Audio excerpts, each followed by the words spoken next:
KILT FM HD2 Houston. On Odyssey Sports Station, the Texans play here. Check out the BetQL Network, wagertainment for every fan. Get sports betting tips from the best in the game. Available on the Odyssey app. And our City the Bet. Sports Radio 610 presents Seth Payne and Sean Pendergast. We coming to H-Time. Let's get the work in, man. Let's go. Great day, great day. Oh, give me some juice, baby. Oh, yeah. Let's do it. Hey, what's happening, everybody? Happy Wednesday to all of you. Nice to be with you. We appreciate you getting up with us. We are with you until 10 a.m. this morning. As I fiddle with my headphones here. My headphones are all jacked up. Do you have to get new headphones again, Sean? No, I don't think so. I think it's like a loose wire. I think I can muscle through it. Do you remember when Ben and I saved you $150 because you thought you had to get new headphones and it turned out all you needed was new ear cups? The new foam. Yeah, I just needed new foamy things and a YouTube video to show me how to put them on. That's all I needed. No, but I got new headphones again because I needed studio-style headphones for post-game for the Texans. So I just went ahead and bought the kind that we get here in studio, but this damn wire has me sounding like I'm going in and out. Anyways, that's not a problem for the audience. I'm sure we sound fine to the audience. How are you doing this morning? I feel good. I'm glad that Mike McDaniel, for those of you who don't know, is now going to be the offensive coordinator for the Chargers because I kind of worried about Mike McDaniel with the Tennessee Titans. And Mike McDaniel might very well be one of those guys who's best suited as an offensive coordinator. He can do his thing. He can have all of his creative, potentially substance-inspired ideas and put them to work while there's somebody else that's the hammer of discipline over the football team. That is an awesome thing to have if you're a defensive-minded coach like Robert Saleh. Give me an offensive coordinator who I'm in no danger of losing in any given year just because somebody wants to hire an offensive whiz kid to be their head coach. Counterpoint. Okay. Counterpoint to that, to McDaniel. If you're the Texans and you are aspiring to get to a Super Bowl, which despite the fact that they just blew an amazing opportunity 3 days ago to do exactly that, I still think they're a team that goes into next year with that defense. Hopefully CJ figures some things out. They're going to be one of the teams, maybe not at the very top of the AFC, but they're a playoff team. Is Mike McDaniel more of a threat to you accomplishing that goal as the OC of the Chargers than he is as the OC of the Titans? Because the Chargers are a playoff team. Theoretically, yes, but the number of times you're going to see it is just so much fewer than the 2 times a year that you're going to see the division. Look at this year. I mean, they will face the Chargers next year in the regular season. Right, once. Yeah. Once. Yeah. So like on any given year, they're going to see him once, possibly twice. Yeah. So I think that if you look at this year, okay, well, what if the Texans hadn't been able to have what if they'd gotten home field advantage? You know, that's the facing the Titans twice a year as a more viable threat is more of a threat to that. And I'm at the point right now where CJ Stroud, he has to prove that he can throw in precipitation. The cold isn't as much of an issue. It's precipitation and a wet ball because we've seen that be an issue in August in Cleveland, Ohio. So as long as C.J. Stroud is your quarterback and until he proves that he can perform as well as a guy like Drake May under adverse weather conditions, that home field advantage really, really matters. Yeah, no, it does. And I'm glad Mike McDaniel's not in the division. I wish he was out of the AFC altogether. That's kind of my point is that I think the Chargers. Yeah, no, I understand exactly what you're saying. Yep. I'm just it's sheer numbers. You're going to face whoever the offensive coordinator is for the Titans. You're going to face him twice a year. Yes, you will. Yes, you will. I'm in a good mood today, and they're about to replay the Rockets game on the TV in our studio in here, which puts me in an even better mood. There's 2 teams. I was thinking about this last night, Seth.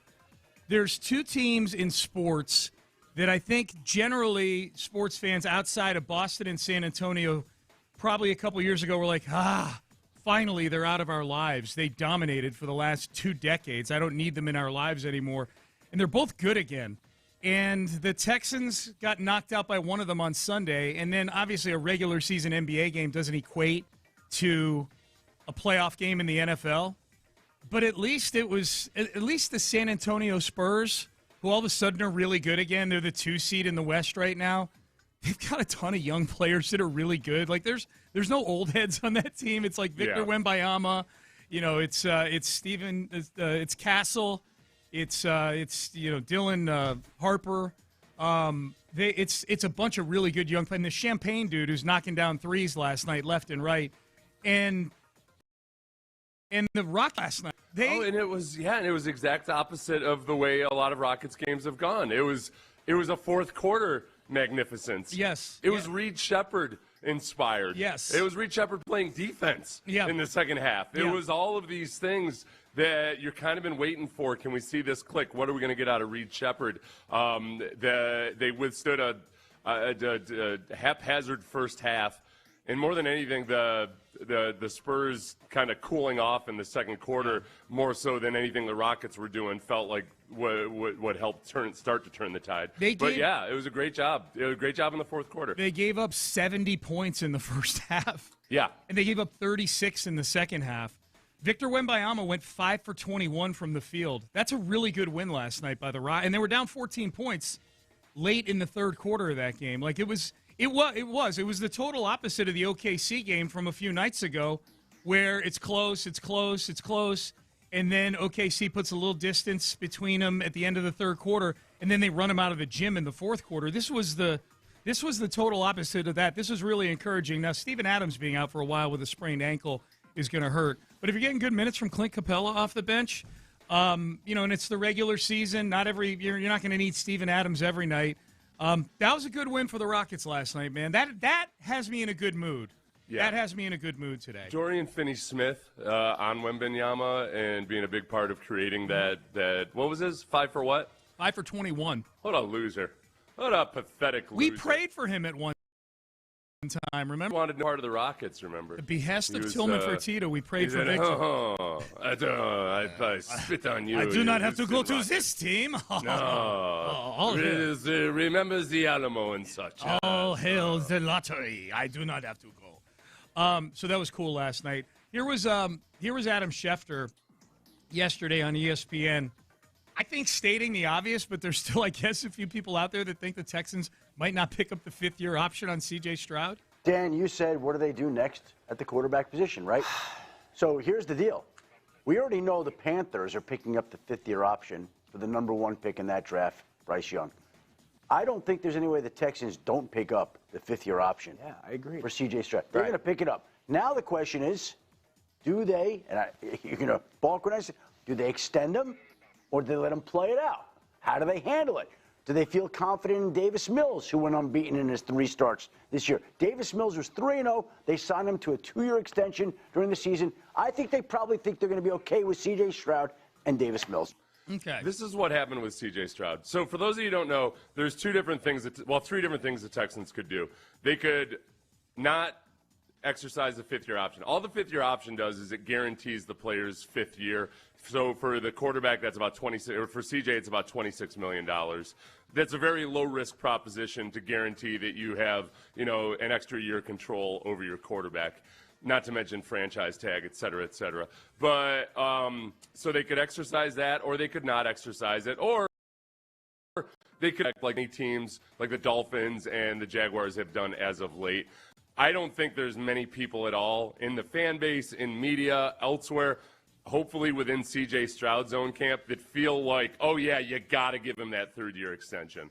You've got to prove, you've got to lock this down for as long as it can. So where are you? I feel like the most likely scenario is that, they exercise the 5th-year option and they just say, hey, listen, man, just go ahead and play great this year, and you're not getting your extension this year, but if you get it next year, it's going to be even more money for you. Yeah, I actually did a post on the Houston Press about this that ran yesterday, and like the 4 C.J. Stroud scenarios, and I think there's 3 that have a very slim chance of happening. I think the most likely one is the one you just said, Seth, that they run status quo. C.J.'s your starter.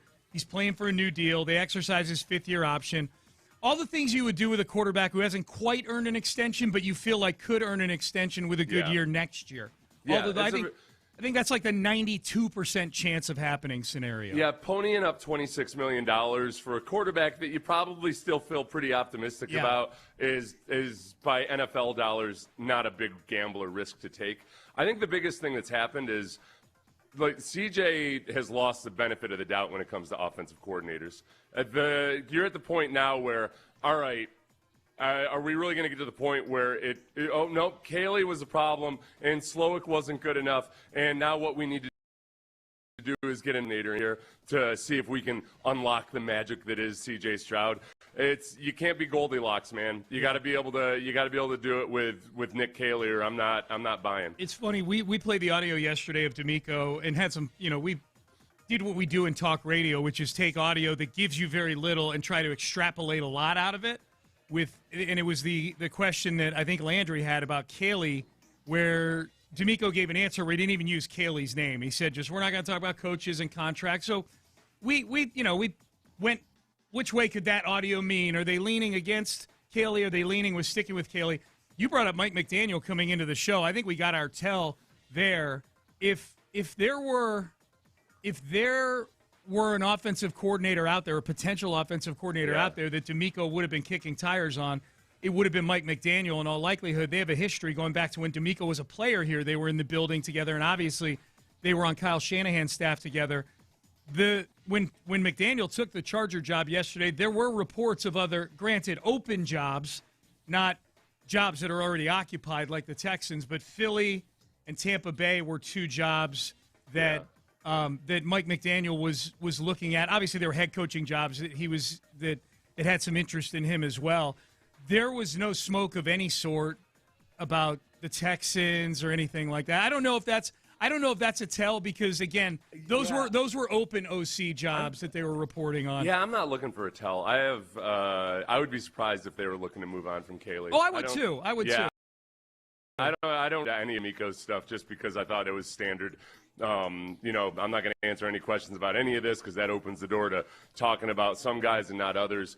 I did because I'm a muckraker. Yeah, that's true. That's true. Yeah. And you projected it onto me. Mm-hmm. But I think honestly, I'm looking at CJ Stroud. Caley can be better, as all first-time offensive coordinators can continue to get better. But I think there's a misperception too about CJ Stroud. I think when it comes to how much of it is him driving the offense with his incredible throws and everything. He's and has consistently been one of the least aggressive quarterbacks in the league when it comes to throwing into tight windows. Caley was getting guys open enough for an NFL quarterback. Caley was doing plenty. I mean, the biggest issue with the Texans this year was the run game, so I'm kind of back in the same boat that I was with Bobby Slowick at times where, all right, you gotta be able to show that you can actually engineer an NFL run game. I did feel like if Bobby Slowick had Joe Mixon available to him all last year.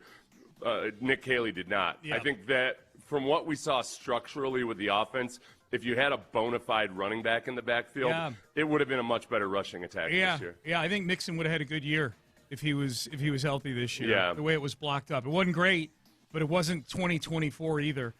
So the likely option is the one you and I just talked about. So squash these other ones for me, Seth. The other three options I had on that article that I wrote was I categorized them. The unpopular one, that is that CJ like to call it Tagovailoaville. Yeah. I don't want to be in Tagovailoa. So you don't think hey, then get the buzz ready here. So you put the buzz on that one. You don't think that one happens? No. Yeah. I don't.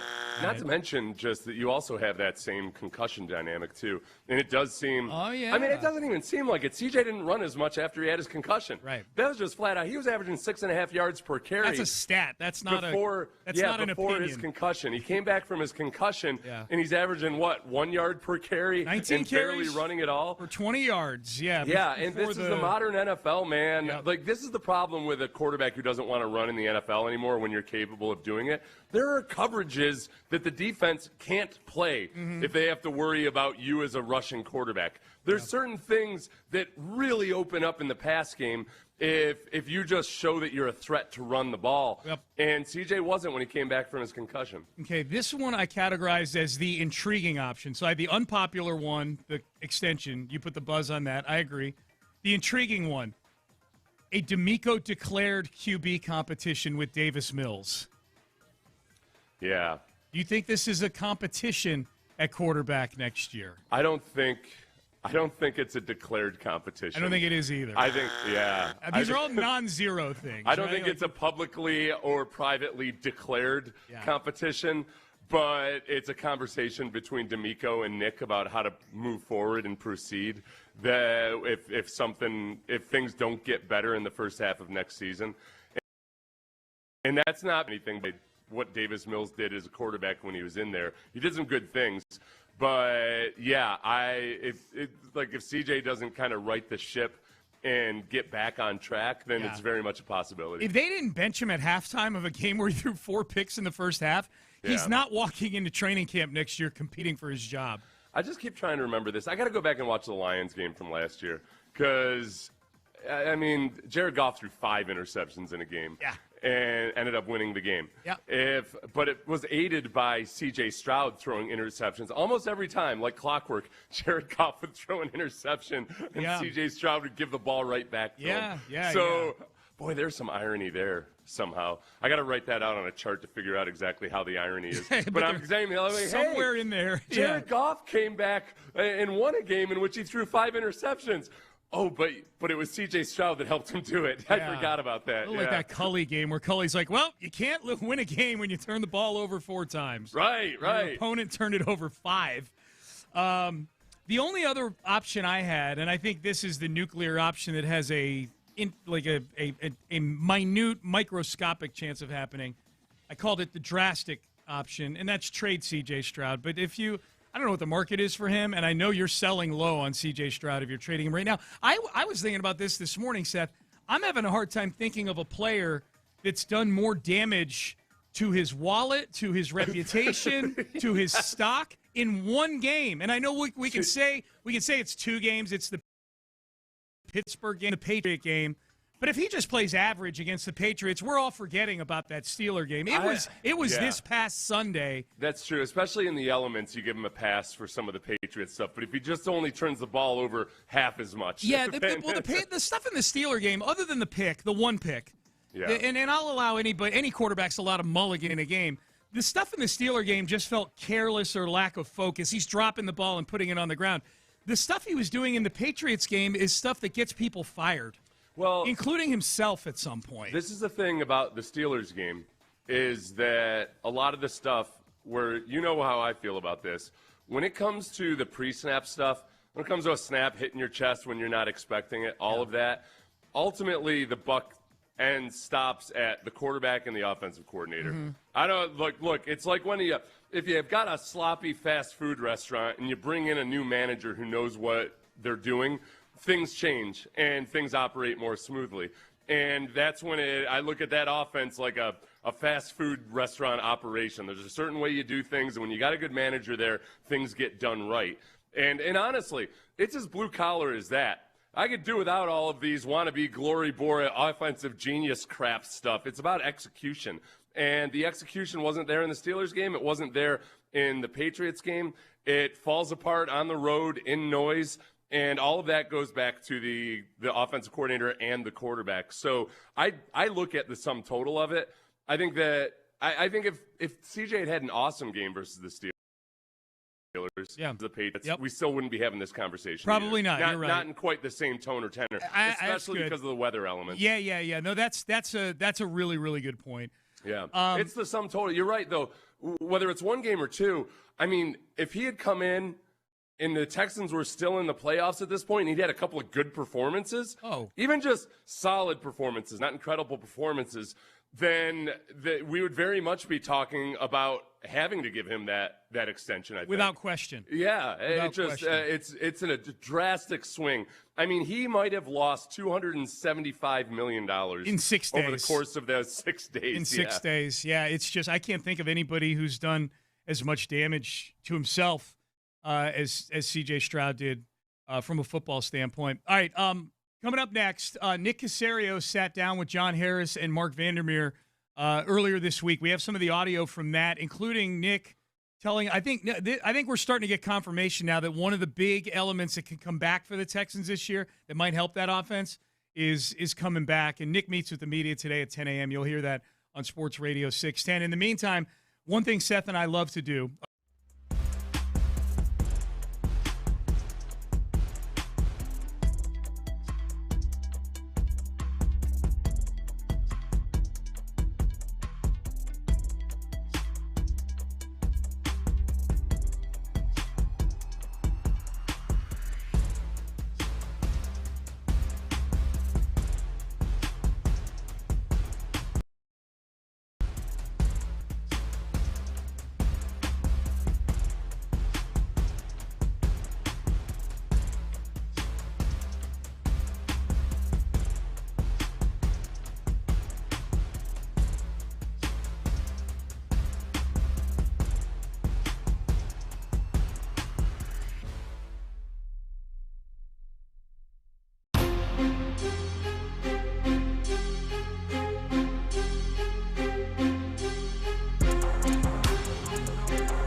Radio 610 presents live from the West Point Lincoln and West Point Lincoln of Sugar Land Studios. Here's Payne and Pendergast. Yeah, Tank has done a really good job with his recovery throughout the entire offseason. You know, it's very tough when Tank has such a significant injury, right? And he was battling, trying to get back. He was working really hard to try to get back, you know, at the end of this past season. But it just didn't work out that way. But he's showed up every day with a smile, with a great attitude, and I'm excited to see him back on the field next year. All right, that was D'Amico Ryans on Monday talking about Tank Dell. Here's Nick Cacerio on Texans All Access earlier this week.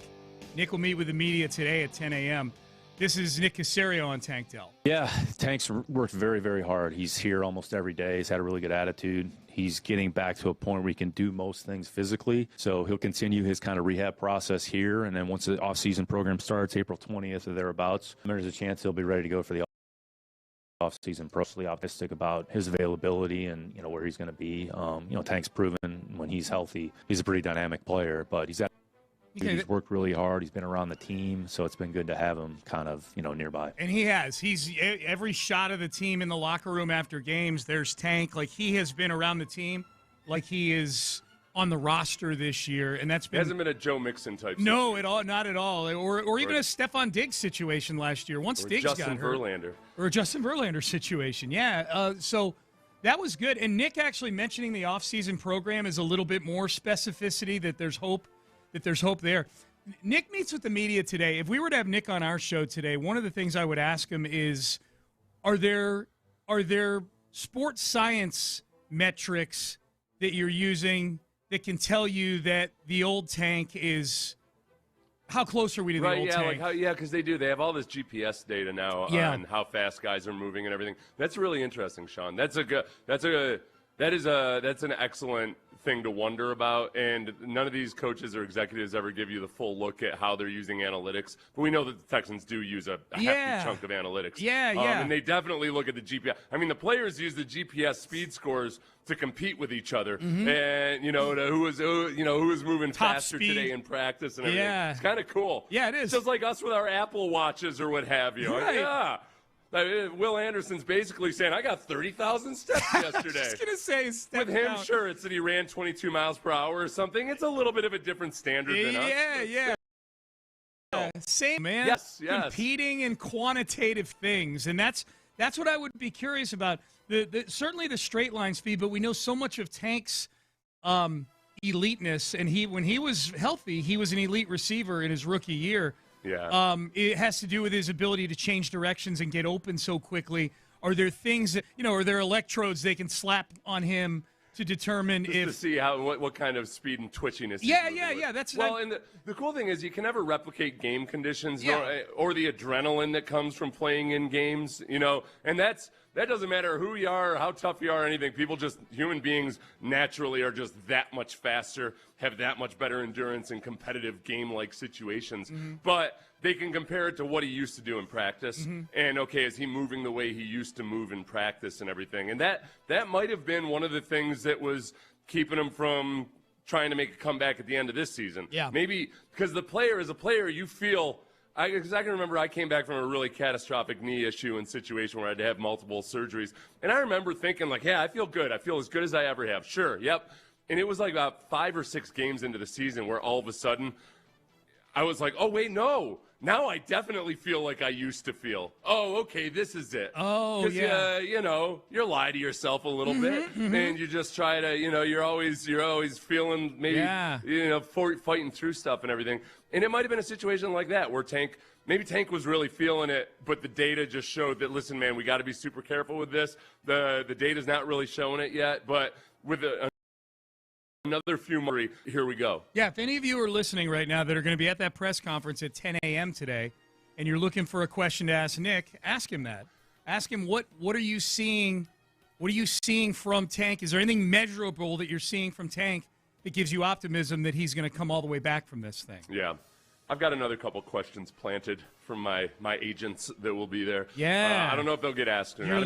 I'm too polite about it. Your little birds. I should pull rank more often, but I don't like doing it. You know? I don't know. It's just like, hey, if you're... Just Seth's mic. Something's up with Seth's mic.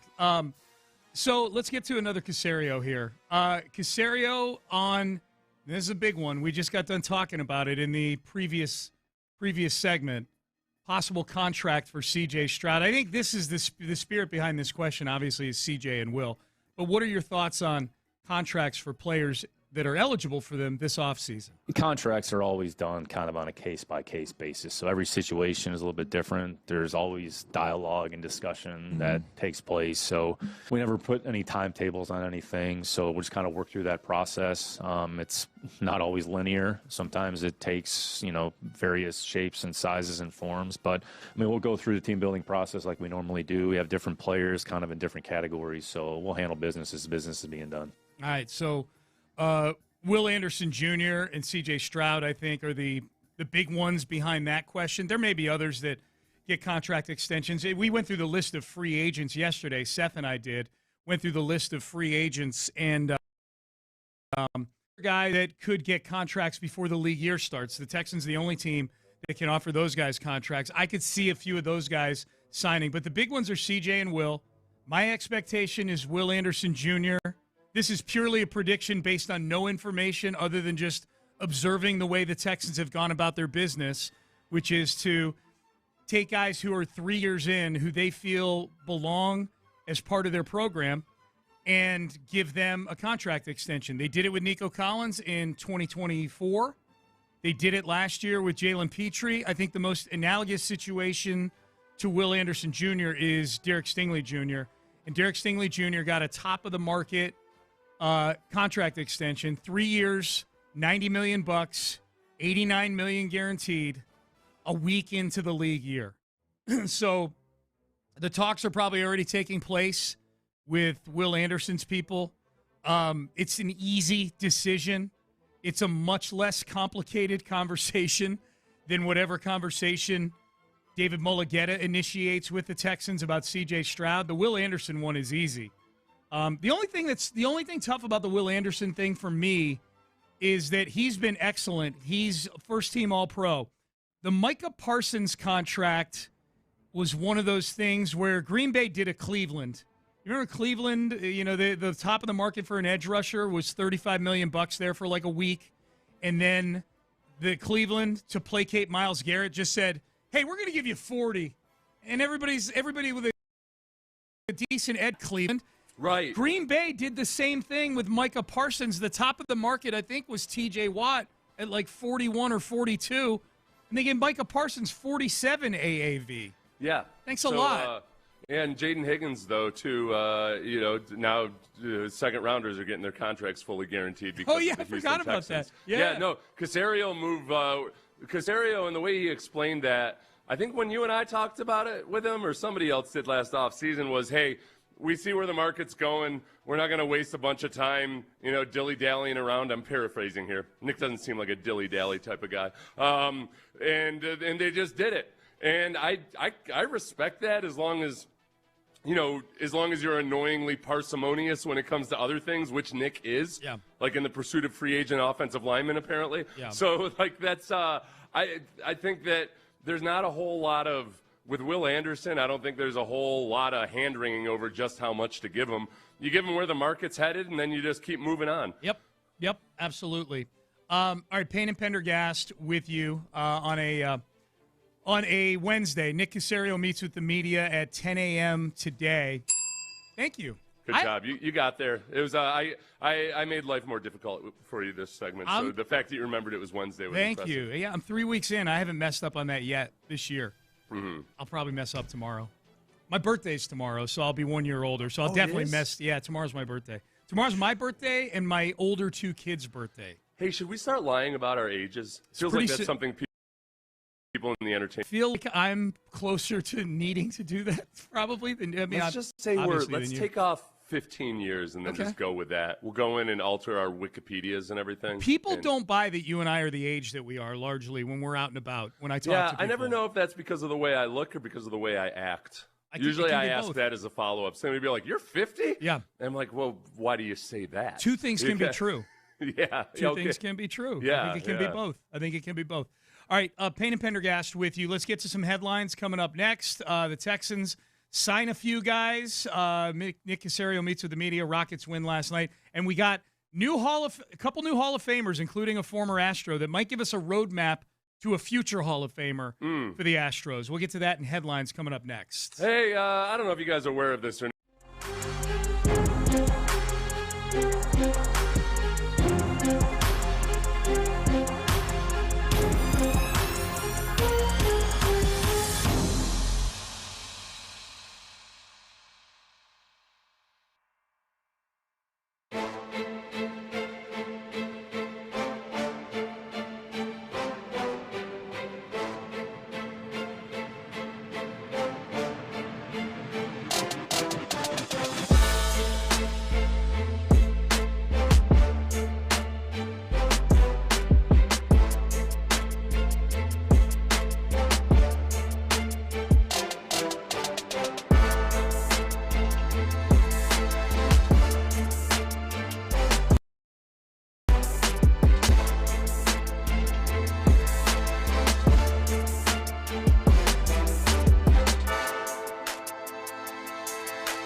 to Payne and Pendergast with today's headlines powered by Men's Tea Clinic.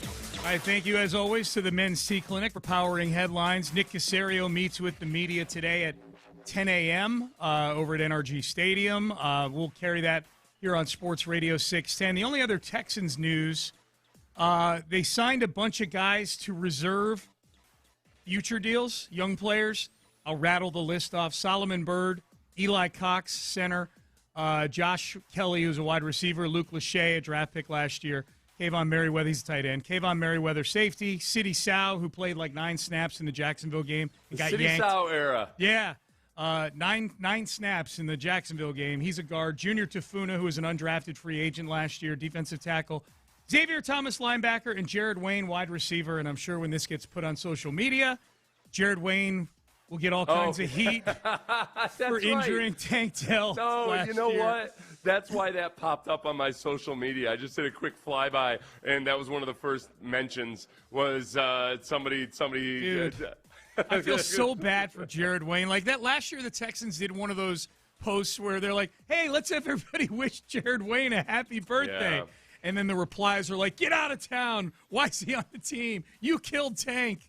It wasn't intentional. He didn't try to do it. Luke Lachey's intriguing. Has produced at about a 50% clip viable tight ends in the NFL. About half is actually I tallied it up after they drafted Luke Lachey, and it was over 50% of tight ends drafted out of Iowa since what's his face got there have had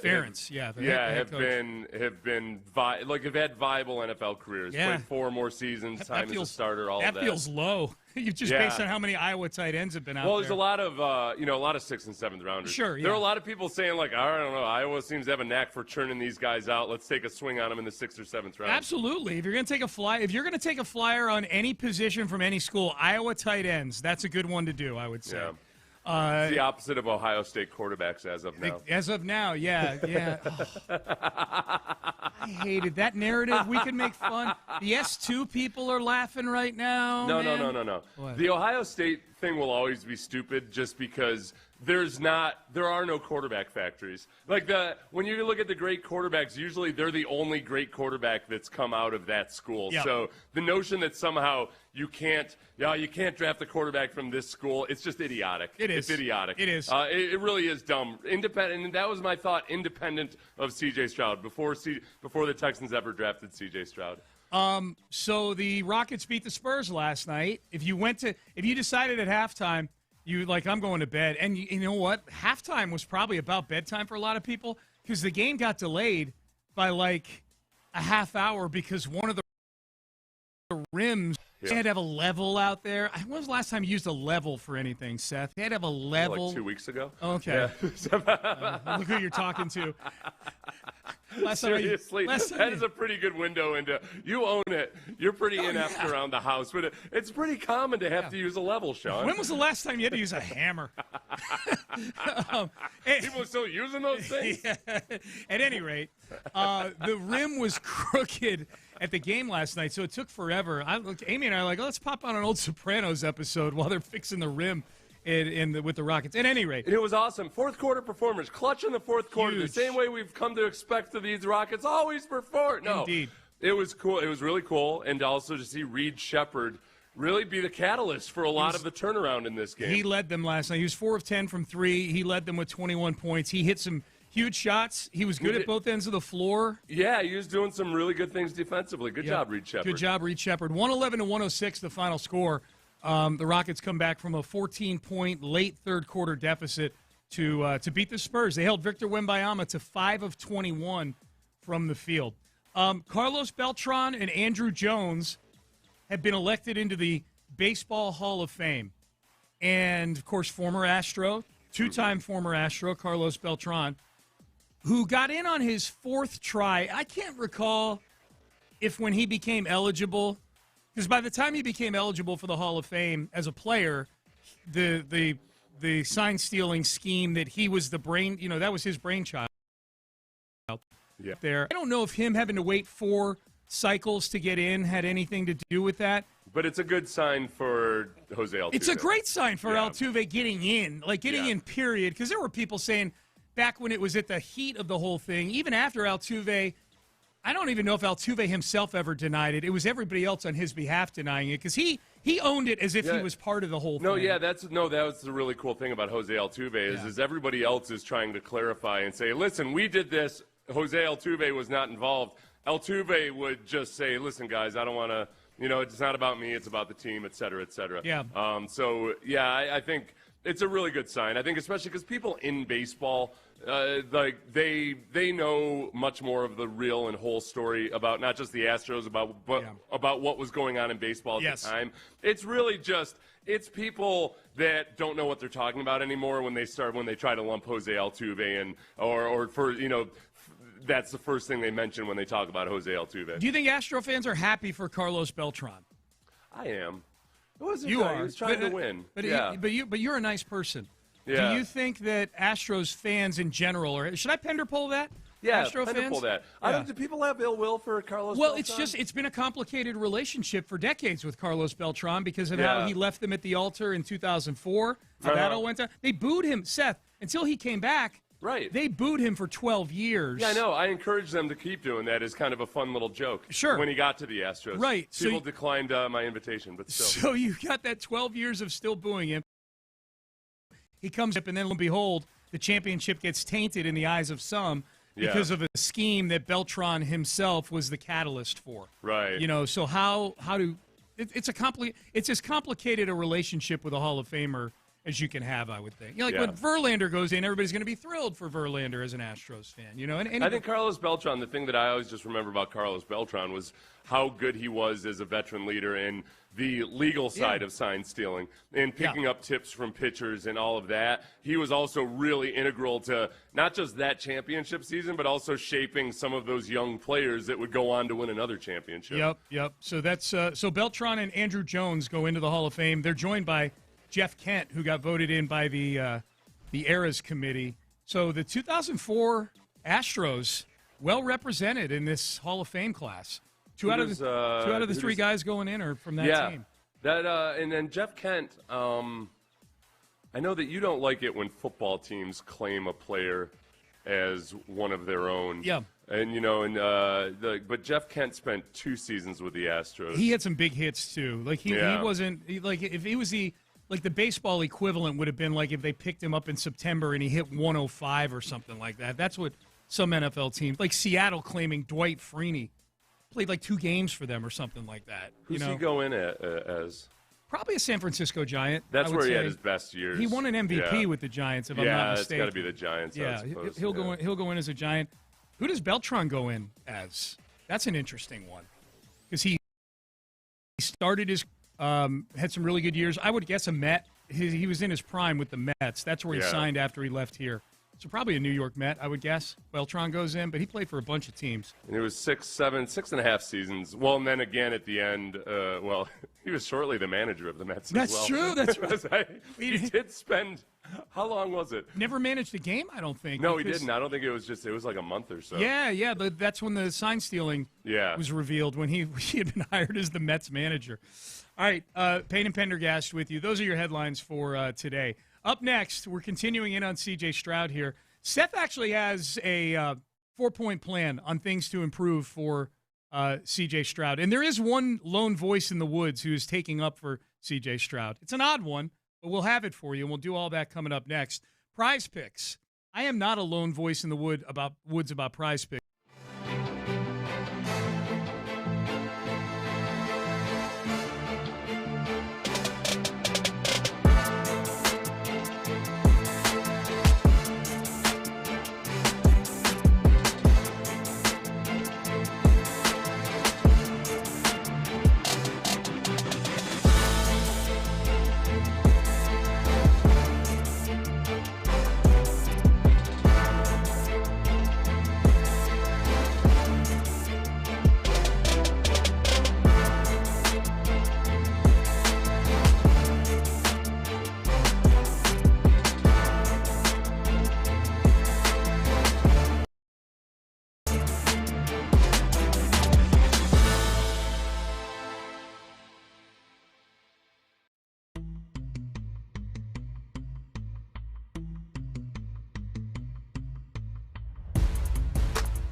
Point Lincoln and West Point Lincoln of Sugar Land Studios. KILT FM HD2 Houston.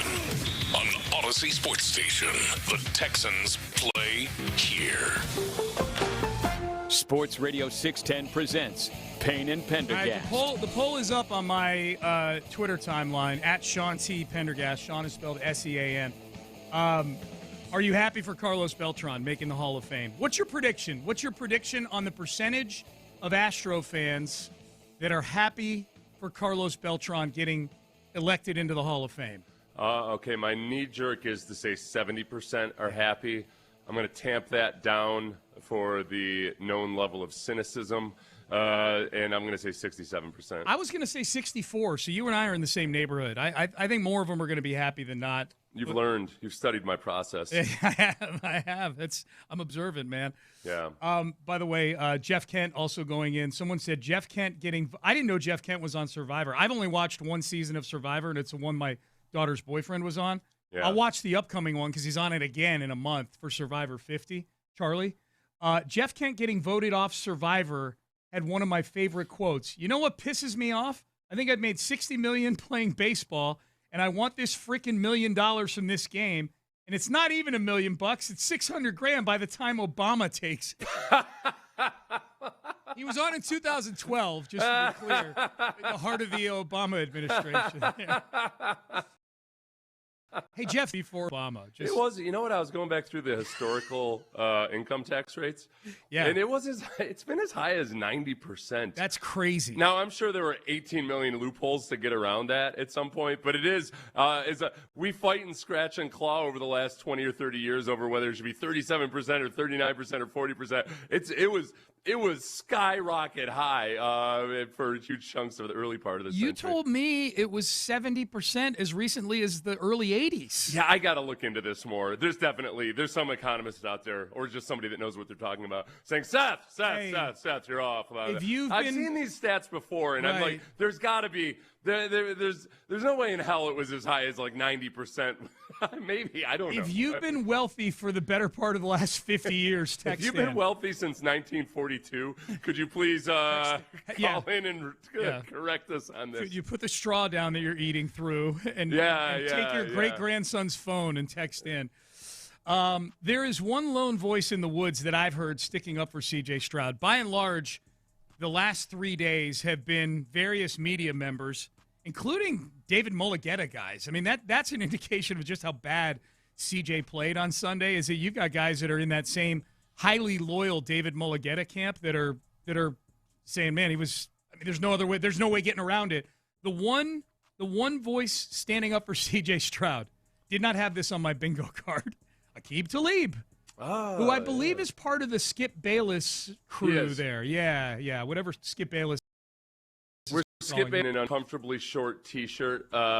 He's in great shape. Yes, for his age, for anybody's age.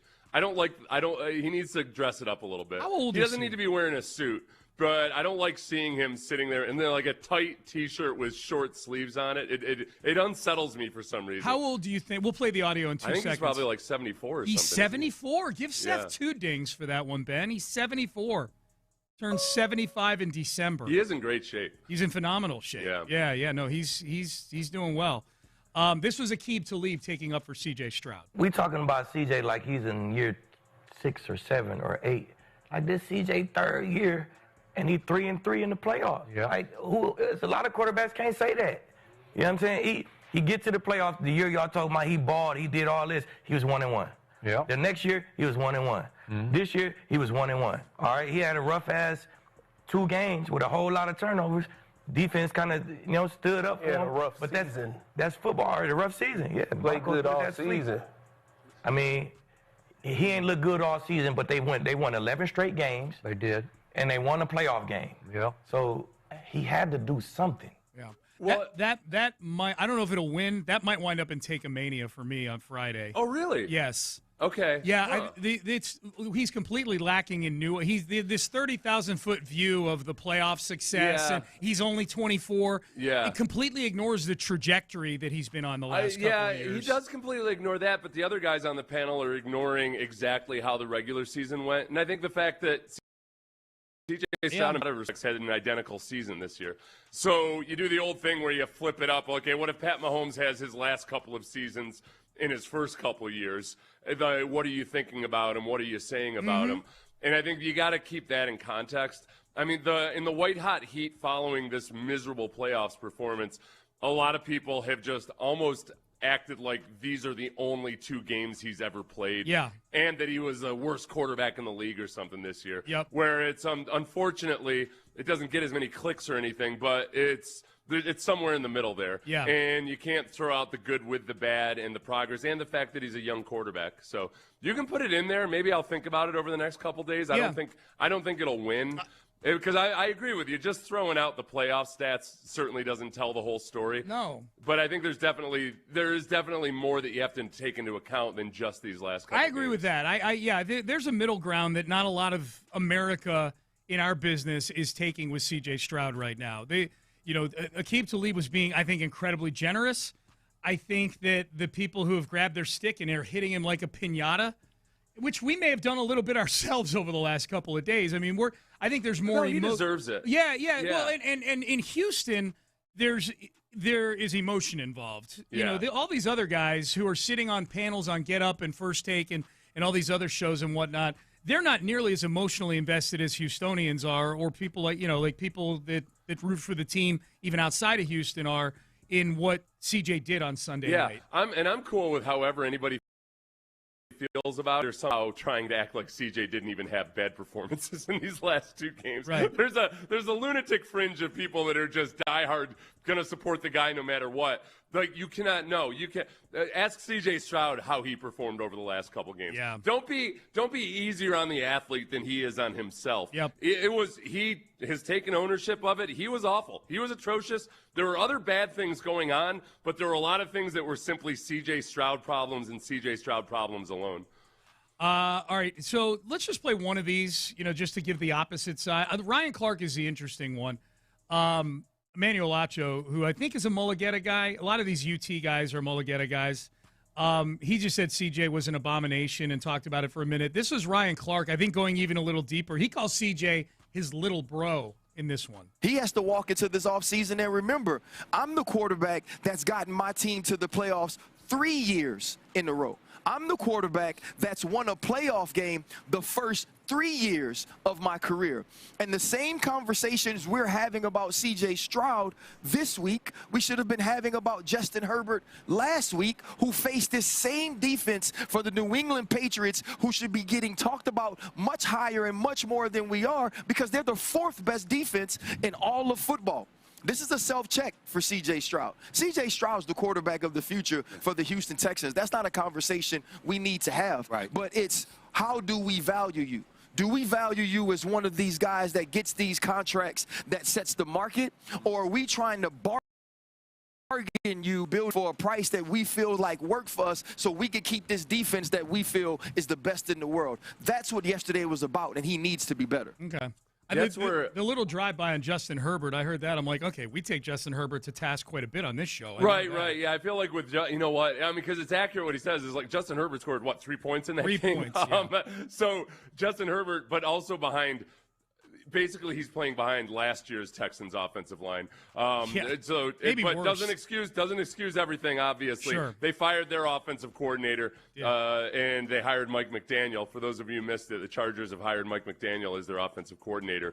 But I think the part at the end there about the contract is, I think that's what it probably becomes, is if the Texans want to say, all right, well, we'd like to be sure and lock you down to be sure we have the option to keep developing you and everything.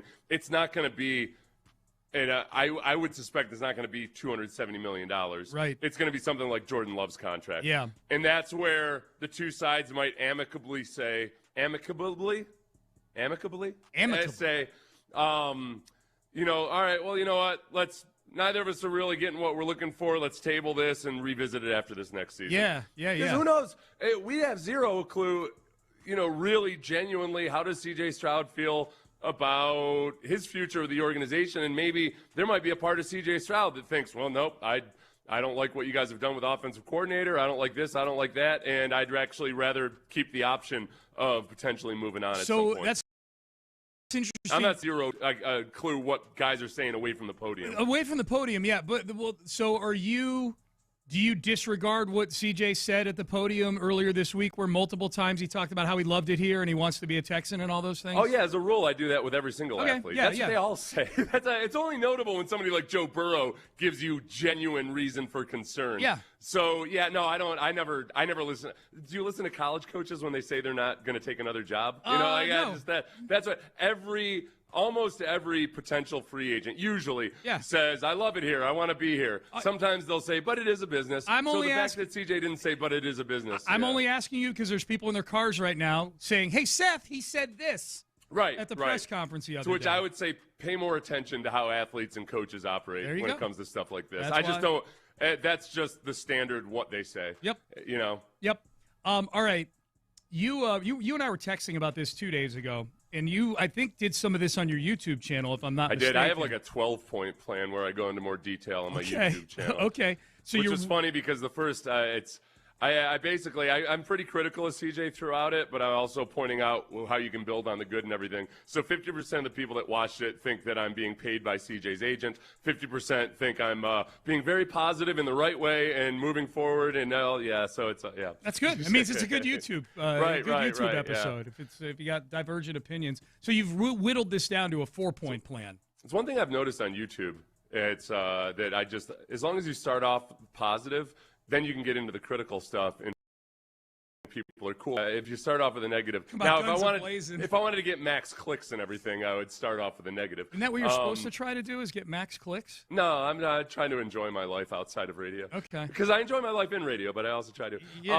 Okay, so this is the first one. So these are 4 salient and important where things CJ can improve. Yes. Okay. And honestly, first and foremost, we love to see Instagram videos of Jameis Winston doing his crazy exercises and all that stuff. Yeah. We love seeing off-season workout videos of guys throwing routes to wide receivers. Yeah. This, as CJ himself alluded to, the boring stuff is by far the most important thing for the offseason for CJ Stroud. And when it comes to operating the nuts and the bolts of the pre-snap operation, remember Kirk Cousins when he was on the Netflix series Quarterback? I do. Where he would spend so much time throughout the week just practicing the verbiage, getting all of that stuff down. The pre-snap motion, when to send guys in motion, getting the play call in, all of that needs to be the really, really boring stuff that CJ is doing. I'd rather see an Instagram video of him out there with 11 guys not running routes at all and just doing nothing but pre-snap guys.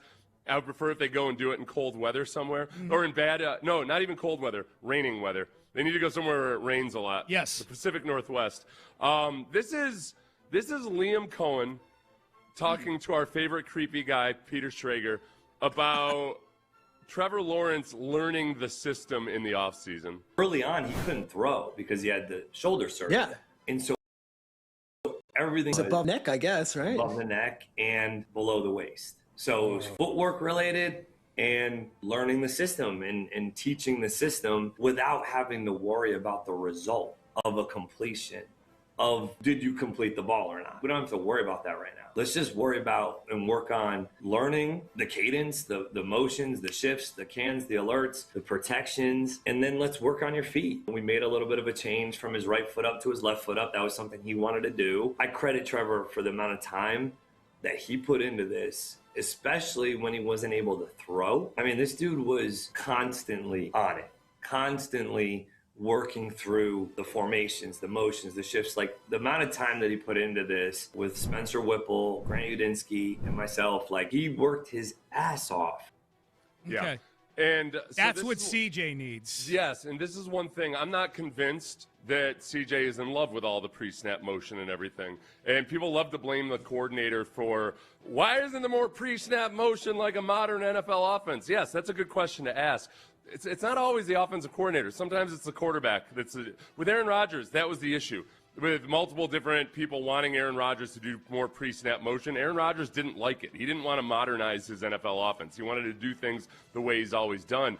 And this is why when CJ couldn't participate in OTAs last year because of his shoulder, because he'd worked too hard in the weight room, that's why I was way more annoyed. And then I became increasingly annoyed at the people who weren't annoyed.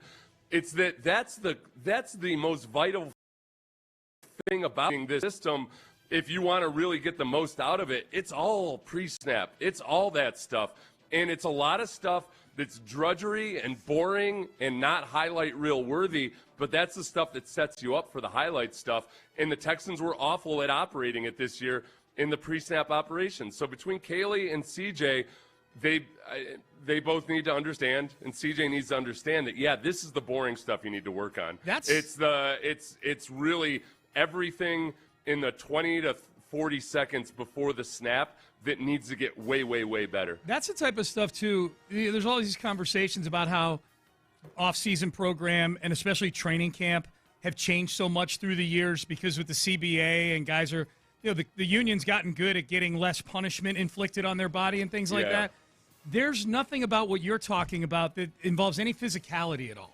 Right. Like these are all things that are easily worked on, both either out at practice or behind the scenes and things like that. Yeah, and this is where, when it comes to being a smart quarterback, it's got so little to do with book learning or any conventional measure of intelligence. It really is about reps. Yeah. Peyton Manning's offense was never overly complex. It was reps. Yep. And all of the things that you saw pre-snap, you can make adjustments, and your wide receivers are on the same page. So that part of it, I think, just needs to be light years ahead of where it was this year. And it's understandable that it wasn't a finely tuned machine in the first year. We saw that with Trevor Lawrence. In the first half of the season, they were still very clunky in a lot of ways. And all that stuff that they'd been working on really hit. Right. So in the same spirit of that, I would say my second point is going back to basics, as every athlete should every offseason. And I used to love hearing the stories about Eli Manning and Peyton Manning going to work with David Cutcliffe in the offseason, where they would start literally from the ground level of just seeing coverages from field level. How are you recognizing cover 2? How are you recognizing cover 3? What's your process? How are you doing all these very basic things and being sure that was all rock solid? One of the most annoying things that happens when you go to work camps sometimes is that kids always want to work on the really, really cool stuff that they see Myles Garrett doing or something. Yeah. And you just have to explain it to them like, no, it's the really boring, basic level stuff that is the bread and butter coming out of your stance. The great defensive linemen, just looking at it from my perspective and guys I've watched, they spend so much just time on their get-offs, on just watching the ball and getting off quickly. Yep. All of that, like the really boring stuff. Quarterbacks, likewise, much more of a mental challenge, obviously. It's getting back to basics in that regard and just breaking it down from the elemental level and starting from scratch again. Yeah, that almost feels like an attach or a corollary to the first one that you have. These are both two very boring things that you got to get down if you're a quarterback. The third, and he might be doing that already. So, maybe that is his process, and maybe it was last year. I don't want him missing OTAs again. Right. Certainly not because he was working on setting his PRs in the weight room. Yes. If I ever hear about a PR from a room, I'm going to vomit, man. Yep. You need a Tom Brady physique, and that's all. Yeah. Okay?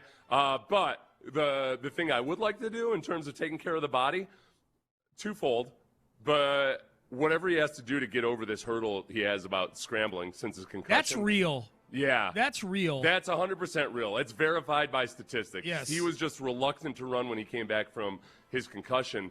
And who knows how much that filtered into how he felt in the pocket. I mean, he was dropping his eyes and staring at the rush in a way that he hadn't been doing when he came back from his concussion, especially in the playoffs. I think that's partly psychological, and maybe he does this already, maybe he doesn't, but you got to see a sports psychologist of some sort. Maybe he does already. Like Tom Brady was doing it from the time he was in college. You got some kind of hurdle, it's mental. Find a professional to work on it with you, and you can throw out any reluctance you have because you don't need a head shrinker or anything like that. Screw that. This is about doing the best thing you can do to actually be a better quarterback.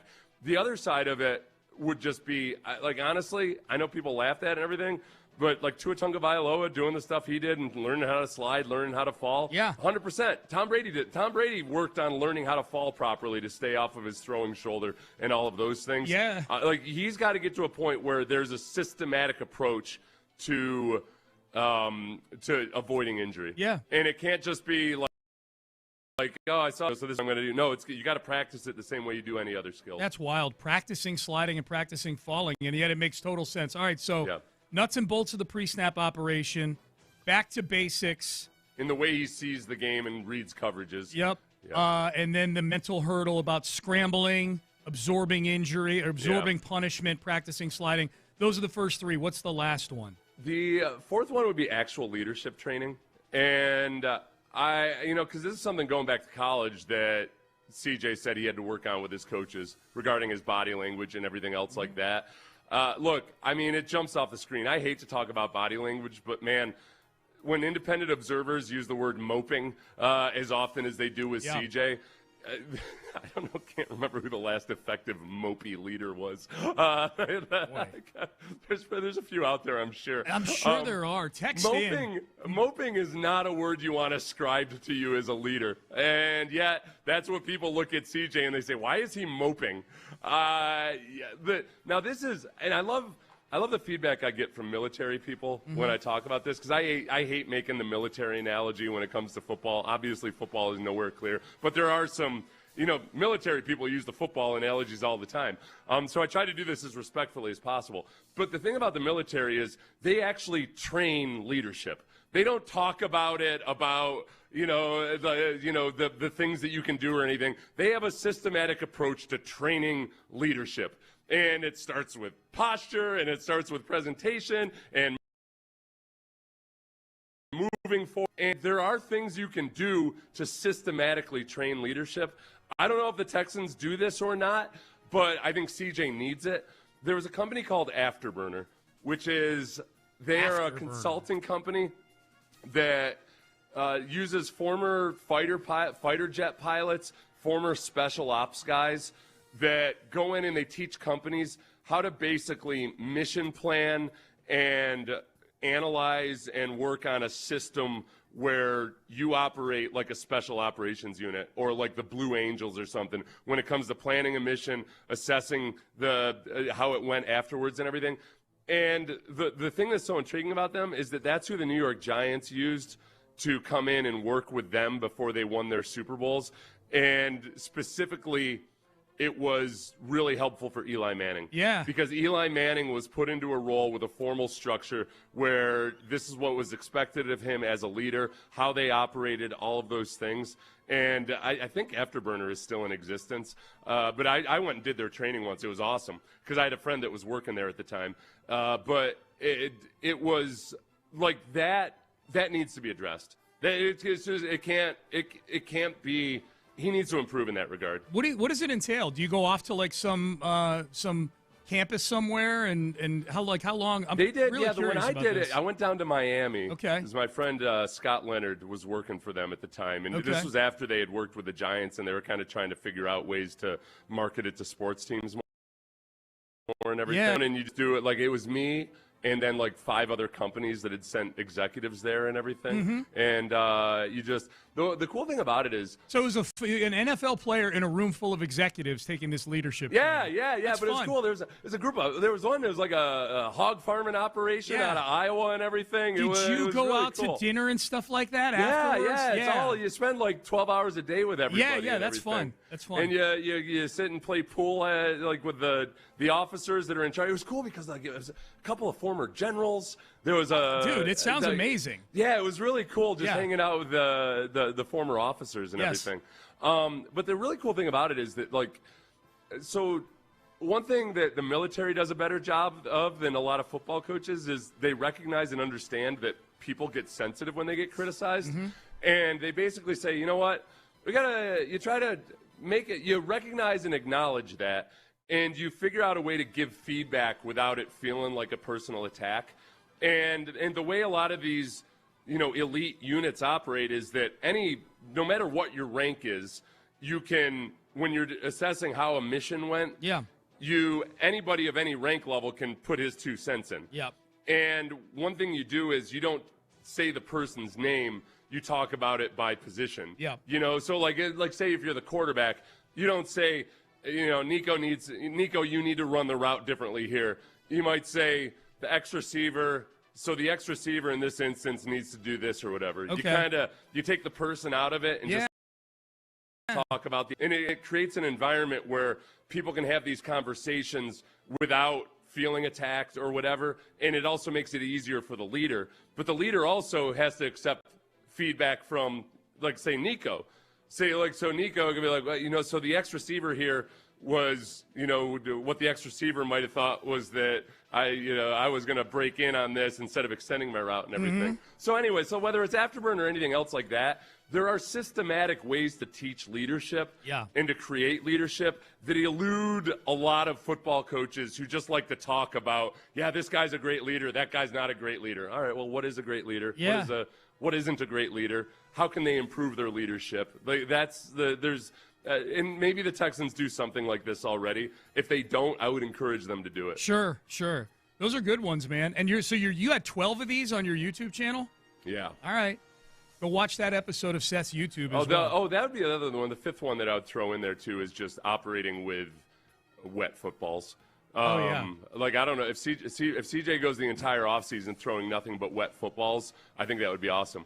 And it might look glitchy, and he's not making as many receptions and all of that stuff. But the biggest thing holding this team back right now, partly, is that CJ cannot hold the damn football when it's slippery. Wet footballs in training camp is the equivalent of working on a new pitch at spring training. You're right. Like, oh my God, Lance is probably a bad example, but remember, like, there was spring training. Verlander's got a 5.86 ERA in spring training. Oh no. We go through this every year, Sean. Yeah. I tell you that at the beginning of every spring training, and then you rapidly forget it. That's not true. I've gotten better.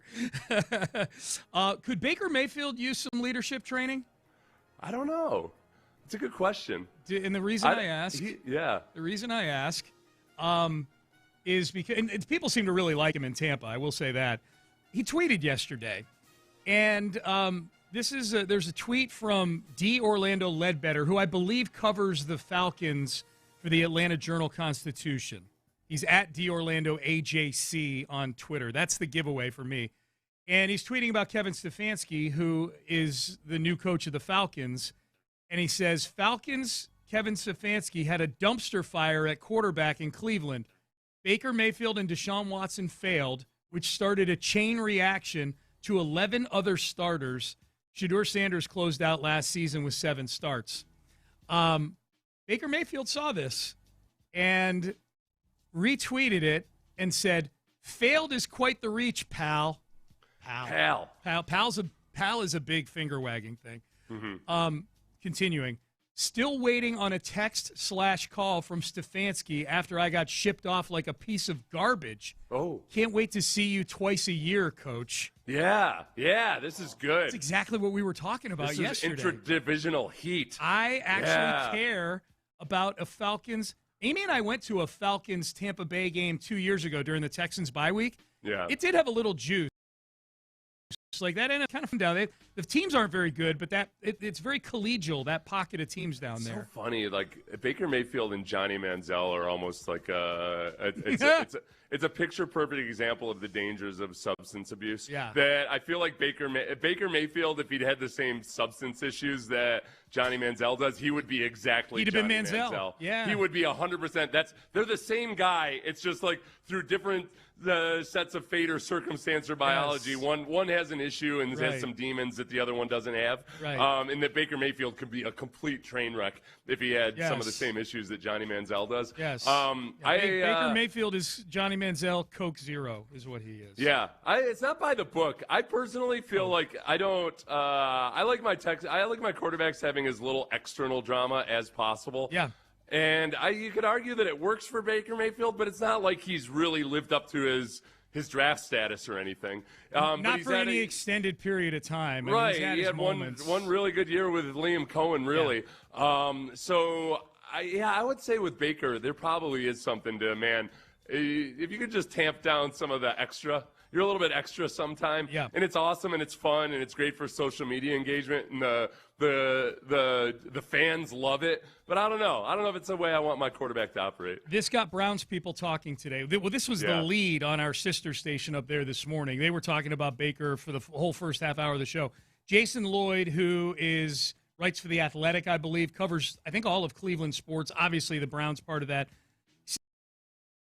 says this, the Baker was spot on. Their solution was catastrophic, but the original assessment, wildly immature, good but not great, was exactly right. Daryl Ryder, who covers the Browns, then retweets it.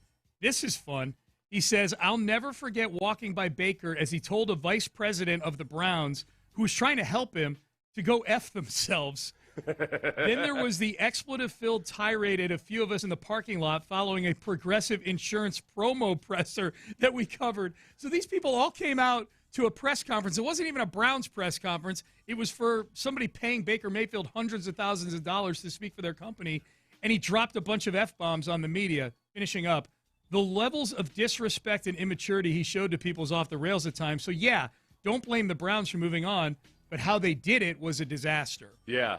Well, and there's a story about how, supposedly Baker Mayfield was upset that Kevin Stefanski missed a meeting. But the reason that Stefanski missed the meeting was because he was meeting with Myles Garrett, because Myles Garrett had gone off about Stefanski or the team or something. He had to prioritize. Yeah. So I don't know. It's like the multiple people can be at fault. Sure. Baker Mayfield seems like he can be a bit much at times. Yeah. That's what I would say about that. Yeah, for sure. That's going to be an interesting one. Tampa this year. Baker came kind of crashing back down to earth this year. Yeah. That'll be interesting. I know to that's see. where Baker Mayfield could be talking smack and end up himself on the bench midway through this season. Yes. Or something. Yep. Kraft met with the media yesterday, or he was on, I think, one of those Patriot shows that they've got, one of those in-house shows, kind of like we have here with Texans All Access.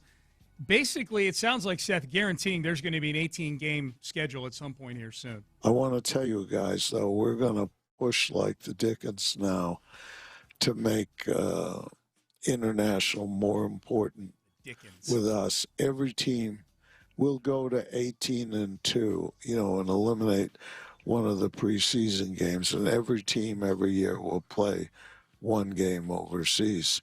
And part of the reason is so we can continue to grow the cap and keep our labor happy.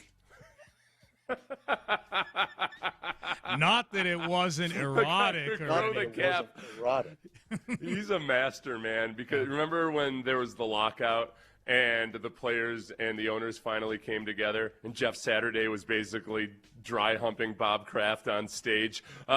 His wife had died like the week before. Right, and Bob Kraft invoked the memory of his wife and duped the NFLPA into agreeing to a bad CBA. Yeah, that's... Are you accusing Bob Kraft of using the death of his spouse to get a better deal for the rest of the owners? I'm not accusing him. I'm crediting him. Oh, okay. He's a better business person than the NFL players. Yeah. Okay. It was a smart move. Different verb, but that happened. Is what you're saying. I think she had died longer. I think it was a bigger space of time.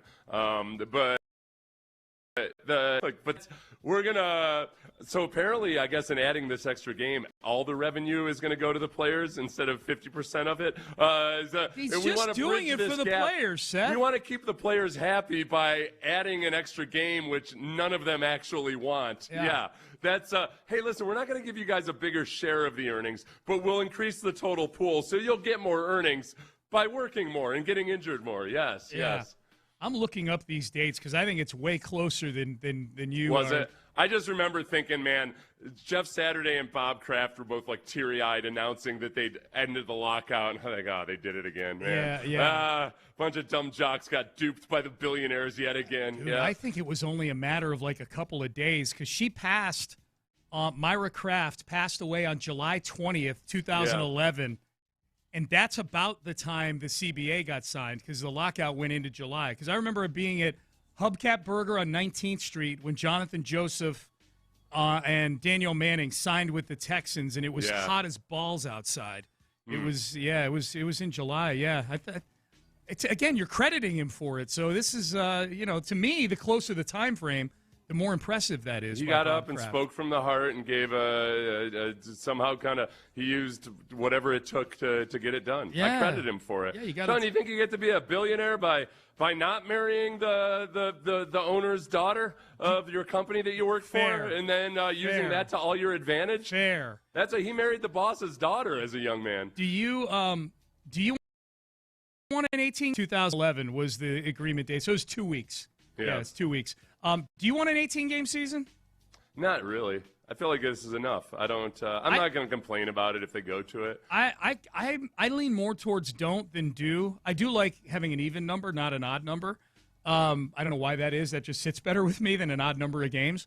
I don't like having more games in that it further kind of tarnishes the record books, with all the counting stats. Yeah. And I just don't.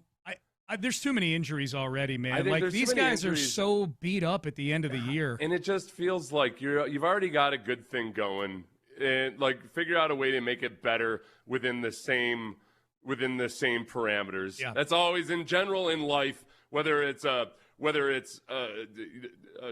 work of art or anything else. It's not about producing more necessarily. It's about making the actual the actual product better. Yep. And I think there's a lot of things they could do instead of just adding. I mean, adding that one, you can make an international game. You're already at 17 games right now, to where every year there's an imbalance in how many home and away games you get. Yeah. That's what I don't like about the way Bob Kraft presented that. It was like the only way that we could have these international games is somehow to adding a game. To add a game? Yeah. No, you already added a game. That's the perfect game to make the international game. Agreed. That's a perfect point. way to take whichever team has extra home games that year to make it an international game, and then that balances out. Yeah. It's already packaged and ready to go that you have the actual game. Yep.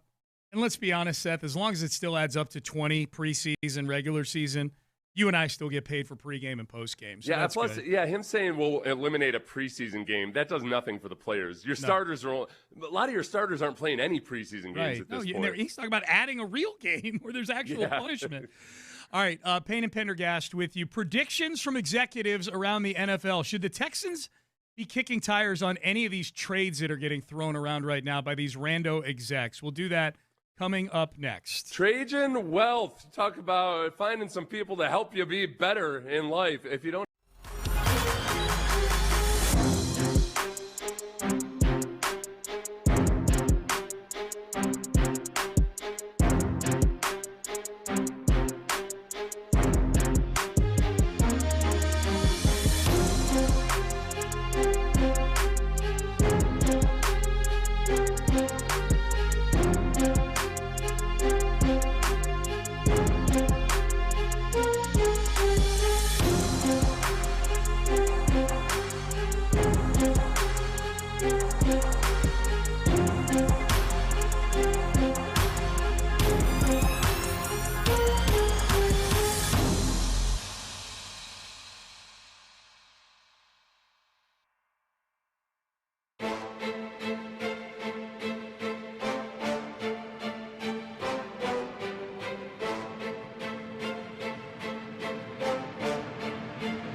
Payne and Pendergast is powered by Mokaram Injury Lawyers. Hurt in an accident?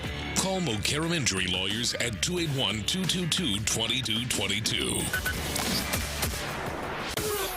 Sports Radio 610 presents, live from the West Point Lincoln and West Point Lincoln of Sugar Land Studios, here's Payne and Pendergast. All right, top of the hour, I've got hot Texans takes based entirely on PFF scores.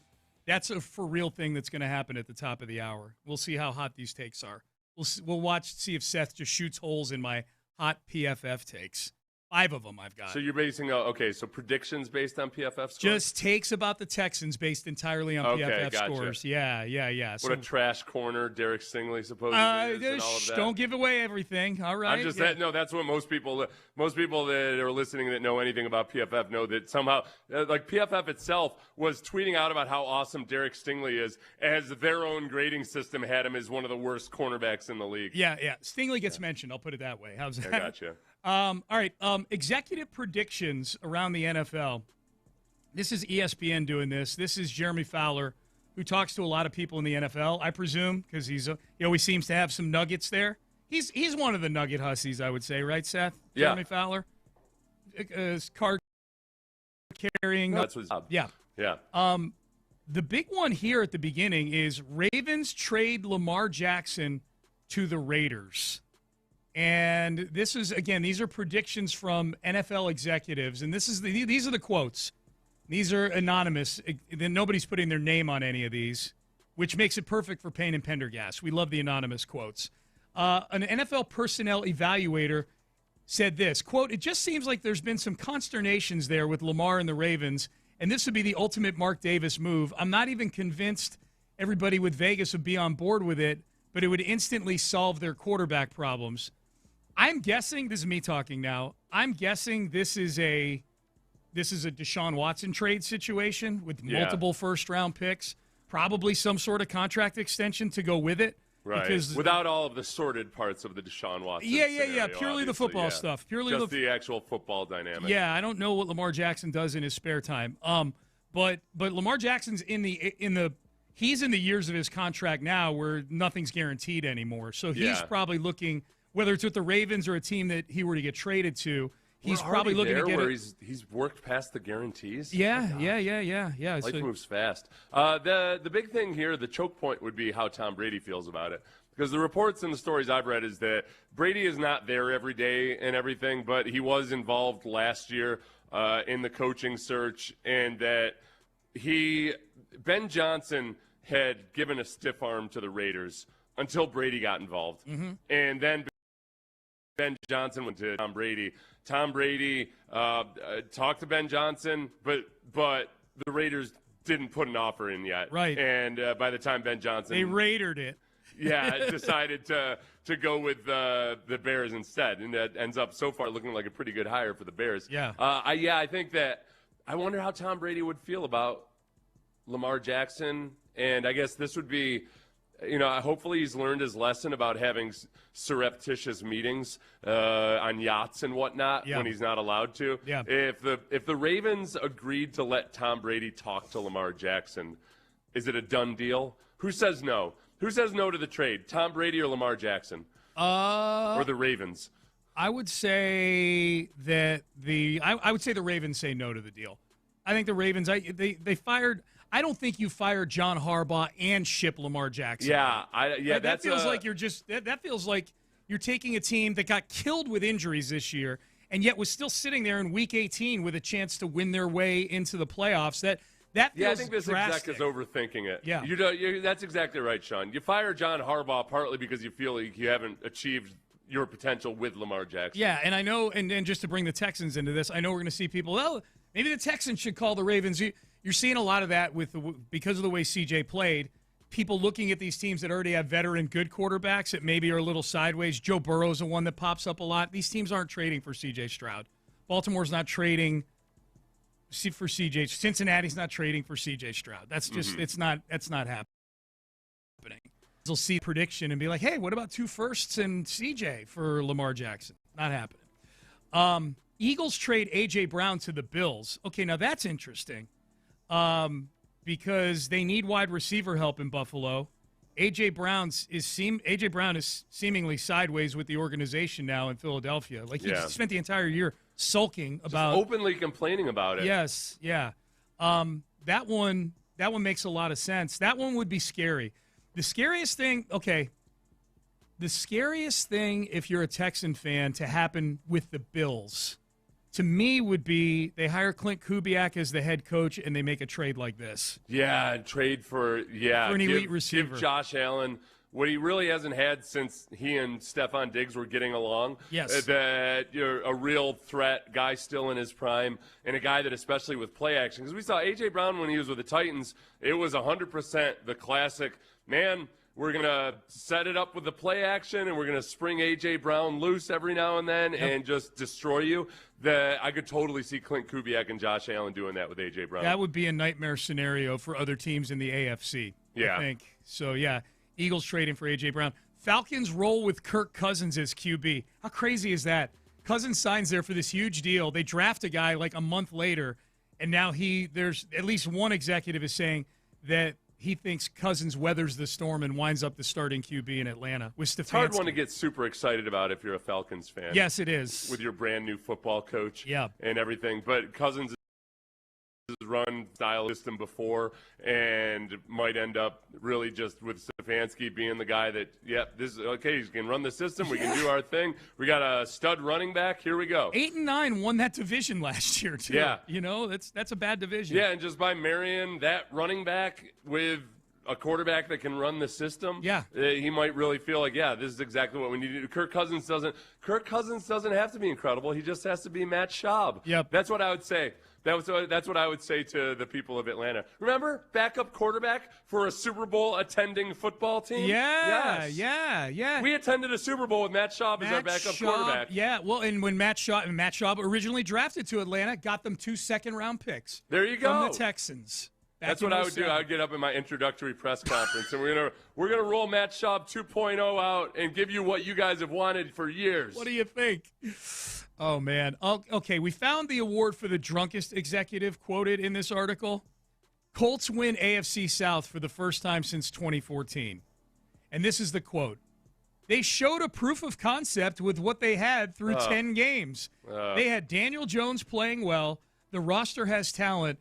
They're closer than people might think, end quote. I read that quote to you earlier, Seth, and I have the same thought now that I did an hour ago, which is a lot of these executives that get quoted in these articles don't watch the NFL aside from their own team. Yeah, they're not paying attention. Yeah. They're not paying attention. Daniel to what Jones the Colts started to suck. Right. They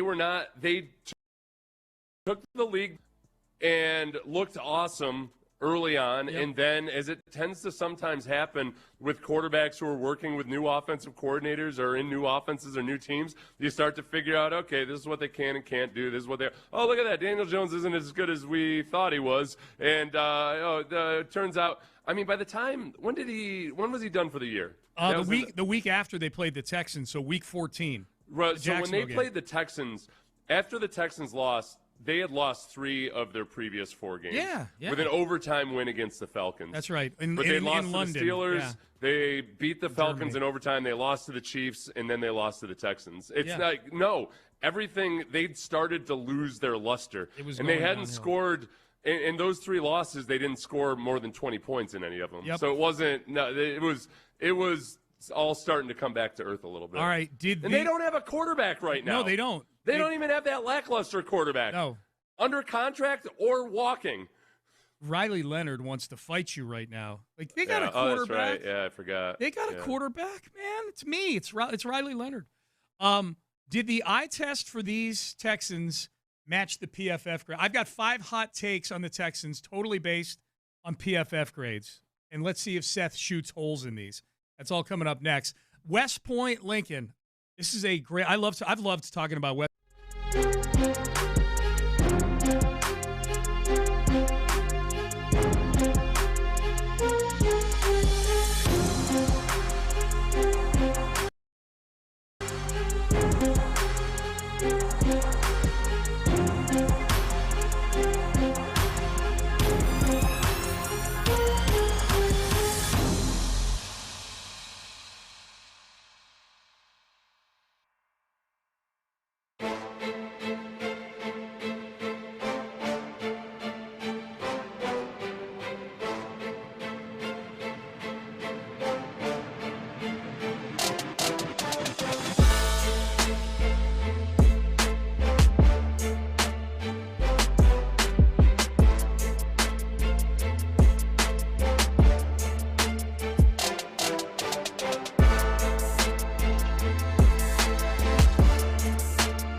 Point Lincoln and West Point Lincoln of KIT, KILT FM HD2 Houston.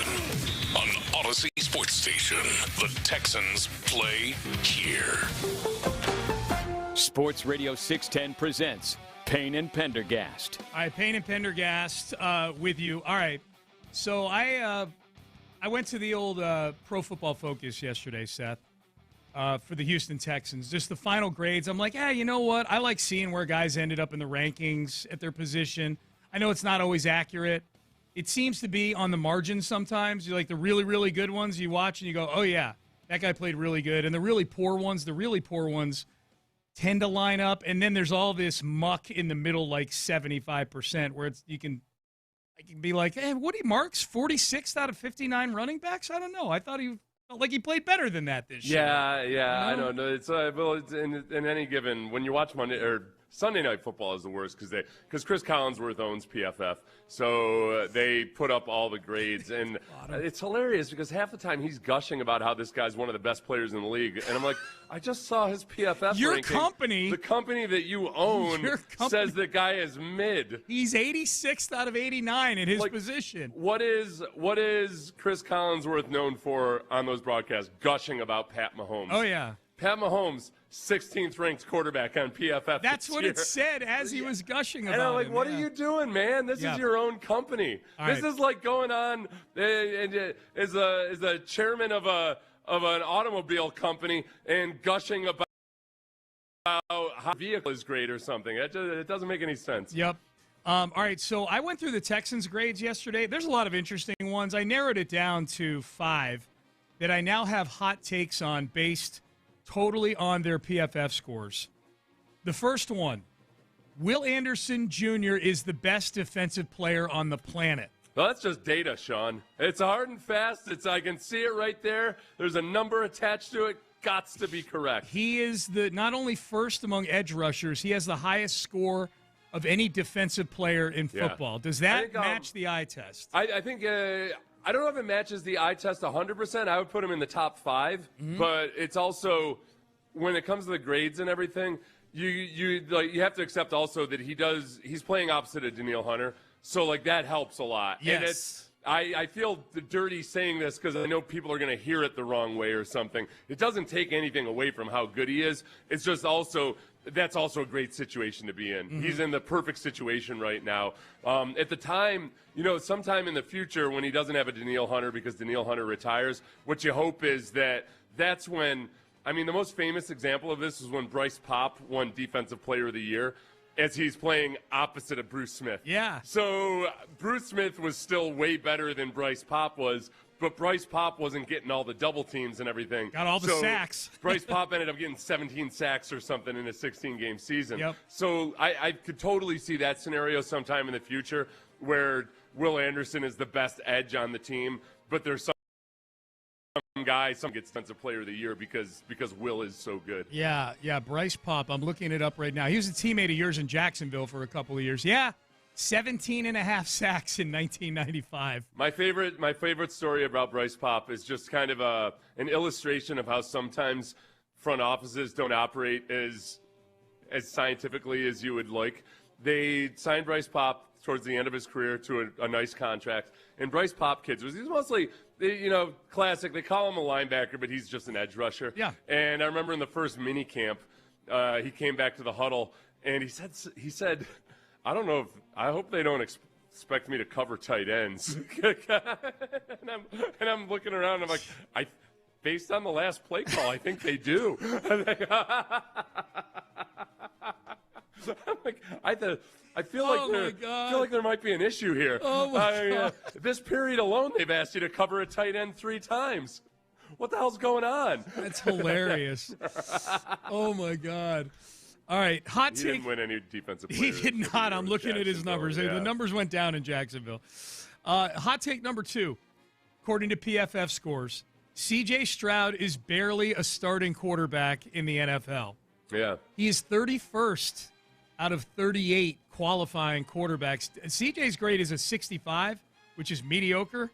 Davis Mills' grade is a 64. If you want to add any fuel to the should have brought in Davis crowd at halftime on Sunday. So He's way above Shedeur Sanders. Yeah. Way above Dylan Gabriel. Bad as he was these last two games. I don't think he's 31st out of all the quarterbacks in the NFL. I'm going to look at some of the guys above him on the PFF scores where I could say emphatically, no, he's better than this guy. Well, I think he's better than Aaron Rodgers was this year. Yes. I think he's better than Jackson Dart was this year. Wow. Yes. You know what? I'm going to be honest. I haven't watched enough of the Saints. Maybe I will in the offseason a little bit. But I think he's better than Spencer Rattler and Marcus Mariota. Well, so where's Tyler Shuck on there? Because he's the one who was winning all those damn games at the end of the year. Tyler Shuck was 19th. Yeah. I mean, I don't know. I'd still take C.J. Stroud as my quarterback over Tyler Shuck. Part of it with C.J. this year was, and this is what was so frustrating about the playoffs, was C.J.'s numbers were – C.J. was doing a good job of understanding that he has a really good defense on the other side of him. And he was being conservative – and they weren't trying to necessarily take the top off the offense. They were doing everything they could to make the offensive line, frankly, look better than they actually were, getting rid of the ball quickly. Using all these things that make for a less statistically dazzling quarterbacking performance. And I gave him a lot of credit for that because I thought he grew, he matured. He did a lot of things, and then it just all evaporated in the playoffs. You had said heading into the playoffs that the version of C.J. Stroud this season, even though it was statistically inferior to his rookie year, was better equipped to have success in the postseason than rookie C.J. Stroud. 100% I believed that. Yes. Like the idiot that I am. I 100% believe that. If I could have that same take. But what I would have said is, barring some weird meltdown by C.J. Stroud, which is probably definitely going to happen. But barring that, that CJ is better equipped to handle the playoffs this year than he was in his rookie year. He's done all of these higher level quarterbacking things at a much better, and he's done it and operated the offense more effectively like a veteran quarterback than he did his rookie year. I surely won't expect him to melt down, but if he does melt down, things could go south for the Texans. And they did. All right, so hot takes based on Pro Football Focus scores. Will Anderson Jr., the best defensive player in football. He was number one on PFF. That one's in the neighborhood at least. Oh, yeah, 100%. C.J. Stroud is barely a starting quarterback. I think they're in a different zip code on that one.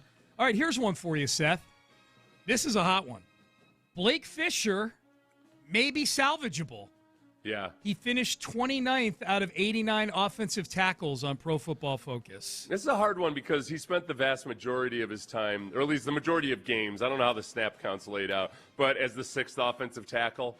And just by sheer numbers, you're going to have an easier go of it when there's six offensive linemen, or the sixth offensive lineman, not the sixth offensive tackle. Right. So I do think that he showed some growth. I think he's definitely salvageable. And I think he got better along the way, maybe being able to take advantage of only having limited reps and what have you. So there's something there. He's a guy that far out of whack in terms of his technique and everything else last year and during training camp this year that I want to give him time for Cole Popovich to take hold. Especially for a longer, lankier guy, you really got to be nailed down with your technique. He's not going to be a guy who's ever going to overpower anybody. Yeah. So he's got to have his technique nailed. And I think Cole Popovich, if anybody can get it out of him, it'll be Cole Popovich. If Blake Fisher becomes what they thought he could be as a second-round pick a couple of years ago, that's a big deal. Because Ariante Arcery is going to be your left tackle. If Blake Fisher can be your right tackle and you can put Titus Howard at left guard, there's so much less. I don't think that's – I'm not willing to go there yet. I think he's salvageable as a viable swing tackle. I said if. Like that would be huge. I'm not expecting it. It would be huge. Like Blake Fisher still hasn't shown to me any actual real man strength yet. Yeah. You know, like when he goes out there and even when he does well, I feel like he's a college kid just hanging on for dear life. Mm-hmm.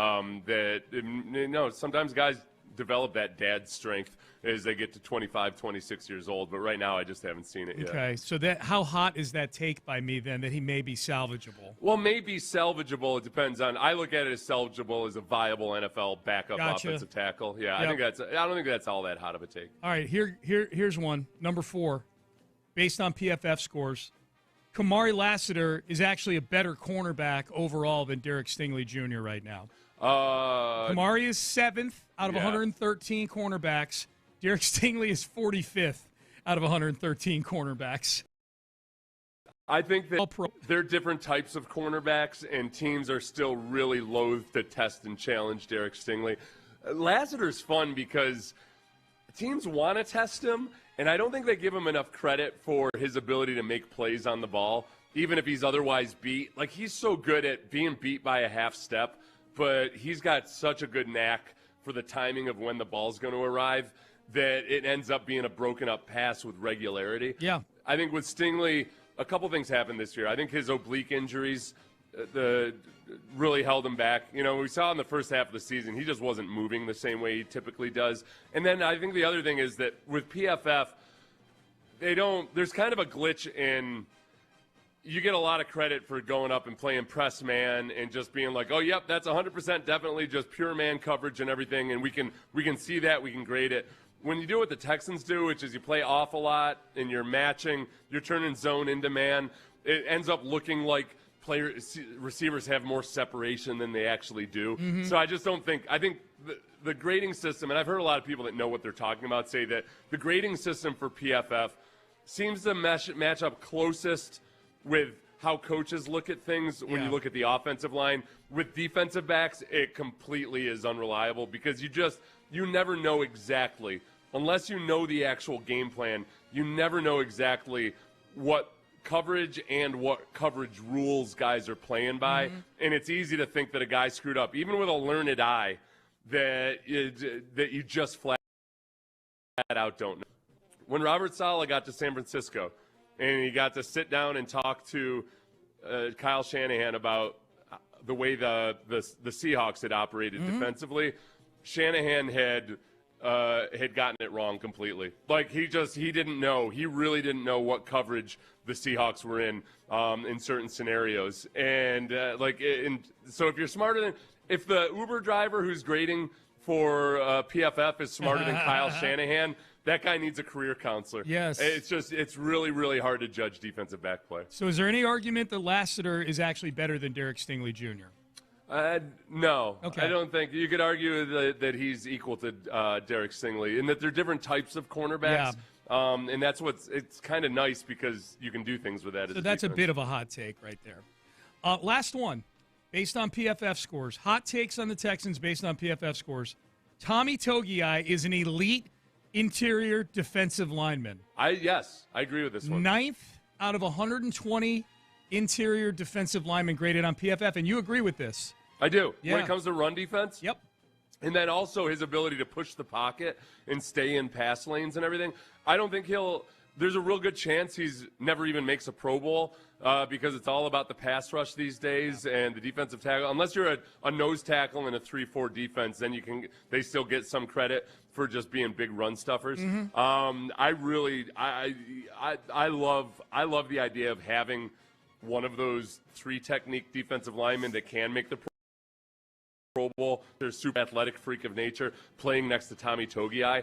That's exactly the matchup you want, or the pairing that you want. He's 100% needs to be on that field and a big part of this team. I love the way he plays. They did a great job in extending him early this season. They gave him, for those who don't know, they gave Tommy Togiai a 1-year, $3.3 million extension in the first 2 weeks of the season when he was inactive. He was a healthy scratch the first 2 weeks, and then for the rest of the season, he made it very obvious he should never be a healthy scratch ever again. Should they approach him about maybe even tacking another year on with him, Seth? I don't think so, because I still don't think necessarily he's a guy that's going to – I mean, it'd be cool. They might do that.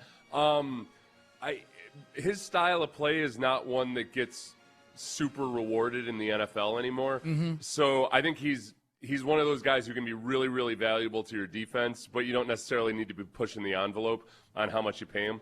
I'll give you more advanced stats. Like the defensive tackle run stop win rate, he was number 1 in the league by a really healthy margin. He was 4% above Quinnen Williams. Like my temptation when I saw Tommy Togiai the first time was, okay, cool. He makes some nice plays, but really he's one of those guys that he's always where he's supposed to be. He understands where he fits in the defense. He's super strong, and it's great for the linebackers to be able to play behind a guy like that because they can see everything a lot more clearly. Yeah.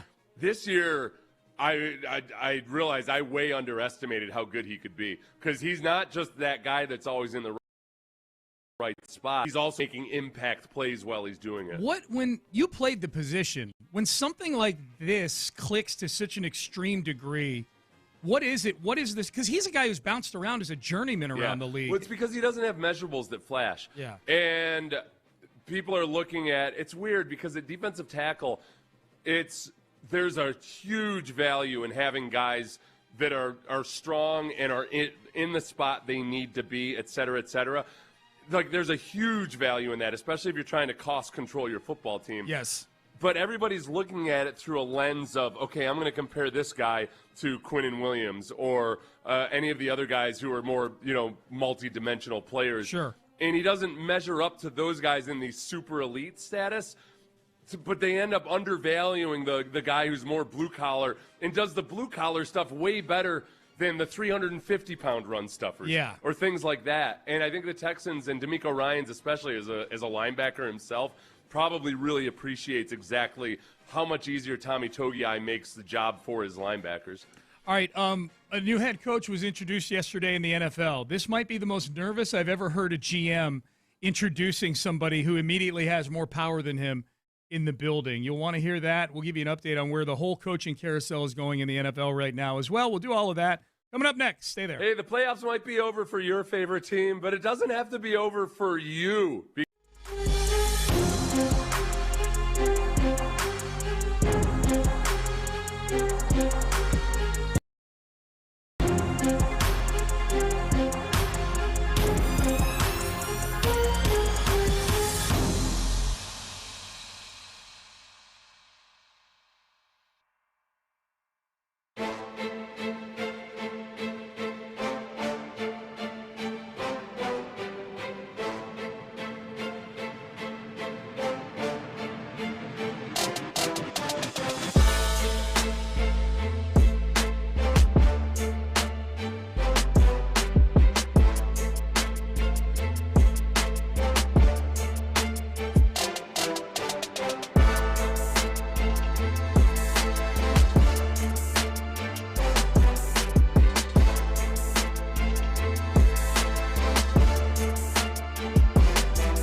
Radio 610 presents live from the West Point Lincoln and West Point Lincoln of Sugar Land Studios. Here's Payne and Pendergast. All right, Payne and Pendergast with you. So John Harbaugh was introduced as the New York Giants head coach yesterday. That got a lot of run. It's the Giants. They're a bad football team, but a blue blood football franchise, so it got a lot of attention. The New York football Giants, as John Harbaugh wanted to remind everybody, they're supposed to be Oh, did he called. do that yesterday? Yeah, he did, because he's talking about his dad growing up told him about how Giants. Okay, all right.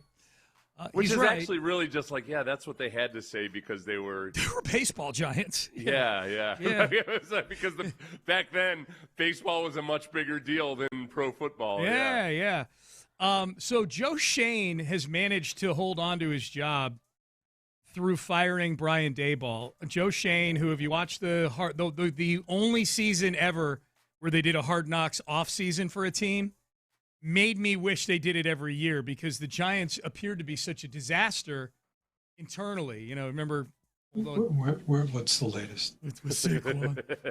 Saquon. And then Joe Shane would go on to basically mislead the owner every step along the way on that franchise and make it look like, we really want Saquon back. But we'll see. We probably won't be able to work out, but we're going to try. Meanwhile, he's telling everybody else in the building, nobody's going to want him. No. Who the hell's going to want an old running back like Saquon Barkley? Certainly not the Eagles. Right. Yeah. Remember that young scout was like, I don't know, the Eagles maybe might want him? Right. Chip. Well, they got other needs. Yeah, that guy should be a GM. That guy. I liked that guy. I did that guy too. Impressed me. He made every actual good point that could have been made about Saquon Barkley. That guy made. I'm guessing that Joe Shane fired him or ran him out of the building or something. Probably. Yeah. You know what they were treating Mara like, or Joe Shane? A lot like how on The Sopranos the whole crew just treated Uncle Junior. Like, yeah, he's the boss of the family, but he's senile and he's old, and we can tell him anything and he's going to believe it. Like John Mara. Here was Joe Shane yesterday, GM of the Giants, introducing the new head coach. Have you ever seen a GM I think I closed my eyes as I played this video yesterday to ask myself, does this translate on the radio?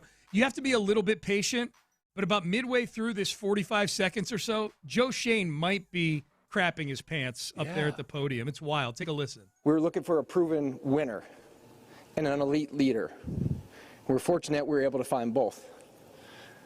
John Harbaugh's amassed 193 career victories, 13 playoff wins, and a Super Bowl championship.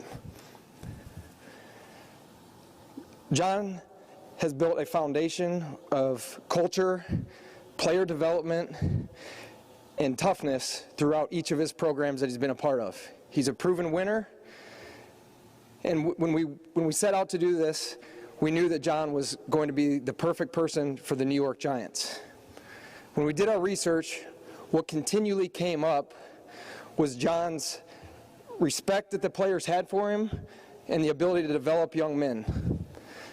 And with that being said, I would like to introduce to you the next head football coach of the New York Giants, John Harbaugh. I mean, you're a GM in the NFL. Nobody's asking you to be Winston Churchill or anything up there. It sounded like he was introducing his wife's lover, like this guy who also beat you up who beat you up when you were in high school. He was your bully in high school, and now he's come back to steal. He's very respectful of the bonds of marriage, and this is the guy who wrecked my home. That was bad. A little too sensitive of Mike. And if you can get the visual, though, too, he was gripping the podium at times. He was. You could see his fingernails are white. Yeah. He was afraid he was going to fly off the face of the earth. Okay, so now compare that to John Harbaugh when he gets up there. By the way, John Harbaugh, he introduces Harbaugh. Harbaugh stands up. The two of them exchange one of the most awkward hugs you're ever going to see between a GM and a head coach. Yeah. Harbaugh's going to steamroll this guy. There will be a new GM in New York within a year. That's my prediction in all this. Compare Shane, who sounds like he's pooping himself, to John Harbaugh, who's just up there riffing. What qualities do you prioritize in the players that you acquire and that will play for you for the New York Giants? Well, I mean, there's a lot of qualities that go into it. I mean, Joe's got lists and lists of qualities for all different positions and all that. that you'd be looking for. But to me, the number one thing is we have to have guys that love football. I mean, you just have to. It's football. What are we here for? You know, what do we do? What is this building for? It's for football. You know, this is a football team. And we need guys that love everything about football. They love the games. They love the practices. They love the weightlifting. They love the meetings. They love the dining hall, you know. They love every part of football, man. And if you love football, guys, if you love football, you're going to want to be here. You're going to want to drive in that parking lot every time you walk through those doors. You want to walk up in those halls. You're going to want to get in front of that tape and watch tape every single day because you're going to be around a bunch of guys that love what you love. They love football because that's what we're going to be doing, football, all the time, every day. And if there's guys you know around that don't love football, Joe, we're probably going to let those guys go play somewhere else, you know? Okay, because if you don't love football, you're not going to love it here. Say football again. Say football because again. We'll be doing football. Yeah, thank you. He totally alpha dogged Joe Shane right there. He's also doing the thing where he's making it look collaborative at the beginning here. Yeah. You know, like he's yeah. I think John Harbaugh, there will be a new GM in New York next year. Sean, I don't look at John Harbaugh as a guy that's much into, you know, showing a display of dominance or strength or anything. And I don't know if he was even consciously doing it, but kind of talking dismissively about Joe's lists and lists. Oh yeah. Which have gotten us where. Yeah. And then at the end saying, Joe, if they don't love football, they're out of here. Yep. Like basically instructing his general manager how it's going to be. Well, and that's okay. This is a great segue into it's phenomenal audio. You're absolutely, both of those cuts are great. Both of them met with the media afterwards in little mini scrums. Not at the podium.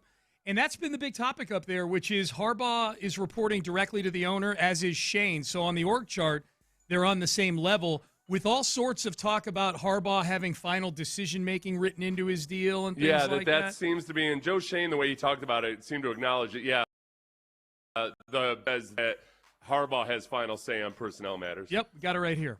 I'm not worried about that. Everywhere I've been in the league for 26 years. So everywhere I've been, the head coach and general manager work together. That's the only way it's going to work. And get on the same page, go through the process. Again, we've done it everywhere I've been. So I'm not worried about it. Like you said, that's just something on a piece of paper. Doesn't matter. We need to work together, and we're going to come to the final conclusion. And it's always going to be about what's best for the New York Giants. So I have no problem with that. And I'm looking forward to working with him. He ain't working with Dayball anymore. Dayball didn't even know what day the draft was. Yeah, that was he had just from judging on Hard Knocks, and I don't think this is reading too much into it. Nope. Dayball was showing up to some of those draft meetings vaguely aware of guys, and this is right before the draft too, where Shane is kind of filling Dayball in on who the prospects that they're really thinking about are and everything. And there's a part of that in many organizations, but Dayball almost looked like he really didn't care that much about the draft. Extreme degree, probably a dream for someone like Joe Shane. Yeah, this and guy's Dayball not could gonna... just be the pure just football coach, football guy. I don't think it's like that with John Harbaugh. And John Harbaugh's worked with DeCosta and Ozzie Newsome, guys that are much better at being GMs than Joe Shane has been. Yep. And I can imagine that, in the give and take of it, at some point, John Harbaugh is going to be like, what the hell is this guy doing? What are you even talking about, man? We're getting some hilarious Joe Shane texts. Yeah. Sounds like the Boom Goes the Dynamite guy. Remember that guy? Yeah. Remember Boom Goes the Dynamite guy? He was this poor kid who I think was at Indiana University or something. In the first viral videos like 20 years ago was Boom Goes the Dynamite guy. Text message, that's some heavy breathing. This is a great one, Seth. Shane sounded like a child introducing their parent at career day. It did. That's perfect. It's weird. Usually I give guys a pass if they're new in a role, if it's a first-time GM or something. Those guys don't usually have a whole bunch of experience speaking to press conferences or being in front of the media or anything. Joe Shane's been at this a long time. Yeah, and he did. He seemed like a high school kid in a public speaking class. And he's been at this a long time, and I'll go back to Hard Knocks. He never seemed like a guy who was nervous in front of a camera at all. Right. Like he seemed like someone who was duplicitous and bad at his job, but never at any point did I think to myself like, oh, this guy is really nervous. He's a bundle of nerves right now. He was a steely-eyed assassin when he was lying to John Mara about Saquon Barkley's market. What's the latest? His face. Like, I don't know, man. I just got a text from some non-disclosed person that says Saquon to, where was it, Cleveland or something? It was I forget what it was. Saquon to Detroit. Yeah. Who knows? We'll see. Yeah. I did not see pooping himself Joe Schoen as a thing. What if Harbaugh, right before Shane went up, what if Harbaugh, whispered something in his ear? It was like, your days are numbered or something. That's what it seemed like. When they hugged, that's what it looked like. Yeah, it almost looked like, and for him to get up there and talk like that was so out of it felt like Harbaugh had just said something that really, really scared him. It was almost like when, in the O.J. Simpson trial, when who's the old guy, the old attorney? F. Lee Bailey. F. Lee Bailey, who leaned down and he told Christopher Darden something basically about, like, you've got the testicles of a mouse if you don't do what or whatever. And kind of reverse psychology Darden into making the wrong move. Yeah. I think I think Harbaugh F. Lee Bailey'd Joe Schoen. Harbaugh is the F. Lee Bailey of NFL coaches. Yeah. That's a hot take there. I think that was I think it was that F. Lee Bailey told Christopher Darden that if he didn't have OJ try on the glove, he wasn't tough or something like that. So Darden was like, I'll show you. Darden made sure that OJ would be walking the streets by the time the jury showed up. Oh, my God. Dude sounds like the commandant in Police Academy when the prostitute is inside the lectern. I don't know what that is. I don't recall the Police Academy movies all that well. The child introducing their parent on career day. No one's going to do better than that. That's a great comp for Joe Schoen. You know what I did? I started watching Brandy and I started watching Game of Thrones all over again from the first episode last night. That's what I'm doing without football in my life. Not the new HBO series, but I also started. We watched the first episode of A Night of the Seven Kingdoms. Yeah. So far, I like that. I think that feels like it's going to be more of a PG type version of Game of Thrones. Okay. Maybe I'm wrong on that. There's been no nudity or violence yet. There's just been visual poop. Within the first 10 minutes, you see a guy, the poop coming out of a guy's body, out of the Sir. Okay, I'm Sir out. Dunk. Yeah, it's weird. It's really weird. I'm like, why are you showing me this? Yeah. I don't recall ever seeing that in a movie ever. Right. It's weird. Yeah, I'm out. I was going to watch that. I'm not going to watch it. Otherwise, I enjoyed it. I thought, I think I'm going to like this one. I'm not a huge as long as poop there's no guy. more of that. Yeah. I hope they didn't have a meeting where like, hey, we're not going to have as much gore or sex in this one, but at least let's give them some poop. Bodily functions. That's the guys squatted down. You can't see him. Yeah. You can see him. He's behind a tree, kind of squatted over. Yeah. And you just see the poop eject out of his body from behind the tree. Literally, oh God, this is awful. It's gross, man. Yeah, it's gross. Okay, taking that. So then out we of watched the first episode of the original Game of Thrones. And I'm like, this is the gross stuff I want to see. This is what I want. Bodies. I want disemboweled bodies, and I want a brother banging his sister at the top of the clock tower. That's what I want. So I want to see 10-year-olds get pushed out of tall windows because they walked in. This is the good, wholesome entertainment that I want. They walked in on the brother and sister doing it. Normal stuff that you expect to see in an HBO series. I needed this reset. Not somebody performing a perfectly normal bodily function that we all do every day, hopefully. Right. Oh, thank God for the Lannister family, I tell you. All right, Payne and Pendergast with you. To the Astros for a minute. The next thing up here is going to be spring training soon enough. Pitchers and catchers. ESPN power rankings are out. More importantly, the odds boards are out, as are the win totals. I want to frame the new world that we're living in now with the Astros, and how does it feel? We will have that for you coming up next. Kirk Holmes, how's it feel when you're going to build a custom dream home?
22.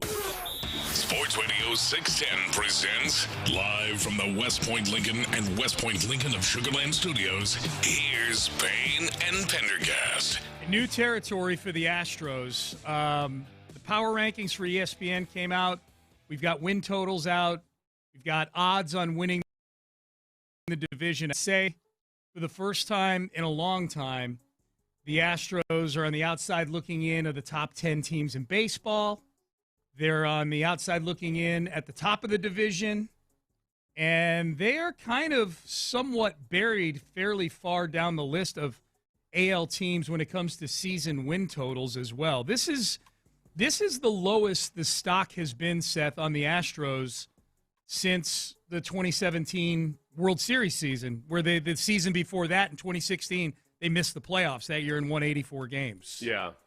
Here are the numbers. The Astros are 11th in the ESPN Power Rankings. So 11th in the ESPN Power Rankings. Where are they on the World Series odds? I don't have. They're like 5th or 6th on World Series odds. I'll look up the World Series odds. The only thing I had was just AL stuff here. Yeah. I side with Vegas when it comes to actually power ranking this stuff properly. Yeah. Of course, they're also factoring in trying to get some juice on things and everything, but still. Well, Vegas, we should point out, Vegas has them only winning 84.5 games. Yeah. So that's a modest total for a team that's had as much success as the Astros have had. Well, over the I last wonder if that decade. speaks to kind of a boomer bust nature to, obviously, if guys play like the back of their baseball cards, as we all love to use that phrase in this city, they have the capability of winning a World Series if these guys all play and don't get injured the way they could. 2026 World Series odds. The Astros are, this is on ESPN.com. Yeah. The Astros are, the Dodgers, everybody. The Dodgers season win total is 102-5. Yeah. I mean, great teams don't get over like 96 or 97 when it comes to the bet. 102-5. And they're plus 250 to win the World Series. The next closest is the Yankees, 2.5 to 1. The next closest is the Yankees at 8.5 to 1. Like they're spending more in luxury tax than multiple teams are on their entire roster. A lot of the league is spending on their roster. Yes. Yeah, it's crazy. So it goes Dodgers, Yankees, Mariners are tied with Philly for third on the odds board. Then the Blue Jays are tied with the Red Sox at 15 to 1, and the Braves at 15 to 1. Then the Mets at 17 to 1, and then the Houston Astros.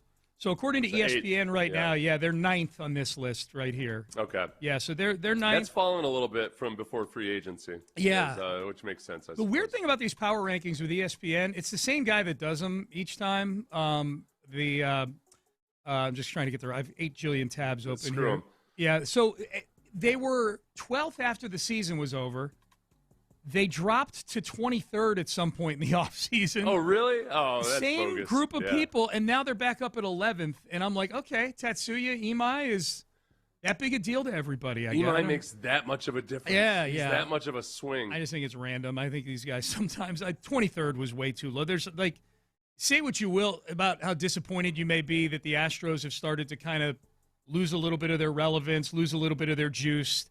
They're starting to watch more and more guys, getting harder and harder, it seems like, to get guys to sign off on these deals like Jordan and Bregman and Christian Javier did that buy out some of those arbitration years, so guys are leaving. I think there's zero chance Pena does a deal like that. I think there's zero chance Hunter Brown does a deal like that, and those are your two best players. The outlook for the Astros, for me, moving forward, is very murky right now. I think if you look at the crowded infield, for instance, that situation, I think there are previous versions of the Astros where we might look at that and say, you know what, they'll figure it out. Yep. You know, it's just whatever. Okay, you got too much of a good thing. They'll figure it out. But now, just by virtue of where they are, where they're right at that brink between being one of the genuine, really good teams or just part of the mediocre hordes, that it becomes a huge deal. Mm-hmm. It's not an embarrassment of riches. We've got scarce riches, and they're concentrated in one spot. We need to spread that out a little bit. It sounds like they're getting – it's from all the rumors that you see, it sounds like they might be getting close on moving Paredes to Boston, it sounds like. So we'll see. These are the teams that are ahead of the Astros. And again, though, that still feels like, all right, cool, and then they'll balance it out and maybe just get some things in the outfield. But we still – like that was one of your best guys last year. Yeah. You know, who do I trust to have in Dyken Park? Yeah. Like, who do I trust to have a better year at the plate if they're both healthy? Carlos Correa or Isaac Paredes? It's Isaac Paredes. Paredes, yeah, right now, yeah. And the Christian Walker contract is a bad deal right now, and they can't get out from. Perfect world, you would get out from under Christian Walker with minimal damage to the competitive balance tax, or minimal damage to your payroll, and you'd move Isaac Paredes to first base. And I think you can roll with that infield. I think you can roll with an infield of Correa, Pena, Altuve, and Paredes at first base. But the Christian Walker contract is just a bad one. These are the teams that are ahead of the Astros on the season win totals in the American League. Yankees, 93.5. Blue Jays, 91.5. Mariners, 90.5. Red Sox, 87.5. Tigers, 86.5. And then the Orioles and Astros are tied at 84.5. So basically the Orioles and Astros are tied for the last playoff spot in terms of number of wins. Because, by these win totals, the Yankees win the East, the Mariners win the West, the Tigers win the Central, and then you got Blue Jays, Red Sox, and then whoever wins a tiebreaker between the Orioles and the Astros. This is where where I tend to be more optimistic than this. Is just simple. If you reduce it down to, if you have a normal year with injuries. Injuries, yeah. This is a team that's certainly capable of winning 87 games with some of the worst injury luck in the league last year. And I guess it comes down to, okay, am I confident that, hey, okay, they swapped out the trainer and some of the medical staff and everything. Maybe some of it in the last couple of years was just bad luck. Imai is a young dude, and hopefully the Astros get the absolute best out of him. If they just have that injury luck, not cataclysmically bad, I would say, they should be able to replicate at least what they did last year. Yeah, they were right in it last year. They're a 90-win game. They're a 90-win team last year, 90-plus win team with just 30 fewer games missed due to injury from starters. Yeah, they weren't the bottom didn't fall out last year, but yeah, you're right. The big one's Yordan. I mean, if you're going to get 48 games or whatever it was out of Yordan Alvarez, you're not making the playoffs this year. Your margin for error with your really good players goes down every year that some of them leave. Yeah. And this year, Framber Valdez is leaving. He's one of your really good players. Text message. Out on the Astros until they have a new owner. I don't know. This is the problem, though. If you're upset with Jim Crane and the many ALCSs and World Series that he's brought you so far, there are certain things that Jim Crane simply cannot do with the economics of this team. Like, if you want him to spend as aggressively as the Yankees or the Dodgers, what you do need then, okay, if you had a new owner who came in and just wanted to spend his billions on a pet project, then by all means, that guy could do that.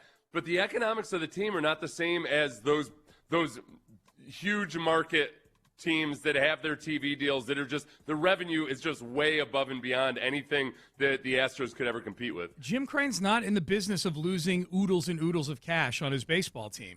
Right. I don't think he's somebody that needs to make several millions of dollars with his baseball team. I think he wants to win, but I don't think he wants to win and swim around in red ink while doing it, unlike some owners who are perfectly willing to do that. Because they've got, they're managing hedge funds and whatnot. If you look at just the total revenue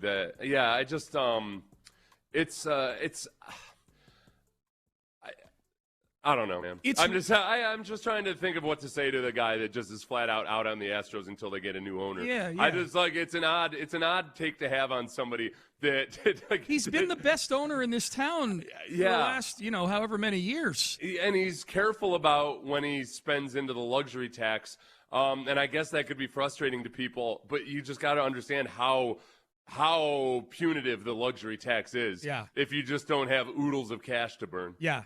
The only bad thing I could say about Jim Crane is that period of time where he and Bagwell and Reggie Jackson were running things, and it was a disaster for a month or two until they actually went and got a real GM. The Dodgers, 2024 revenue, the Dodgers had $752 million in revenue. Yeah.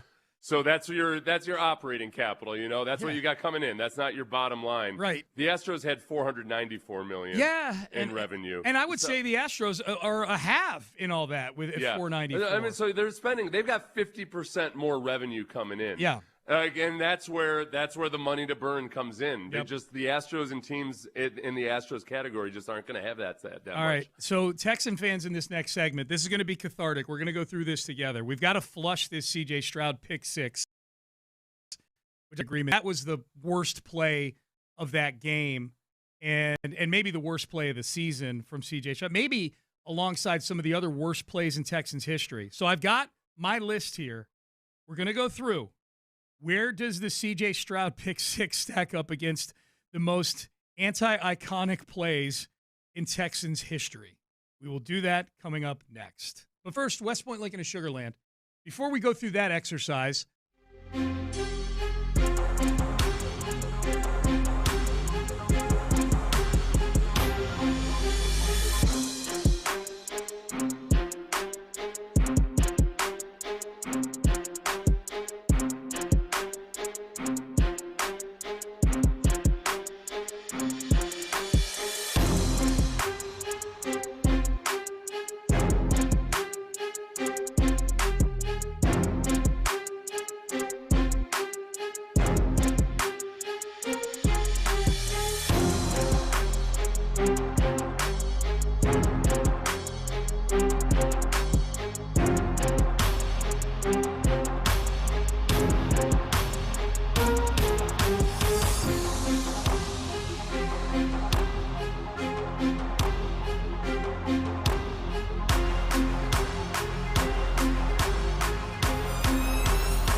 West Point Lincoln and West Point Lincoln of Sugar Land Studios. KILT FM HD2 Houston. On Odyssey Sports Station. The Texans play here. Sports Radio 610 presents Payne and Pendergast. On first down, CJ grabs the snap, boots out to the left, but his man falls down. The ball is up for grabs, and it's picked off at the 20. Right side, Jones, 5, and Jones to the pylon. Jones is in. Pick 6.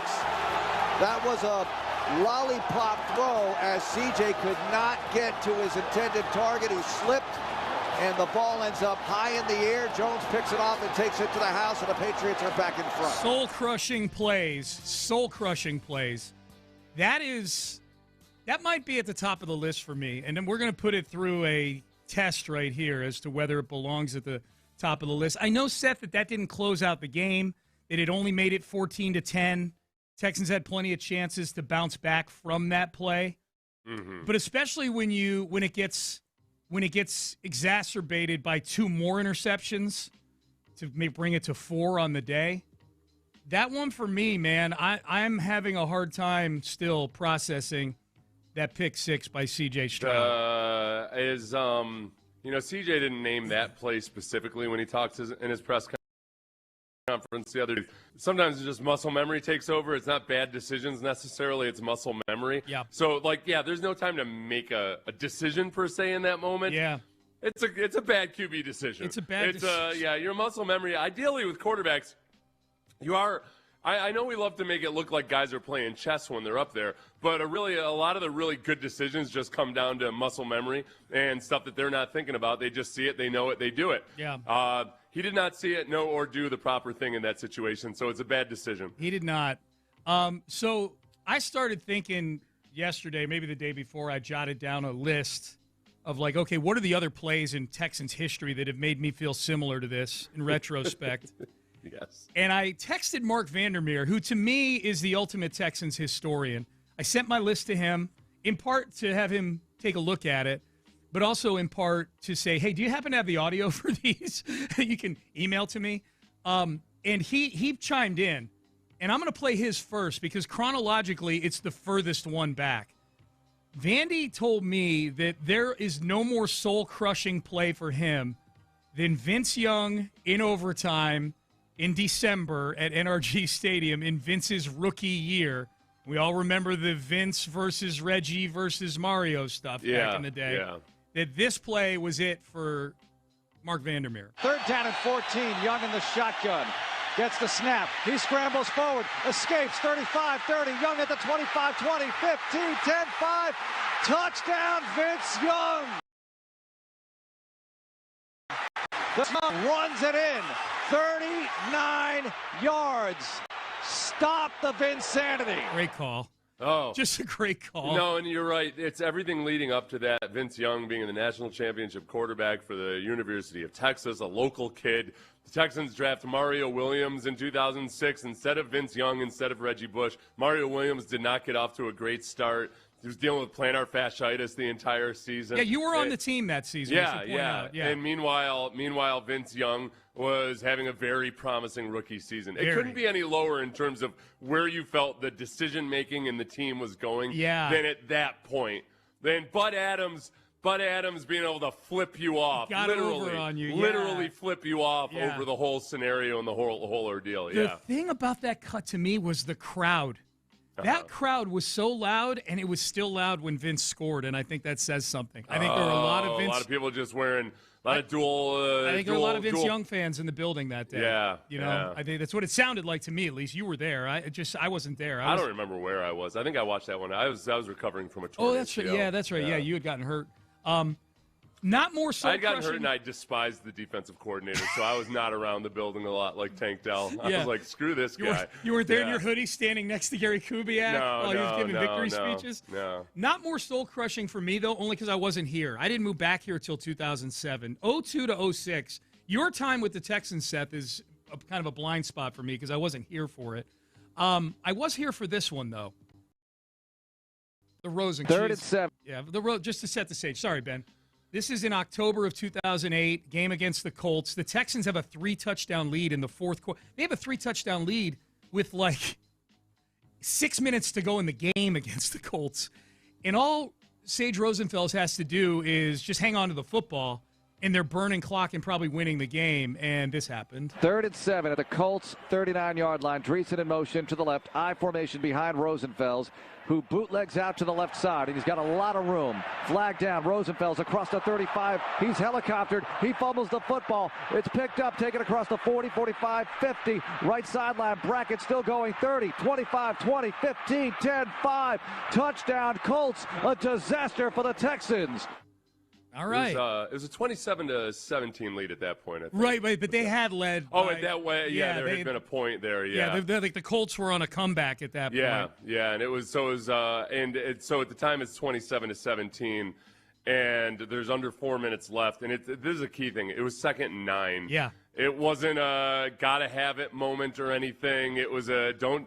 You're not gonna, and you're also not gonna win. You're not gonna win the game in that moment either. Yeah. With getting a first down or whatever, it would help. Yeah. But it was a really, really bad decision. Yeah. The soul-crushing part of that one would be that this was at a stage in the franchise's history where the Colts were still dominating the Texans. Yeah. And the Texans had won maybe 1 or 2 games against the Colts at that point. I forgot though too that after that it was okay. The Colts score a touchdown.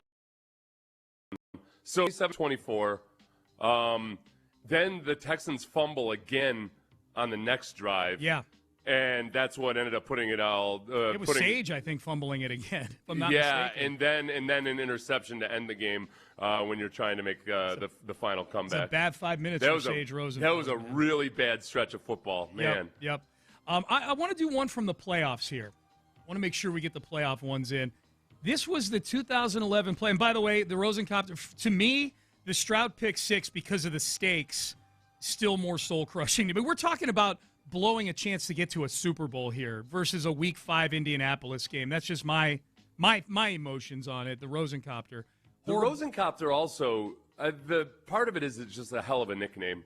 I don't know if it would have lived on in infamy if it weren't for the hilarity of it all. Remember, this is your backup quarterback. Yes. It's in the visual. I was just looking at a photo of it. He's like 8 feet in the air. Yeah. I don't know.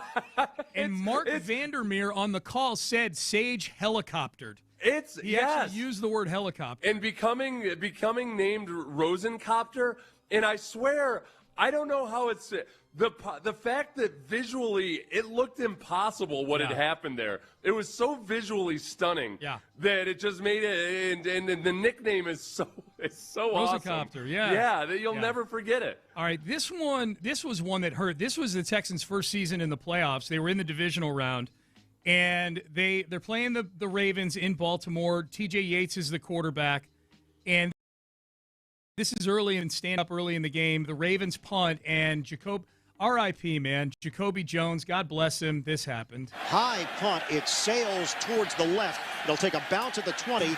And a misplay by Jones. He tried to catch it. It's recovered by Baltimore inside the 5. Jacoby Jones with a poor decision there as Jimmy Smith comes back to get it. All right, we're good. Yeah, so that set up the Ravens with a room service touchdown, right? Yeah, and then I guess the fallout from this, and with a few of these, it's the fallout afterwards, long term, that makes it that much more painful, is that Jacoby goes on to be a Super Bowl hero for the Baltimore Ravens. Yeah. It's that whole dynamic of, man, oh boy, if we could have just gotten the best out of Jacoby Jones, but I guess it's just not meant to be. Who could get the best out of Jacoby? The team in which just benefited from that Jacoby Jones era. He's on Dancing with the Stars a year later, man. Yeah, it was crazy. He was on late night television asking about a polar bear pooping in the snow. Yep. All right, there's people texting in. Why are you doing this, Sean? This week isn't tough enough. Because we need to. This is us flushing it out. We need you to toughen up too. This is we need us to build some calluses. Yes, this is us going through the exercise of flushing it out. This is the equivalent of. I have a sty on my eye right now. This is the equivalent of a hot compress and antibiotic ointment all over this C.J. Stroud pick 6. We're flushing it out right now. Yeah, it's pretty what gross. Brandy does when she has a sty? What's that? I don't want to even Don't say pop it. Yeah, with a needle. No, no. I don't know how or why advisable. I would suggest that nobody out there do it, but I don't know. Does she light the tip of the needle to sterilize it first? I don't know what she does. I don't look or ask questions. Oh my God! I don't approve of it. But yeah, she's hardcore. All right, a couple more, and stick with us here. This list makes me hate this franchise. No, that's not what I'm trying to do. We're trying to flush out the pick six. We're trying to puncture the sty in That's our eye. right. That's right. And I've got so many more that we may need to rapid fire these. Richard Sherman's pick six to beat the Texans in week 4 of the horrible 2013 season. Schaub fakes the give, throws it backside right, and it's picked up by Sherman across the 50. No way! 40, 30, 20, 10, 5, touchdown Seattle. It happens again. A pick six. Okay, that's no way. Part of me. I'm playing part of these so all of you can realize how awesome a play-by-play guy Mark Vandermeer is. Oh my gosh, I can't even remember. What a call. Sean, that season, if anybody can relive all of those pick sixes, I can remember one time I was doing the pregame show, and then I had to get over to KHOU because it was the San Francisco game, I think, right? Yeah. It was a night game. Yeah. So I had to get over to KHOU back when it was still on Allen Parkway. And I remember I'm listening in my radio. Yeah. And I pull into KHOU's parking lot there on Allen Parkway, and Schaub throws a pick six. Yeah. And I bashed the dashboard of my car so hard. Yeah. I was just sitting there slamming it. It was like a scene from a movie where somebody had just died. And I'm like, no! Dude, Amy no! and I had just landed and coming back from an OU game.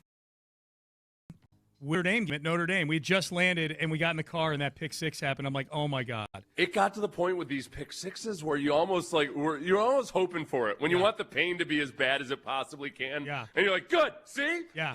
Yep, there we go again. Yep. And that was another dumb one, cut much like a Rosencopter. This was even more egregious in that all you had to do was take a sack there. That's The right. Texans had the lead. That's right. All you had to do was take a sack. Like CJ. Yeah. Why are you doing this, Sean? Because we're all going to toughen up a little bit right now, okay? Wattcat, 2015 playoffs, Kansas City. Alfred Blue runs the ball down deep into Kansas City territory, and Bill it was O'Brien. beautiful. It was one of the best moments of Alfred Blue's career. It was. The bad Remember, part he juked was himself out on that bad run, part didn't was he? everybody catching up to him and then surrounding him. Yeah. Like the 15-yard line. He tried to juke somebody for no reason at all. He was in the when clear. He could have just kept running. He was in the clear, and everybody surrounded him. So the very next play, Bill O'Brien decided to trot out Vince Wilfork at fullback and J.J. Watt, whose groin muscles were on a string at that point. We would find out later that, he was that playing game. He was playing without a full anatomy. Yes, and this happened. J.J. Watt and Vince Wilfork have both checked into the game. First and goal at the 2. J.J. Watt in the Wildcat formation. First and goal at the 2. Here's the snap to Watt. Watt running right side, stacked up, and Watt still going is going to lose yardage as DeVito finally tags him down. Yeah, that did not work. No, it did not work. It did not work. You said a running back running for 48 yards or whatever it was. It was just now this is especially painful because twice the Texans unfurled their Tommy Togiai at fullback this year. Yeah. And it worked out once, but only when CJ improv'd. Only because CJ made the best of a botched play. Yes. And then you see it again down on the goal line in the playoffs. And they take a touchdown off the board because they couldn't run it properly. Yep. And I know a lot of people are still upset about that call. I think it's because on the TV replay, it made it look less obvious than it actually was. The problem was Togiai was still getting down into his stance when Dalton Schultz goes in motion. It was an easy call for the officials to make. It was very poorly executed while you're trying to do something clever. All right, 2 more we're going to get in here real quick. 2016 regular season at Denver, Brock Osweiler going back to play the team that drafted him and had the only throw fumble that I've ever seen in my whole life. Osweiler in the shotgun formation, no backs. Brock with time, and the ball slipped out of his hands, incomplete, flag in the secondary. I think that ball slipped out of Brock's hand.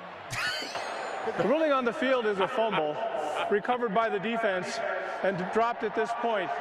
It is Denver's ball. And that's about as bad as it gets. Your quarterback doesn't get hit, but he fumbles the football on an errant throw attempt. The thrumble.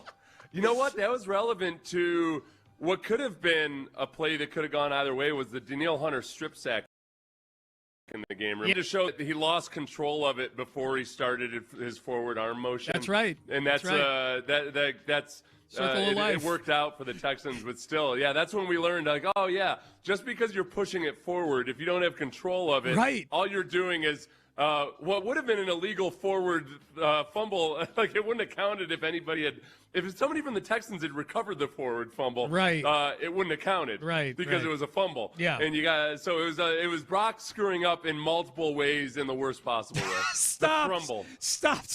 We're dead already. You will listen to your thrumble and you will learn your lesson. Y'all take a lesson from JV Tamales and Katie. Guys, I love the show, and I can stomach the flushing out audio clips, but just please don't play Jack Easterby doing stand-up at the Apollo. We'll play that later. Yeah. Last one, Bill O'Brien trying a fake punt up 10 at Kansas City as a 24-0 lead is evaporating into dust. Here's Brian Anger at the Houston 17-yard line. Weeks will snap it. Justin Reed calling signals on punt team. On 4th down and 4, and it's a fake. Reed running to the right side, and Reed's going to be short at the 34-yard line. He doesn't make it. What are you doing? And you could hear that crowd. It was 24-14 Texans at that point. That crowd smelled blood. You could hear them in the background. Oh, I mean, they were into it. They knew they were down 10, and they knew they were winning that game at that point. Had they 1-31 score. They outscored them 51-7 the rest of the way. The Chiefs would run out of gunpowder. We need to remember that. True story. They couldn't set off fireworks after the last touchdown. The Texans would score a touchdown at the end of the third quarter. Oh. That was inspirational. Giddy up, yeah. That was it. Yeah, it was. Let's see. They went how many? 1, 2, 3, 4, 5, 6. The Chiefs scored 6 touchdowns in a row. They scored unanswered by the Texans. The 4 touchdowns they scored in the second quarter were a total of like 16 plays. The 4 drives, like it was comedically like brief. How little time it took them to take a lead at halftime. At the very least, right? They didn't call a touchdown before that fake punt, right? Or I mean, call a timeout before that fake. No, punt. I don't think so. That was okay. Good. I don't think so. Yeah, that would have made it feel even saving worse. grace. Yeah. That was like everybody's huddled together on the sideline. We're like, oh look, and looking over toward the Chiefs to be sure they don't catch on to what's going on. Yep. Sean, some of these are literally making me LOL. Rosencopter, Wildcat. That's the point, man. That's the point. You laugh to keep from crying. All right, so we flushed they it were out. All pretty spectacular plays for the other team, Probably iconic plays for the other team. Yeah, this is kind of probably like the way we talk about the Revolutionary War compared to the way the Brits talk about the Revolutionary War. Yes. Which I've learned, by the way, the Brits don't think much about our Revolutionary War. Oh, really? Well, they've had quite a few colonies go astray. Oh. Yeah, so I guess it turns out they're like, yeah. Listen, ask Warren Beatty about his past lovers. Yeah, like, all right, whatever. We're barely a chapter in the book, man. All right, Payne and Pendergast with you. Up next, okay, I asked this question earlier. Are Astros fans happy for Carlos Beltran making the Hall of Fame? I put up a poll. We've had several hundred votes. Seth, time to guess. Coming up next. Okay. Yeah, not yet. Yeah, you got to look on your video. Not now. Coming up next. We'll do that coming up next. Hey, look, I'm going to tell you right now, if that segment brought you down at all, first of all, you're a little bit soft.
610 presents live from the West Point Lincoln and West Point Lincoln of Sugar Land Studios. Here's Payne and Pendergast. All right, Payne and Pendergast with you. If you hadn't heard the news, Carlos Beltran, two-time former Astro, once as an elite player on a pennant drive in 2004, and another as a leader behind the scenes for a World Series champion. And somewhere along the way, he concocted, I'm told, I don't know, he concocted some sort of scheme. What are you bringing up? Just the time they had to bury his glove in the outfield? Yeah, that's what you're talking about? Yep, that's what I was talking about.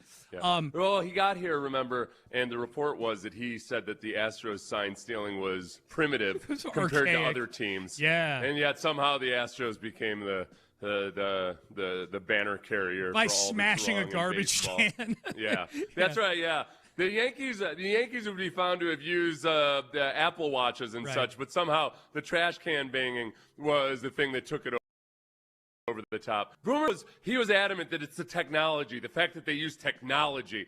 That's the problem. Oh, Boomer Esiason, yeah. Then when people realized that lots of other teams were using technology, no, it's actually the trash cans. Yeah. The direct opposite of the technology. Yeah, is what's yeah. wrong No, it's with what it. cavemen used to do. They were using a system that the people in the other dugout could clearly hear and had caught on to by the end of the season. Right. Yes, that's why it was so nefarious. Yes. Maybe they should have everybody go die. All right. So Seth, I put up a poll because it's been it's been the relationship between Carlos Beltran and Astros fans has been very complex. You know, he was great in 2004, and then he used them to get a big deal from the Mets, and he got booed for years and years and years. And then he comes back, and we're friends again, and they win a World Series. But then you find out he's the one who was the brains behind the stain on the Astros 2017 championship. So, simple question for Astro fans. And if you want to go vote, the poll is still up at Sean T. Pendergast on Twitter. Are you happy for Carlos Beltran making the Baseball Hall of Fame? That's it. Mm-hmm. That's it. And I predicted that 67%. 67% was your earlier prediction. Are you standing by 67%? I stand by it. Oh. And a second ding for being within 5%. And in fact, well, I only get a ding if I'm within 5%, so that's good. Right. Well, you get a ding for being on the right side of the poll, and then you get a ding for how close. So that is. And I'll say this: when you were kind of, going through all the machinations in your brain before about this particular question, you started at 70%. I said 70, and then I dialed it back for the cynicism of Twitter. Should have trusted your gut. Oh, okay. 70.1%. Oh, there we go. Even better than I had thought initially. 70.1%. Does I hold myself to a 1/10 percentile standard.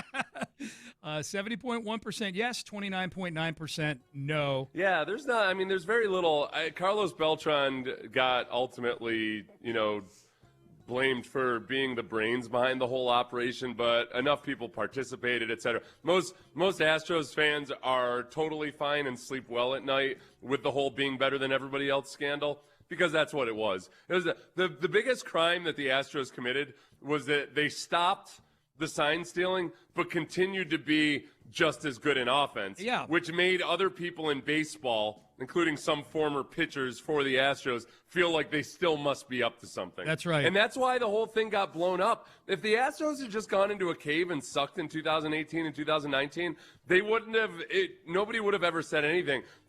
Friars and others were just convinced that, no, they must be doing something. Yeah. And the investigation would show that, nope, they weren't. You bastards. Okay, now this is interesting. I've got a few replies to the poll, and this goes into what I think is for an Astro fan, this is the subtext to Carlos Beltran going in, is the impact on Jose Altuve. Had a few, I'll sum them all up in one, collective tweet, which they're basically saying, I'm only voting yes because it benefits Altuve eventually getting in. There you go. I'll accept that. So that's a different question. Being happy that Carlos Beltran got in is different than being happy for Carlos Beltran. Those are two very different things. It's also, it's relevant that Beltran wasn't all that great that year. You know, it's a hazy, squishy, squashy. Oh yeah, great. He provided good veteran leadership and guidance on picking up tells from pitchers and all of those other things. But it's not like he was an integral driving force behind that, the dominance of that team. Someone said Boomer's take on sign stealing should be a legacy take on Take-A-Mania. Yeah, he had that take before Take-A-Mania is coming up on its 1-year anniversary on Super Bowl week this week. We've 1 year of bad takes on Fridays at 9 o'clock. And also, by the way, the Apple Watches was the Red Sox, wasn't it? I think they were both. Well, they were both up to something. The Yankees had an electronic scenario. The Red Sox were definitely Apple Watches. Yeah, for sure. Yeah, right. The Yankees had an electronic scenario. I don't remember exactly what it was. Sean, you can't segue into a Blue Chew ad after doing a segment on the blunders of Houston football. No, you can't. That's exactly when a Blue Chew is perfect. I just replied and I said, I believe I just did, and I did it quite skillfully. I said if you didn't like that previous segment we did when we compared CJ's pick six to the various other soul-crushing plays, if you didn't like that segment, I think you're a little soft. And if you're a little soft, you know what helps. That's what helps. Yeah. Do you think this do you read this Carlos Beltran election into the Hall of Fame 4 years in here? Does it move you one way or another on the whole Jose Altuve part of this? Does it make you more optimistic, or were you optimistic already? I already assumed that Altuve was getting it in. Everything I ever see or talk to anybody about or anything is that people within baseball really, they don't even, unless it's an opportunity to talk smack or something, they don't think less of Altuve at all. Yeah. And most of the people in baseball know the whole story now and understand that Altuve didn't even want the signs or anything. It's been a few years since I worried about Altuve's Hall of Fame candidacy. This is what I wonder. No, I think he's getting in. This is what I wonder. This is maybe a conspiracy theory-ish sort of thing, is that I think there are people out there that feel the Astros, I think it's silly, feel the Astros didn't get punished enough.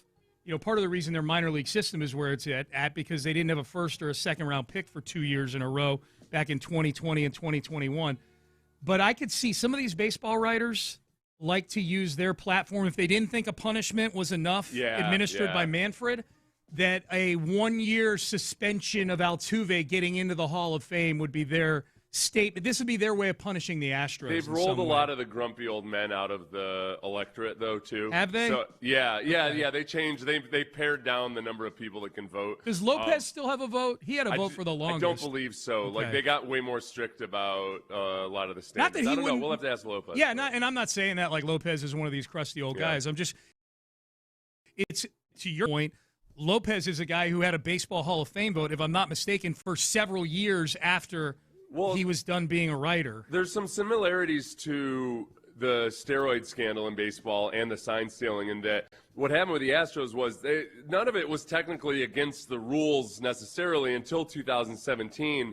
That memo came out, and the memo came out after, it's been shown mathematically at that point, if anything, the sign stealing was hurting the Astros more than helping them. But there's kind of a gray area there. And the people that don't get it, the people that get it really wrong are the people that still in their minds think that the Astros were doing it all the way up through 2019. Right. That's where the egregious part comes. And those people are just simply mistaken. And most of the people in baseball that are voting understand that the timeline doesn't match up with what broadcasters or other people might say. We had someone text in earlier saying, when we were talking about the Astros and where they are right now, you know, this is the lowest win total in Vegas they've had going into a season in a long time. They're well behind the Mariners in the eyes of the odds makers and on power rankings. And someone texted in, they never should have fired Jeff Luhnow. And it got me thinking, and I'll throw A.J. Hinch in here as well. If you remember the timeline, the Astros got punished in January, 6 weeks before the world shut down. You know, the coronavirus, COVID was not really a thing anybody was thinking about in the middle of January. I do wonder if we had known that if the punishment had come down right around the time that the pandemic happened and you knew either there was or it was going to be a shortened season that nobody took seriously in the end, if Jim Crane would have just said, you know what, I will hang on to Jeff Luhnow and A.J. Hinch. Yeah, and I don't know. Because the Red Sox hung on to Alex Cora. He got suspended also for a year. The big question mark with Luno would always be, and you'll never know, is that there's a big difference between tanking and rebuilding and doing all of those things to build it up, but then retaining that level of dominance. The economics are impossible. Yeah. So it would have had to have been a better. Could he have done a better job of managing the slow dismantling of those initial great golden era teams? Yeah. And they're two different skill sets in a lot of ways. Yeah. The other big question with Luno is, okay, Luno's great at finding inefficiencies in the market. Yeah. And what he did with Latin American players was going way against the grain when it came to signing quote unquote old Latin American prospects, because they're 19 years old or 20 years old. He was very willing and saw an opportunity there. Signing Cuban players, he was way ahead of the curve on that and way more aggressive when everybody else was still feeling it out. Yeah. That's where the Astros are trying to move in with Asia right now. Yeah. And maybe finding inefficiencies there. And, would Luno have been as good at that? He's good at everything. I would guess yes. I would 100%, Seth. I would guess yes. I mean, that's a rule of life. Whenever you find something that's an extreme advantage, it loses its effectiveness as other teams start to copy you. Yeah. So you got to keep finding those extreme advantages. And I think Luno's. He's super smart, man. All right, Payne and Pendergast with you. Final segment coming up. Nick Cacerio meets with the media at the top of the hour. We will carry that here on Sports Radio 610. He did sit down with John Harris and Mark Vandermeer earlier this week. There were two questions that they asked, or two subjects they asked him about, that I am hoping for a little more detail on in this press conference. I'm hoping for follow-ups to those questions on these two topics. We'll tell you what it is coming up next. But first, Men's Tea Clinic. Men's Tea Clinic.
Radio 610 presents live from the West Point Lincoln and West Point Lincoln of Sugar Land Studios. Here's Payne and Pendergast. All right, Payne and Pendergast with you.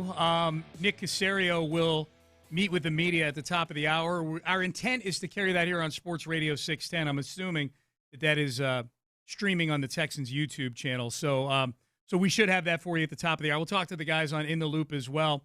We'll get to Cacerio in a second. Real quick, Seth, I just got one of those betonline.ag maps of the United States that shows the rooting interest for this, in this case, the AFC title game. Yeah. Based on the commentary on social media, like geotagging, things like rooting for the Broncos, rooting for the Patriots, the hashtags like Go Pats, Go Broncos, this and that. There are 9 states of the 50 that are rooting for the Patriots. Right. And if I remember seeing a similar map before it's, let's see, what are the states of New England? Maine, New Hampshire, Vermont, Massachusetts, Rhode Island, and Connecticut. That's 6. 6. Yep, those are 6 on this one, yes. And then is there one outside of the Northeast? The other 3 are outside of the Northeast. 2 in the Midwest. 9? Okay, there's 9 total. Yeah. 2 in the Midwest and 1 in the what I'll call the West Pacific time zone. Okay. Are you going to guess, or you want me to tell you what they are? No, you just tell me. Okay, Kansas and Missouri are both rooting for the Patriots, and I'm guessing that's because Chiefs fans can't bring themselves to root for the Broncos. Oh, yeah, right? For sure. That makes sense, yeah. The other state is Nevada, and I'm guessing Raider fans can't bring themselves to root for the Broncos. Yeah, right? And also maybe there's some kind of closet or quasi-Patriots fans just because Tom Brady's a part of their organization. Yeah, in Nevada, I didn't even thought of that, but you're absolutely right. That Brady, yes, the Brady-Raider-Vegas dynamic probably has a lot of people there rooting for the Patriots for Patriot reasons, not just anti-Bronco reasons. Yeah, because that's so geographically close. Well, it's also the AFC West, and the combination of Brady and the AFC West. Hey, let me ask you a question real quick. What would this map have looked like if the Texans had beaten the Patriots? As far as Broncos versus the Texans. Yeah. What would it? I think it would look like. That's there's not really a lot of animosity towards the Texans, right? In general.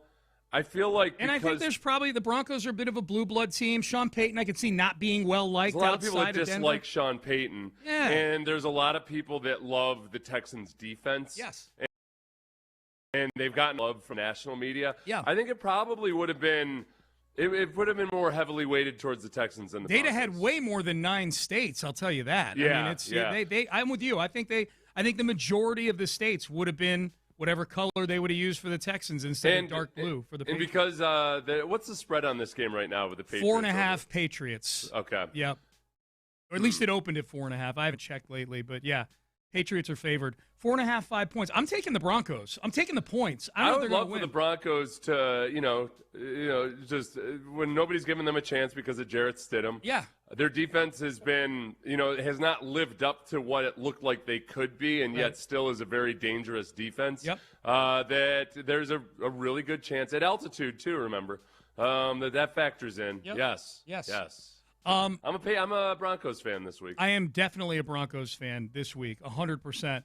All right, here is Nick Cacerio yesterday. A couple things Nick answered questions about that I'm hoping get a little more detail today on. This is Nick Cacerio on Tank Dell. Yeah, Tank's worked very, very hard. He's here almost every day. He's had a really good attitude. He's getting back to a point where he can do most things physically. So he'll continue his kind of rehab process here. And then once the offseason program starts, April 20th or thereabouts, there's a chance he'll be ready to go for the offseason program. So we're certainly cautiously optimistic about his availability and, where he's going to be. Tank's proven when he's healthy, he's a pretty dynamic player. But he's worked really hard. He's been around the team. So it's been good to have him kind of, nearby. So D'Amico's answered a Tank question. Given information, they expect him back next season. Yeah. CJ's answered in detail about Tank, more so from his relationship with Tank. And now we've gotten a Nick Cacerio answer where he intimates that there's hope that Tank could be back for the offseason program, which obviously is even earlier than the season. So they've already answered these.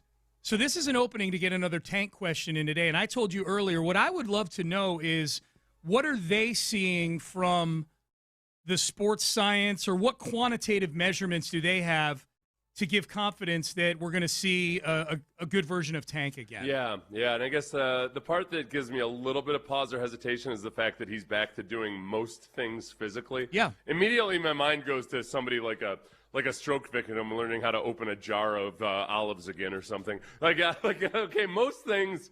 All right, he can do most things. Yeah. Is it at the same level that he used to do those most things? Right. That's the big gap there. And remember when he got shot that summer, the big news was when on his Instagram he dropped a shot of him working out, I think at the U of H, or wherever he was working out, running routes and looking incredible. Yeah. We haven't seen anything like that or even close to that, have we? Most of what we've seen of him doing anything physically have been kind of jogging around and stuff. Yeah, at most. He's at practice like tossing balls and things like that. Now, he's been on social media plenty over the last few months, tweeting things, but no, to your point, no video attached to it or anything. Yeah, like so that. as far as what we the common folk can see, there's nothing to get super excited about as of yet. But it feels like it's Miko and Cacerio. They haven't spoken with like urging caution or anything the same way that they had previously. Yep. It used to be they were talking about like, hey, we're just worried about Tank the person, and hey, we just want to. Now it's a little bit more performance oriented. Tank's got a great attitude. That was always the first thing they let in with. He smiles a lot. Yeah, he's attacking his rehab and he's got a great attitude. I'm with you. The answers we've gotten from D'Amico and Nick, and maybe we get more today from Nick Cacerio about Tank, but the answers that we're getting are at least putting me in a place where I'm negotiating with myself about getting excited. You know what I mean? Yeah. Like I'm just like I can see the door cracked for excitement about Tank. You know, one thing we won't be doing this year though. We won't be having debates about, hey, are they going to have 3,000-yard receivers? No. Look at all the good receivers they have. Jeez. Woo! That was a thing, man. Wow. That'll be like, it's incredible. Who's your wide receiver one? Wow. Just like, all right, let's settle down. All right, let's have a competent offense. And now, and now the question is about contracts. And, does CJ Stroud do they even talk about a contract with the Texans, his camp? Here was Nick Cacerio on contracts for players in the upcoming offseason. Contracts are always done kind of on a case-by-case basis, so every situation is a little bit different. There's always dialogue and discussion that takes place, so we never put any timetables on anything, so we'll just kind of work through that process. It's not always linear. Sometimes it takes, various shapes and sizes and forms, but, we'll go through the team-building process like we normally do. We have different players kind of handle business as business is being done. All right, so different there you go. Categories. Well, the two categories I think that people are most interested in right now are this guy was a first-team All-Pro and he was amazing, maybe Defensive Player of the Year. We've multiple times we've pointed to him as everything you want in a football player and everything everybody on the team should emulate. So we have that bucket with that label on it.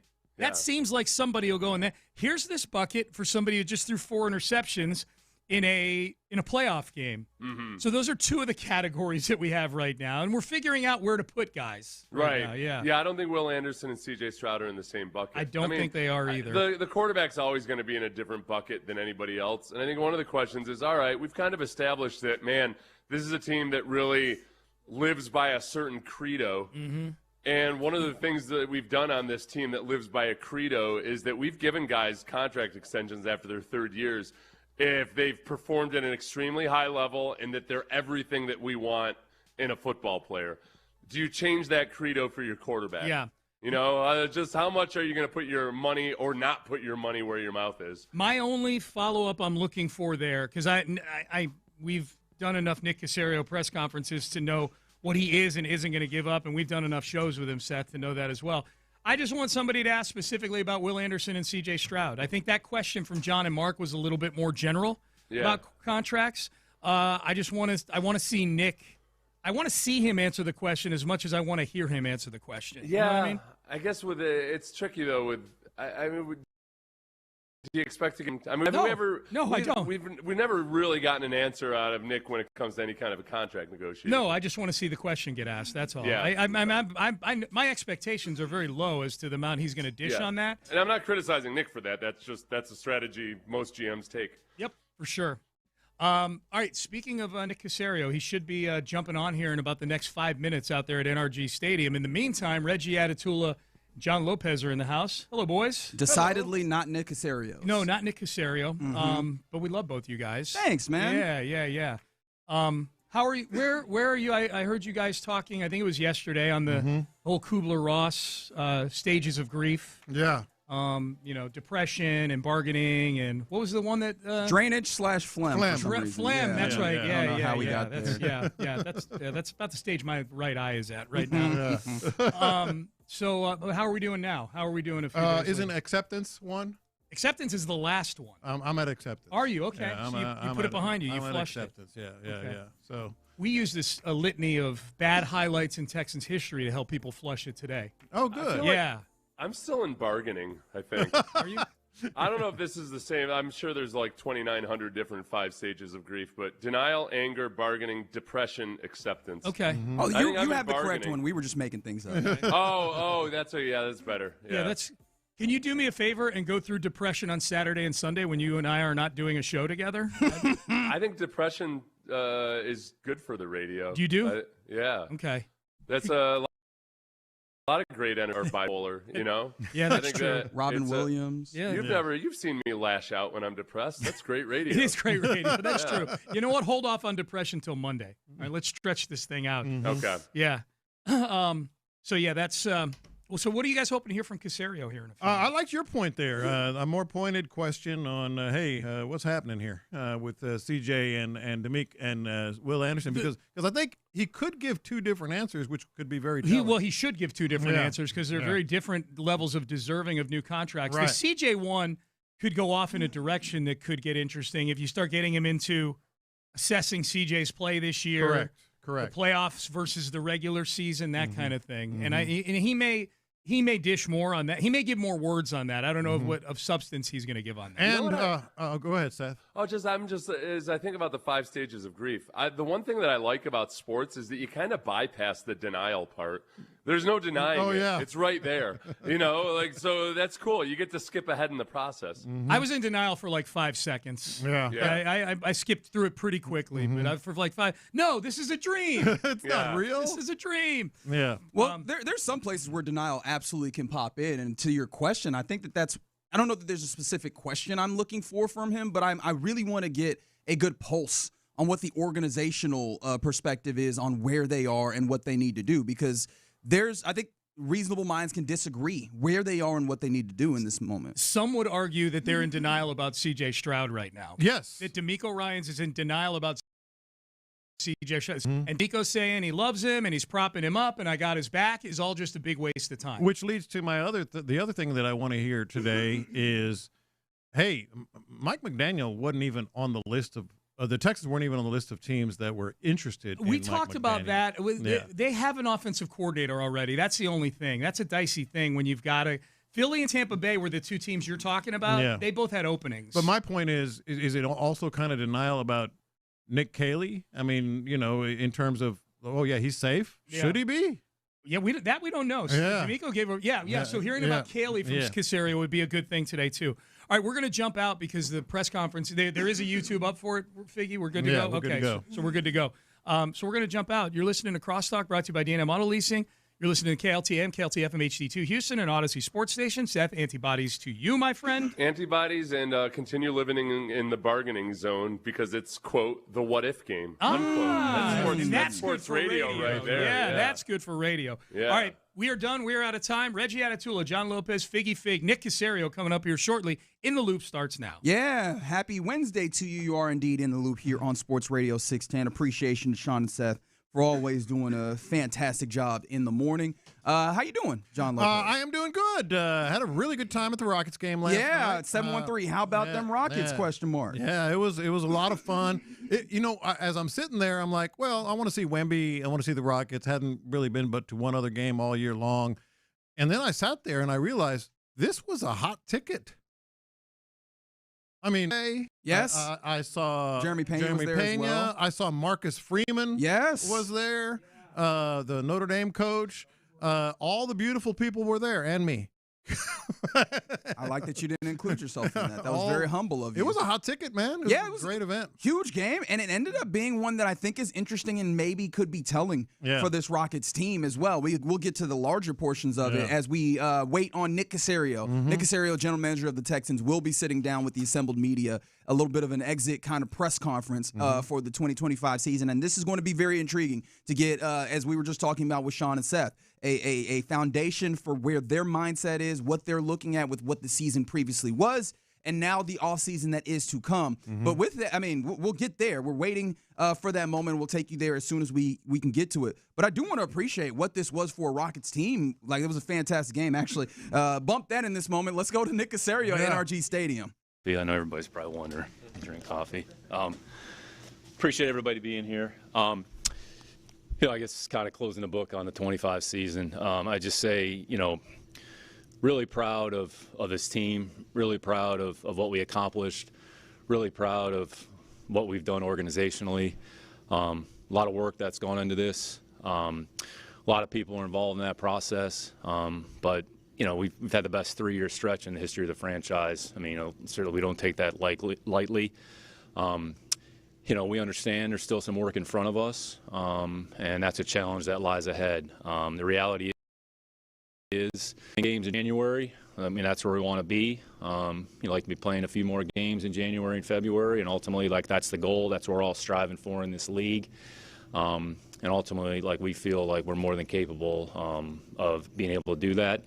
Now we're kind of flipping the page here a little bit and focus on the 26 team building and that process. It'll be very fluid, as you all know. There's a lot of different things that take place. But I think it's important for everybody, and D'Amico mentioned it the other day, just I think from where we started, the resolve, the leadership that he displayed. I mean, I think this franchise and this city is lucky to have the head coach that we have. I wouldn't want to work with any other coach, be a partner in what we're doing. He makes me better. I mean, I probably don't make him better, but I think we've got a great relationship. We have a lot of respect for one another.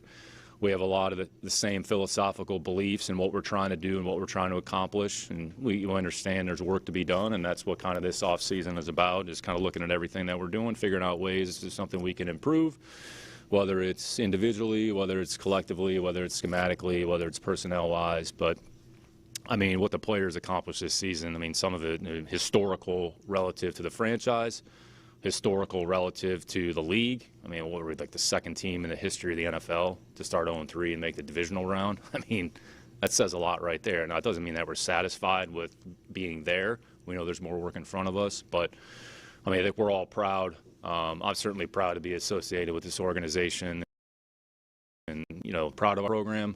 I said this before the season started. When we met in the 10th there in August, we felt we had a good team. We had a good team. We have a good team. We got a lot of good players coming back. Excited about what's in front of us and excited to get started on 2026. Just a couple injury things, just because I'm sure I'll be asked about them. And I think D'Amico got asked about it yesterday. So as it pertains to Joe, here's what I would say. It was a very unique situation. I don't think anybody really had any clarity, honestly, from the start of the year until now. I'd say Joe worked very, very hard to try to get himself ready to play football. It just never manifested itself and came to fruition. So probably have an opportunity to kind of see where he is in the offseason relative to next year. But, again, it was as unique a situation and injury as I've been associated with. And it's just, I don't want to call it a freak thing, but it's just kind of a freak thing. And Joe worked really hard, put his best foot forward. It didn't work out. And then Tank, I think D'Amico got asked about him the other day. I mean, Tank's doing awesome. He's been in the building every day. I mean, matter of fact, he's here today. He's got a great attitude.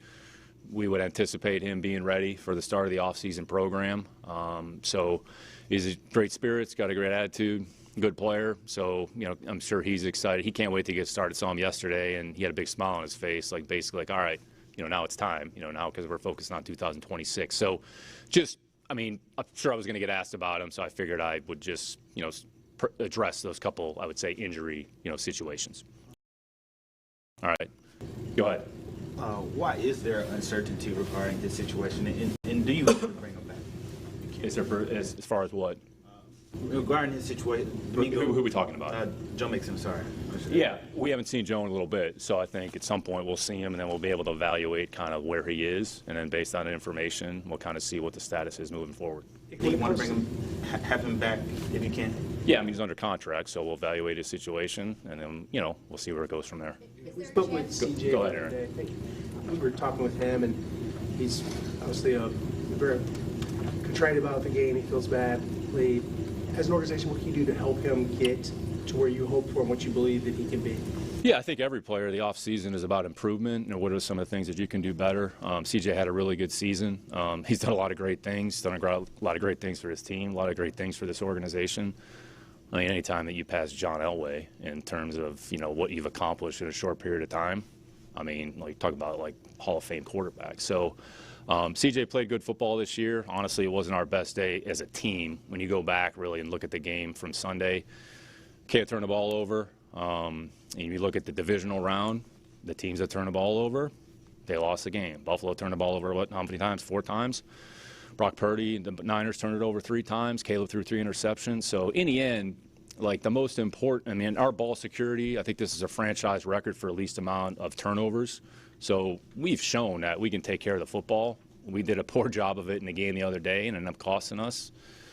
Still an opportunity to win how poorly we played, which I'd say that game was emblematic of kind of maybe the first 3 games. When you go back and look at those first 3 games of the season, that's what happened. So I think the reality is what can we do better individually, and as a player, you got to look at what are some of the things that you can work on, and what are some of the things that you can do to improve your performance. So again, I think taking care of the football for a quarterback, you're and we talked about this. D'Amico and I both talked to all the quarterbacks about, including CJ. Your number one job as a quarterback is to mitigate risk. Period. End of story. Every single play. And if you do that, you're going to give your team a pretty good opportunity to win. If you don't do that, it's probably going to be a little bit harder.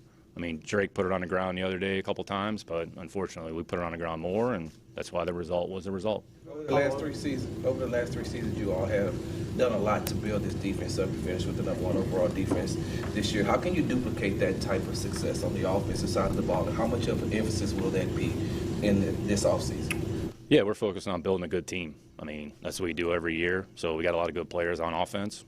So, I mean, we'll try to put the best team together we can for the 26th season and go out there and try to play, winning football. So, in the end, it's not about offense or defense or special teams. It's all 3 phases. Everybody's involved. We got a lot of good players really throughout the building. So, in the end, it's about how do you execute with the opportunities that we have on each Sunday or Monday whenever we play. And that's what the focus will be. To go back to Joe Mixon for a minute, with what you know now about his situation, would you expect that he'd be able to play next season? It's honestly hard to answer that right now because we haven't really seen point. We'll see him. We'll probably get a better idea, maybe do some follow-up, examinations and get more information. Once we have more information, I think we'll better be able to make a better assessment, Chrissy. Reason why you haven't seen him so much? All the other injured players were around the facility? Actually, that's not correct. We've had some players that were here. We had some players that weren't here. So every player is their own situation. So at some point, we'll have an opportunity to visit with all of our players. And before the 26 offseason starts, at some point, we'll have an idea of where everybody stands. Go ahead, Lander. Gone from Bobby Slowick last year and went to Nick Caley. Do you feel validated in that decision? And is Nick Caley, are you comfortable in saying he's going to be calling plays in 2026? Yeah, I would anticipate Nick being here next year. I think Nick learned a lot. First opportunity as a play caller. I'd say offensively, probably the last 2 to 3 months of the year, played pretty good football and did a lot of good things. So there was growth and improvement. There's always areas that we can improve and get better. And that's what, D'Amico mentioned the other day.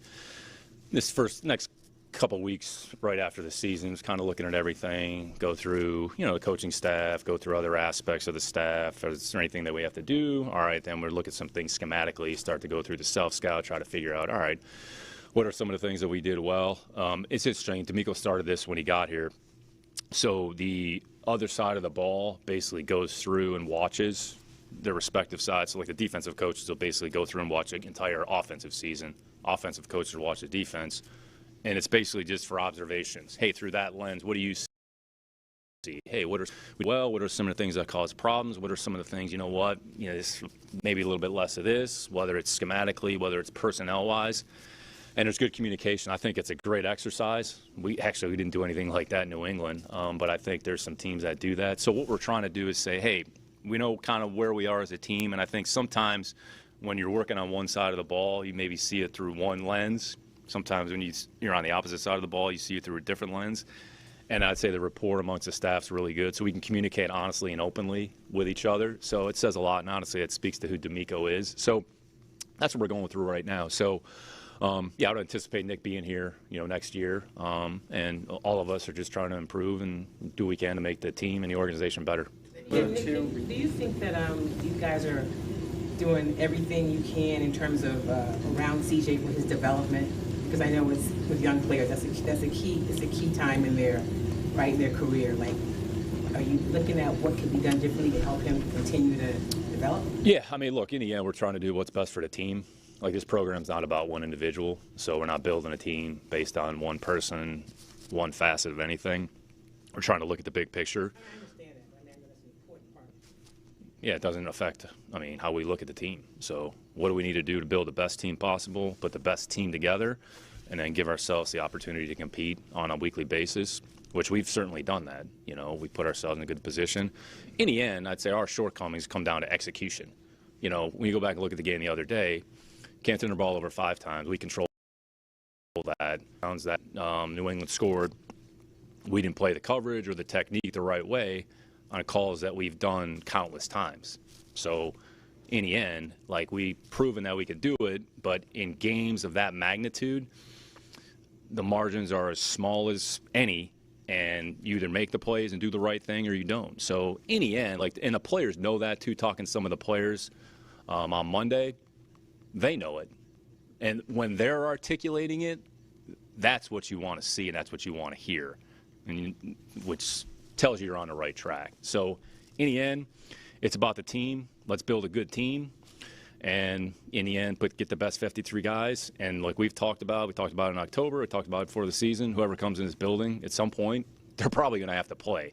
So, and that's where we try to build as much depth throughout the roster, because at some point we're going to need everybody. So this program's not about one person. It's not about one individual. It's, can we put the best team out there? Because in the end, the team that wins the Super Bowl is the best team. That's the truth. The contract extension with CJ a goal of your front office at all this summer? Yeah, I'd say contractually, we haven't really talked publicly about anybody's contract. I would say every situation with any player is kind of case by case. So we'll handle business how we handle business. So, everybody's in kind of some different categories. So we kind of take it case by case and kind of deal with, one player at a time. What about Will Anderson Jr.? He expressed a desire to be here for his entire career on Monday. His body of work, what do you think about Will and just the hope to obviously keep a good football? Yeah, similar answer. We'll kind of take it case by case. Will's a good player. We drafted him because we thought he was a good player. And he's been a good player, and he's improved each year. So, again, there's never a linear path on any of this. So, I'm sure you guys will be calling the agents all the time asking what the hell's going on. But, we'll kind of take it one day at a time and try to figure out, what makes the most sense for the organization. You said earlier. Go ahead. Let's go. Yeah, go over here. From a standpoint of just knowing that you don't have to get a contract extension with them, would you at least consider looking at their fifth-year options to pick up? Yeah, there's some things just business-wise I'm sure we'll look at and discuss. So that's what kind of the off-season is about. So, there's a timing element that's involved in some of that. So we'll kind of work through it here, I'm sure throughout the course of the spring. I want to clarify something you said earlier. On the side, you guys, made a lot of moves, made a lot of changes.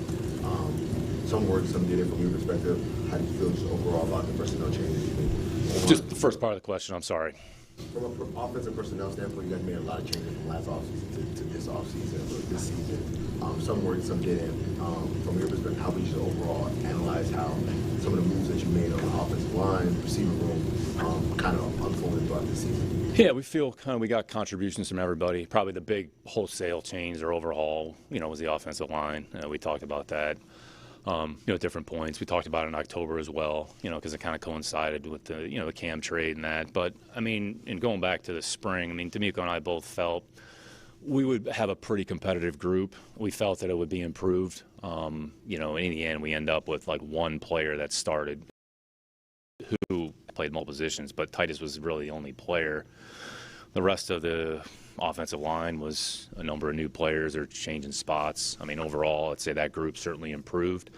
I think Cole did a phenomenal job with that group, him and Coach Yenzer, and we ended up kind of like we talked about a little bit earlier, using everybody, and eventually it kind of settled down once Tay was able to kind of settle in at left tackle. Tay played really good football. I'd say he made some young football player mistakes, and there's some things technique-wise that he can certainly improve.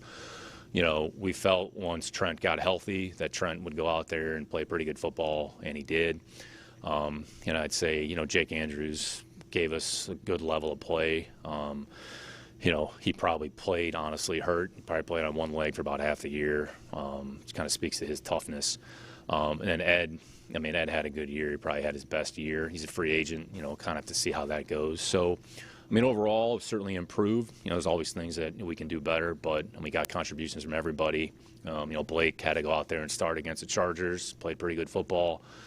J. Pat, we've always kind of viewed him as a swing guy, kind of inside, sort of that 6th, 7th offensive lineman. That's kind of the role that he had. So we have some players who will be free agents in that group. We have some players who are under contract for next year. I'm sure there'll be some different players in that group next year, but we also have some guys that, under contract that are coming back. So, looking forward to kind of putting that group together. But, overall, they were improved. I think the pass protection was improved, certainly was improved relative to last season. So there's always a combination of factors involved. There's a lot of different things. It's not one particular thing. But overall, that group played, pretty competitive football, from start to finish. I wanted to just clarify something you said earlier, because I'm not sure I quite understood. You said you anticipate Nick Cayley coming back. Has that decision been made? Because D'Amico said that he would take the week to decide on Yeah, that. we're working through it right now. D'Amico and I talk every day, so I don't think I'm speaking out of school here. So, if I am, then, someone will beat my ass. So. I think with the non-football injury designation, can you disclose what happened to Joe? Is it something that you guys don't want to disclose? Is there a reason why we can't just have what happened? Yeah, no, I would say he didn't do anything off the field. It wasn't like he was riding like a snowmobile or anything like that. I'd say it was just more of a medical condition or situation that just it really didn't improve maybe as much as everybody would have hoped. I'm not trying to evade the question. I think that's the reality of the situation. So he didn't jump off a building, he wasn't cliff diving or anything like that. He wasn't doing anything irresponsible. It was a freak thing. Honestly, I've never seen it. Just the condition. Hope that situation will improve before next summer. We'll see. Believe me, I'm not smart enough to be a doctor, so I'll leave that up to the medical experts. And once going back to some of the other questions, we get a little bit more clarity, more information, then we'll kind of see where we are moving forward. You talked about Tank Dell earlier, and that you anticipate him being ready for offseason. With all of that, you guys have a superb, performance program. Do you have any indication that you expect him to be able to compete at a high level? I know you don't know the answer to all of them. He's worked very hard. I think our performance group, they do a really good job, and I think the players feel that. So we have the resources available, and each player is a little bit different. So what's required for one player might be different for Tank and his situation. But I would anticipate him being available for the off season, and then really April, May, and June, you probably have a better idea. Once you get on the field, you probably have a better visual representation of what that looks like. And then if you clear that hurdle, then training camp is more of okay, what does this actually look like? So knowing Tank, Tank's probably cautiously optimistic that he's going to be able to go out there and beat Tank Dell.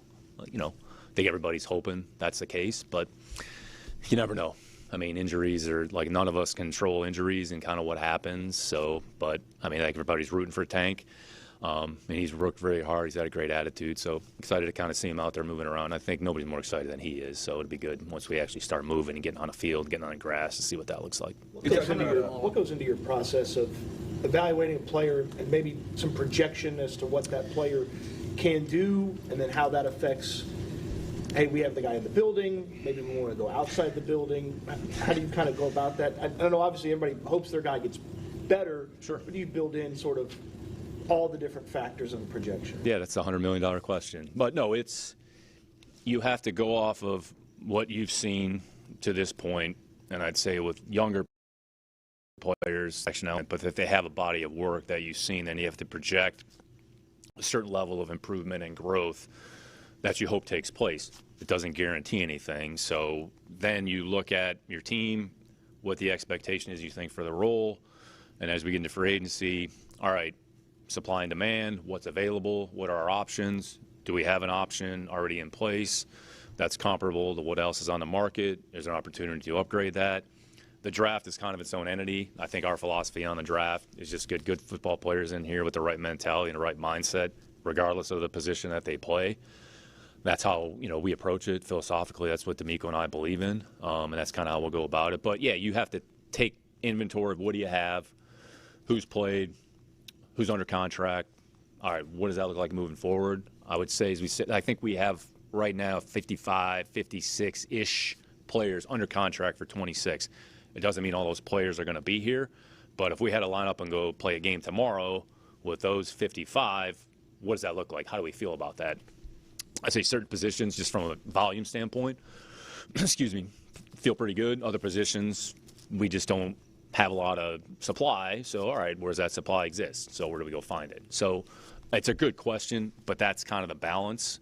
And that's kind of what we work through here, understanding even whatever we think it is, and we go to training camp, something changes, something happens, and there's a player that's going to end up on this team in November and December that we're not even thinking about or talking about. That's part of the calculus. Like Jamar Clark, players like that. And I would say those are a little bit more need-based, like, hey, we lost a player, what are our options? In the spring, it's a little bit more of like there's a vast array of people available. All right, free agency is kind of step one. All right, what does that look like? All right, the draft, that's step two. All right, and go from there. I mean, we've got, call it 8 picks. I'm sure that number will change, but let's call it 8 draft picks. However many players we have under contract, undrafted free agents. So the players can kind of come from everywhere. So that's kind of how we'll go about it. Hopefully that answers your question a little bit. But you talked about the success that the team has had over the last 3 years, and you all have been able to do that because of some of the contracts that you have right now. But coming up, you're going to have to. This organization going to have to spend a lot of money to keep some of the talent that it has. At what point do you feel like the window of success is going to start to close? It's always open in our book. So, I mean, you can build a team in myriad of different ways. So, contracts are contracts. You can fit them however you need to fit them. So, how do you keep good players? What does that look like? There's a little bit of a balance, and, okay, how are they structured? You got to stagger them. I mean, look around the league. I mean, there's plenty of teams that have highly paid players, like 8 to 10 of them. I mean, the Lions, like, they got a good team. They had a down year this year, but, I mean, they got some of the best players in the league. They found a way. So, there's always a way. Like, you got to be creative. You try to think a little bit ahead. I mean, we've sat here, we've talked how we kind of look at the team building in 2 years. Like, well, here window, it's more of like just the contracts. What do those look like? Okay, some contracts are going to run off, some are going to come on. All right, how do you balance that off? So, I mean, in our book, the window's always open. So we're going to try to put together the most competitive team possible every year. However we do that, we'll fit the contracts, whatever those look like, and, and go from there. So that's kind of how we view it. Again, I can't speak to other teams and their philosophy, but, our goal is to have a good team every year, and, we'll figure out a way.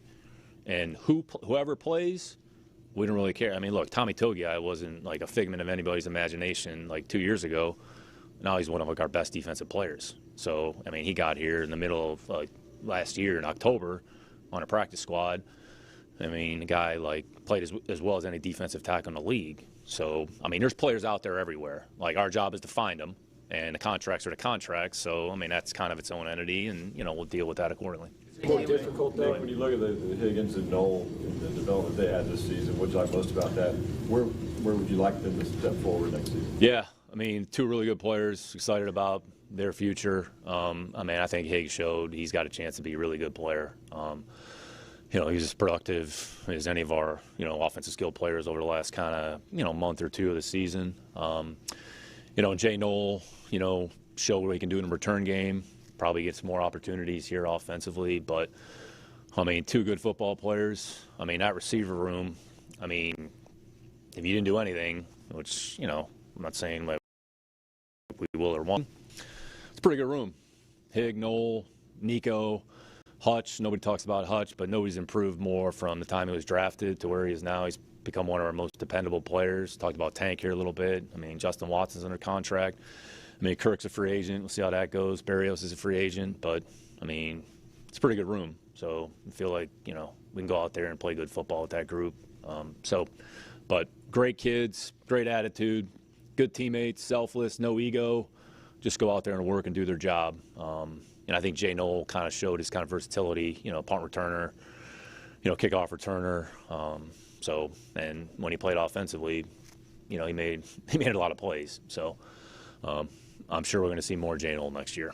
James Whitford is up for a request for the Falcons, their GM. Oh, you said, go ahead. Yeah, sorry. James, what do you think about James and the job he's done and just him getting that kind of attention? Yeah, I have a lot of respect for James. Known him a long time. Probably known him as long as anybody in this building. We hired him as a scouting assistant coming out. He finished his career at Georgia Tech.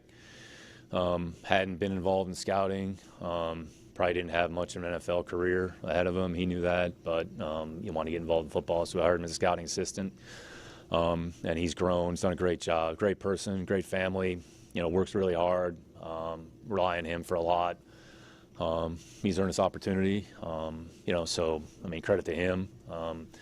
Whatever the Falcons decide to do, I mean, hopefully he's here helping the Texans. But he's fortunate enough to have the opportunity. I'm sure he'll do a good job with it.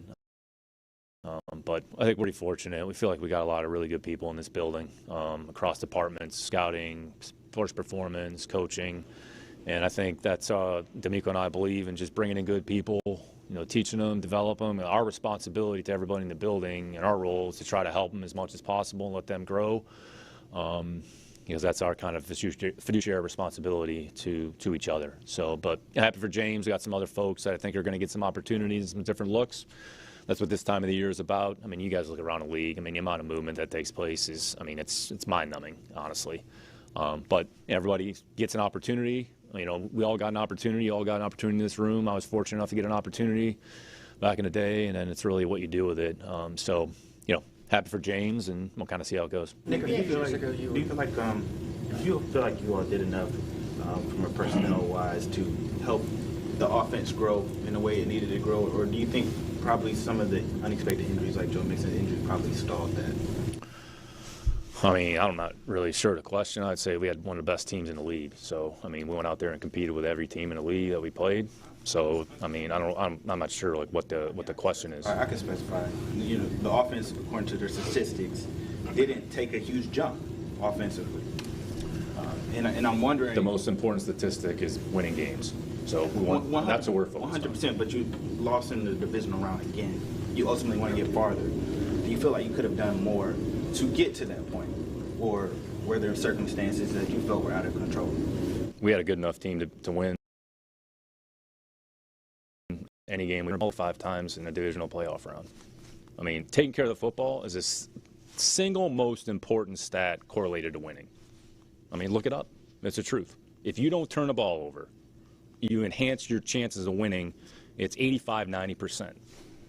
I mean, so that's the most important stat. Turnovers, taking care of the football, look around the league. So in the end, we had a good enough team to beat anybody. We played with every team in the league. There's more room in front of us. And in the end, if we execute better, we'll still be playing. I mean, I'm not trying to oversimplify it, but that's the truth. Going back to Sarge talking about the contracts, when a quarterback's on his rookie deal, we talk about it's probably easier to put a team around him. How critical is next year, not just for CJ to prove that he can be that guy, but for the organization to believe that he can be that guy and not turn the ball over in the divisional round? I mean, every year you kind of start from scratch. And everybody is focused on individual improvement. So CJ's played a lot of good football, won a lot of games, done a lot of great things for this organization. And I think all of us are excited about the opportunity in front of us for the 26th season.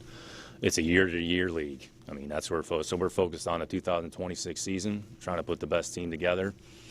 And hopefully put ourselves into a position that we can go out there and play pretty good football and, win a bunch of games. So that's where our focus is. From a standpoint, maybe 2 more. From you look at Brevin Jordan a few years ago, you signed him an extension. That way you could get him in a medical redshirt year, basically, when he was going through an injury. case that could be in the works, just to have him for 1 year, to where he missed the season, but you have him for 4 years? Yeah, again, it's kind of case by case. So you kind of look at everything and try to figure out, all right, what makes the most sense for the organization. The player's a part of it, but it's kind of like piece of the puzzle. You got all these puzzle pieces. How do you fit them all together? Going back to kind of Sarge's earlier question. So we'll look at everything and just try to figure out, like, how do we line the deck chairs? And then we'll be prepared. I think the one thing that we've shown is our ability to kind of pivot and adjust and kind of handle and adapt. I think that's one of the hallmarks of, this organization. D'Amico and I, like, philosophically, like, that's how we view things. So you never get too caught up in doing one thing a particular way. I think the more you're open-minded and kind of maintain some level of flexibility, it just gives you more optionality. So, again, we'll look at everything, and it's always case by case, and ultimately we'll feel what we do, makes the most sense by everybody involved. That investment in Joe plus Stephon, do you think, I guess, it was more a bad break with what you got from that investment? And are there any lessons, I guess, you take moving forward from that? Look, good players helped our team. I'd say, and I've said this, every decision, every player you bring in maybe doesn't go the way that you think or hope it's going to go. Some of it's in your control, some of it's not. So all we can do is look at it, okay, deal with the reality, and just press forward. So try not to get too caught up in one particular thing. I think D'Amico and I kind of look at things that way. So that's probably why we get along so well. How do you think CJ handled all the hurdles this year? Slow start. Yeah, and he said this. I mean, it was hard, and I think anytime that you deal with difficult situations, adversity, it's just, in the end, you're the only one that can handle it and respond to it. And, our job as an organization is to support our players and give them the resources that they need and feel like they have a good environment to come to work. Look, I'd say players that come in this building love being here. They know what we're about. They know what D'Amico's about. They know what I'm about. So, I mean, in the end, we're just trying to win football games with the right people and, understand this league's hard. I mean, it's really hard. I mean, we're all going to have to deal with stuff.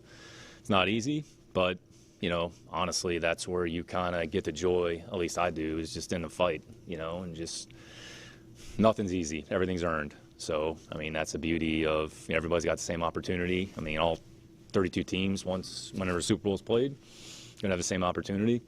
I think our division, is become a really competitive division. I mean, I think, I've said this, Jacksonville, I think, has done an awesome job. I mean, Tony, James, Liam did a great job this year. They showed it. I mean, I think Tennessee is going to be much improved. I think Coach Sal's a hell of a coach. Coach Steichen and the Colts, I mean, they've shown year in and year out they can compete with anybody. So, I mean, we're going to have a work cut out for us in the division, but that's why this league, when you go 1 through 32, the gap between 1 and 32, it's not as big as the numbers suggest. So, I mean, all of us, you got to embrace it. You got to embrace it, and it's okay to fail, but, you got to pick yourself back up and, try to come up with some answers and solutions. So that's how we approach it. About execution, how that's kind of the key, right? Yep. In terms of with everything you collectively. Is where that word lies at all the players. How do you get to where the execution is consistent? Yeah, it's just making sure, and I think we do, because, again, we turn the ball over like least amount in franchise history. So it's just every detail, every practice, every day, every meeting, it's all important. So, and I think as a player, in the end, it's a player's game, right? And the players take ownership, and you just have to have a heightened awareness that any little small thing, like playing a wrong technique, okay, your leverage on this play is supposed to be inside leverage. Okay, you've done it 90 times. Why the 91st time do you play with the wrong leverage, right? It's just this league is about discipline, it's about consistency, and it's about doing it every single snap, every single play. And I would say our responsibility is to make sure that we bring the players in that, A, understand it, B, have the mental fortitude to do it, because it's not easy, going back to the earlier question. It's not easy, but it takes work, and it takes communication, and that's, in the end, what makes a team good. So everybody's got good players. Those, I would say, small details, those finer things, those are the things, if you do them right, I mean, look, there's a reason we won 10 games over 3 months or whatever it was, because we were doing more of those things. When there's gaps against good teams, the margins are smaller. So we're trying to make the improvements on the margins and just make sure, like, every single day. And again, I mean, like, we'll probably be playing like 400 games here at some point. So it's a long season. Every week matters. Every practice matters. every meeting matters. And D'Amico talks to the team about this all the time. And I'd say the majority of the time we do a really damn good job of that, right? But when there's gaps, then you got to go back and look and say, all right, did I really do what I was supposed to do? Or did I kind of, and in the end, that's player accountability and ownership. When you're assessing a player, how do you reconcile body of work, maybe success from a couple of years ago versus now? Does recent performance matter more than some of the previous performances? Yeah, you got to be careful of taking just like a snapshot of like, oh, here's what it is. You got to look at the entire body of work. Which I would say, because this actually get into the draft a little bit. Okay, look at players' body of work. Players started 45, 50 games. You're looking at their body of work as opposed to, well, they did this in this game. They did this in that game. Okay, over the totality of it, what does it look like? And then you got to be able to say, here's what we think it's going to be, right? And with NFL players, some players have more body of work than others, right? So you're looking at the whole body of work, and if they've shown the ability to do things at a certain level, then it means it's in there, right? And then it's like, all right, what else can you do? And every year, you're starting from scratch, right? So I think each player looks at it and, hey, I'm going to focus on this. This is off-season, whatever your list is, right? And we're going to have kind of a checklist for the players when they come in the building. Hey, these 3 or 4 things, here's what we're looking for relative to improvement. And then you can look at the end of the year. All right, did they improve that? Did they not? So it's ongoing. It's very fluid. So, again, you have to look at everything. You just can't look at one particular play, one particular game, one particular situation. Sarge. Go ahead, Sarge. I was going to say, can you just talk about the job that D'Amico did this year, overcoming that 0-3 start, and even at a point it was 3-5, but to be able to coach this team into another divisional round game? Yeah, I mean, it was phenomenal. I mean, he was incredible. I mean, I would say his just consistency, how steadfast he was, and being able to get the issues fixed and addressed, and honestly not really losing sleep or losing his mind. Here's what I would say, too. D'Amico is one of the best human beings I've ever been around in my life. He's also one of the most competitive individuals that I've been around, and which is why I think, we resonate with one another, because I think we're both, very competitive. I think he's so genuine, so sincere. He treats everybody the right way. I'm fortunate to be around him on a day-to-day basis. I think the way he handled the team was incredible. I think he did as good of a coaching job as any coach in the league this year. I mean, he's not going to win Coach of the Year, but, you can make a very cogent argument that he should be the Coach of the Year based on what we did with this team from where we started to how we finished. And everything starts with leadership. Everything starts with the head coach. And I think he's grown. You can ask him, but he's grown from the time that he started till now. He obviously, the play calling, passed that off to Coach Burke. There's no ego with him at all. He just wants what's best for the team and what's best for this organization. Period. End of story. And him, job that he's done. Grateful for the opportunity to work with him on a day-to-day basis, and looking forward to working with him on building the 26 team. We got Jonathan, Sam, Louise. That's 6 last questions now. Go ahead. This may be where Cody was going, but obviously CJ Stroud had an improved year up into that last couple of games. You don't take, and this is me going on your answer, you don't take just what happened in the biggest games and use that into how you might approach, negotiations, extensions later on down the line, or that's all a part of it? Yeah, look, if we want to go game by game, we don't win the Kansas City game without CJ Stroud. So again, that's one game, all right? Look, he'll be the first to tell you he didn't play well on Sunday, all right?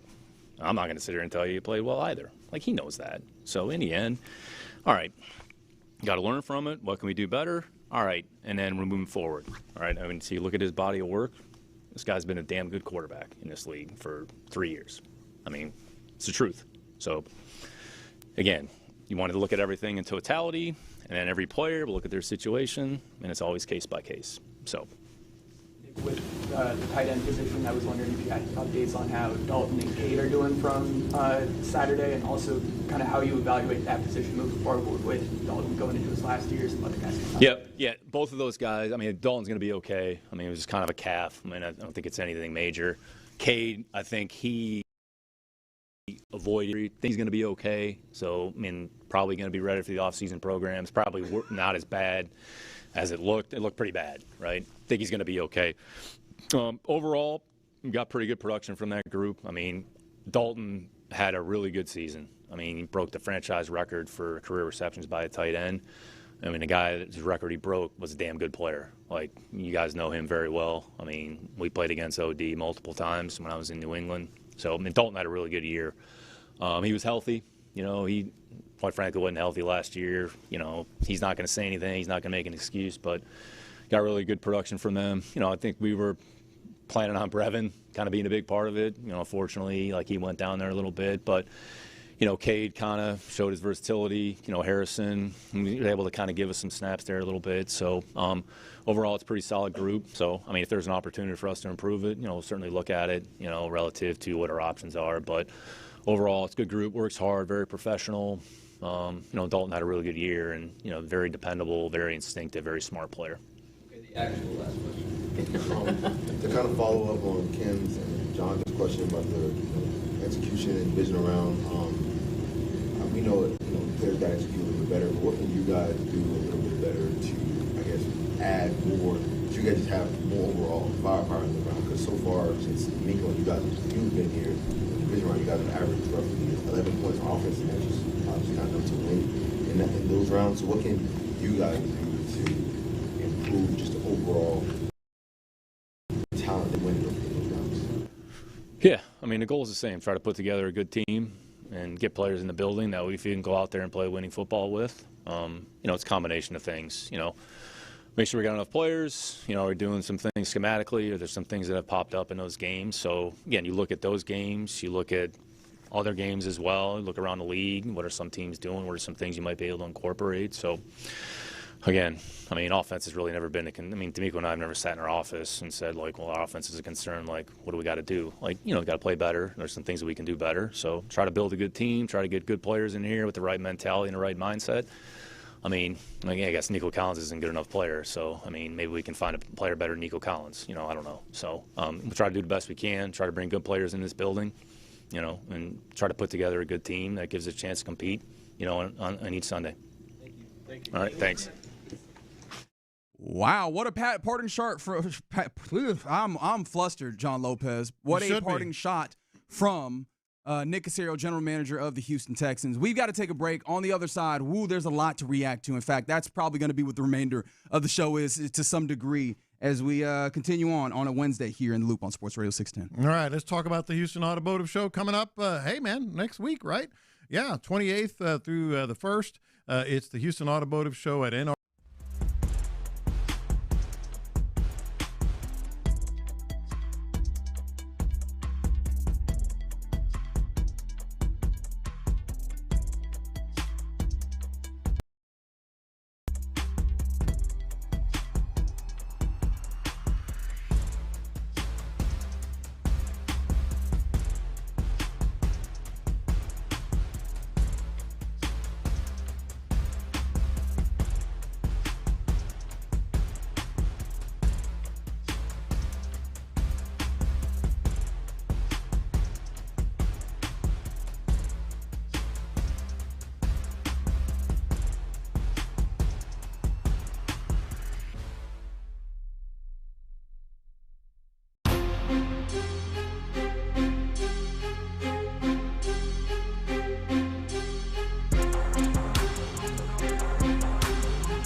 The Loop is powered by Mokaram Injury Lawyers.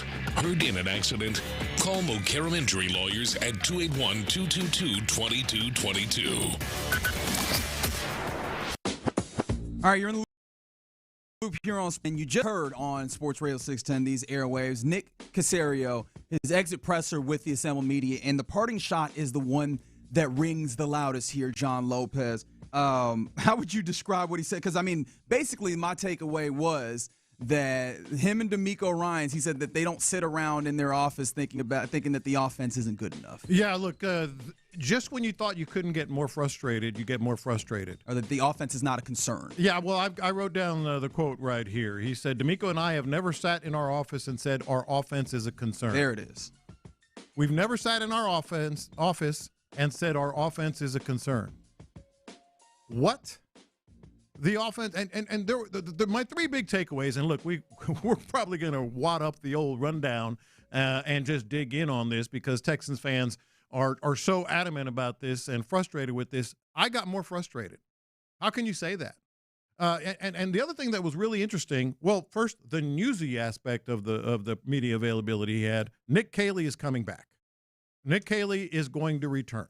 It's something that he said I would anticipate him coming back in 2026. Yes. So that's then he was asked to, like, on the backside to kind of follow up. Shout out to Jonathan Alexander. Like, is that something that is kind of a given or basically? And he basically doubled down on it that, you know, him and D'Amico talk frequently because D'Amico did say that he would take the week to evaluate, and he said he did not feel like he was speaking out of school. So in a way, kind of utilizing D'Amico and saying, yeah, I think that we're in lockstep in that Nick Caley will be your offense. Quote, I anticipate Nick being here next year. Yeah. That's the general manager saying that. That's something that I think is going to be a big concern for a lot of people, a big frustration for a lot of people. But our offense is not a concern is nuts. And then the other thing, what is the biggest story of the 2026 Texans offseason by pretty much all accounts? It's C.J. Stroud, how he fits into this offense, his frustration, his deteriorating performance, etc. And he deflected, I think there were 4 different angles, maybe 5 different ways that the media in that availability tried to sort of approach the CJ discussion. And every time he went to, it's all of us, it's the team, we all need to get better, look at his body of work. All right, let's look at his body of work. Because he kept saying, well, you know, if we didn't, CJ won the game basically against Kansas City. Cool, and he did. His body of work goes back 3 years. How has that body of work tracked? How has it tracked? In what direction is CJ Stroud's body of work? In what, and when the games are the biggest with the playoffs, obviously, what are the most 2 recent samples of that? So I didn't think I could get more frustrated with how this offense, how they approach CJ Stroud, how they're going to go into the offseason with him being the most important part. You know, everybody's important. It's offense, it's defense, it's special teams. This is true in a macro sense. But everyone knows the most important player on the team, and that is the quarterback. And this body of work, game, or even the last 10 or 12 games that he played, well, 10 of the last 12 games that he played, you go back to C.J. Stroud at large, his body of work has tracked straight downward. Straight downward. I quibble a little bit with that, but the larger premise I think is important, especially when you talk about, you know, evaluation, which he did in there. And he was saying, you know, you have to take the whole body of work. Well, I think there's a lot of people in our listening audience that in their various different jobs have to try and figure out how to project. Projection is difficult. Don't get me wrong. I recognize that. But I think there's a lot of people who have done it. And you recognize that considering the whole body of work is necessary. But that is also not just what you do. I think that trends also are important. And where is the trend and why have you gotten to the trend? There was not enough, in my estimation, consideration for the whys of various different things, at least in what I heard from Nick Cacerio. So what we'll do here, I think that's our main thrust of what we've heard, but there's so much. There's so much to dig into. There's the Joe Mixon thing, which I feel like we've gotten the most clarity that we ever have out of this conversation. There's still conversations about, you know, how he feels about making this roster and so on and so forth. So what we'll do is we'll take a break, and on the other side, let's dig into it, especially the idea that the offense is not a concern for Nick Cacerio and this Texans organization. We'll get into that next on Sports Radio 610. After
HD2 Houston. Insider access, exclusive content. Sports Radio 610. The Texans play here. An Odyssey sports station. In the Loop is powered by Mokaram Injury Lawyers. Heard in an accident? Call Mokaram Injury Lawyers at 281-222-2222. All right, you're in the Loop here on Sports Radio 610. You know, I like to usually say Happy Wednesday. The mood has changed a little bit in the building, and it feels like the mood has changed. You not happy? The mood has changed on the YouTube page, Sports Radio 610. The mood has changed on the text line, 713-572-4610.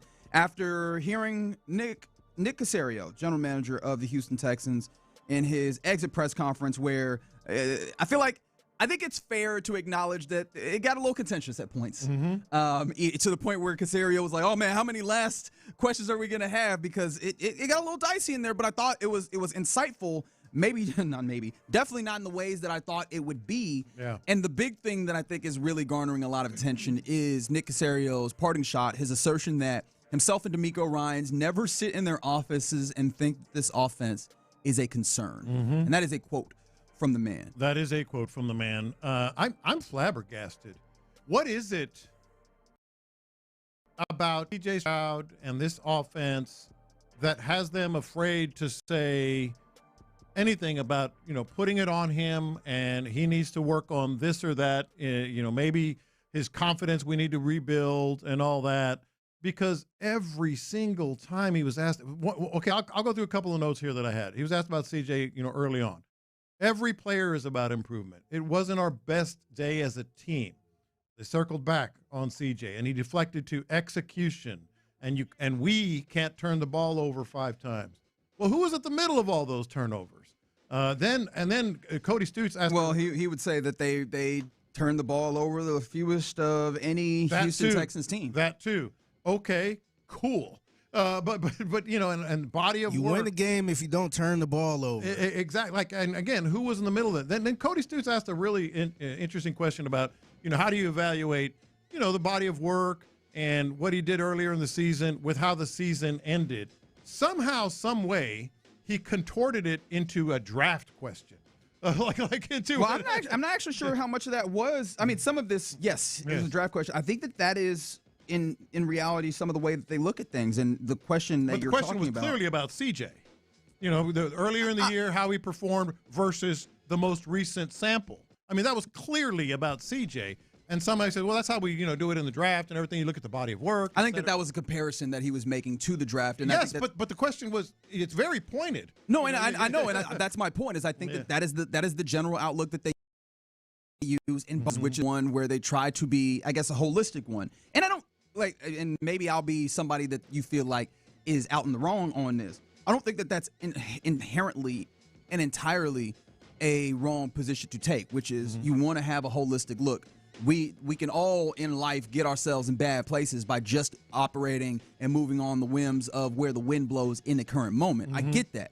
But I also think that as you are projecting and as you are trying to figure out where you go, the holistic perspective of it is part and not all. Right. And I think it's convenient to use that right this moment because the recent trend is that you have gotten at the very least not confident play, and I think very clearly not good play in the last couple of games from C.J. Stroud. And the thing that felt like was I guess missing from the conversation, at least as it pertained to C.J. Stroud in Nick Cacerio's presser, there was not a lot of consideration for why it just kept coming back to, well, you just got to execute. Yeah. Why was there not execution there? I think that is the thing that you need to get to if you want to get to we need to be better. And maybe he thinks that that's implicit, but I feel like that's one of those things that you need to make explicit in this circumstance. Well, and your point about like the big picture and being holistic about it, that's absolutely true in a general sense. But we all know what the story is and the big question that has to be answered is about the quarterback. And I was telling you during the break, and sadly this is a legitimate question. Who are they trying to delude here? Us or themselves? One of his most unguarded moments was at the end when he said, we don't have any concern about the offense. I mean, that was about as unguarded as he could get. Can I do the thing that real quick, and it got me to thinking, I think they're deluding themselves. I think they truly believe body of work, just get better footwork. Boy, you know, he's talking about footwork and all this other stuff. I think they legitimately believe, Reggie and Figgy, that there is no real big issue here with CJ, that no big question that needs to be answered. It's quite possible. The offense thing in particular, because I think CJ and the offense are things that can exist a little bit differently. I understand how that sounds. He's the quarterback. He's always touching the football. But the larger offensive point is one that I even found to be interesting, because maybe you go, we're defending our quarterback, or maybe I see some people on the text line even, if you feel like the quarterback can't handle some level of criticism publicly, you're trying to back your guy, or if you just want to keep it in-house, right? Those are all things that possible. We can talk about that. To say that you don't have concern about an offense that was 18th in the league, bottom half of the league, yards per game, 26th in touchdowns, 13th in points per game, maybe you go there, right? But then specifically, you can't shake the red zone. Like, there's no concern about how you operate in the red zone. No concern is a large, blanket statement to make for an offense that at any given turn, you could very much find holes to poke. Maybe even to drive a car through within this offense. I found that to be asinine. That was the thing that really offended my sensibilities within this. Oh, and it should have. Absolutely should have. And there's also just sort of a sense of, are they just keeping things in-house, as you mentioned, or are they just sort of coddling CJ? They don't want him to go off and spiral even more if they, dare to say CJ needs to be better. Because a couple of texters are saying, just a couple, most are as frustrated as we are, but a couple, have said, hey, calm down. What did you want him to say? That CJ sucked? No, but there is a level I feel like that doesn't apply here. There's some instances where you go, all right, what do you expect from this person to say in this circumstance? Like, it would have felt better if he said the offense got to be better. Or CJ needs to have these things CJ needs to work on these things. We weren't happy. We understand that. He wasn't happy. He said CJ will be the first person to tell you that he didn't play well. All right, he needs to improve this. He talked about this list that they're all giving, and I think D'Amico talked about it either. They're going to write down a list, do this, this, and this.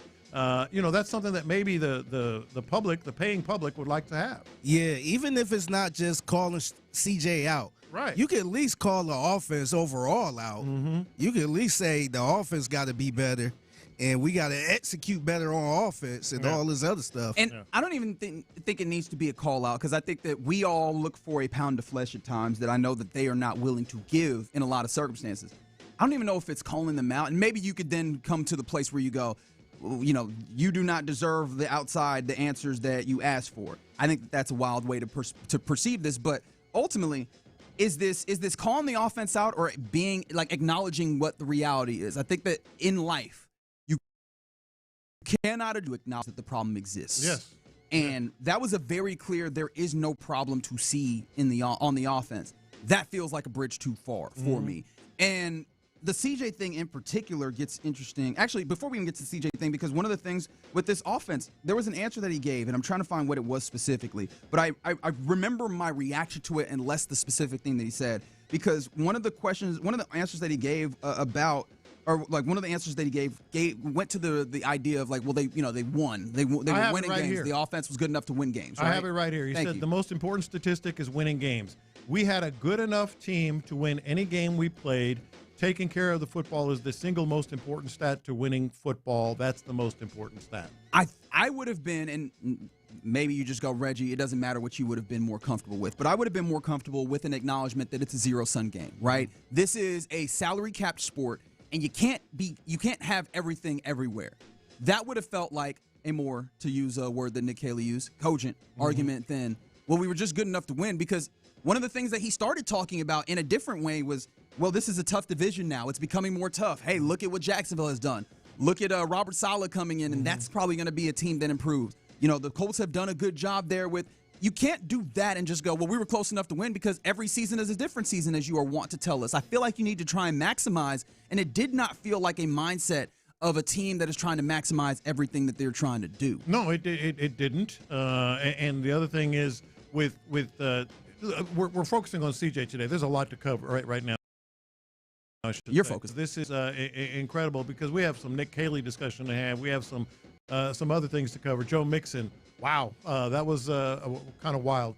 But with respect to what your expectation is, how you're going to handle an issue. This is an organization that has been all about, the accountability, the do your job. He went into great detail about a defensive end. 90 times you're going to have the right leverage. That one time you don't have the right leverage. Getting into detail about, what you need to do, and didn't say a word. In fact, kept completely deflecting about C.J. Stroud. It was just bizarre. It was just bizarre. A question that occurred to me as we were listening to Nick Cacerio talk to the assembled media, which you heard here about an hour ago.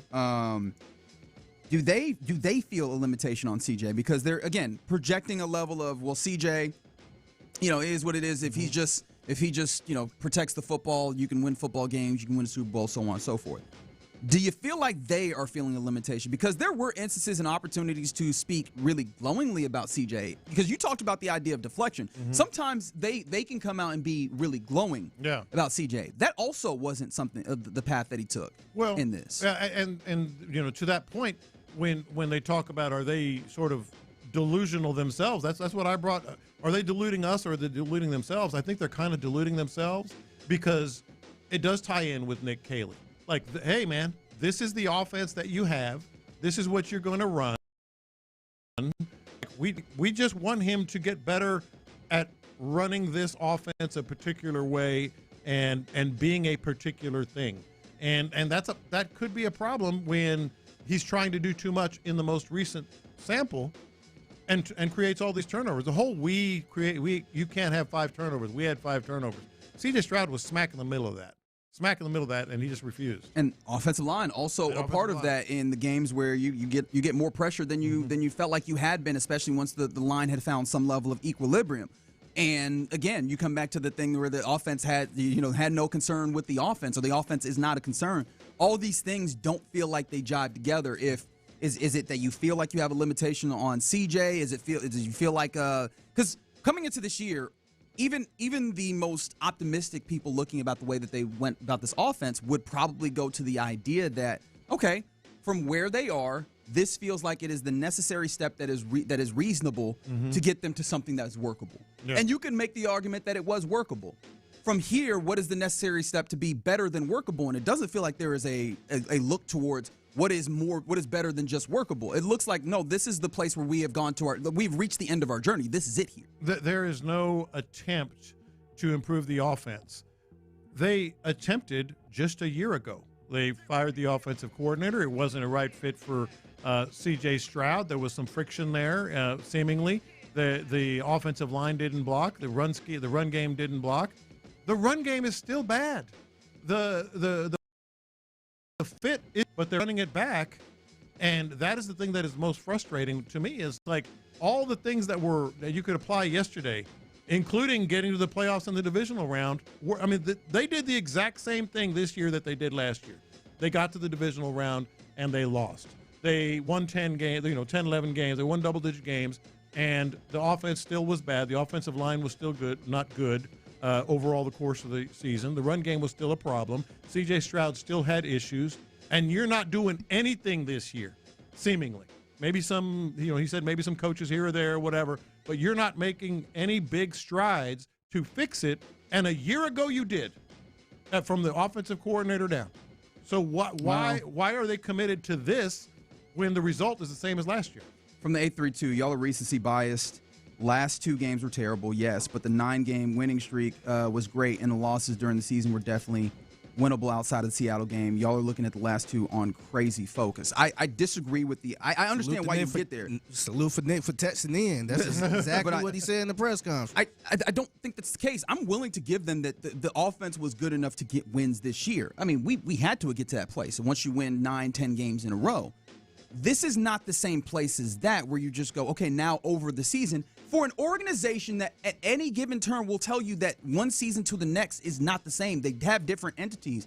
And if there's one thing about an offseason is that hope flows eternal. Like, this is an opportunity where you can go and make the most out of everything. Like, there's a lot of opportunity here. And it feels like, and again, because I can't say definitively that it is that is what it is, but it feels like they're going in to the offseason with opportunity to be better and just being like, no, this was pretty good. This was fine enough. And you talk about the offense being good enough to win. Offense was fine, but you were winning those games because of defense. We've talked about how can you depend on the defense to be exactly that good again? Can you depend on the offense to be exactly what it was last year, especially if you do not go out and try and make it significantly better? I think that would be – it feels like that would be a fool's errand if you go into the offseason and don't attempt to make your offense significantly better. It feels as if DeMeco Ryans has the style of play that he wants, so he's not going to change anything. Nick Cacerio has the guys that he wants as offensive coordinator and otherwise, so he's not going to change anything. C.J. Stroud by any gauge, has not been as good as he was overall last year, especially in the playoffs, this year as he was last year. So why are you all of a sudden committed to let's run it back? That's the gist of what he said. We're running it back. We're running it back. Why are you so committed to running it back with all the same issues and problems that you had a year ago and last year you did not? That is mind-blowing to me. Yeah, and the confidence in which it comes, I think that is just so, well, as a full team. And I get it. You have to have a holistic view and try and have maybe a zero-sum appreciation for it. But going into it, I think there is a level of denial. When we're talking about the stages of grief, that feels like it applies here. And I hope that this is just a stage and not the landing. Like, maybe we could say off of 3 days off of a loss, and this will continue to progress as they go. But yeah, it can't stay here, I don't think. One more thing, and I think this is kind of where they are, and it's frustrating. You talk about stages of denial. What about like the 12-steppers? What's the first thing you have to do to recover? Admit you have a problem. They are not admitting that they have a problem. Flat out. They're not admitting it offensively that they have a problem at all. That's frustrating. You're in the loop here on Sports Radio 610. Coming up next, let's go around the NFL and get some of the things that are happening as the coaching carousel continues to turn. And also, do you think that you would agree with this beef coming to the NFL? We'll do this next. The Texans offense.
Let's go around the NFL in the Loop style. Why are you smiling? Because I love football. Here's John Lopez and Reggie Adetula. I'm going to tell you all about how much fun you're going to have this season. On Houston sports leader, Sports Radio 610. All right, let's go around the NFL here. There was a little bit of time here in the city of Houston where people were looking at the possibility of moving on from Nick Caley. If you heard Nick Cacerio, that seems like that is not a possibility. But if that was to happen, right, there was one name that I think got a lot of people's attention. As of last night and really this morning with the rumors and news that we were getting, that seems like that's off the table. I take you to Ian Rappaport of NFL Media. A big-name coordinator hire for the Los Angeles Chargers, Mike McDaniel, is expected to land with the Chargers, according to colleague Tom Pelissero. This deal not quite done yet, but it certainly seems like it is coming. McDaniel had dinner last night with Chargers brass, and really this is the way this has been going for the better part of the week. It is a premium opening. You get to work with Justin Herbert. You got really good offensive line coming back. You got Jim Harbaugh, plus Mike McDaniel's wife is from California. We all know how that goes, making this a no-brainer. Still technically in the mix for some head coaching opportunities, but certainly seems like this is where it is going to land for the top offensive coordinator on the board. I love the way the wife says she want to move somewhere. That's right. That's going to weigh in. Yeah. That's definitely going to weigh in. Yeah, he want to go somewhere warm. Yeah, he went with nice weather. Miami to. He said Cleveland. Hell no. Hell no. Not see me in L.A. Which is interesting because there was a number of head coaching jobs that he was up for, Mike McDaniel, or Black Mike as I like to call Cleveland. him. And Cleveland, he let him know, hey, take me out of there. So just go ahead and take me. Baltimore out of the running. He running. had the second interview with Baltimore. He didn't do. Yeah. But what was your immediate reaction to Black Mike going off of the board to go and coach Justin Herbert and the Los Angeles Chargers offense? Oh, well, it's fantastic for the Chargers. It's not. It also, we can always talk about how it pertains and relates to the Texans. To use Nick Cacerio's words, it's a year-to-year league. Well, the Chargers, I think next year, here we go again, right? Certainly a team to they might be in the way. Keep an eye on, and certainly could be in the way. Because he's a great offensive coordinator. He's a great play caller. There's no question about even when they were struggling and losing the team and all that and just getting blown out in Miami, their offense was never an issue. And he was innovative. Well, I mean, it got to be a little bit, but then he was innovative. Well, according to Nick Cacerio, the wins, man. Yeah. Well, he did not have enough of those. Yeah. He did not have enough of those. That is technically correct, and I appreciate that. Yeah, so he ain't good. That's actually the thing that I'm really intrigued by. Offense ain't good. Not the wins.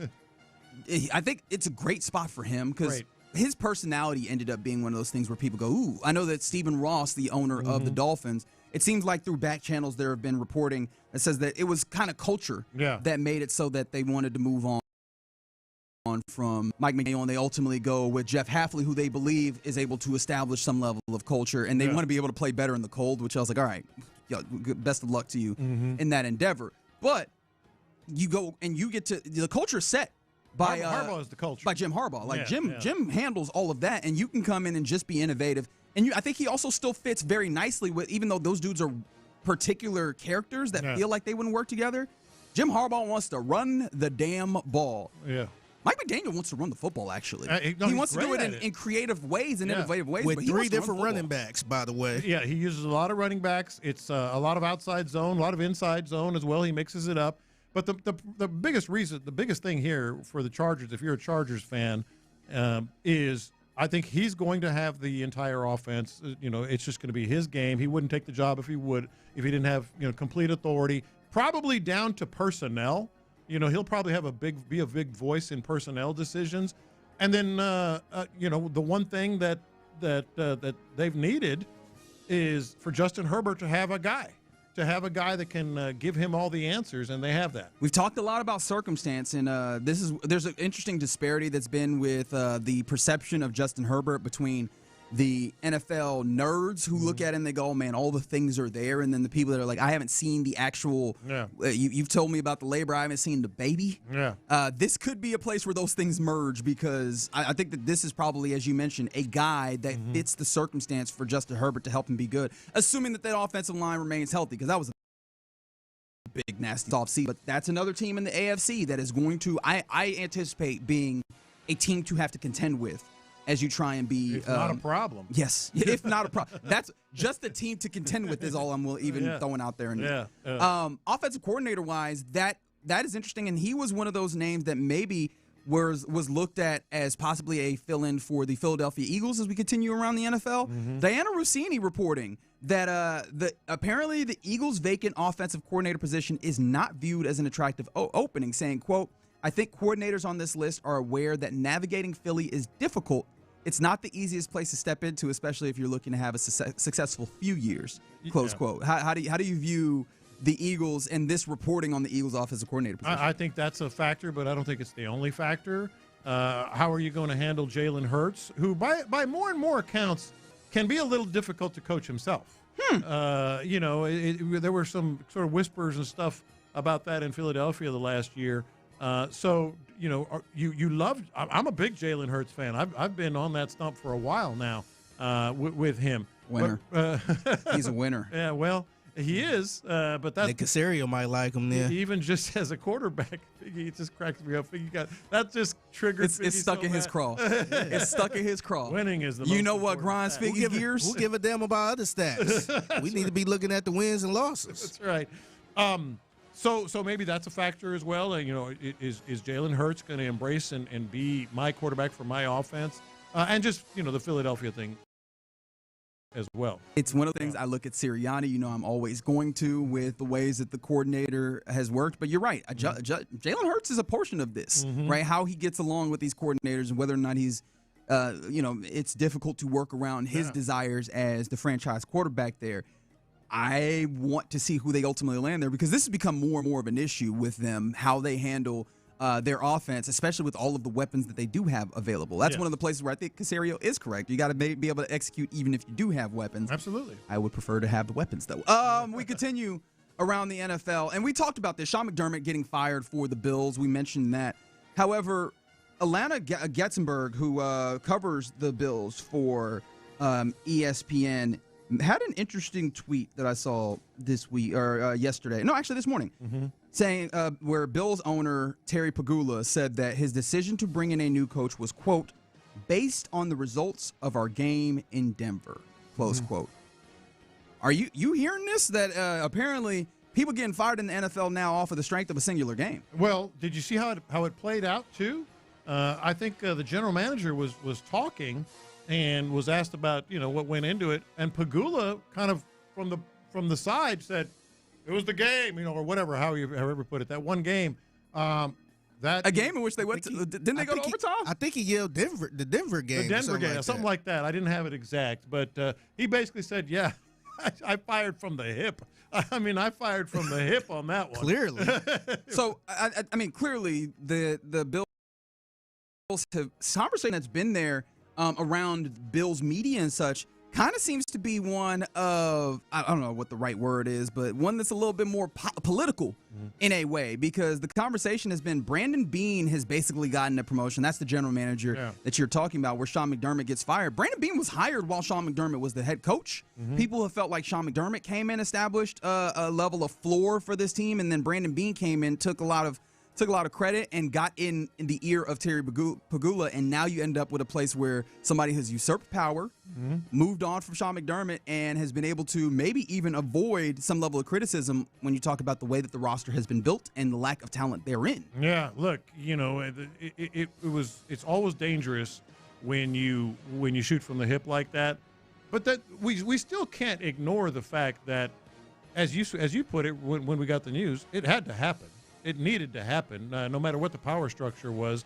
It's unfortunate, for McDermott, but that was something that was going to happen no matter what. But when you make a change like that, it's very imperative that you have the right people making decisions on how to pursue forward. Sure. Brandon Beane, it'll be very interesting to watch how he does handle this, because there is not a lot of belief in his capabilities, at least around those parts. Now he has more power. And now he has more power and the leeway to determine what the direction of that Bills team is. Now, where you talk about teams going up, like maybe the Chargers, could this be something that pulls the Bills down away from that peak of the AFC? The short answer, yes, but you don't know, and that's the risk that you take.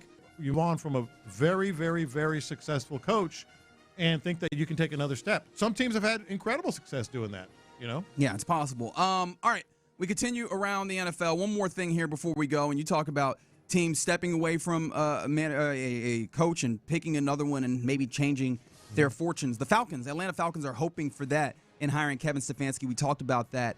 Orlando Ledbetter writes for the Atlanta Journal-Constitution, tweeted out in talking about this, his piece that reads, Falcons Kevin Stefanski had a dumpster fire at quarterback in Cleveland. Baker Mayfield and Deshaun Watson failed, which started a chain reaction to 11 other starters. QB Shedeur Sanders closed out last season with 7 starts. So basically setting the stage for this is basically why Kevin Stefanski, this is why it went, the tenure was there, and maybe why it'd be different in Atlanta. One Baker Mayfield got a hold of this and quote tweeted and said, quote, failed is quite the reach, pal. Still waiting on a text/call from him after I got shipped off like a piece of garbage. Yeah. Can't wait to see you twice a year, coach. He didn't say chief. No. Well, he didn't say cowboy. He didn't say sport. Sport. That's Lopez words right there. Chief, cowboy, that's right, buddy. Cowboy. Here's the thing about it. I still think it reflects not great on Baker Mayfield. Oh no. Simply because that's the Baker Mayfield experience. To be honest. Yes. You know this, Figgy, because we all have a connection. You have a good connection to Cleveland and what it was like. The failed part, I don't think, is about the wins and losses. Yeah. Nah, it was a lot of stuff about him being immature and all this other stuff. Like cussing out the general manager on the field. Yeah, and cussing out the reporters. The reporters and all that. So I think the failed part, he's just sort of twisting it into this beef that he had. No, who doesn't love a good beef? And that was ultimately my point. Is now you have, we talked about the LaFleur and the LaFleur and Ben Johnson in the NFC North. Yeah. We talked about now the AFC South, Saleh, Liam Cohen. Do we have an NFC South beef we do. brewing? Yes, we do. Yeah. 2026 might be the year of the NFL beef, baby. I love a good beef. I'm just saying Baker Mayfield was immature and made some very, weird decisions and bad decisions just as a player, as an employee. Failed is about that. But you know what? We're here to see the rest. Yeah, I don't give a damn. I want to see them play. Yeah, exactly. Play each other twice. All right, you're in the loop here on Sports Radio 610. That's around the NFL. Coming up next, let's get into what's popping, where we've got some new Hall of Famers, or at least folks that are, have been selected to be enshrined in the Baseball Hall of Fame. We'll tell you who those are next. Another year, another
Here's 281-222-2222. The biggest stories in sports and entertainment. Sports Radio 610 style. In the Loop presents What's Pop.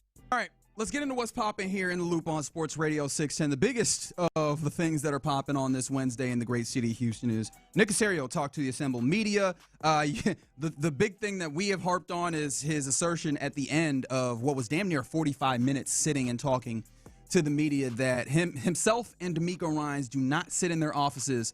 Oh, we have the audio? Actually, let me let him say it so that y'all don't think I'm just making stuff up. Nick Cacerio, please, on the offense. Again, I mean, offense has really never been D'Amico and I have never sat in our office and said, like, well, our offense is a concern. Like, what do we got to do? Like, we got to play better. There's some things that we can do better. So try to build a good team, try to get good players in here with the right mentality and the right mindset. I mean, I guess Nico Collins isn't a good enough player. So, maybe we can find a player better than Nico Collins. I don't know. So we'll try to do the best we can, try to bring good players in this building, and try to put together a good team that gives us a chance to compete, on each Sunday.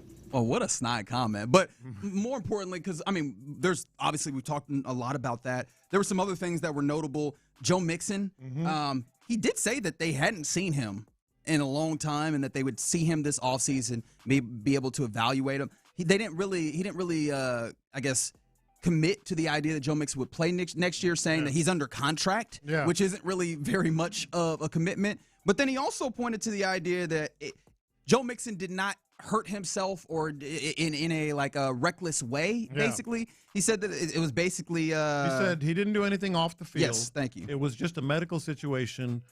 He just didn't improve. Okay. But I don't know when or how I'm going to get over that thing we just heard.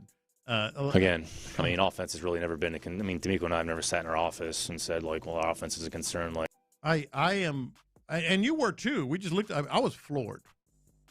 You don't have to spill all the. My beans. flabbers were gassed. Yes. Uh-huh. You don't have to, spill all the beans and say this guy sucks and we're changing we're firing everybody.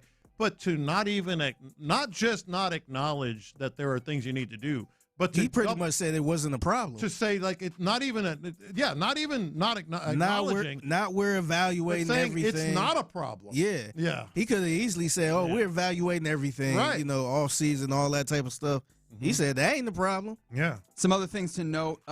He mentioned that Dalton Schultz is going to be okay, just dealing with the Cavs. Said that Cade Stover avoided serious injury on that play late in the game versus the Patriots. Said that he thinks that he's going to be able to or maybe be ready for the offseason program. Similarly, he said the same thing about Tank Dell, that he believes that Tank Dell should be ready for the offseason program. Obviously, the same type of rhetoric about how Tank Dell has been great. He's, obviously had a good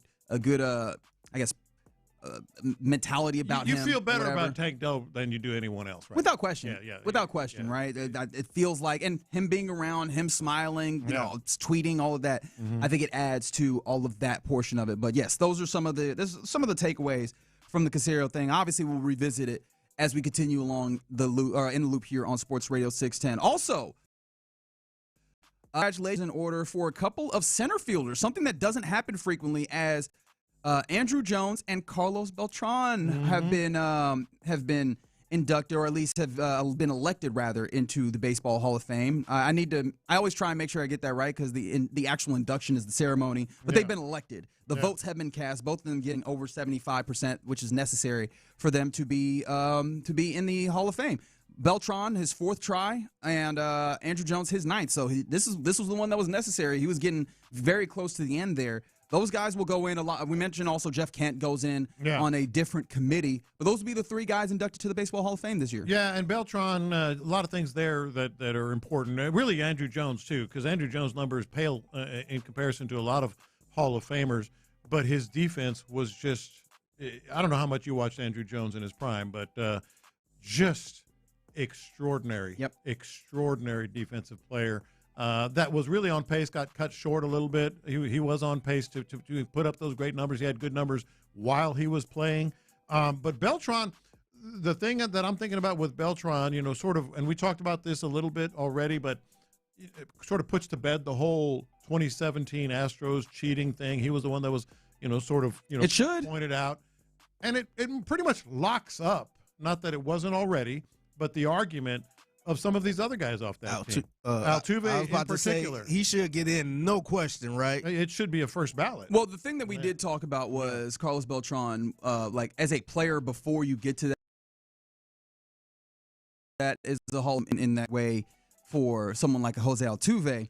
But yeah, I think it should. I think at least it should very much lessen the amount of grief that the Astros get about 2017. Will that be the case? No, these people are not good. These people are not reasonable or logical in that way. Yeah. They But, old and crusty. can I give you a fun little note that I don't know you've thought about yet? Mm-hmm. Carlos Beltran's Hall of Fame plaque is going to be the first one to say Houston NL and Houston AL. I like that note. It's such a stupid like little that thing, note. but it makes me smile. Also, the first player drafted out of Puerto Rico. Shout out to the Boricuas. To make there have been a lot of free agents out of Puerto Rico, Sure. obviously, But drafted out of Puerto Rico to make the Hall of Fame. Yeah, that is really dope. Since 1981, only 2 other center fielders have been elected. The other one's very, very in the distant past. Ken Griffey Jr. and Kirby Puckett. Like, this is a position that doesn't frequently, which is weird, get respected in the Hall of Fame. And it's kind of interesting that not only is there another one, but there's 2 of them in the same year. Yeah, that are going very, together. very strange, as important as that position is. Exactly. You That's know? the thing that I had not considered, but I was like, damn, that's right. There really have not been center fielders elected to the Hall of Fame. We get to have 2 of them, and one of them is indeed a former Houston Astro. So that's a really cool thing that's going to happen there. By the way, speaking of former Astros, I didn't mention this earlier when I should have. Ryan Presley had retired, and he's also already landed a coaching job nearly 48 hours later. That is a development as he is joining the Minnesota Twins as a player development coach. First of all, you know, I was kind of surprised by this, to be honest.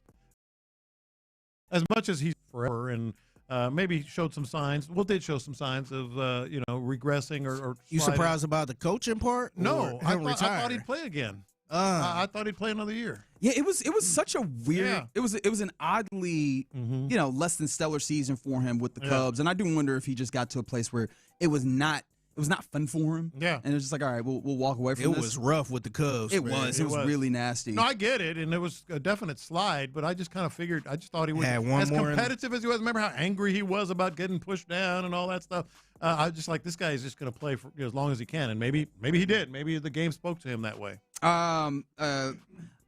Not to be too MLB heavy, I got one more thing to get to there, but I did want to salute because we've allowed the Texans to completely take over all of this. There was a really fun basketball game last night that you were in the building for, as the Rockets able to have a comeback victory in comeback fashion after being down 83 to 60. It was They were down 83-67. Yeah, down 14, I believe, going into the fourth quarter or early in the fourth quarter. 16 late in the third quarter. They end up with a 111-106 victory on national TV, mind you. Yeah. And I mean, huge effort from one Reed Shepherd. That was the ball game. The Spurs went completely cold. They couldn't.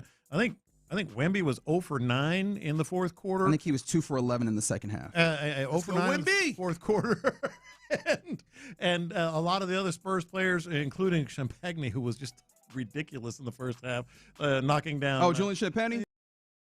Yeah. I think that also led him to taking some bad shots in the half. second half, like Yeah. leaning shots with the contest. And I was like, dude, you're not now He's a no shooter. loher helping. Yeah. But he is a shooter. Yeah, he's a Like shooter. he's a sharpshooter though. So they went completely cold, and Reed Shepherd, boy, we're going to get into a little bit more of this maybe at 12:40, because I think there's a real story there with this Rockets team. But absolute unconscious shooting the ball there in the second half. Yeah, real gutty Fourth win. quarter in particular. I think that this can be something that they can learn from. The thing that I would like them to learn from is, hey, man, let's make things in the Toyota Center work. How about that? How long was the delay at the start of the game due to a bent rim? So we went to grab, a beer and some bar food and that type stuff. And like, let's go. And we ordered a pizza and some Parmesan fries. You tried to get there and on all that. time? Well, here's the thing. Man, he just trying to show up in the second quarter, bro. Houston, Come on, man. No.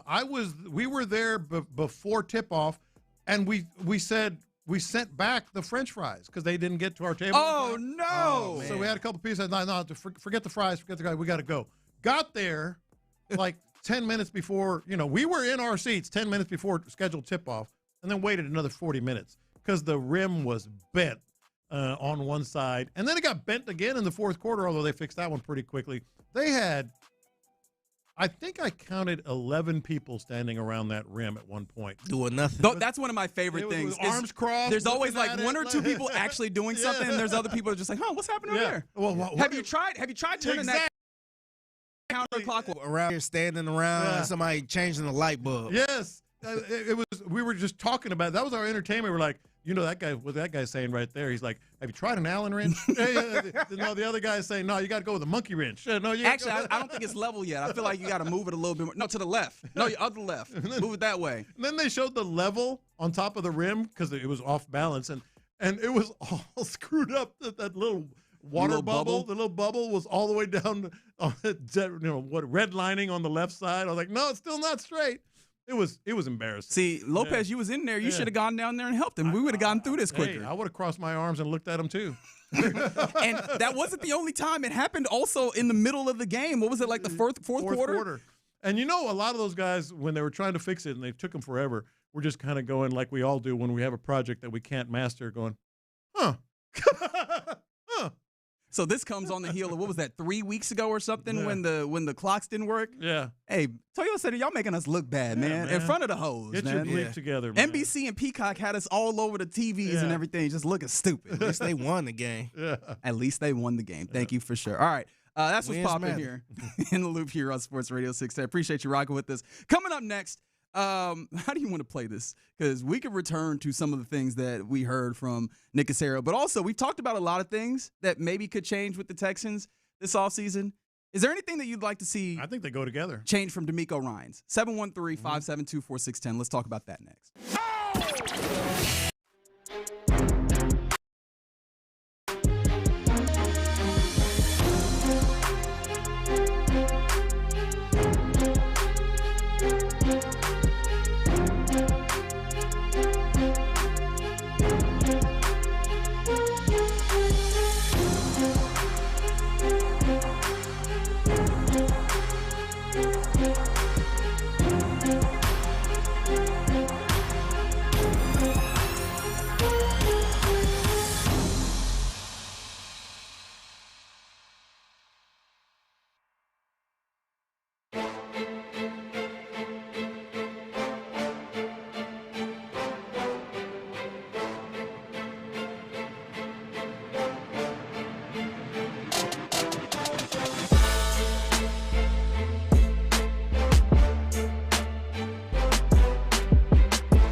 Insider access, exclusive content. Sports Radio 610. The Texans play here. An Odyssey sports station. Sports Radio 610 presents In the Loop with John Lopez and Reggie Atatula. All right, you're in the loop here on Sports Radio 610. That's what the big voice man said. I'm Reginald Atatula. That's John Lopez. Figgy Fig on the ones and twos, and you rolling with us on this Wednesday. Appreciate you getting involved with the program, whether it's to tell us that we're stupid or to tell us that we're not going far enough in some of our assertions and analyses of the Texans or whatever else. Get involved, 713-572-4610. That's what makes it fun. You've been at the bar hanging out with your friends, and whether you're calling them an idiot or saying that they're 100% right, that's part of what makes it fun, right? Yeah. Also, the YouTube page, Sports Radio 610. Appreciate all of you rolling with us. Also, in this segment, we will be giving away a 4-pack of tickets to the Houston Auto Show. Also keep it locked for this question and let us know what you think, because there's been talk of all the different things that you can change or shouldn't change or won't change with this Texans team. But in trying to figure out what this offseason looks like and what the 2026 version of this team looks like, DeMeco Ryans is one of those things that we should kind of talk about. So is there anything that you'd like to see DeMeco change? Yeah, I think that's a good question for our listeners as well. 713-572-4610 if you want to text in, or of course on YouTube as well. Comment there. Well, we got some answers, and we're going to dig in more on some of the answers that we got from Nick Cacerio as we move along here today. But I did start to think as I heard this quote, this comment from DeMeco Ryans on the coaches show last night. Shout out to Mark and John, always doing a great job. Shout out to Mark and John, and it got me thinking about, is there anything you'd like to see DeMeco change? Figgy? It's cut 3 from the coaches show yesterday.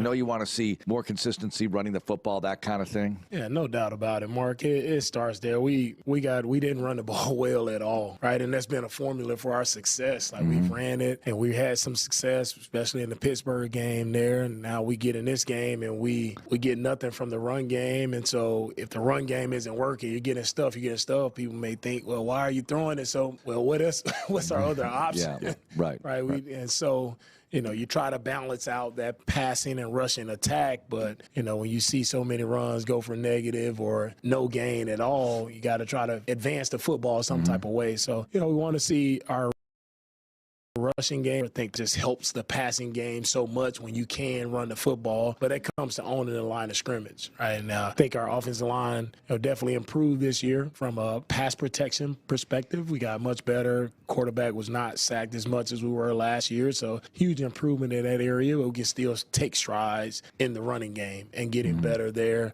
with the up front running the ball, also the backs, all across the board. We can improve that area. So okay, first of all, we talked. He said this before we heard from Nick Cacerio, but flat out said we didn't run the ball very well. Which makes me wonder, do you feel like we maybe allowed what was a quote that just hit us the wrong way? Did we hear that the wrong way? The idea that there isn't a concern with this offense are they saying that to mean that we're not outsizely concerned or something that we feel like we cannot address? I mean, is that maybe? It was pretty clear, and I think the context of when he said that is very important. Being Nick Cacerio. Okay, he was a little flustered there at the end with constantly being peppered. I guess we got to find someone better than Nico Collins. Yeah. He was saying stuff like that, about as flustered as you'll ever hear Nick Cacerio. That was about as most unguarded as you will ever hear Nick Cacerio, and that's when he said it. We've never sat in our office and said the offense is a concern. Couple that with DeMeco Ryans saying, we need to improve our run game, but, we're getting better or whatever. He even said running backs at one point, across the board, need to improve, et cetera. What would you like to change, if there's anything you would like to change with DeMeco Ryans? My answer is this. I would love to see him be a little less inflexible. A little less inflexible with so a little more flexible then. Yeah, a little more flexible, a little less inflexible with how he wants this offense to be. He wants it to be run the ball, safe pass. We've talked about it a million times. Tweaking the offense a little bit is not going to be the end of the world here. It's not going to, be the reason you have 5 turnovers, and you had 5 turnovers anyway. So I would love to see him maybe not just be so devoted and hell-bent on just run the ball, just be safe, little hitch passes, nothing too crazy, don't put the ball in harm's way. And it got me thinking also, like we've talked about Gerard Johnson might be one of the guys that has a target on his back, an easy mark, so to speak, to be fired, because they are going to keep Nick Caley, because they are going to, not change a whole lot, it seems like, philosophically. Why not? Why not just tweak the offense enough to be able to satisfy C.J. Stroud to a degree, but also give yourself a chance to not play in these little margins in every single game? You mentioned it during the break. Like, they have to – basically they're saying, we're not going to change the offense. We're going to still be in a place where we pretty much have to be perfect. It does feel like that. Right? It does feel like that's the case, right? When you – and I have to that I was working off of so that I can get this correct. Mm-hmm. But, when you talk about the way that this thing goes, where you feel like we're more capable of playing deeper into January or whatever, we're not satisfied. Okay, that's not the quote I was looking for. But basically, it feels like the idea is what we did. We just need to be. We need to make. Actually, I think it was when it came to defensive. I think it was Big Sarge asked. You've added to your defense. You've utilized assets for your defense. Is that something that basically you'll do on the offense? And they were like, we feel like the offense is good, right? And we feel it's less about one offensive unit, defensive unit, special teams, building a team. It just feels like the margins, as much as I think that they will try and make themselves marginally better, they're not trying to widen the margins. Yeah. And what the ask is just execute to a fault. Everything is execution. And if everything's execution, what it feels like you're ultimately telling me is we just need to be perfect. Mm-hmm. And if we're just perfect, everything will be great. And sure, that's right. But I don't know that we live in a world where perfection is something that is actually attainable. Yeah. Yes, you want to strive for that, but I think you should also at the same time have some level of cushion for, okay, what happens if you are not perfect? And I think that sometimes that is where my frustration comes if you are not maximizing what you are doing elsewhere. Well, go ahead. No, go ahead. We just heard Nick Cacerio really go in depth on, guys, this is such a tough league. It's so hard. The division is getting better. Robert Saleh's, we a lot of respect for him. We saw what Liam Cohen is doing. The Colts and Steichen are always going to be a dangerous team. So on the one hand, they're talking about, man, this is really, really hard. And on the other hand is like, our game plan is to be perfect. I would love for it to happen, be perfect, every single snap.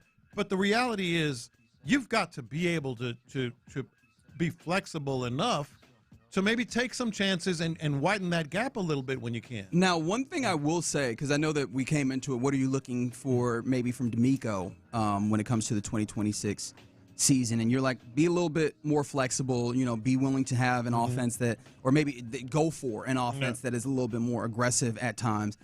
I actually, in the way that the NFL is trending, I'm cool with having an offense that leans on the run.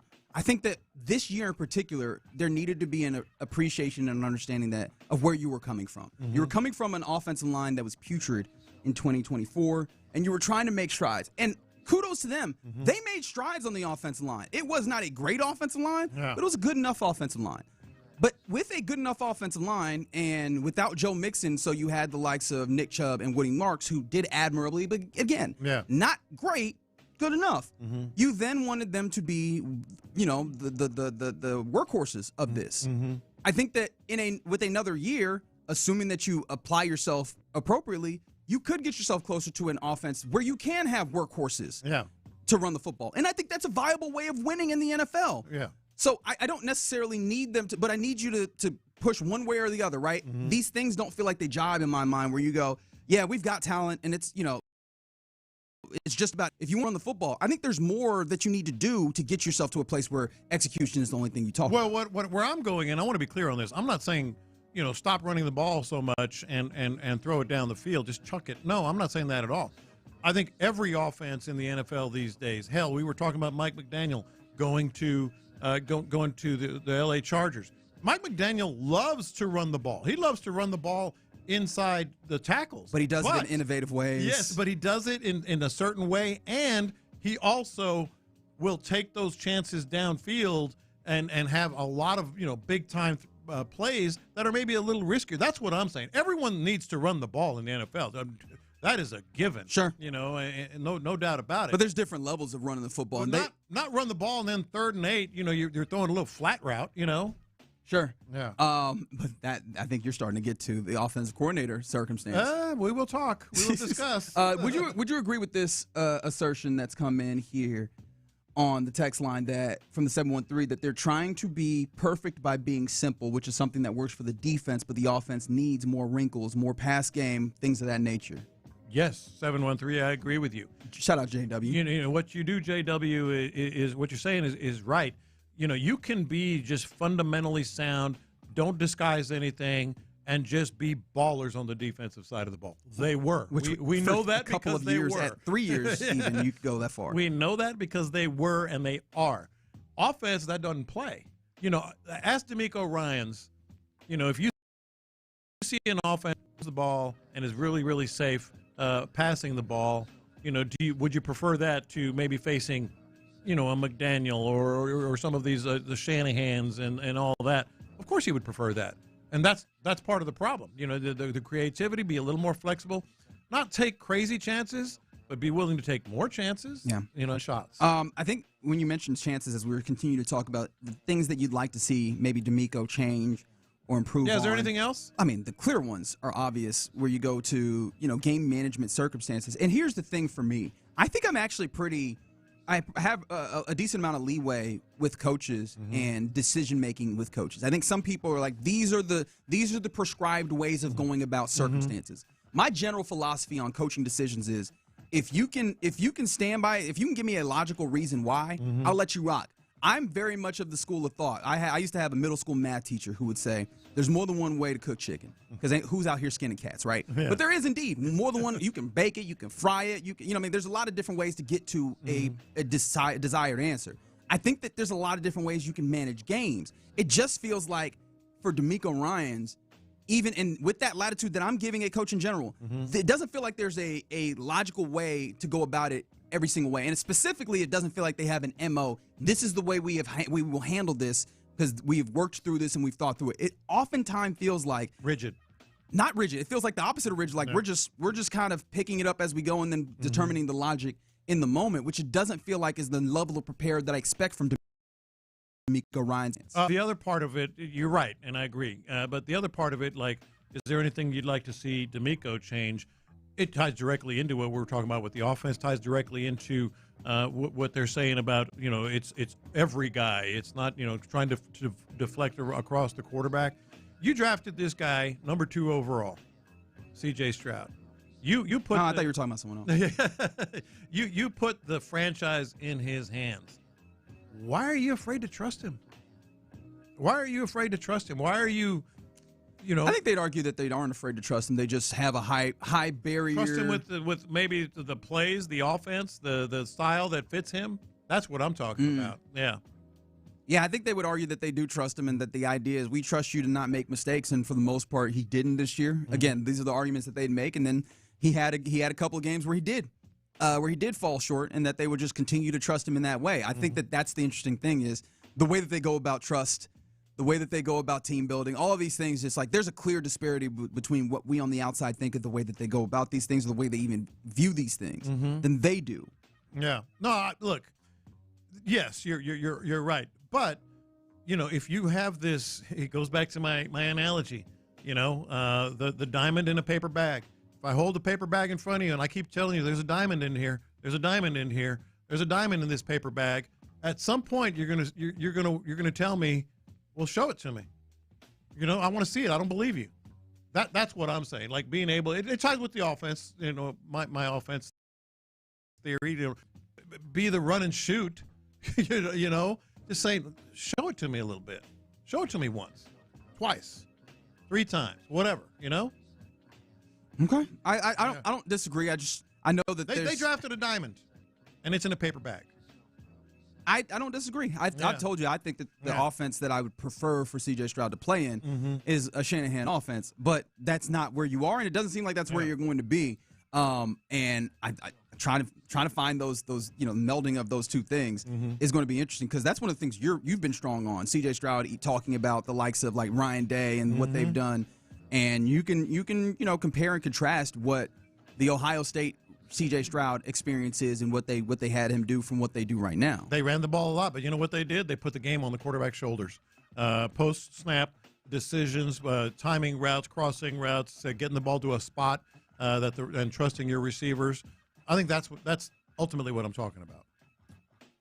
All right, I think there's definitely more things for DeMeco Ryans the tough part about it is I don't want to undercut who DeMeco Ryans is. That's why I was trying to be very careful, because there's things that with anybody that you go, yeah, like if I ask you, hey, Jan's lovely. Are there things that you'd want her to change? I'm sure you could start rattling things off, but then you have to be very careful about the things where you go, does this change inherently who this person is? Yeah. I think there's some things that he can reflect on, which I know he will, 100%. that he can do without changing who he is with, defending his players and establishing a fast and free way of them to play and having a level of accountability that stays within the house as opposed to guys. I think that all these things can remain the way that he coaches while also finding ways to make himself better. And that's one of the things that I sure hope that he's able to do, elevate himself as well as this team as they head into the 2026 season. All right, you're in the loop here on Sports Radio 610. Coming up next, let's do our lunchtime confessions presented by the Men's Clinic. But before we get there, who wants a 4-pack of tickets to the Houston Automotive Show? Heck yeah. Caller number 4 right now will win a 4-pack of tickets to the Houston Automotive Show. You select one of the days between January 28th and February 1st when the Automotive Show will be at the NRG Center. All sorts of different things, cars, boats, that's the auto and boat, but there's all sorts of other things, outdoor experiences and such, right? All the things that you can do together with the family. Get on a big old Jeep and climb up a hill. All right. A Ram truck. See what it can do. Love that. And the boats as well. So you can go ahead and buy your tickets. That's automotiveshow.com, or you can be caller number 4 right now and win those tickets, 713-572-4610. All right, coming up next, again, Lunchtime Confession. All right, guys, you know this happens, especially as you're getting into your early 40s and beyond. Something just feels off. It's not just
Mokaram Injury Lawyers. Heard in an accident? Call Mokaram Injury Lawyers at 281-222-2222. Sometimes it's sports, sometimes it's not. Whatever it is, Reggie and John are keeping it real. It's In the Loop's Lunchtime Confessions, presented by the Men's Clinic on Sports Radio 610. Watch this. These are my confessions. All right, you heard the big voice guy. Reggie and John are keeping it real, and Figgy. Although he didn't mention you, Figgy, I'd be offended. Yeah. It's an implied Figgy. You know what I mean? Figgy is involved with anything that happens. Mention Don't give me no consolation prize, man. He ain't never mentioned my name. You want my spot? I'll give you my spot. Only at Figgy's John and Figgy keeping it real. Only time he mentioned my name is Figgy's mixtape. That's it. Bastard. So anyway, he said we're keeping. We got beat. Wait, hold on. No, press pause. Damn it, This is a matter of show business. Are we determining then that we have beef? Can you with play that again, by the way? Just that keeping it real part, because that's not my confession, but it could be one. Sometimes it's sports, sometimes it's not. Whatever it is, Reggie and John are keeping it real. Dang. All right, so are we determining right now? That's a shot. Let's take a show vote. This is a show meeting. Let's take a show vote. Who all is in favor of establishing a beef with Big Voice Guy and In the Loop? Hey, it's the season of beef. That's what I'm saying. Yeah. Are we beefing? Are we beefing with Big Voice Guy as a show, as a staff, record label, and crew? Figgy, in this segment in particular, you are integral. You know, in confessions. All right, so we beef Figgy and John and Figgy. Thanks a lot, JP. Reggie and John Putting and your business Figgy. out there. Is that who it is, JP? Yep. All right, Big Voice That Guy. bastard. Anyways, back to confessions. So you heard the Big Voice Guy. We're keeping it real. I'm going to keep this. Y'all keeping it real. We're keeping it real here. A lot about what Nick Cacerio said we've been talking about, and we'll talk about it, and it's irritating and it's frustrating. I'm keeping it real. Something he said warmed my heart. Must have been that last walk-off answer. No, not that one. Warmed my itty-bitty heart. So warm. It was like it was cuddled in a blanket. Quote, talking about the window being closed and contracts and stuff. It's always open in our book. You can build a team in a myriad of different ways. There's a little bit of balance with how they're structured. This is the thing that warmed my heart. There's always a way. How many times have you told me? I get so frustrated. Yeah, but the cap. Oh, but they're going to be up against the cap. Oh, they're over the cap.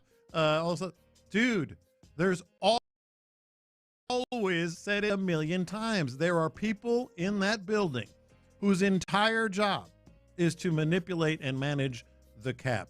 So, Nick Cacerio, as much as you frustrated us, that right there warmed my heart. This whole thing with the contracts, and you got to extend Will and maybe CJ and other contracts coming down the pipe. I don't care. There's a way. There's a way to do it. There always is. I mean, and there's going to be concessions within there, but ultimately there's a way to make a good football. I actually do agree with that. Again, I told you, more than one way to cook chicken. But I agree with the sentiment. I do indeed. These are my confessions. This is going to be one of those things where I know I'm setting this up. I'm teeing this up for y'all to tee off on me, but it's fine. Watching the Rockets game last night, it was an NBC game, but that means it was also on Peacock. And I actually did something that I have yet to do all season long, but they've had on all of their games, which is watch the performance view. It's really good, guys. Like, and I mean, it is really good, and it's not just because here comes Reggie with these stats. Like, since it looks kind of like 2K. Right, they'll have little emblems like, let's say, like when the 2K view. No, but it's a regular broadcast view, but they'll put like some 2K things. So like you'll have name tags over all the players. I saw that before, which is great. So you know, if you're not familiar with the other team necessarily, you know all these people are. But then on top of that, somebody gets the ball. All right, let's say like Julian Champagnie. Oh, that would drive me nuts. It might, and I could see how it would. But if you can get past that, Julian Champagnie gets the ball. You get a little sharpshooter icon when he's knocked down. When he was what, like 6 point or something like that, or 6 and 10. Fire emoji. Fire emoji's on there. When a dude pulls up, or you can see or the somebody with defense that have a lock right there. All right, I didn't see any locks.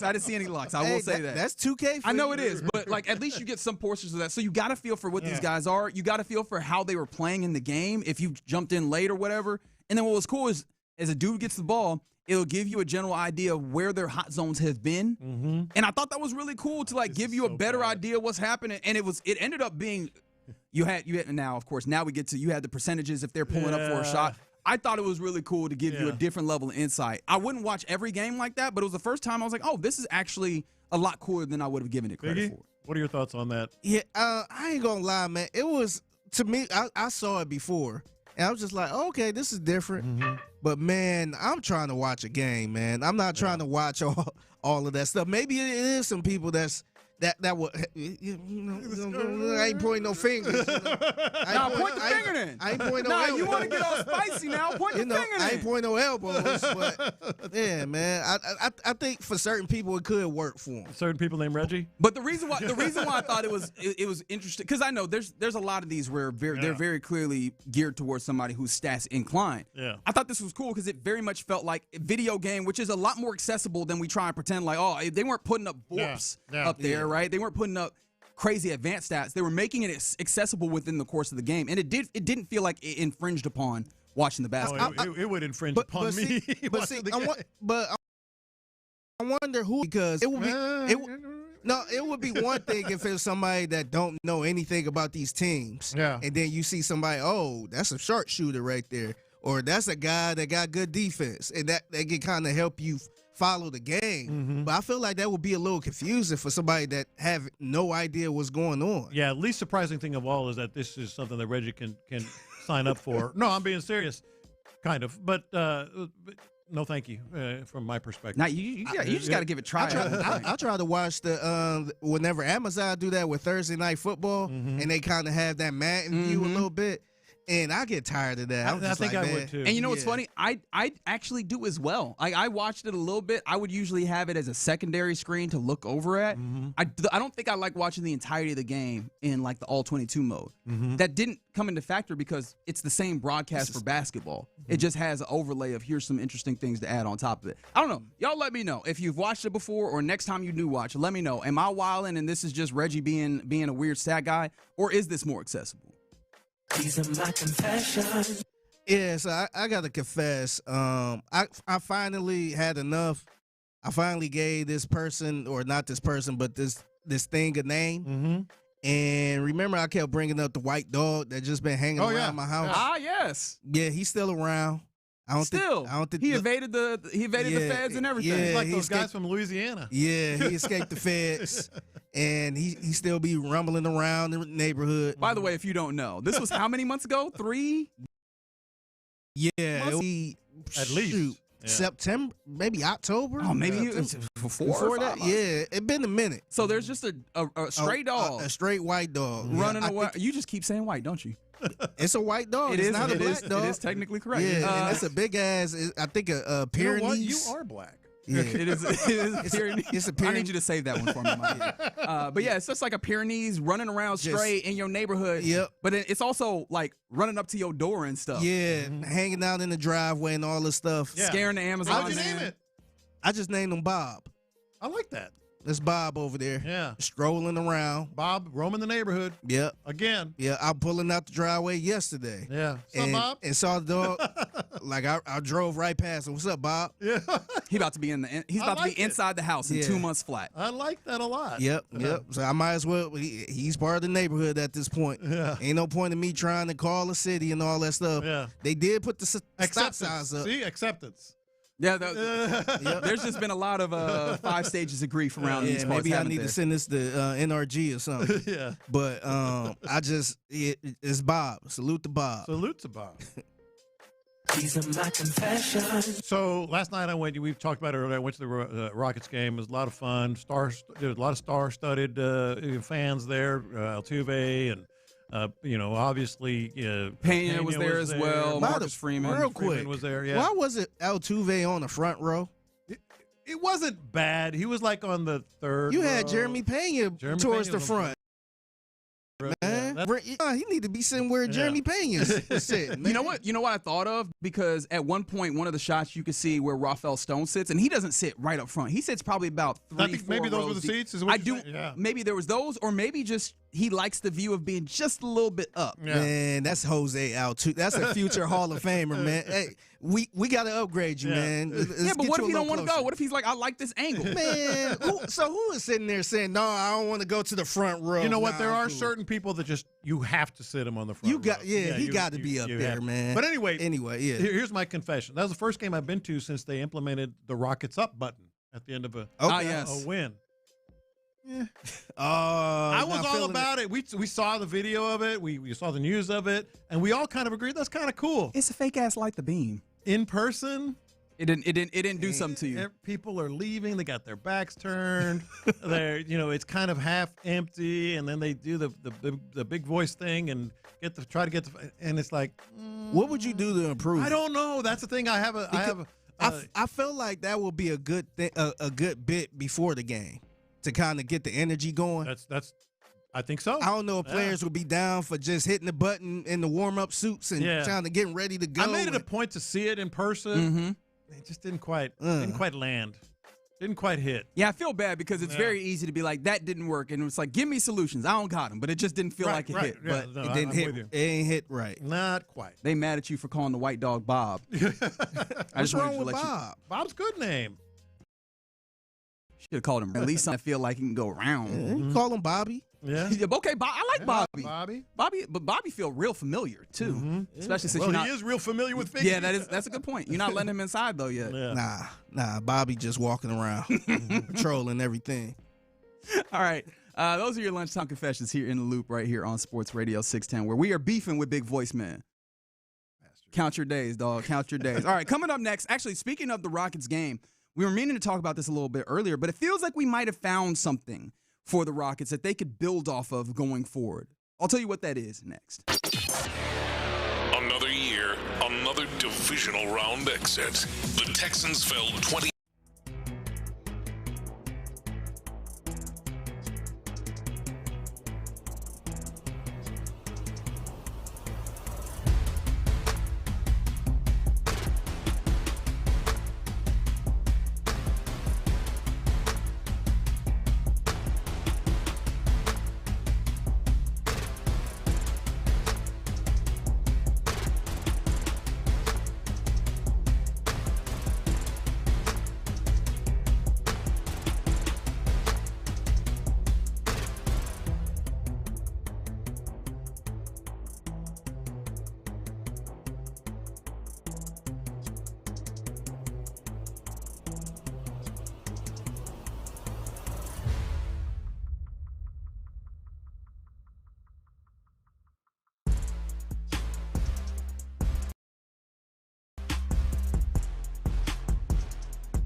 Warriors 281-222-2222. Sports Radio 610 presents live from the West Point Lincoln and West Point Lincoln of Sugar Land Studios. Here's In the Loop with John Lopez and Reggie Atatula. Yeah, you're in the loop here on Sports Radio 610 on this Wednesday. Hope that you're doing all right. Keep yourself dry, and hopefully getting yourself ready to stay warm. We'll talk about that at some point. When? I don't know. Tomorrow, Friday, who knows? But we'll talk about it at some point because everybody in your life is probably talking about it. Have you already had this experience of people who their small talk is now, oh, it's going to get cold this weekend, huh? Arctic blast. It's going to be cold. What are you doing to get ready for the cold? Yeah, that was small talk from Tyler yesterday. Was it? He came in. Don't throw Tyler under the bus like that. He said, "Did you wrap your pipes?" Yeah. See, that's real homeowner stuff. Yeah, he said, "I know you're a homeowner. Did you wrap them pipes?" I'm like, oh man. I said something on the podcast yesterday. They got an eye roll, so I figure I might as well say it here because we're talking about weather, especially as it pertains to fishing. That's right. Jumping Jack Flash. It's an Arctic blast. What does that mean? Yeah, it's Jumping Jack Flash. It's an Arctic blast. I don't know nothing about that. Don't you know the song Jumping Jack Flash? No. It's a gas. What about me makes you think that I would know the song Rolling Jumpin'? Stones? No. One of their most famous songs ever? Never heard of that band before in my life. It's fun to rage. I see why people do this. It's fun to do this. I thought that y'all were jerks for doing it. It's kind of fun. Now, you had a lot of Toyota Center once we got the rim situated for Rockets Spurs. A really good basketball game, mind you. Entertaining. Very, very entertaining. Kevin Durant deciding to find a way to put the clamps on the one dude that tall that is also weighs less than him. But that was neither here nor there. The comeback happens in this game, and you see this offense kind of turn up. Do you feel like we found a little bit of an answer for some of what, or maybe at least a stopgap for what this offense needs to do to get themselves back in winning ways? I think real answer. I think it's a recipe. Okay. Look, so you didn't say the way you put it yesterday when we were talking about this Rockets team. I called it its identity. You know. Okay. But you used another word. But either way, it comes back. I don't know. I be saying things. Yeah, it comes back down to that. Like what is the Rockets' identity? And I said, I don't know. I don't know if if that's it. You know, the defensive first, defensive minded, the double bigs. Obviously, Steven Adams is hurt. We haven't even mentioned that. He's grade 3 ankle sprain. He might be out for months. Oh man, I have a little bit of insight into this. What the grade 3 ankle sprain usually I heard looks maybe like. a couple of months. Yeah, and I had seen something about this, and I noted it down, and of course, it's amongst all the other notes. The average NBA return time frame for a grade 3 ankle sprain is 9 weeks. Yeah. Playoffs start in 13 weeks. Yeah. So, especially with that being the case now, Clint Capella, bless his heart, he did a good enough. He did his best. Yeah. He did not look like somebody you needed to fire into the sun. No, but not exactly Steven Adams either, or one of those guys you can rely. So the double big first thing, it just feels clunky. Even before last night, it just felt a little bit off. Yeah, they've moved away from that. Yeah, at this point in the season. But also offensively, how they try to run things with going through Durant all the time or Şengün, which you don't ditch that. But I'm watching Reed Shepherd last night, and sometimes it's just a feel. Forget the stats. Forget all your stupid stats. There was a flow to this team that actually bled over to the defensive side too. Like there's just a nice flow when he's on the floor. Now he's not going to shoot lights out like that every night, but I think he should be on the floor more. What about you like to use the term? He's kind of food on defense. The other team. I still think it's worth it with him on the floor with what he can give you handling the ball. He handled the ball quite well last night. I think he can still be food on defense. Now I think you also had what's the back and forth? I'd rather have him on the floor than not. No, I think I would more times than not. I'm with you in that regard.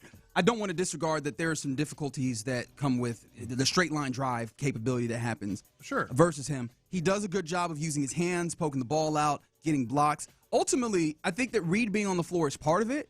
I don't think that was the answer I thought you were going to bring. Mm-hmm. I thought to myself, at one point in this game, I like the two-man lineup, meaning these dudes both being on the floor together, Amen and Reed. Mm-hmm. You see some good give and take where Reed ball in some of those spots, and then Reed passing to Amen as a cutter is sometimes nice. I like that possibly as your, when you go to your bench, those guys being the engine. But more importantly, did you not feel like this offense just more movement? This offense at times, especially when you think of flow, that's what I'm saying. Without question. Yeah. When you think of stereotypically, you go, all right, you're going to get the ball to Alpert Şengün, and he's going to post up. And so this ends up being more static. Kevin Durant, he gets the ball. He's going to, maybe you get a little screen and roll, but he's going to try and get to a spot and pull up or maybe do something like that. It's a little more static. Mm-hmm. When this team started moving around and having more, as you mentioned, flow, more movement in their offense, I think that might need to be what you do to generate offense because you don't have shooters. So if you have guys static and posted up, defenses aren't going to account for them. You don't have great shooters. Yeah. You also don't have necessarily ball handlers that you trust to both pass and also create off of the dribble. So again, I think that creates maybe not even a disadvantage, but it doesn't create an advantage for you. I think what does is when you're moving around and forcing defenses to constantly move with you and pay attention to what's happening on the ball, it felt like they created more opportunities in this game. Yeah, I just, ultimately I'll come back to this. His limitations defensively should not be a minutes restrictor. You don't restrict, Reed Sheppard's minutes because he can be a liability on defense. Because I think the benefit you get from everything you just mentioned and having a man on there as well and being able to help on the defensive side, every team you face, even in the NBA, is going to have somebody that you can sag off of and be a help defender, either on the perimeter or on the baseline. There'll be at least one. And so that helps, especially when you have some good, big, long team like this one. But I think what I really picked up on as I'm watching it, and we were right behind the basket, so you could really see how the offense was working, on the opposite side of the floor in the second half. And you could really see how the movement on the offense, it actually is contagious to the defense. You can get a guy to stop the ball a little quicker. There just seems to be a little more flow. Kevin Durant was by any stretch, he had a very good game, but by no stretch was he like get the ball to Kevin and then it stops ever. No, ever. Yeah. So that I think is, I would love to see more Reed Sheppard on the floor. I would, and the only reason why I'm like clearly pushing back on is I don't think that this is just put Reed Sheppard on the floor. Because it is get Reed Sheppard on the floor, but we've seen Reed Sheppard in the rotations you can get from it. We've seen Reed Sheppard on the floor where they go pick and roll, or we do go dribble handoff, and it can be good sometimes or it can be bad sometimes, depending on if he's shooting well. I think that the added element of seeing movement with dudes outside of the initial action, or not just having Reed and then you have three other guys, whether it's dunker spot or corner, just kind of standing there. I think it's the addition of having movement and letting the ball fly around. Sometimes that's something that you have to get to, the very, the youth basketball coach isms that happen, which is ball moves faster than man, right? Moving the ball around and forcing the defense to have to move, and eventually maybe you create a gap, you attack the gap, and now you're causing them to collapse, especially because I don't see very many opportunities with what you normally have done to collapse a defense. Interesting to see more and more opportunities of forcing a defense to move around and collapse. No, I maybe I just said it wrong. That's what I'm talking about. I just want to make sure we're on the same page. Because, it's not just, hey, put him on the floor, he can score, he can shoot. No, it's put him on the floor because the flow of the offense, and by the way, what you're doing to the defense is not just collapse. Like, a lot of times they have to stretch even further, and there's that backdoor cut. Had a really good one to him, man. Once had another one to Tari. A little bounce pass for a dunk. That all happens. That's flow, man. That's what it is. In fact, Kevin Durant was talking about, the things that Reed Sheppard can do after the game. Reed, that's what's, it feels like that's what his role is starting to turn into. A guy that can handle that, can come off and shoot threes, that can get us going. It's a spark plug for us. So, it's about time. I'm going to start expecting nights like this from him. It's not going to be you know, I want to get to a point where we don't get excited about nights like this from him. You know what I'm saying? And because I feel like this could be consistent. And I'm not saying average 21 points, don't get me wrong, but just the level of pace that he played with, coming off the screens, getting steals, getting shots up, 17 shots, no turnovers. You know what I'm saying? Like, I felt like his process was good. And I don't know if it's going to always end up with 21 and 4 made threes, but you never know what can happen from that. That's exactly what I'm talking about. And I love That's hearing exactly that. what I'm talking about. I think that is the impact that I was looking for from Kevin Durant, is the expectation and the way. And you can see the fondness that they have between themselves, both in a way where it's encouraging. You see it at the very end of the game as KD is really, big up in him, and you hear this postgame. There's also where Reed Shepherd, I guess he's just not in the right place, or he throws the ball out of bounds or something like that, and Kevin Durant goes, "Why?" Yeah, and he can chastise him in that moment on the floor as a leader. I think that those are the things that are going to be real important for Reed, but I think he speaks to it, right? Like the process that he's able to bring, and I think the energy that it brings to the floor, but not just being on the floor, because again, we've seen him be on the floor in some minutes. It's the intentionality that it brings to everyone. And a word that I'm seeing from Ren on the YouTube page that I think has been something that's slid this year for the Rockets, effort. I think that's what you're talking about in it coming back to the defensive side of it. You could see the effort ramp up, and I hope that that's not just because you're playing the Spurs on what is quote-unquote rivalry week, and you're not. It's not just because Victor Wembanyama's on the other side, and it's not just because there's seemingly more people in the building on this national TV. Hopefully that is something that they sustain, because that's necessary as well to overcome some of the difficulties that they've had. And if there is any silver lining with Steven Adams, I think we're going to find out, because he's the option now that you have to. I mean, he's not replacing Steven Adams, but because Steven Adams is out, you need to be able to use more rotations on the backside and get him in the game to be able to move the ball and get the motion on the offense. Yeah, so a good win, and it was really good to see Reed Shepherd have, as Katie mentioned, no turnovers, get some shots. He wasn't even that great shooting the ball. Now 4 of 10, I think you still take that. He was in the fourth quarter, and he was, especially in the fourth quarter when you needed it. I thought that it was really good seeing all of that. You also, Tari Eason played 20 minutes. He was kind of I like the gets an opportunity to play, and then shout out to Jabari, because I also thought that was important. He gave you just enough of some of the KD light that I was talking Has about. a little mid-range working? Yeah, and which is important, because he's going to take that mid-range whether it's working or not. Yeah. It's good to see some of that go. A big 111-106 victory over the San Antonio Spurs, and that ends a little home stretch that the Rockets have had. They're back on the road, facing off against the 76ers tomorrow evening. But good to get a win, and good to maybe find something that could be a turning point for them this season. All right, you're in the loop here on Sports Radio 610. Coming up next, I want to return to some of what Nick Cacerio was putting down. I know that we've talked a lot about the larger offensive idea, the larger C.J. Stroud, but there were some more things that Nick Cacerio got into that I think need examining. So let's talk about that portion of it next. Let's talk about D&M Auto Leasing right now. With D&M,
Odyssey Sports Station. Sports Radio 610 presents In the Loop with John Lopez and Reggie Atatula. Good news to everybody listening. And I now officially heard Jumping Jack Flash. It's all right. We could. I can't imagine how many people I just made mad in that moment. Like Stones, it was fine, I guess. How would you describe, would you say fine, I guess, about the Nick Cacerio sit down with the assembled media this morning? 10 a.m., you heard it right here on Sports Radio 610, mostly through the 10 o'clock More than hour. fine. It wasn't just fine. It was weird because, we've spent a lot of time saying, come on, Nick, don't just do the old word salad thing. Give us something we can sink our teeth into. Well, he did. He is getting more and more comfortable. He did. But it was very very confident in what this team has built over the last 3 years, and you got a number of playoff appearances, a number of double-digit win seasons. I get it. I get where some of that confidence will come from. There's other instances where you go, hey, I don't agree with the place you come from. Where do you land on the portion that was a little shocking that he gave us, which was DeMeco Ryans has said, I'm taking the week. Don't ask me about, who's going, who's staying. I'm taking the week, doing evaluations. And Nick Cacerio was like, I'd expect Nick Cayley to be here next year. Yeah. And I don't think I'm stepping out of school and stepping out of turn and saying that. Yeah, the kind of eye-opening, if not jaw-dropping, headline from Nick Cacerio's press availability was when he said, DeMeco and I have never sat in our offense and said, our offense is a concern. But the sub-story there, the one that was going to be the story before. The one that would have been the headline was earlier. He said, I anticipate being here next year, Nick being Nick Cayley. That's obviously not a little thing. I think it says a lot about just exactly how they do, whether they're delusional about it or not, how they do feel that there isn't a concern with the offense. They're running it back with Nick Cayley.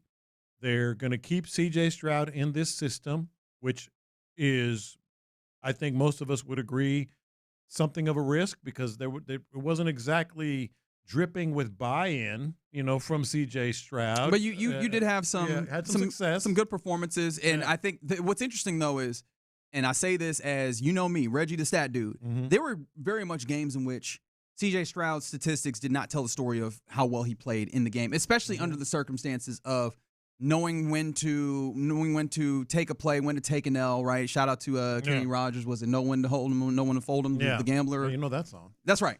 I did that specifically for your benefit to be like, I know some songs, just not the ones that you like. But no, he did that, which is why it was so frustrating, the playoff games. But there you could make some arguments that there is something within this offense. How much value do you see in the continuity of year one to year two, and maybe the possibility for continued growth from Nick Cayley in his role as play caller and a coordinator? Well, all things being equal, there is a lot of value to that. You don't want a new offensive coordinator, every year. Shout out to Jalen Hurts, who's had a number. Exactly. Dating back to what, 2018? Yes. Is it just like new guy all the damn time? Every year is quarterback.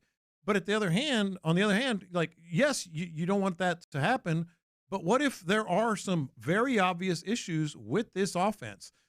Most notably, your quarterback, your franchise quarterback, who you drafted to be the answer and the franchise, is not altogether, it seems like anyway, not altogether, in on this, showing some frustration. We've seen by the way, everywhere I've gone this week, there have been people telling me about C.J. Stroud's body language and the looks on his face. Oh, yeah. I mean, like, he's got to fix that. Right? He has to fix that. And you know me, I'm the dude where I'm like, all right, we might be doing too much on the machismo portion of the football. But this is just much.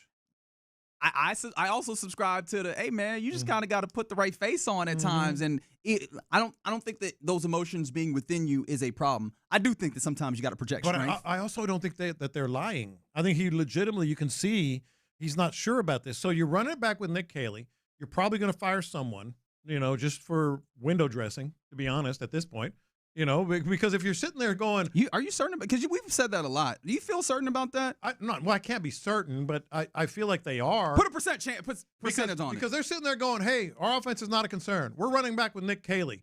But they also know the frustration level from the outside looking in and fans in particular, well, we got to do something. Yeah, you know, they ain't gonna let go of the offensive line coach. No, where did he go to school? Anyway, no, and then Cole Popovich, you look at and you go, oh man, there was clear development at his hands. Yeah, if you're doing the evaluation, and they were process. very vocal about them too. Yes. I don't see that happening.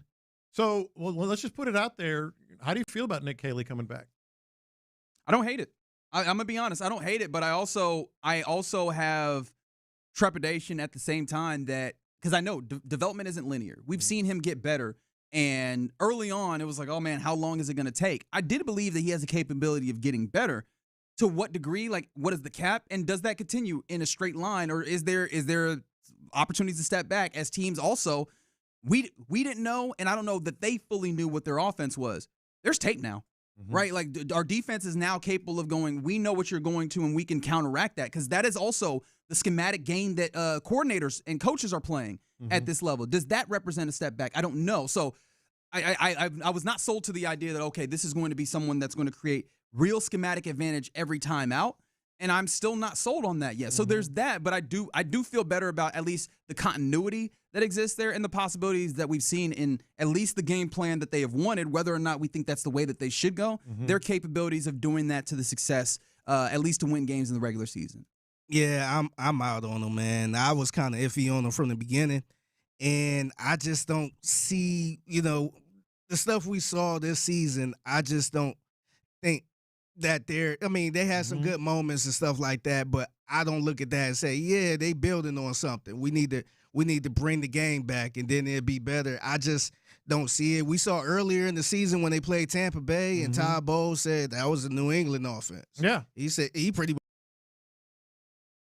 So I just don't see the purpose of trying to run this back. And I know CJ has some good games, the offense has some good games and all that stuff. Yeah. But a lot of bad teams have some really good games too.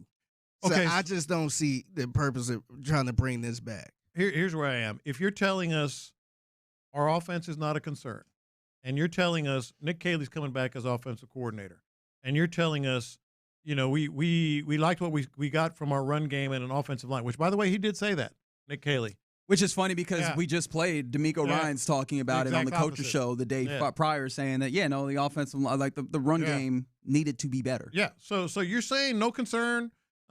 Nick Caley's back. Liked what we got out of our offensive line. The only thing that matters is winning. Shout out to Figgy on that one. You're also telling us I am good. We are good with being one semi-regular, I guess, certainly in the postseason. C.J. Stroud, bad moment away from being eliminated again. You're good with being the margins being so tiny that a bad moment or two in any given game, particularly in the postseason, and we'll be talking about this again next year. Yeah, and I thought it was kind of interesting. I ain't gonna say weird or anything, but Nick Cacerio bringing up how hard it is to get to the divisional round 3 years in a row. This is something that this franchise never did, and which is true. But it's a lot of teams that been to the divisional round in a row and got kicked off. You're saying we're good with it. And they made a change. Basically what he's saying is like, we're good with this. They are. That's bothersome. We're good with this? We're good with this. They never did it 3 years in a row in this franchise history, so I guess they are. That's what they're good with. That's the thing that's rough is that there are instances where you can go, all right, they have found a way to overcome even some of my thought processes on the places that they've gotten here. So I'm trying to give a level of deference to this, but I hear you. You know me. I would like to see you maximize the opportunities of what you have here. I do think that you have an opportunity to have this offense be more successful if you run the football, which better offensive linemen, which I think is a thing that they very much can and should do. Better running backs, with all due respect to what Woody Marks was able to do. If you slot him in a place where he is a running back 2 as opposed to the running back 1, I think you have an opportunity to do that better and be successful. But I still don't feel like that is the maximum optimization. However, I don't think that that's the only thing that you can go to. There's a possibility of things getting worse. Certainly. I think that this is a pretty milquetoast take, which is I don't hate it. I won't say that I love it, but I think this is a passable thing to do. I just don't know that passable should be the level that you aspire to right now. And I don't hate it is not like a wholehearted endorsement. No. Yeah. Yeah. I don't hate To it. me, this is kind of. She's got a great personality. No, it is what it is. I guess. Because I guess. As much as I honestly, hate in that. my heart, I wasn't expecting them to make a move at OC. Yeah. I wanted them to, but I knew in my heart they wasn't going to do it. And it's kind of, it is what it is. We knew this was going to happen. Meanwhile, you have in your conference, in your, the Chargers are out there trying to go get Mike McDaniel to take it to another level, to him, I don't know, make their quarterback better. So that just happened. And Robert Saleh trying to get Brian Dable. And yes, and Brian Dable is going to be, one of the candidates. For sure he's one of the candidates, but he could be the guy in your own division. And you're like, nah, we're good. We're good with this. We're good with being one possession away from elimination or a loss in every game we play. You're good with it. That's been the conversation here. Yeah. And he said wins. That's the only thing that matters. Mm-hmm. But this is the thing: is I think that you can go about this, but you have to be very deliberate in the way you go about it. So you've got to make sure that your talent is at as high a level. Like maximize the other things around that if that's the case. That's what ultimately frustrates me is at least the attitude that is perceived from what we heard is the talent is good. The schematics are good. The way that we're going about it is good. We just have to execute better. Yeah. And that's the thing that gets me a little bit. Now, when we're talking about the talent, what does this talent look like? That was a little bit of some of the things that we got into as well. Yeah. Cacerio was speaking, and he said that it felt like they have, some rooms that are, basically well stocked. I think that if I was trying to figure out what are the position groups that you go, all right, they kind of have the depth chart where you could go and play today and you'd feel okay. Yeah, he said they got 55 players or whatever. I think wide receiver is one of those spots where you're probably there, right? Yeah, he was actually about as high as you can get on the wide receiver room. Yeah. Right, Nico Collins clearly one of the better in the league. If Tank Dell returns, and it's Tank Dell, which is an if, but he either outside or slot. It does feel like it's trending pretty well. We'd have to see, right? First year back off of a major injury. Sometimes that looks good, sometimes it doesn't. Outside or inside at slot, I'm interested. But even if that wasn't the case, I like Jaden Higgins outside. I think he came along pretty well, and an entire offseason with the weight program and everything, I love to see what that jump is for him. Jalen Noel also, the opportunity for him to actually step in. Hey, maybe we'll see him more in the offense next year. An opportunity to actually step in and embody that role of the slot would be very intriguing. I do think that that's an opportunity where you will see a better wide receiving core because of development year over year. Tight end was another one where I thought he could possibly be addressing. And how do you feel about that? Because Dalton Schultz had one of the best seasons that you've seen, at least receptions-wise from a tight end, but he was also battered and bruised. Can you improve on the best season for a tight end in franchise history? Well, it'd be asking a lot, and he's on the wrong side of 30 as well. But I don't have a problem with Dalton Schultz. Then Cade Stover? Yeah, I think what they're looking at, and he was sort of, kind of complimenting, at least being tactful about the rest of the tight end room. But I don't think he's necessarily sold on all these guys, for next year or beyond. They're all under contract. Cade Stover, that's why. It feels like Cade Stover is.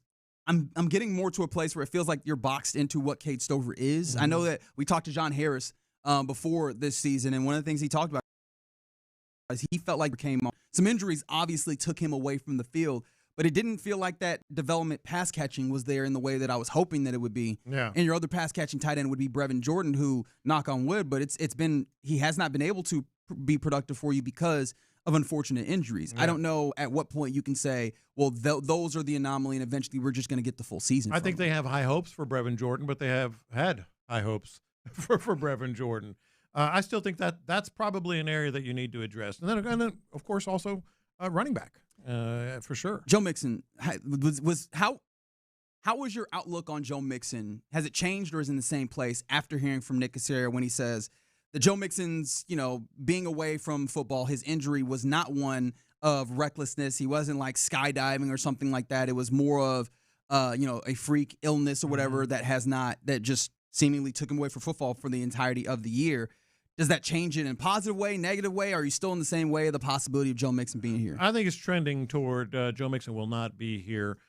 Clearly, he can't just say that right now, but he referenced a lot of players just really raving about, hey, Tank Dell is in the building every day, smiling, talking about next year. We're on to next year now. They love ranting about Tank Dell, and then everybody else gets the cold shoulder. And then Joe Mixon, he's like, well, he hadn't been here in a while. But haven't seen him. But he also said he's been working to improve, so maybe he's just getting reports or whatever. And then he's, went on to say he didn't do anything off the field. It was just a medical situation. He just didn't improve. Still somewhat vague, but trying to get away from maybe some rumors that are out there or whatever. But well, it's more than what we had gotten prior. Yeah, it is more. And so that's why I think he was trying to kind of bring some sort of clarity from that. It wasn't anything too crazy. But I still wouldn't expect him to be a part of their plans. Yeah, I wouldn't either. So when you talk about the talent going back to offensively, is that a place where, you address running back? You do have a lot of draft capital. What is it, 3 top 60 picks? Address running back, or maybe even utilize some of your free agent money in the offseason. Maybe you use that to address a running back in that way. I don't know. But is that something where you could feel more comfortable about what this offense is? If there's a progression in obviously offensive line where you add That's the other part. Add running back. Yeah. Is that something where you could see some more comfort with what the offense is? Running back and offensive line were the priority last year, and they're the priority this year, which says something too, right? It says something about just what this offense is and how they're trying to sort of Band-Aid all of it together on the line and in the backfield. Yeah. It'll be this is going to be an offseason to watch, especially because, again, the way that they've set it off almost makes you think that they're not necessarily going to do the things that you would hope for them to be in a better position next year. All right, you're in the loop here on Sports Radio 610. Coming up next is about the time where we hand things over to one Figgy Fig for the mixtape. What you got, man? Yeah, so I got a place I feel like locally needs to be blown up. And it's right not over there. It's not the Astrodome. What? I think we need to focus on this place more than that. Plus, I totally understand when our listeners get to hearing stuff, getting stuff wrong, and yelling at the radio. I kind of had that moment yesterday. Okay. All right, keep Figgy away from the TNT. We'll do it next. The Texans.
right here on Houston Sports Leader, Sports Radio 610. In the Loop is powered by Mokaram Injury Lawyers. Heard in an accident?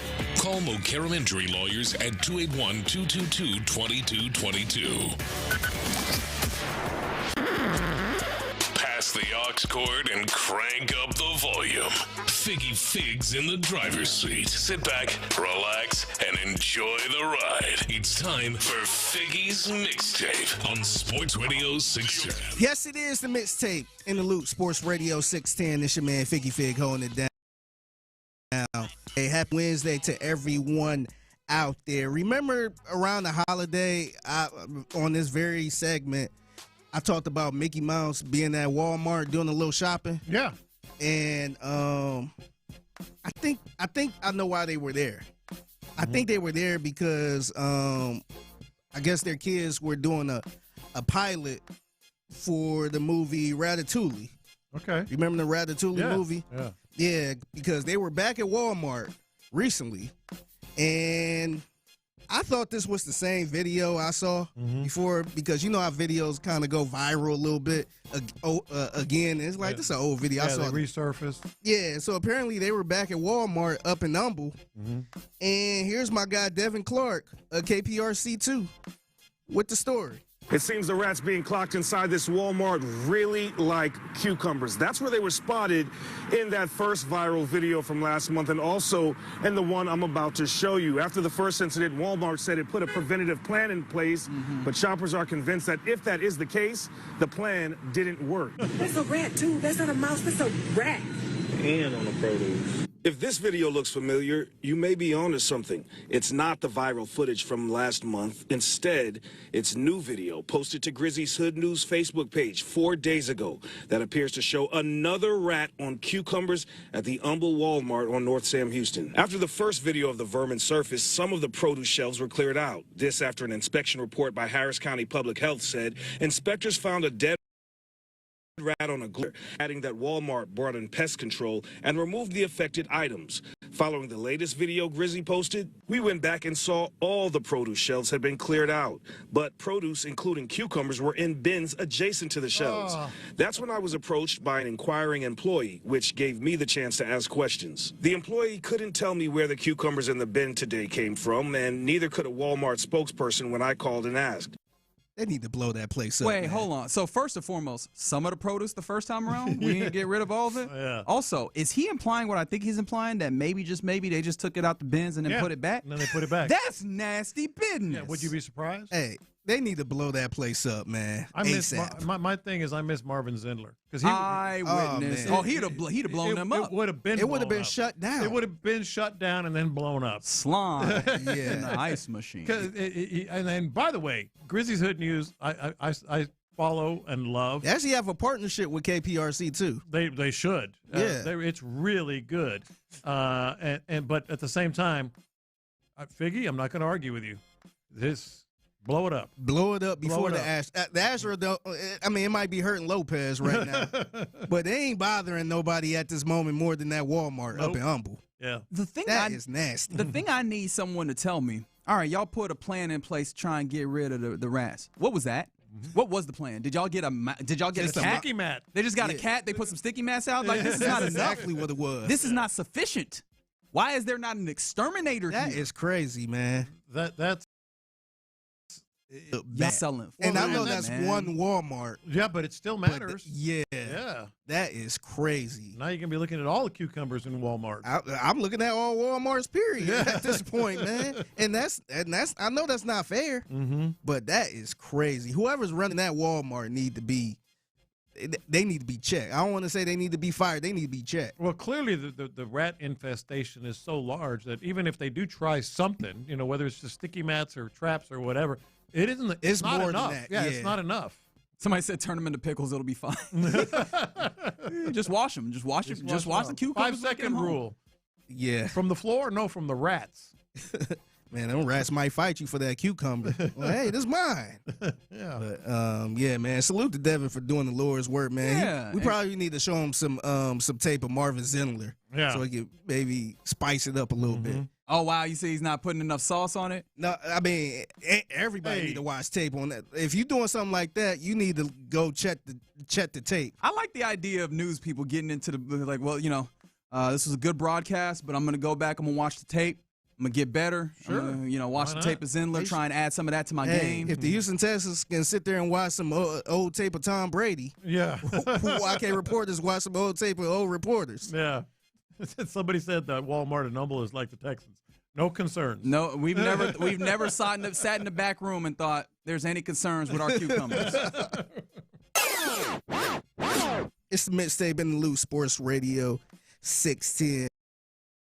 So we can on the shows, and a lot of times, or I can speak for myself. Sometimes I'll be messing up names.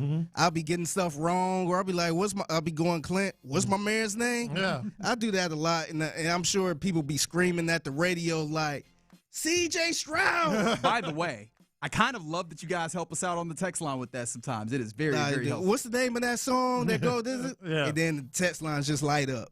So I kind of had that moment yesterday. I was sitting in the barbershop, and in the barbershop, they had the nightcap on, which is the Chad Ochocinco and Shannon Sharp show on YouTube. And what were they weighing in on? They were talking about the Texans. Of course. Oh, no. Yeah. And so they were talking about the pretty much the defense and who all they got to pay. And he brought up Will Anderson Jr. You got to pay him. And they just start rattling off stuff. And I was sitting there in the barber chair like, what are you talking about? Like, you totally messing this up. So I want to see if y'all had the same feeling I had. All right. This defense, at some point in time, Ocho, you can't pay everybody on that defense now. Oh, Will Anderson Jr. contract's up. What you going to do with him? Hold on, that's what I'm getting ready to say. He's a three-time, I think he's gone to what, 3 Pro Bowls? Yes. 2 or 3 Pro Bowls. He's an All-Pro this year.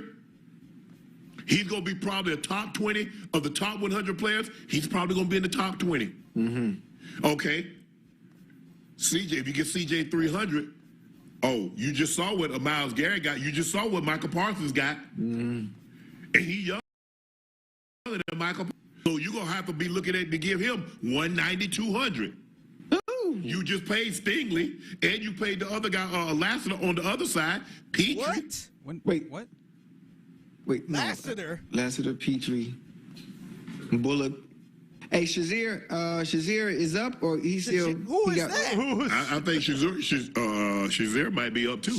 They've taken care of Scholes. They've taken care of Nico, Stingley. Lassiter, did they take care of Lassiter? No. No, Lassiter only in his second year, ain't he? Yes. Oh, is he? Yeah, he only in his second year. What about Petrie? I'm not sure about Petrie. They took care of Petrie. I was sitting in that barber chair like, what are y'all talking about? Get me on the phone. I'm not gonna lie. When you say you was in a barbershop, I thought you said the people. I thought you were gonna say the people in the barbershop were talking, because that happens to me. I be sitting in the barbershop, they be talking about stuff, and I'm like, I know the right answer, but I'm not telling y'all, because I have to be a part of the conversation. They do it all the time. I just kind of nod, you're like. I don't want to jump in the conversation. I barely want to eavesdrop right now. Way wrong. Yeah. They're way wrong. You way off. I'm not saying anything. But I was listening. I'm like, what are he talking about? He was getting enough of them wrong, though, that I was starting to doubt myself. I was like, wait, hold on. Yeah, did they pay Lassiter? No, they did not. I'm like, no. Did they pay Petrie? Yes, they did. What are you talking about? So I totally understand when fans get or listeners get the yelling at the radio, which brings me to this. So y'all know I've been watching the show Landman. That's right. Yeah. And it was a situation like this in Landman. Billy Bob Thornton character was in the car, and he's in the oil business. Yeah. And he was driving in the car, and I guess whatever radio station he had it on, they were weighing in on different news when it comes to the oil and gas, I guess, news. Yeah.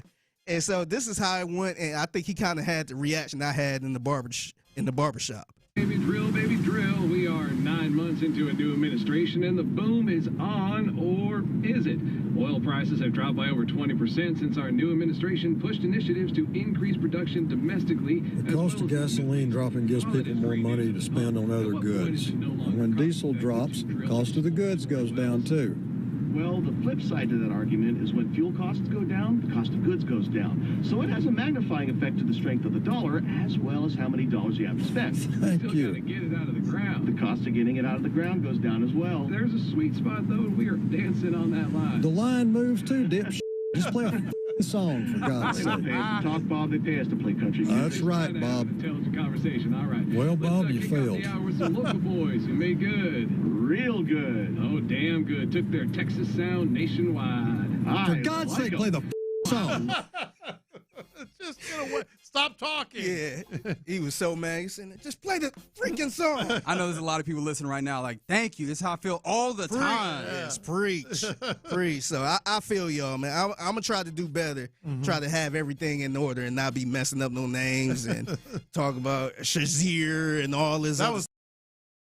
That was hilarious. They looked at Shazier, didn't they? Shazier. Yep, he a free agent too. I was just like, what are y'all talking about, man? It's the mixtape in the Loop Sports Radio 610.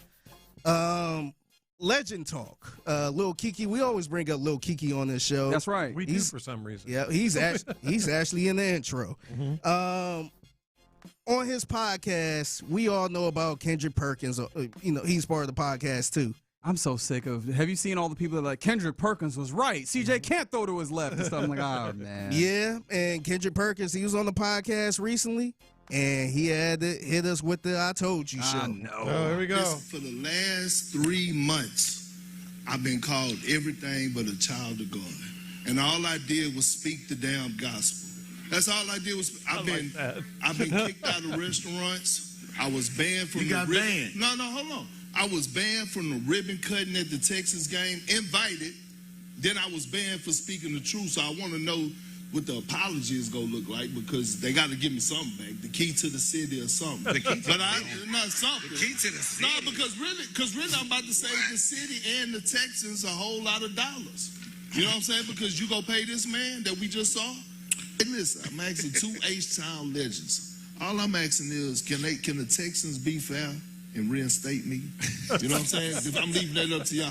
Can they be fair, show me an apology, and reinstate me? Next year I don't know about the ribbon cut. The one with 2 friends. He want a ribbon cut, y'all.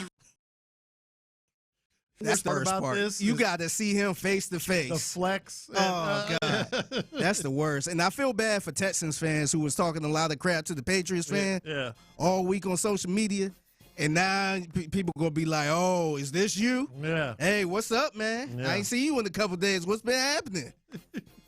Kendrick. Also, Big Perk, proud of Beaumont, Texas. He got to know that is not coming, big dog. You ain't getting none of that, big dog. You really ain't getting nothing now. Yeah, because now you're Why rubbing would we their give you the noses key in to it. anything? Yeah, you're rubbing their noses in it.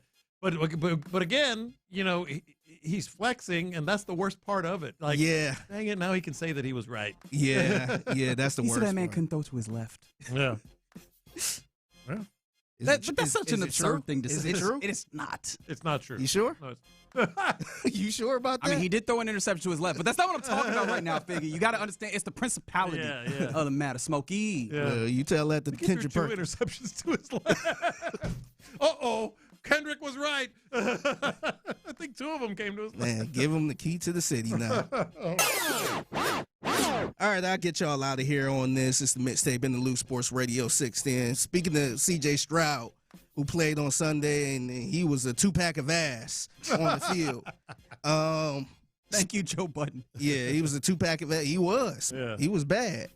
And Speakeasy live stream, which is that live stream with, was it LaShawn McCoy? Yep, Shady McCoy and Emmanuel. Emmanuel, yeah. Yep. They was on there talking about CJ, and somebody decided to let some jokes off. There's one super chat I wanted to read. Rob Maher Jr. said, damn, baby, throw that playoff Stroud back. I can handle it. Oh, my God. That's crazy. That's Any rap video, right? Yeah. They're going to have a whole bunch of Strouds on there. That's it. The Stroud. There's nothing but Stroud everywhere. Round of applause. Baby, make that Stroud clap. Oh, God. All right, look, we got to keep it pushing. He's becoming a verb. Dude, he is being clowned on. He is. Man. Like people people were, and you know how people get on the internet and they think they're funnier than they are, at least in my estimation. But there's people out here making the, oh man, here comes the Texans defense. Yeah, we got another stop. Y'all got to get back out here. Stroud did it again.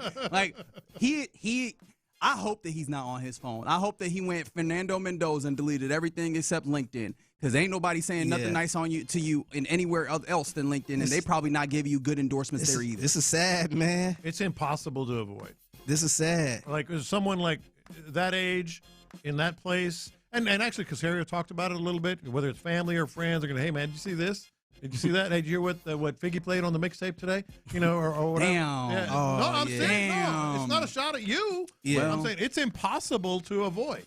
Yeah. It's absolutely. It's going to pop up somewhere. Yes. And they said he was a two-pack of Stroud, bro. That's crazy. Yeah. Yep. By the way, little update. You mentioned LinkedIn.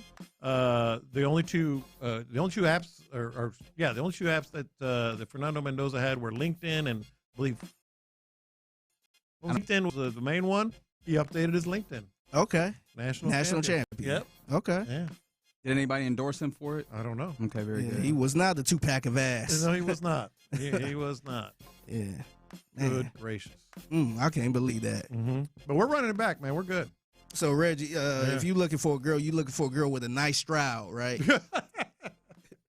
Yes. Yes, I am. Nice little Stroud on her.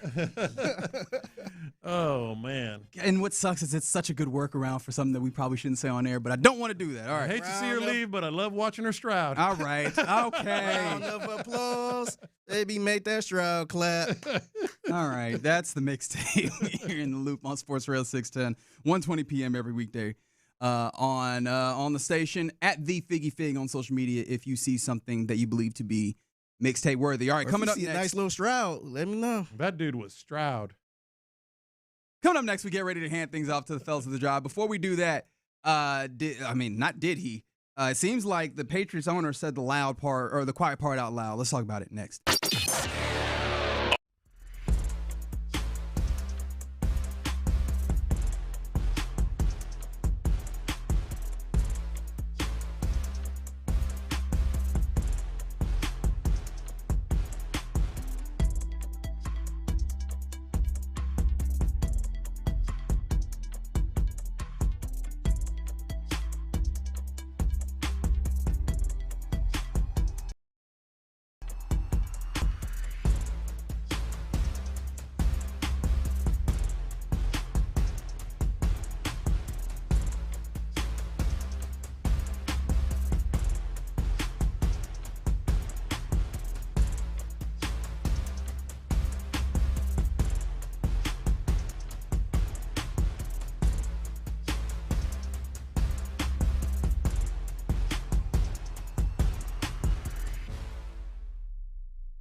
UFC to get started. Thank you, Figgy. Sports Radio 610 presents live from the West Point Lincoln and West Point Lincoln of Sugar Land Studios. Here's In the Loop with John Lopez and Reggie Atatula. Appreciate you rocking with us here on Sports Radio 610. Getting ready to hand things off to the fellas of the drive here in a moment. And I saw all three of them earlier today. Everybody is ready to go today, man. Mm-hmm. Everybody's ready to go today. I wonder why that would be the case. Why do you wonder? not one bit. So we'll talk to those fellas here in a little bit. Before we get there, something that you have been very, very loud about has come to the fore again. As yesterday, Robert Kraft, owner of the New England Patriots, he was on one of those kind of shows on 98.5 The Sports Hub up there in Boston. Mm-hmm. And he just laid all the game out pretty explicitly in a way that I did not anticipate any NFL owner to do. But here he was talking about an 18-game schedule. I want to tell you guys, though, we're going to push like the Dickens now to make international more important with us. Every team will go to 18-2, and eliminate one of the preseason games. And every team every year will play one game overseas. And part of the reason is so we can continue to grow the cap and keep our labor happy. Do you think that this works, the way that he tried to couch his argument for the thing that we know NFL owners have desired for a long time as, yeah, but we're doing this to get more money for the people. It's for you, players. We're doing this for you to get more money for you. It's for the people. It's for the players. We're here for you. Look, maybe there's going to be some. Well, there will be probably some marginal increases for them. That's going to be one of the concessions they make. But national. Yeah. Here comes the 8:30 a.m. slot that happens every week. That's going to be sold to Amazon Prime or something. No, I'm talking about for the players, but for that's more money ultimately that comes for in. the owners. Sure, It's right. ultimately for the owners.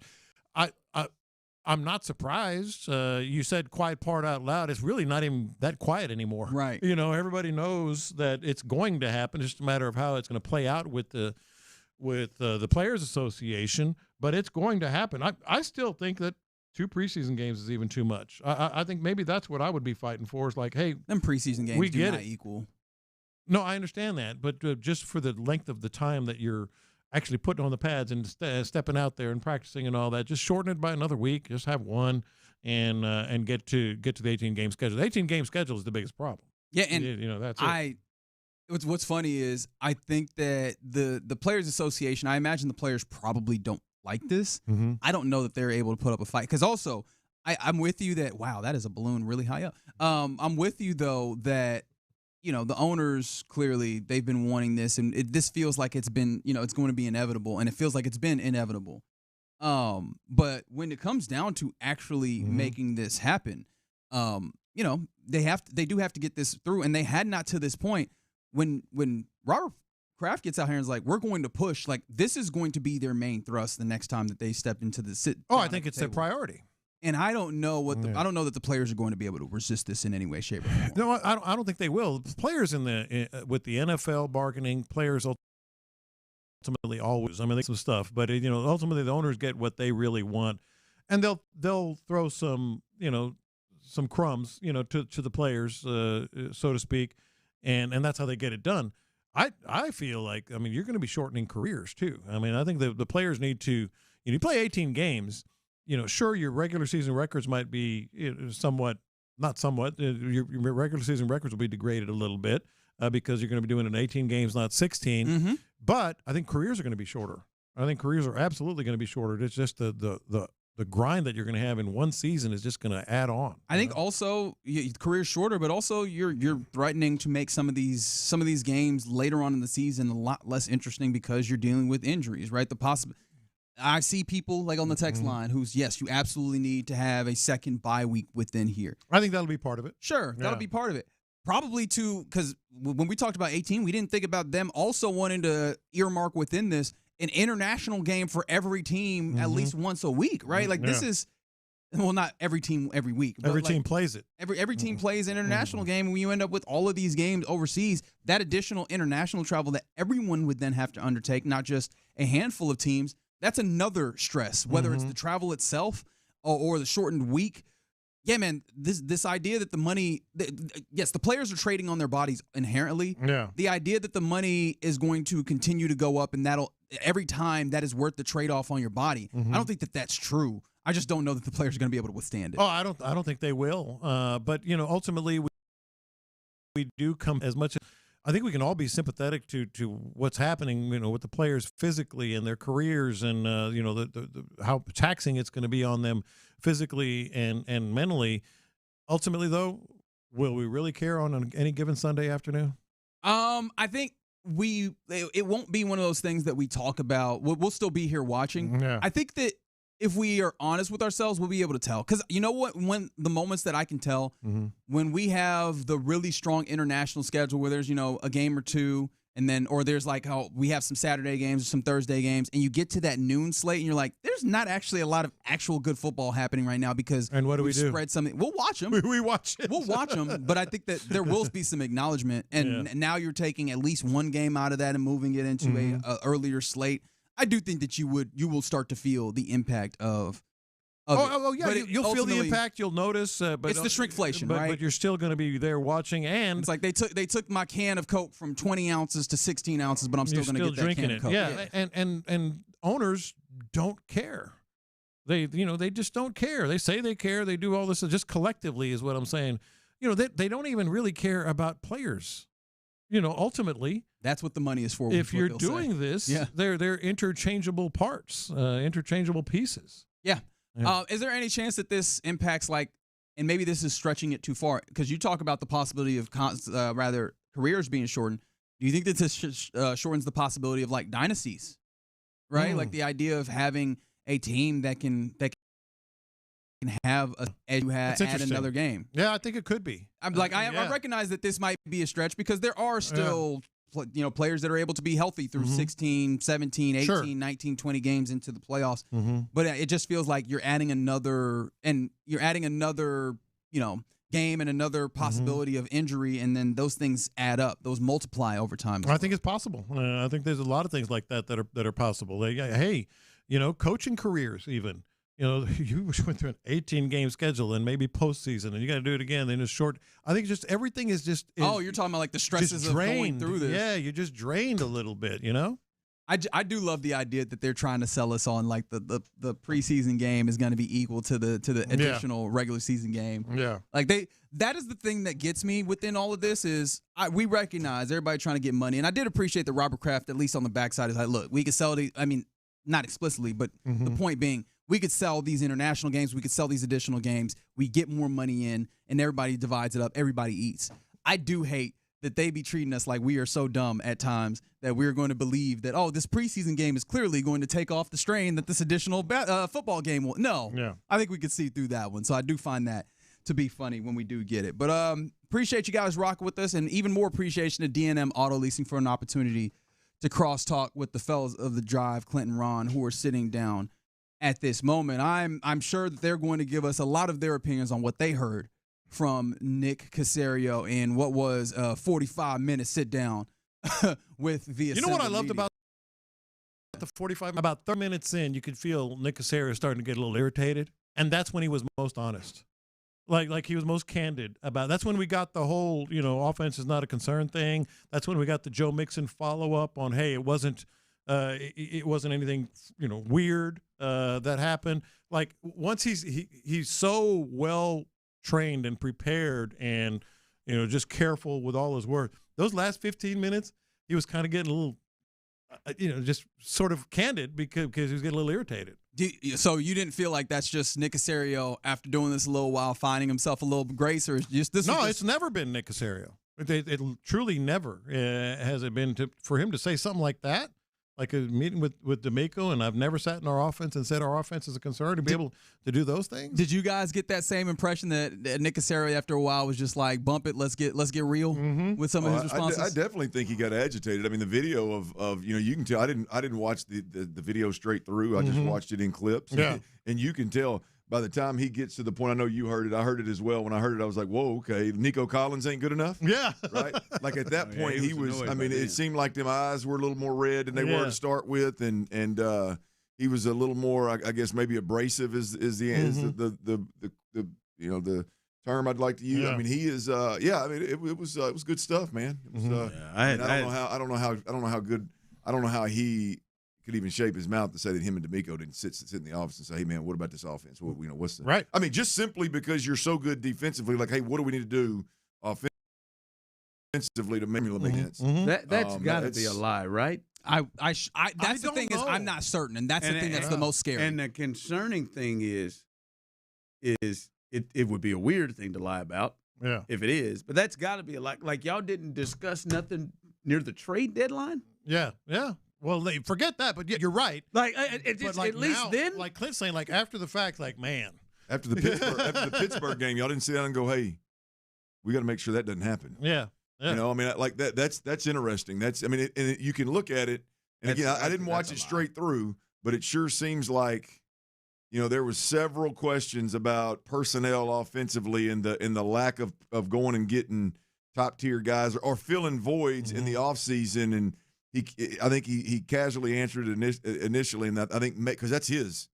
Yeah. He didn't have no problem going back to 5 interceptions. I mean, 5 turnovers in that playoff game. It seemed like what was stuck in his craw may have been the questions about personnel or the lack thereof. Yeah. Well, it's a team game, you know. It's just all about executing. That was the thing. I was surprised that he was so averse to the idea of, well, you've added on defense. Or does that seem like something you're going to do on offense? And he was just like, well, it's a team game. Well, nobody on God's green earth watches the Texans and doesn't go, boy, C.J. Stroud has been shorted a bit here. Yeah. I mean, nobody does. Nobody watches this and goes, man, they gave the offense just as much attention as they did the defense. Man, CJ's got a great supporting cast. Boy, CJ's really had a cush gig over there at that quarterback. Nobody looks at it like that. Look who he's handing the ball to. Except apparently Nick Cacerio. Yeah. Listen, Nick was not going to win today, regardless. Yeah, but I expected he didn't have to do this. Right. Like to think to yourself, hey man, it's not about trying to help one player. It's about a team. No. Which damn, if you were talking about the running back. No, damn that. No, it is. It's a tight end. They didn't. The Chargers didn't go get Mike McDaniel yesterday so they could just for the team. Help the special they team. went to try to get the best out of Justin Herbert. Yeah. Right. Yeah.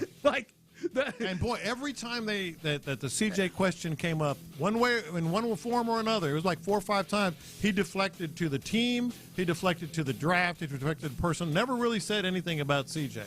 But fellas, the actions match what he said without question. Yeah. That's the thing that's why I'm like, is he lying? I don't know because this is fit. Yeah. All right, man, we got to fix this offensive line. What are we going to do? Yeah, Laken Tomlinson. Yeah. I like it. Well, not just that. You got some Cam Robinson in there. I like it. Trade Tunzel for Cam Robinson. What are we going to do about an offensive coordinator? I know. I look at this and I know that Trevor's got Liam Cohen and Bo Nix has Sean Payton. And then Brock Purdy has Kyle Shanahan. I got it. What about Caleb? Caleb's got Ben Johnson. Hell, Eric Bieniemy was his running back coach. I got it.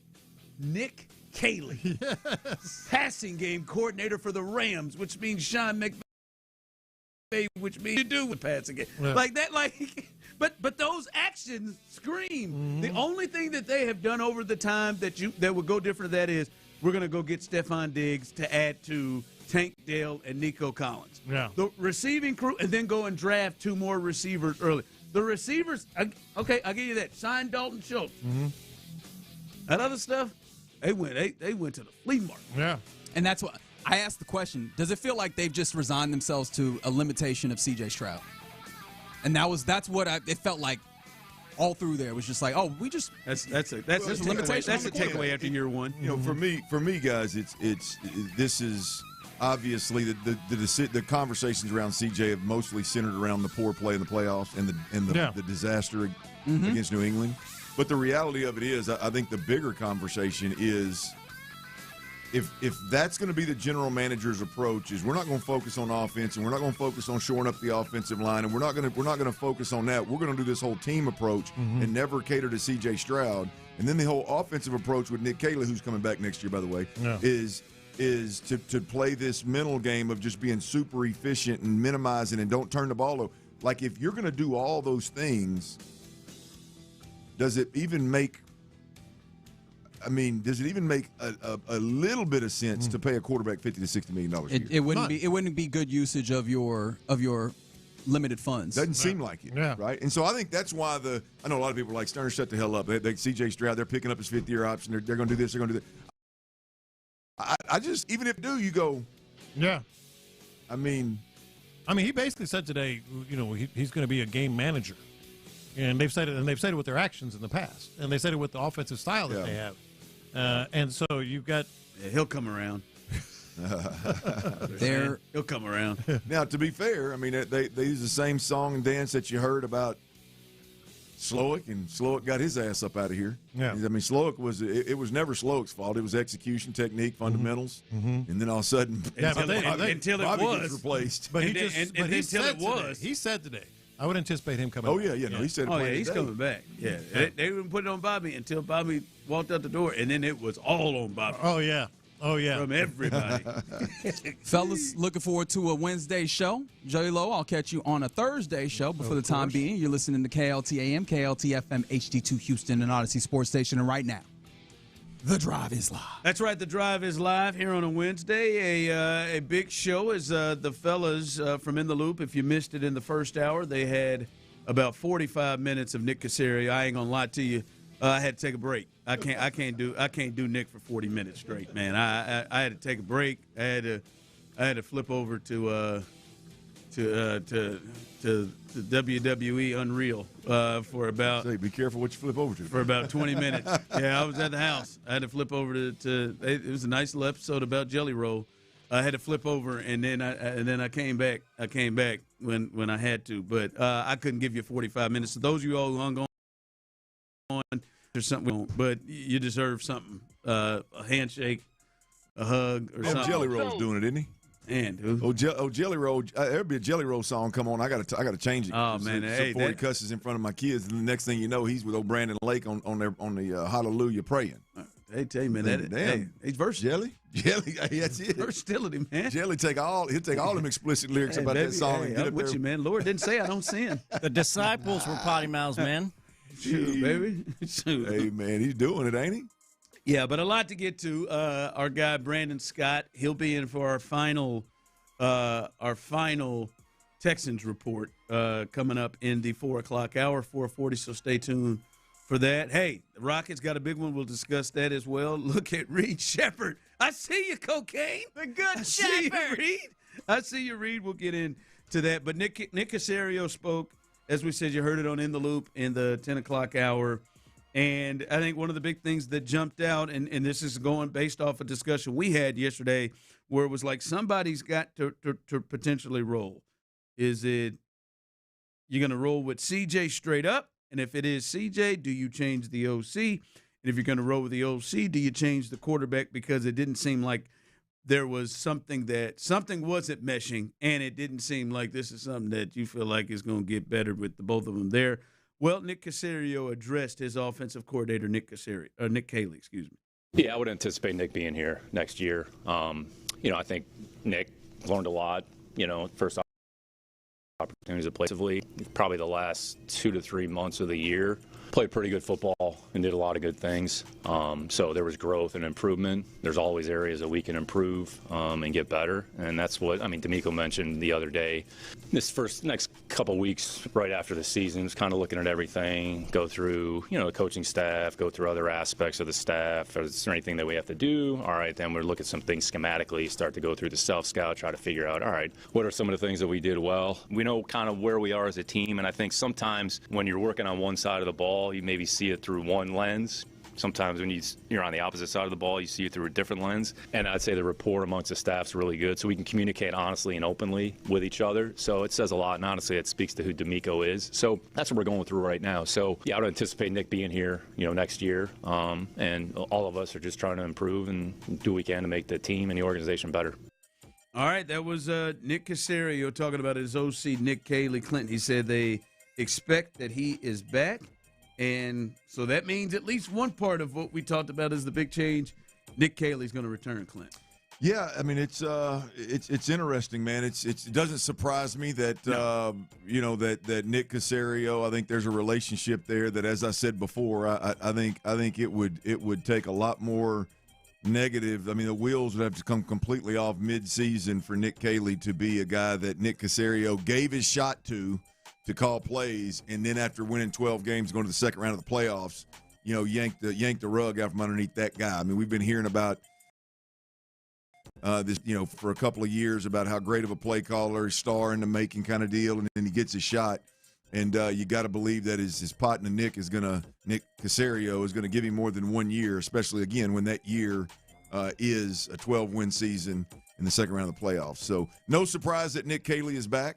Now, I will say this, it's there will never be another Texans offense that is asked to do less than what that offense was asked to do this year.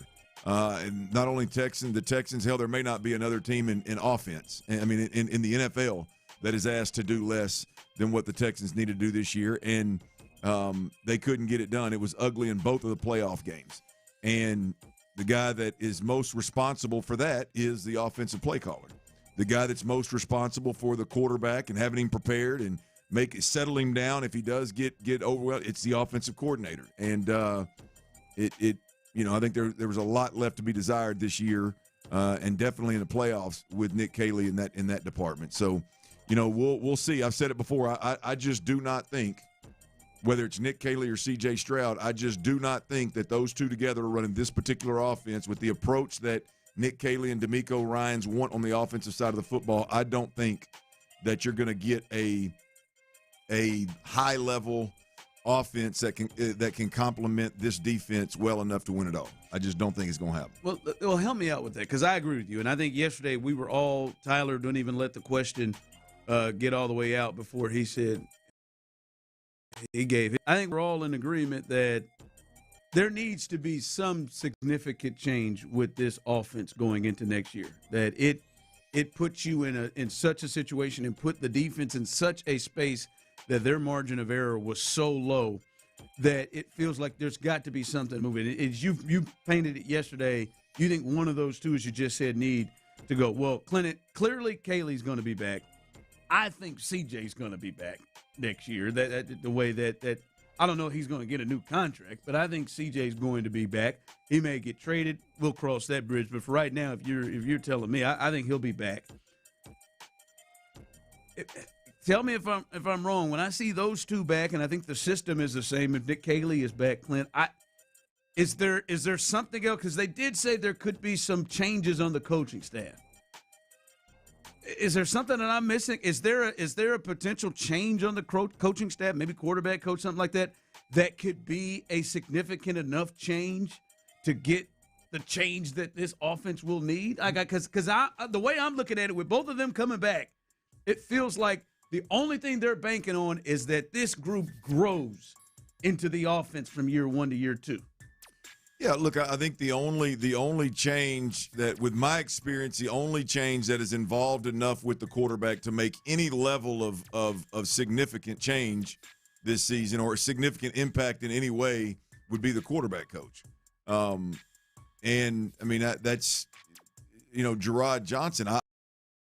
I have a hard time believing that Gerard Johnson is the problem in this mix. Like, Gerard Johnson is the reason that it doesn't look like communication is a strong suit for this offense and the quarterback and the play caller, that it's constantly – like, I don't think Gerard Johnson's standing in the way of play calling. That's what I was going to say. So do you think the quarterback coach change would be enough to make you think, all right, that could be the move that creates significant change on this offense, even though Caley and CJ are both back? No. I don't think. I don't think.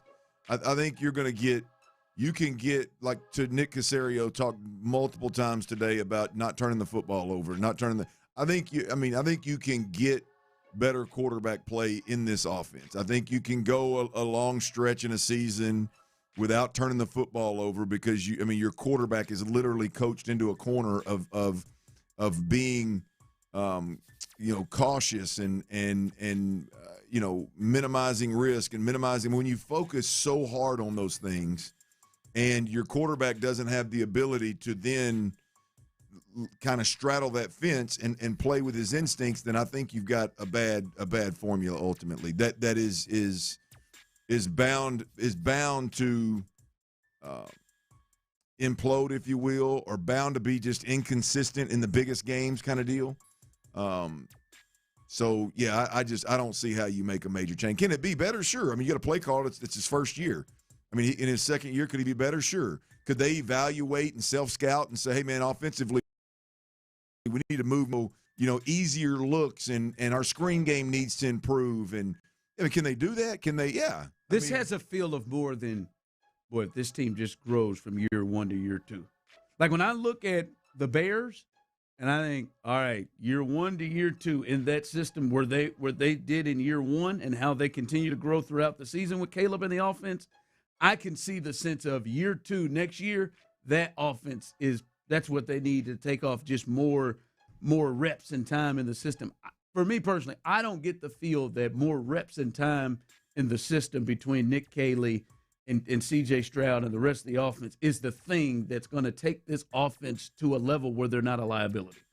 Like I think it's going to need more than that. Yeah, I think for me, it's less about just improvement and more about, getting in the playoffs. Because, again, the expectations for the Texans are winning in the playoffs and getting beyond the divisional round.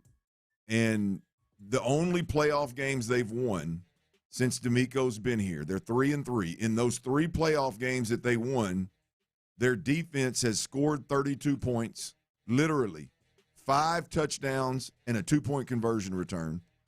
And they've given up 32 points. Those are the games you've won. Those are the first-round wild card games you've won as the Houston Texans. When your defense doesn't do that, it's been a real struggle to win. So, I don't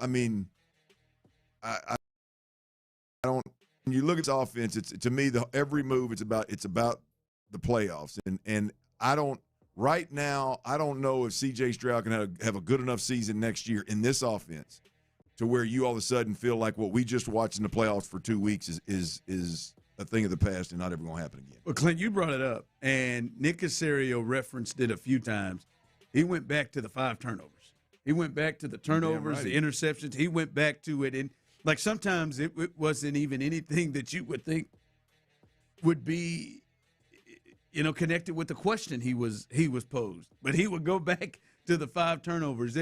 What did that take your mind, and where you thought his mind was when he was talking about the turnover? Well, I think he did not want to talk about his inability to put the supporting cast around C.J. Stroud. He in turn wanted to talk about C.J. Stroud turning the football over. Now, he didn't say C.J., and he didn't say specifically the interceptions. He said turnovers. But I don't think it's coincidence that there were several opportunities in there that he could say, yeah, C.J. Stroud is our guy. C.J. Stroud is the guy that we're going to build around. C.J. Stroud is the guy that we're going to support. And C.J. Stroud is a guy that Nick Caley's going to bring the best out of, and that's what we're focused on. He had several opportunities to do that, and he never did. He did compliment C.J. and say C.J. has played some good football in this league, but I think he quickly went around to say, well, I know it's hard to see because we just turned the ball over 5 times in a playoff game. It was reminded of that. Yeah, so I just there was plenty of opportunity there for Nick Cacerio to support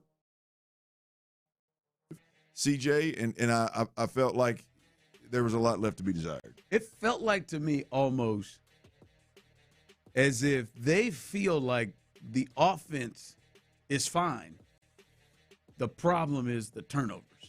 And it's almost like they feel like, look at that stretch we had where we won 9-10 games in a row. Everything leading up to the Pittsburgh game where they turned the ball over. It feels like they feel like the offense is fine and that if they just didn't have turnovers, they'd be this offense would be exactly what they're good with. And that, I just don't even if you take the turnovers out, and we've talked about that for a week now, it's not just the turnovers. You take the turnovers out. Like, it's not like it's crisp. It's not like it's running smooth. Like, it is well, your defense had to be all otherworldly, and your defense had to stay healthy all year long for it to happen. And you saw, it's just it. And there were some games in there, but I don't know how Nick can seriously look at this team, and I'm not even taking a jab at the offense at this point in time. But I don't know how you can watch this team as closely as we and he and everybody did, and literally say, not one time did him and D'Amico Ryan sit around and say, "Hey, man, we're a little concerned about this offense, man. What should we be doing?" Like, I don't know how that's even a reality, even in that world that Nick lives in of like just short memory, next game, kind of deal. I just don't know how that is. I just don't know how they could look at that offense every week and think, this thing's going well. Yeah. We take over the ball. This thing's going well. Like, I don't know how you don't, like, did you not sit there after Davis Mills had the best moment of the season and brought you back against Jacksonville? Was there not a thought of like, hey guys, what was that? Should we keep Davis in there? I'm not saying you should have, because obviously you inserted, CJ and some good things happened, but like at least a conversation. Or should we continue that style of offense that we played in that second half in the fourth quarter? They're all fixable. Oh, interesting things from Nick Cacerio, and there's much, much more. He spoke about Joe Mixon. You got to hear that, and many other things. So that was Nick Cacerio. If you want to hear all 45 minutes, we got it on the podcast page in the 10 o'clock hour on In the Loop. All right, last night, the Rockets got a big win, down 16 in the third quarter, and then ended up giving up 14 points in the fourth quarter. We got to talk about what they did last night. Special night at Toyota. We'll talk about the Rockets and their big win last night. Fast breaks, buzzer.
Heard in an accident? Call Mokaram Injury Lawyers at 281-222-2222. What up, blah, blah, blah, blah, blah, blah. Wednesdays, here we go. Sports Radio 610 presents The Drive with Stoerner and Hughley.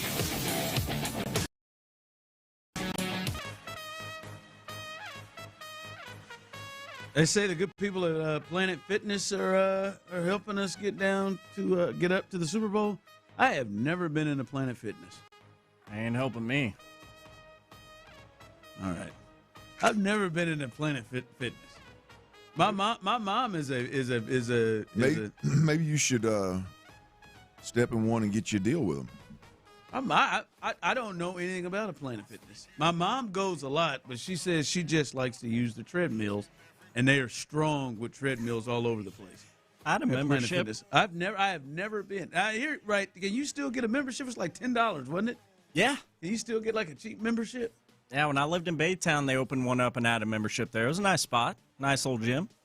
My mom said they didn't have a pool, so she has switched it up a little bit to another gym. She likes to do a little get in that pool, A little swim action, or she like to get in that hot tub with the other adults. Well, she's hydrotherapy. Well, that's what used to happen at the 24-hour fitness in Baytown. I'd go in there and get in that sauna and going away board. There was always about 4 or 5 adults over there just hamming it up in that. I was probably one of them. In that old community hot tub over there. Yeah, I don't know. I think she said it helps her muscles, the water. She's definitely in that hot tub. Reese in that hot tub trying. Hey, y'all done? Man, whatever. Hey, just relaxing my muscles over here. It's no bad time for the bubbles. Hey, I'm going to let y'all know I'm good and relaxed over here in this suit. Come on over. Remember that time I caught her. Oh, no. Oh, yeah, man. Like what I'm thinking? Exactly what you're thinking. Oh! Talking. How old were you? College. Oh, that's even more. Came over. I think I'd rather be really young and catch it than college. Because in college, you know what's going on. Just awful. I mean, you didn't walk. One of the worst. You didn't walk daddy, and you just heard something, right? You want to know what I walked in? So, my mom, if you know, like the Middle Tennessee area, I was in Murfreesboro. My mom lived in Smyrna, right outside of Nashville, and obviously I had keys to her house. Sometimes, I'd go do some grocery shopping over there. May go over there and pick up a few items. Yeah. They come over, and I came over and. Like, oh, we go in. But I don't knock on the door. When I come over, I use my key. I came in. His ass was butt-ass naked. No, you could see it. He was, I've seen him. Seen all of him. Get off my bar! He was butt-ass. Now, she was in the room, but he was outside of it like he had just walked from the kitchen. Butt-ass naked. What do you think he went in that kitchen got? You think a little whipped cream or something? I don't know. Soda. It was broad daylight too. It wasn't at night. I didn't roll in. So you didn't actually catch action. You just saw the naked. He was enough, though, man. He was guilty. Tyler, he was butt naked. I mean, I saw his Johnson. Oh. So yeah, I mean, either it just happened or it was fixing to happen. And he's like walking from and then he goes and sprints. To the room? I don't even know if I locked the door. I just got back in the car. Probably left it wide open. She called immediately. I didn't answer. I didn't. I just drove home. Yeah, you can answer at that point. When she finally got in touch with you, how'd that conversation go? She leaves with a little laugh, which I didn't find funny. I'm sure you didn't. Yeah.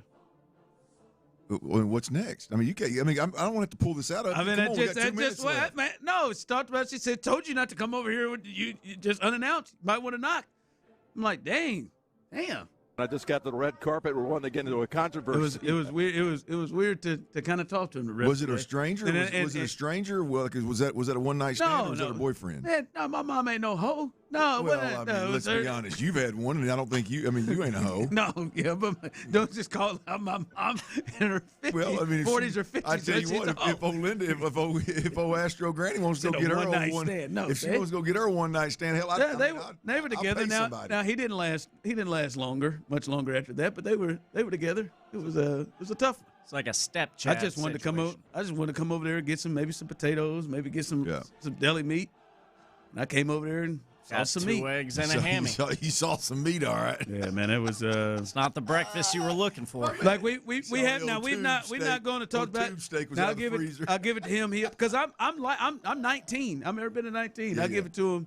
19 or 20. He came and now he didn't apologize, but he came not really. He said, "Yeah, man, sorry you had to run into that, man. Just didn't." Sorry, you had to run into man, that. I mean, you saw full frontal.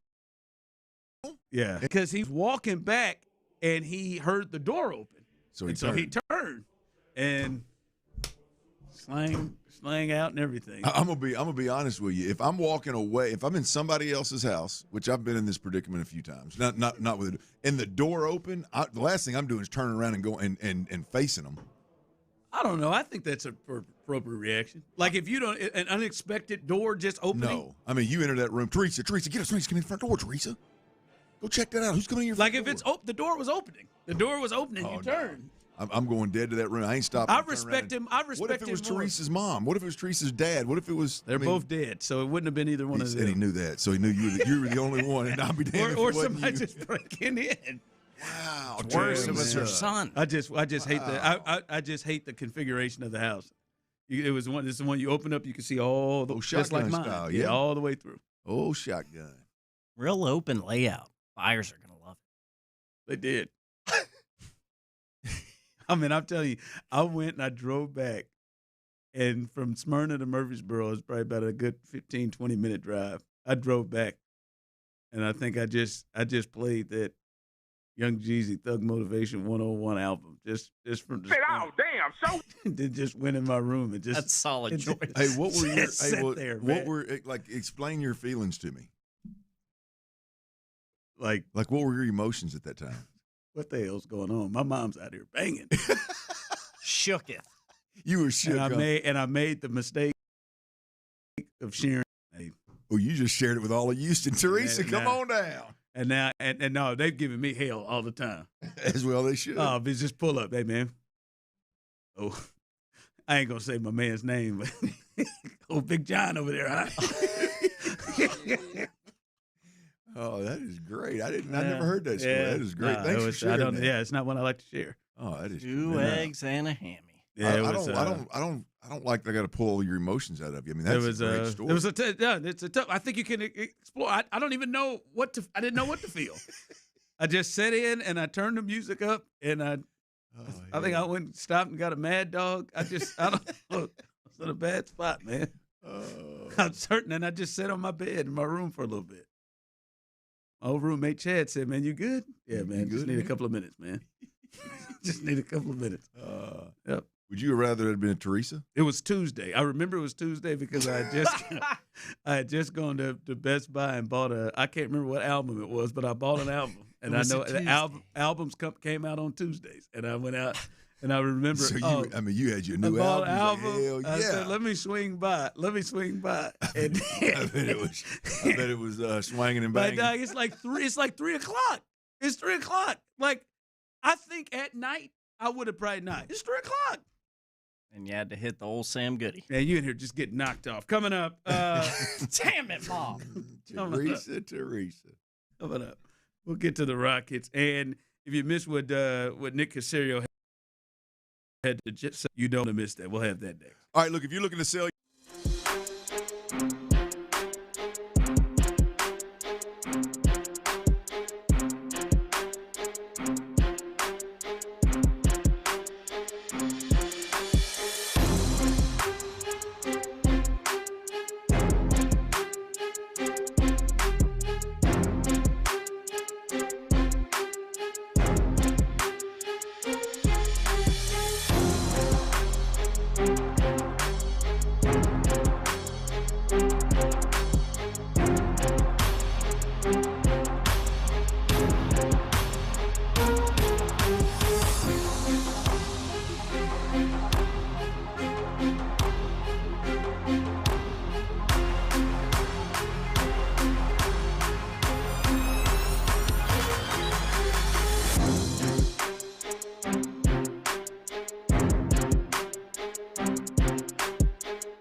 now. Time spent on application may vary. Online health questions required. Sports Radio 610 presents The Drive with Stoerner and Hughley.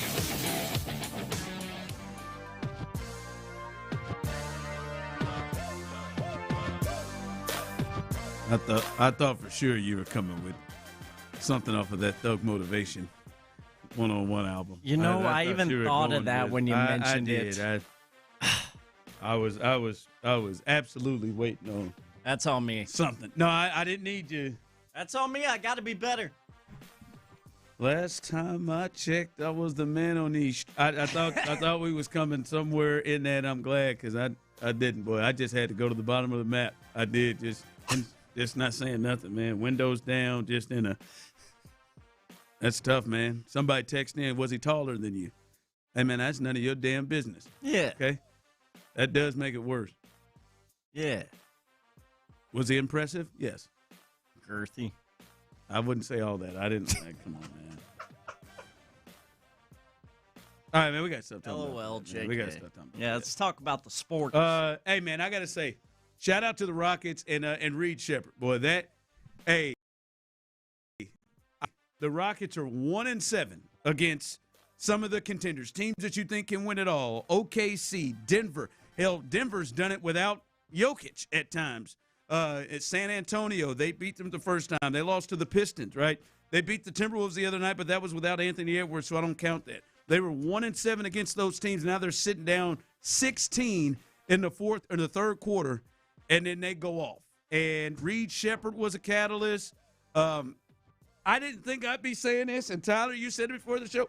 Kevin Durant and his defense was a catalyst. Locking Wemby and down. They did it to him the whole game. Because I'm telling you, I was about to come in here today and be like, hold on, man. Wemby didn't even get off. And y'all down here losing to the Spurs. And by the way, can we pull the car over real quick on this? And the carpet back. Like, who's telling Victor that this hair shave thing with that widow's peak's a good look? Who is telling Victor that like he has shaved his head and he's got this widow's peak that's coming right here like little buddy from Addams Family, and it's coming to the point, and it is like he looks like. Well, I think he's got some kind of medical issue. Is that why his hair shaved? I ain't seen that at all. What is the medical? I need to see papers. I'm about to say he's been having hair the whole time. He's been having hair the whole time. I couldn't even keep a straight face. I was trying to make Ron That's feel not bad. even excusable. You wear a toupee than to go and do that.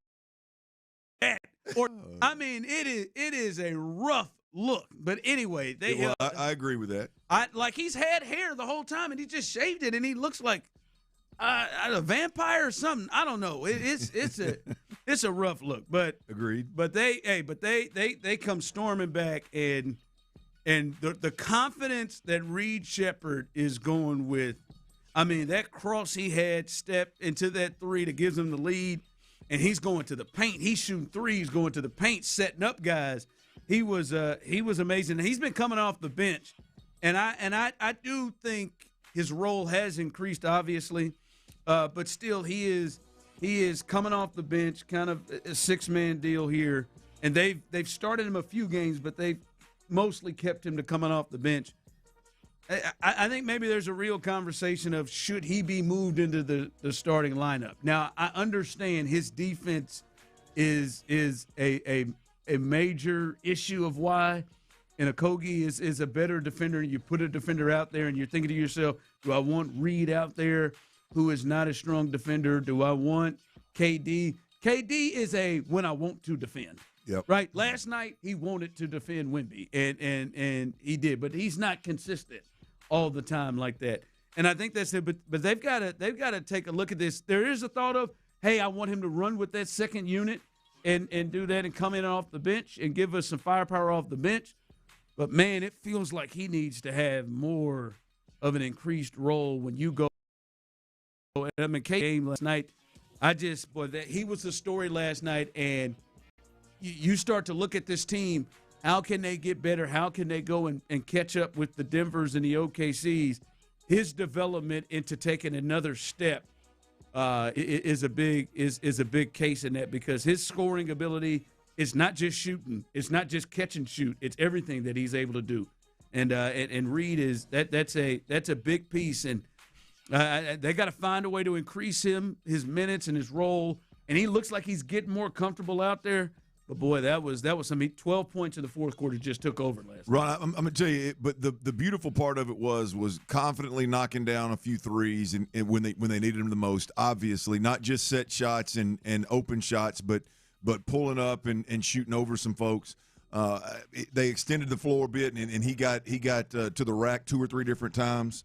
The defense, which I agree with you, the defense is obviously a problem when you got a guard-driven team that's going to back him down, or a guard-driven team that just overwhelms him.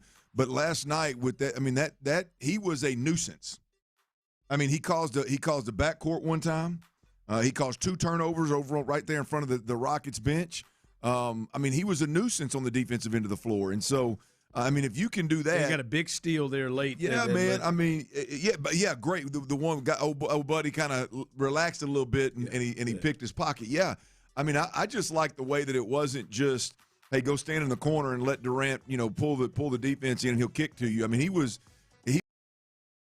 literally several different levels of the floor was impacting the game in a major way, and was really the catalyst to them coming back. Here's a question, Ron, and maybe I'm crazy. I texted you guys this.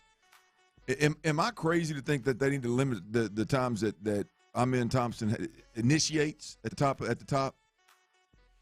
I got zero confidence in Amen Thompson on the offensive end of the floor. Really? Yep. Yeah, I like what he's – I mean, I like his game. I don't think he gets out of character. I mean, he's almost averaging 20 a game, or 18. He's over 18 a game, and is passing the ball well. Like, it's like you would love to have Fred in there as your point guard and him to play off the ball, but yeah, it's for me, it's not zero confidence in him. I think it's fine. And now I wouldn't be opposed to the thought of bringing Reed in and having him as the point and sliding Amen over, but no, I have confidence in Amen. And there were some moments last night that he had some rough moments, but throughout this year, I think Amen's played pretty well and done pretty well offensively. Yeah, what they're asking for. I'll be fair. I've not watched a ton of the Rockets this season. I mean, I probably caught 10 games, and it just feels like every time I turn to and sit down and watch the game, Amen Thompson setting the offense at the top, just stepping over half court, and they get the ball to him, and him standing there. I have zero confidence. You don't like him initiating the offense? I have zero confidence. I like what we talked about before, the hustling, the cutting to the bucket, and that kind of thing, and being part of a movement offense. I'm cool with that. But at the top of the key, if he can't, which he can because he's super athletic, but if he can't get to the rack, I mean, it is an absolute crapshoot of what you're going to get. And I just was reminded of it last night, and I was just like, golly, man, It helps that Reed Shepherd's doing what he's doing, and Durant's doing what he's doing, and obviously Şengün's doing what he's doing. It helps that you got options, but that part of it, man, I could do without. Yeah, I mean, I think they have a lot of different guys that initiate it, right? Sometimes it's Şengün, sometimes it's KD, Reed when he's in the game. I think he's been good, especially just from a position that is not the natural position that he plays. I think he's cool. There's text line coming in. Another lie. KD has defended well all season. That's a trash take. Trash text. I've watched every game. He showed up defensively every game. Of course, he looks 37 on some plays. Look at the numbers, sir. LOL. First off, listen. Did you hear what I said? Did I say he was a bad defender? I said that KD is more of when he wants to defend. I'm not saying he's a bad defender. I'm not saying he's a poor defender, but he is not out there like Amen Thompson every play defending. This is not a Dylan Brooks type of situation where he's out there. Because, as you said there, champ, he's 37, right? And he's expending a lot of energy on the other side of the ball. Well, Ron, to your point, I had a bet on Kevin Durant points last night. I needed him to score 24.5 damn points, and I thought he was going to get there. He completely deferred, to your point, so he could play. I mean, it was very clear. He took the challenge of Wemby. It was very clear that he was going to play defense on Wemby, and he was going to defer on the other end of the floor and expect guys to – once they were going to D him as hard as they were going to D him up, he was going to pull that defender out and let them play. And it was very, very obvious. I don't give a damn what the box score in the season says or whether he played defense or he doesn't play defense according to advanced stats. Last night, there is no doubt about it, in the fourth quarter, and I'd say even early in the third, like it was clear he was deferring on offense and spending every bit of his energy on the defensive end of the floor. Yeah, he took the challenge of Wemby, and he got physical with him. It was yeah, but he's not consistent. He's not going to do that every night. Right. Well, that's where it's going. That's the first time. That's the first time I've seen that. Yeah, defer to that level and then go play. He's a fine defender, but like KD is like a lot of veterans we see in the league. Fourth quarter, like now it's time to kind of get it going, and they change the level of defending. Dylan Brooks is defending like that every play, because that's where Okogie is defending like that every play. Amin is more like that every play. Like that is he's not a bad defender. Come on now, chill out. Like first off, the hostility, I love it actually. All in on that. I like that. Go back and forth with you. The LOL I like at the end feels like a joke, but no, man, they're good to go. All right, as we continue here, we'll let you hear what Nick Cacerio had to say latest about Joe Mixon here, and he also had something to say that it is hard for me to get behind, especially when you have a young quarterback that I feel has been the most important part of this organization since he arrived. We'll do that next. Another year, another divisional round.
Houston,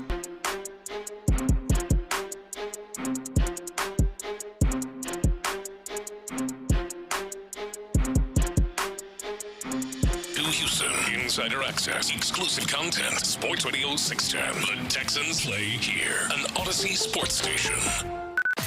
Sports Radio 610 presents The Drive with Stoerner and Hughley.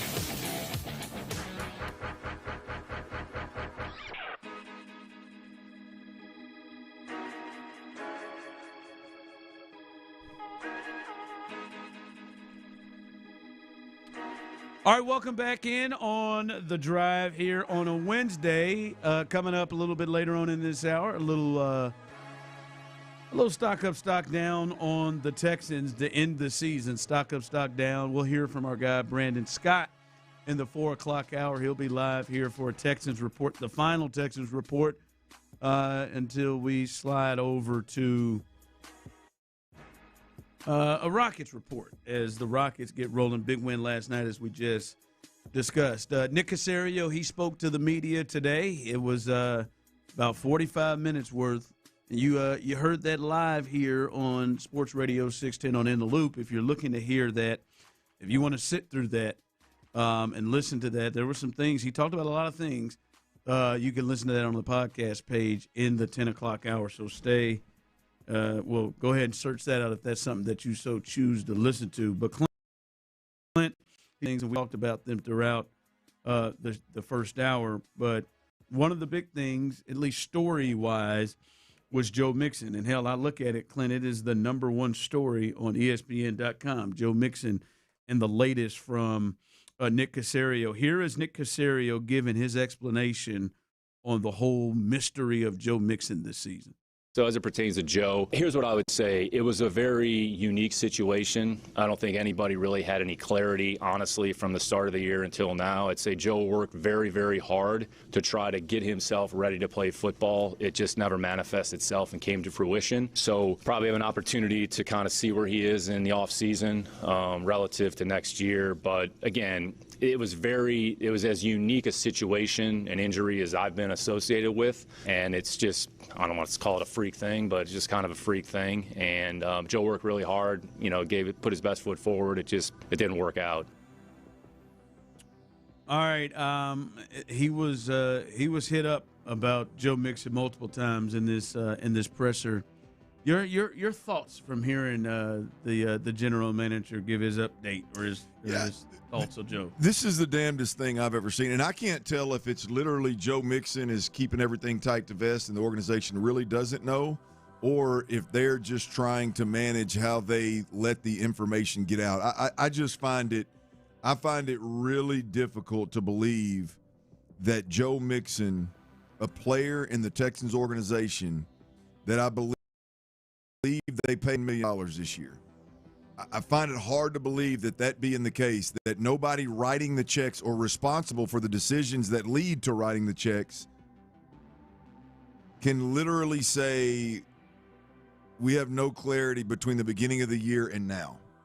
Like, I don't know, even if it was some strange, a foot issue and he got some kind of treatment and some kind of surgery or some kind of injections or whatever it was that potentially caused more harm or caused nerve damage or whatever the hell it could potentially be in that foot. Like, for the organization to have no clarity throughout a season. You think they have clarity, or they're just not telling us? Or do you think you believe this is more of an honest thing that they're rolling with? Well, no, I think he's full of it. Okay. Yeah, no, I think because he circled back. He got there was a follow-up question, and he talked about a medical. It was medical this. He didn't jump off a cliff. He didn't go snowmobiling. It was a medical. So they have some level of clarity of like what happened. I mean, hell, there's a image floating around out there on social media about with a bullet in the foot, talking about he could have Plaxico Burressed himself, and that's why nobody's talking about what happened. So there's all kinds of like crazy stories out there about Joe Mixon's foot and his absence and why he didn't play. I think they clearly know. I think they know what happened. I think they know what has caused the issue. Now, it's probably a rare issue if they've never ever seen this treatment cause this kind of issue for a player and put a player's career in jeopardy. But I just don't think they want to say that. I think they know exactly what's going on. Well, if he shot himself in the foot, Nick later came on and said it was nothing, nothing funky, nothing weird. He wasn't parasailing or doing anything that he shouldn't be doing. This was just a freak medical thing, is what he had to say. But my thing is just, I think they made this the way they handled it and the way they went about. Like, if they just said that, like, hey man, Joe had a freak medical thing. It wasn't nothing that he wasn't supposed to be doing, but it was just something that was really unusual. He's been working all the time. He was working to get back. And like, it almost seemed the way that D'Amico and the way they were going about it, like they had a problem with Joe. Like the way they were addressing it, they were talking about it. And to me, it's just like, and we've talked about this before with the Texans, is like, why did this didn't have to be a big thing. If they came out and just said what he has said, like, was a freak accident, he's been working, we've seen him and all this and that, like, it'd be a good thing. Like like sometimes when they were hit up with questions like that, they would react like it's the FBI or something. Yeah. Like it's wild. Well, so the interesting thing, you go back to OTAs with when it was CJ's shoulder and the absence of Joe Mixon. I mean, that when you handle things the way they handle things, which I'm fine with, I get it, I understand it, I've accepted that's how they're going to handle it. But when you handle it, then you make yourself, everything. There's agents and there's doctors that are clearly leaking things to either agents or media. There's clearly that goes on. And so when you aren't, like, it's like what Sean Payton did the other day. Came back out there and said, hey, man, he broke his foot. He broke his ankle, man. He's done. Right Jarrett Stidham's the guy. Wasn't going to hear it from surgery on Tuesday. You weren't going to hear it from a doctor or an agent. You weren't going to hear it from some leak. He put it out there right then and there. Now, that was obviously something that happened in a game, and that's a little different scenario. But when you play things tight to vest like that in 2025, 2026, the reality of it is a doctor or an agent is going to leak something to a media member. And so then the interesting thing is the frustration that you saw from D'Amico multiple times about this kind of stuff. Like, that's just it's going to happen. It's going to happen. You might as well get ready for it. Yeah, it's an important piece. Yeah. But I just. Could you imagine how good this team would have been with Joe Mixon on the offense? Yeah, and Woody as his change of pace. Come on. Yeah. I love Joe Mixon. There may not have been a Woody if there wasn't no Mixon. Well, we wouldn't know if he's this good, but he'd be a good change of pace. I feel like that. You think Chubb would have been? I feel like when you throw Mixon, Chubb, and Woody in there, you could really play something. Oh, King Ding-a-ling in there. Yeah. You see where I'm going, T. You see where I'm going. Just had to help me with the Mixon portion of it. Well, I mean, we've got Chubb and Woody. We understand that clearly. That's easy. Think of another name for your Johnson. Well, no, I mean, I'm just like, I wouldn't say Mixon. I'd say mixing or like use it as a mixing. Mixing the Chubb. Is that what? Yeah. Okay. So you would just kind of. Yeah. I mean, I'd go something along the lines of appendages. Get in the mix and go take it from a Chubb to a Woody. Something like that. That's where Mixon workshop that out a little bit. Yeah, I mean, we got to give. Hey, we need T-Mill on the mic, man. T-Mill on the mic ought to be able to put something together. It's been a while, man. That part of his career, man. Come on, man. I don't know if he's gonna bring back and have another album. T-Mill on the mic. He rapped about Jesus, bro. He did. And now he can rap about Mixon, Woody, and Chubb. I mean, there's something there. There is definitely something there. Yeah, I know. You're trying to reach it. I mean. Mixon Dixon. That's from the text line. Yeah, from the text line. But no, I listen, maybe there was a legal thing or something. But I just think the Joe Mixon thing became such a big thing just because of how weird and vague they were about it. And if they just come out and say, hey, look, guys, man, Joe's out here working, and it wasn't nothing crazy. Like, there's nothing to spin. It wasn't nothing crazy, man. It's been a freak. Like, that would have been, like, that'd be it. Like, it's, hey, man, what's the latest on Joe Mixon? We're going to talk about the players that are here. That's what matters to us, the players that are here. Okay. Well, you have a problem with Joe then? Like, was Joe if that was happening the entire way, that it was a freak incident and he'd been working to try to get back, we're not going to talk about that. That's well, I guess protecting the player, I guess. But that was the latest and maybe the last thing we'll hear on Joe Mixon. Well, the bigger question now to me as a fan with the Texans is Joe Mixon, is he going to play again? Is this a deal that it looks like Joe can? I mean, we're talking about a foot injury. I mean, he's had damn near a year. Like, is Joe Mixon? You got him under contract for one more year. Is there a chance that Joe Mixon? Is there any chance that he can be the Joe Mixon that we saw a year ago, or is this injury one of those that, like, legitimately we don't know if he's even going to play football again? Yeah. And I understand we're not going to get that. I mean, we're not going to get that from them because that is legitimately protecting the player. I believe I would do that as well. But I mean, I think we, as a fan, I could overlook Nick Caley and CJ struggles, and I could get real good and excited about a Joe Mixon return. Yeah, he's basically been out the same amount of time as Tank. It's been almost a full year. I wonder if CJ cried as hard for him. Come on, man.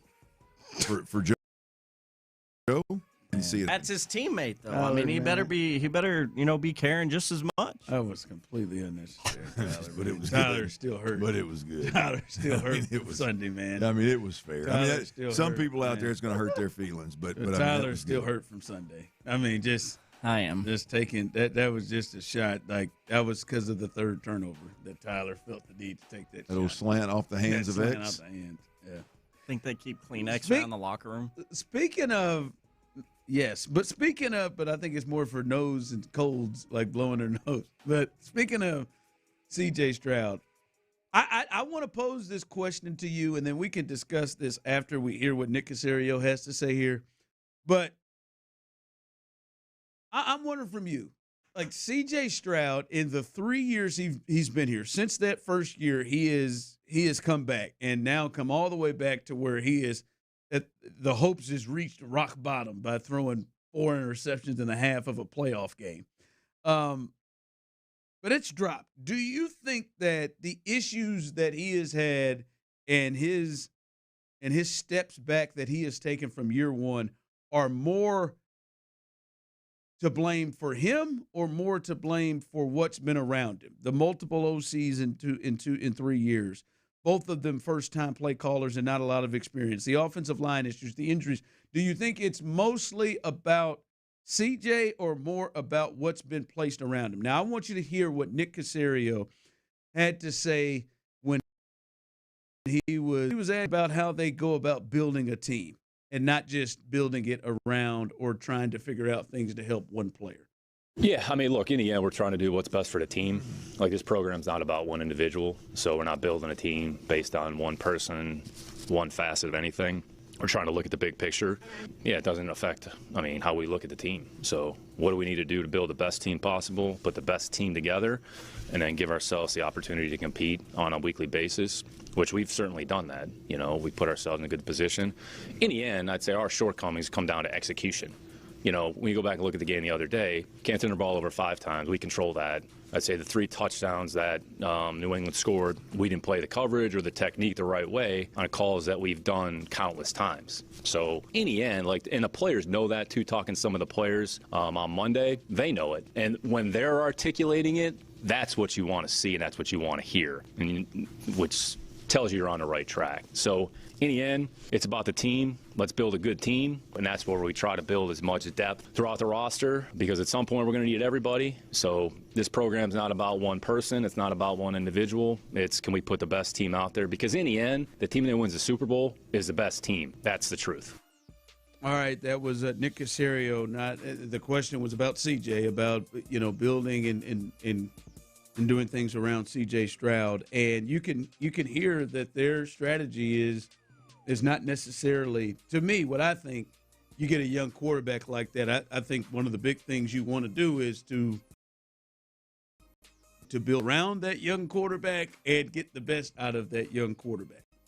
And I guess I would throw to you, and maybe it's different from what you heard there, Clint, but do you, when you look at this and you look over the last couple of years and see the regression that he's had, you put this more blame on CJ, the player, for the regression, or what's around him?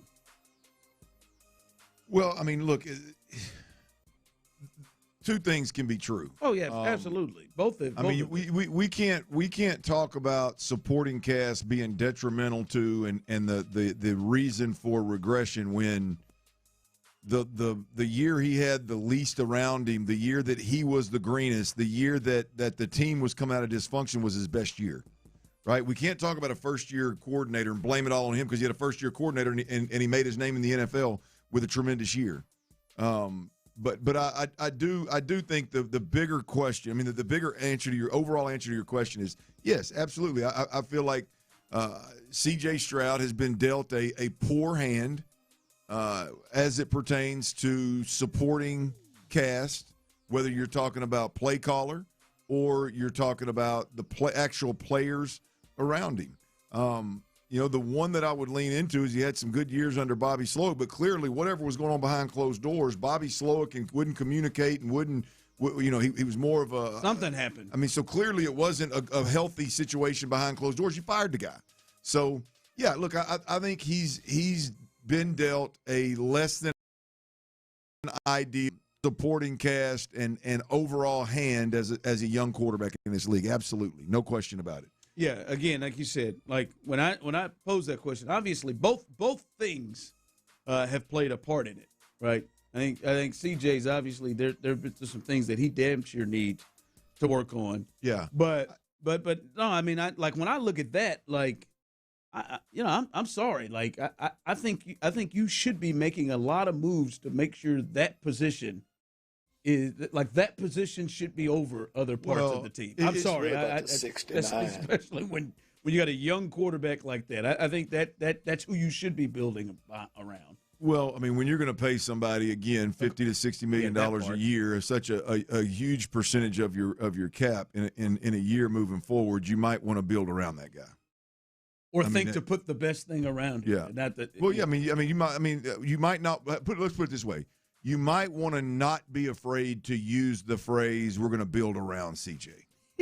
if you're gonna pay him that kind of money, it would probably make sense to go ahead and get comfortable with saying, "Yeah, man, we know CJ is this kind of quarterback. We know CJ is wired this way mentally, and so we're going to ask him to do things that allow him to play in that lane instead of asking him to run this offense and watch Tom Brady film from 2004." Like we're gonna, like you might want to get comfortable doing that if you're going to pay somebody that level of money. Now we don't know if they're going to do it. I mean, I'll be honest with you. After hearing the press conference today, I feel pretty good about Nick Caley coming back.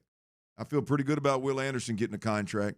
I feel like Nick Cacerio feels pretty good about the roster he's built, the offensive personnel that he brought in. I don't know where he sits on C.J. Stroud. Yeah, I mean, after what I heard today, and after what we watched, maybe there is something to that. I don't know, but I just it is. I know in Chicago that's what they said. We got to figure out what we're going to do to build around Caleb Williams, the guy that we used the number one pick on, the guy we plan and hoping to get the best out of and paying him. So we're gonna put everything we possibly can to build around him and to put him at his best. Yeah. I mean, it's cool to say, man, this is about a team. Yeah, it certainly is about a team, but it's also about the most important person in position on your team. I guarantee you, C.J. Stroud and David Mulugeta know how much money he spent on that defensive side of the ball versus the offense. I know that much. All right, coming up, it is Wednesday. We'll do our stock up, stock down. You can send yours in on text line, YouTube, and Twitch. Stock up, stock down. To end the season with the Texans. That's coming up next. But before we get there, man, you've been talking about all this money, Clint.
yours at 281-222-2222. Tutski, come on.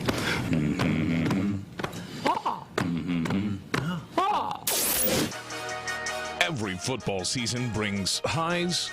Yes! Rock and roll! And lows. Every week, though. There's no excuse for that. Oh, no.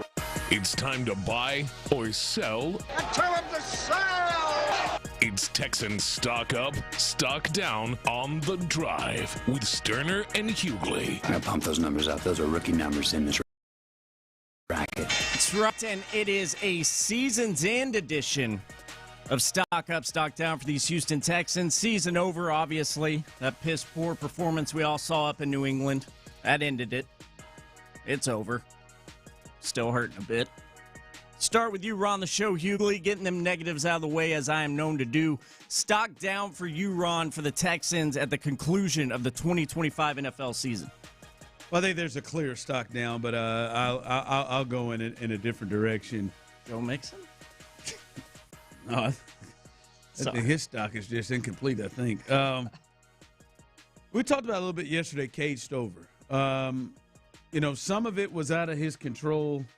And now you start to look at, man, that tight end position is well, they can't stay healthy. But some of it was out of his control with the foot injury he suffered and didn't get going. But I think a lot of people, not just fans or us, but I think internally within the Texans, I think expected a big step from Cade Stover. They were talking him up. I mean, I can remember D'Amico talking before the year about how much he improved the top of his routes. And I think they looked for him to have a big season. Again, the injury was a big part. But then, Clint, once he came back from the injury, his hands was broke. He wasn't as physical. I mean, there were clear moments where Dalton Schultz appeared to be the most physical tight end they had with him out there.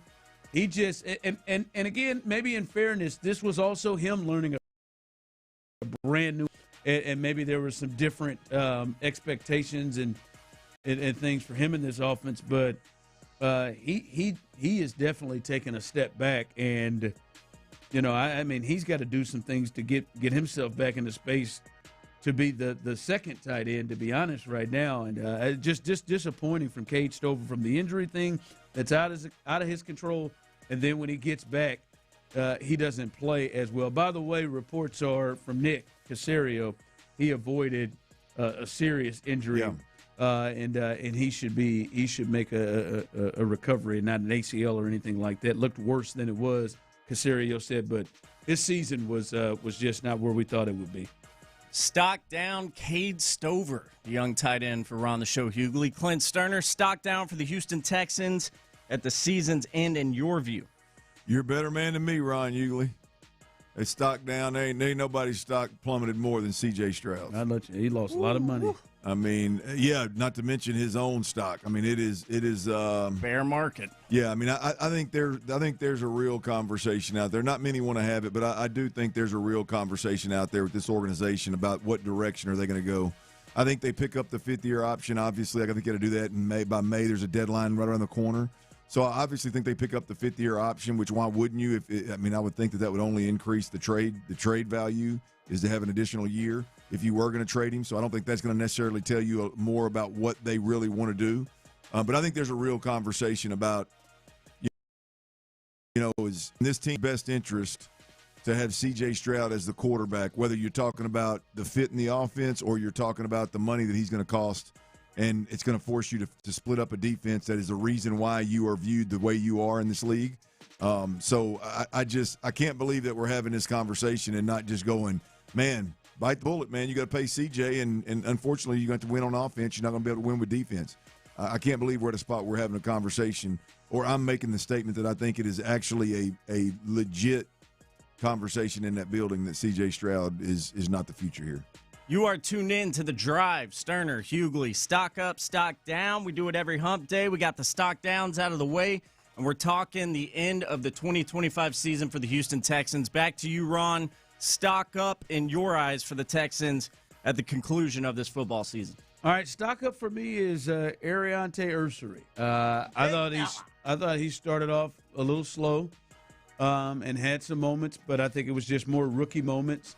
But I think he was really, really good, and you could see him improving and getting better as the season went on. Was he perfect? No. Did he have some issues? Yes. But, like, you look over there and you feel like you have a future left tackle that is going to be a solid play over there, and maybe somebody that can grow to be even better than he is, Clint. And I liked what we saw from him this season. And listen, they have struggled in selecting and bringing in guys across that offensive line. I think Ariante Ursary this year, as it continue to go by, and I'll give credit to his O-line coach, Popovich. I think he's really shown by the end of the year that this is a guy that you can have over there for the next 5 to 10. Yeah, I agree. They nailed this one. I mean, the film shows you the ability to stay healthy the majority of the year. Shows you. I mean, this guy's got a chance to be the real deal at that left tackle position for you for 4 years, for 3 more years, and so that having that position, what appears to be sewed up, is a huge plus. And at the end of this football season, Houston Texans stock up for you, Clint. Tommy Togiai. We couldn't even pronounce his name for half the damn season, to be honest with you. And Nick Cacerio was talking today, brought up Tommy Togiai. I said, hell, you didn't even know who he was 2 years ago, and now all of a sudden he's one of the best defensive players on this team. And look, a lot of folks will sit around and say, yeah, well, it only happened because this guy got hurt, that guy got hurt. He only got the playing time because, 3 of the top 4 defensive tackles, interior defensive tackles, got hurt. And while that may be true, that's why he got the opportunity. He played well enough, consistently enough, and stayed healthy long enough this season to prove that he's a main cog in this defense and on that interior defensive line that they can depend on, and not just depend on to be a rotational player, not depend on to be a guy that can shoot the gaps, like penetrate the way that a lot of the D linemen can, but a guy that can anchor down and handle the double team, and a guy that can play a lot of snaps. And so I think Tommy Togiai has whatever money C.J. Stroud Togiai gonna pick up. Yeah, he's God bless, brother. Yeah, he said, what did Nick say? He's one of our best defensive players. Yeah, and said he's one of the best defensive tackles in football. Is what he said. And yeah, he came on. Boy, that is when you do have a run like this, and you got to start to pay people like they will, you got to find some gems, and that is most definitely a gem they found right there. That is not an expensive piece for them. So, yeah, man, Tommy, shout out to you. What a season you had. All right, coming up, I want to see if these guys are finally able to admit it. And Clint said something on the other side that I want to kind of talk about with C.J. Stroud. We'll do that coming up next. You're gonna get hard. The Texans offense just didn't do enough.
Network. That's AmericanEagle.com/773-NETWORK. Injured? Call Mokaram Injury Lawyers, 281-222-2222. Sports Radio 610 presents The Drive with Stoerner and Hughley.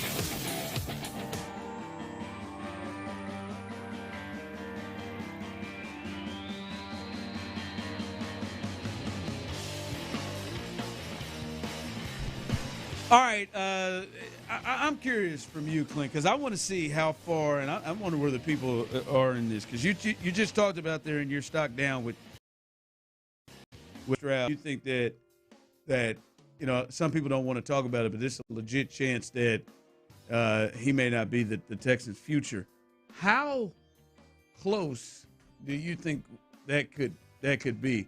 Like, do you think there's a legit chance that it is on the board that a healthy C.J. Stroud is not the starting quarterback next year? Do I think there's a good chance? Do you think it's on the board? You think there's a chance of that? A healthy C.J. Stroud is that they would go, really? Yeah. You think it's so? Do you think it's a potential like a real competition between him and Davis? No. Oh, okay. You think it's somebody else potentially? What? Like C.J. Stroud, like how do you? I think there's a chance that C.J. Stroud could. There's discussions about moving C.J. Stroud from really. here. Yes. And even as soon as this offseason where they're going in a different direction at the starting quarterback position next year. Yes. Really? No, I think it's slim. Oh, okay. But I think what we watched this year, what we've watched for really 2 years now. You've already fired one offensive coordinator, around it. You're on your number 2 coordinator. You're going to keep him. You're willing to weather that first-time play caller storm again. At some point, this thing has to come back on C.J. Stroud of, hey, man, C.J.'s not just completely I don't want to use the word innocent, but completely void of any kind of blame for what's going on. I mean, at some point, and when you look at this group, there's just, you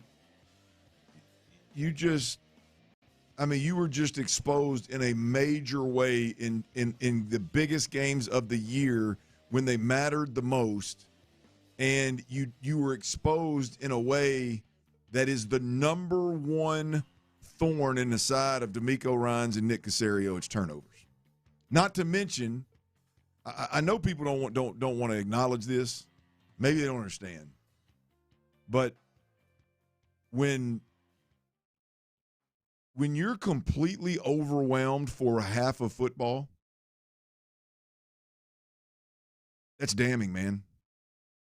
I mean, for a head coach and a general manager to not to mention a second-year offensive play caller to be like, yeah, man, this is our dude. This is a dude that's going to take us to a Super Bowl. We're going to put all our eggs in this basket right here moving forward. After watching that, you can't tell me they're comfortable with it. Watching that, you think maybe they've lost some trust, Oh, I don't think it was just that game. Yeah. If you're asking me to be completely honest with you, I think there's been a shift in DeMeco Ryans and kind of how he's handled C.J. Stroud over the last year, and then for it to all come to a head in the biggest game of the career, in the biggest game of the season, the way it did. I think there's some real. In fact, I would be shocked. I would think less of DeMeco Ryans and Nick Cacerio as coaches and as a head coach and a general manager if they didn't have like that major doubts.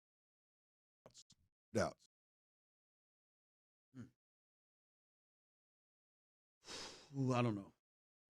It would be a ballsy move. It would be a ballsier move than trading Laramie Tunsil, obviously. Oh yes, quarterback. Yeah, that you thought was your future. I don't know. I don't know that they've gotten there yet. I know they're freshly upset about them turnovers. It's costly. The longer you wait, I don't know they got there yet. The longer you wait, the more costly it becomes. Yeah, I still think there's a belief in him. I think there's still belief that he can be belief enough, Clint, that he could be the guy that they wouldn't make that. Well, I'll go one step further. I don't think it has. I'll be honest with you. I don't think it has anything to do with physical ability. Oh yeah. I would agree with that. I think it's a lot of as you said, the kind of the meltdown he had in a half. I'll tell you this. I can only relate. I mean, I'll be shocked off my ass if he's not the starting quarterback. I strongly believe this. You know what I mean? I was untouchable until I fumbled that ball against Tennessee. That next year, first sign of any kind. Well, it wasn't the first sign, but mid-season things got a little hairy. Bench my ass against Kentucky. There's no way on God's green earth in the football world that the decision makers over there in the hood, these cats are spending valuable time away from their kids and their family to go win a Super Bowl. There's no way they're not, in their mind, they're not having conversations about the whole thing with C.J. Stroud. Completely off the rails. Started against Pittsburgh, continued into this game here against New England. The fact that you're built, this team is built a certain way, and you're not going to have extra cash laying around to pay a quarterback $50 to $60 million. If this is going to be your approach to football, to defensive-minded head coach, he's going to break his defense up for it. I think there's too many things that point to him not being the future here right now. Yeah, I think they are at least going to give it another year to see if this is who he is. Because I'll just be honest, I don't think – like, I know it was a bad last two games, and there's even some other moments, but I don't think he's done enough to me to be like, man. Like, do you think there's a chance? Do you think there's a chance after 3 years of DeMeco Ryans coaching the team that C.J. Stroud's on, do you think there's a chance that DeMeco Ryans views C.J. Stroud as a piece and not the alpha leader, take the bull by the horns, pillar that you're going to build around type of quarterback? Don't know. If he does, I think he's stupid. If he thinks that? Yeah. If he does, I think based off what he watched and stuff, what he was saying, if he does, and they treat him like he's just a piece and not treat him like, let's see if we can get the absolute best out of him, I think that's stupid. But is there a chance that they act like that? Because Nick certainly was talking like that today, like that it's just a piece. He's just. I think there is a chance that DeMeco Ryans knows today what caliber leader and alpha and pillar that you can build around C.J. Stroud is right now. I think from jump he thought he had a Will Anderson and a C.J. Stroud. But is there a chance that he views C.J. Stroud as, hey man, I just need this dude to go over there and not turn the football over, man. That's it. Oh, I mean he did that this year, and again with that cat's talent, I think that's stupid. And what he has shown you, and what he has shown you to be, like for DeMeco if DeMeco looks at CJ and says, that guy right there, based off what he's seen, because 2 years ago DeMeco was saying, hey man, we're gonna go as far as he takes us. Mm-hmm. What that message has changed, ain't it? But if he's gone and he looks and saw what he can do and what he has the ability to do. Because it wasn't like everything was laid out perfect for CJ when he did what he did. If his thought is, I'm looking at him, man, I'm looking at him, man, and I just won't turn the ball over. That's all I want CJ to do, just go over there and just not turn the ball over. If that's his feeling on him, I disagree with it. I think that's stupid. I'm not saying that is what DeMeco's feeling is, but if that is it, if that's the approach with him, is don't just turn it over. It's stupid, and they should trade him. And if I'm the McNairs and I'm looking at that and I'm like, well, that's what you see of CJ, our quarterback. Like, I don't know. I hope that's not the case. Might be. I will be floored off my ass if he's not the starter next year. Well, I will be too. Yeah, I will be too. I'll be as I said before, I think there's plenty of football reason for them to move off of C.J. Stroud. I do not think that there is enough football reason that the love affair that is head coach, ownership with C.J. Stroud. I do not believe it's going to happen. But I think there's a chance. Do I think from a football perspective it should be entertained? Absolutely. Yeah, I mean, from the perspective of if there's like, this is what the hell we want to do, want him to do. We want him to be just a caretaker. If that's the approach, and we want that's. Yeah, then maybe they should. But even if you couch it differently, as of we want you to run the offense that instead of it's the game plan offense that Brady ran, maybe it's the 50 touchdowns that Brady threw, whatever the hell it was. You know, it could be that offense. Like if he's after 3 years of experience, in his mind he's going, I'm not real sure CJ can handle this offense. I'm not real sure that CJ physically can do anything. But can he mentally handle this offense and communicate well enough for this offense? And you're saying this coming from D'Amico? Or I'm saying that whoever spends the most time around him has a different perception of him right now than they had his rookie year. He had no control his rookie year. He was a rookie that didn't know nothing, and it was just protect him. Now all of a sudden, the more responsibility you get, both as a veteran as well as a quarterback having control of the offense. Like you've seen a guy that's got a different set of responsibilities, and it doesn't seem like he's handled them well. So the opinion of him or the value in him it's got to change to some degree one way or the other if you're evaluating what CJ's doing. Yeah, I would say if that was Sean Payton saying that, if that were, Kevin O'Connell saying that or somebody like that, I'm with you. Like I have questions if Nick Caley can handle. Well, he's going to be back next year. I did that, but I'm just saying if we're saying that, my question is more: can Nick Caley handle how to get the best out of C.J. Stroud? That would be my thought. I've seen C.J. be great, as you said yesterday. That guy's before this year's a tight ends coach. Yeah, I mean, I think there's obviously a conversation there. I mean, it's not. I just don't know how anybody, when you draft a rookie. And he comes really well. Obviously, everybody's on cloud nine. Yep. When you get to year 3 and you've got 3 years of experience, and you realize that you say, "Hey, man, I need somebody to call my team up at halftime in the huddle and get them right," and your quarterback's 9 or 10 on that list, you paying that guy 50 or 60?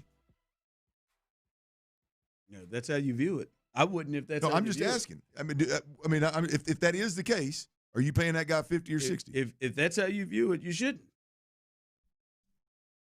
I'm not saying that is the case. I'm saying it's a possibility. Yeah, I think they're fools if it is. All right, what you got coming up? All right, Nick Cacerio spoke today on a couple of big topics. Update on Joe Mixon, update on Tank Dell, as well as some pretty interesting comments about the Texans offense in general. We'll have that audio for you next right here on Sports Radio 610. Before we do that, though, I got to tell you about Phil.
ulcerative colitis combined.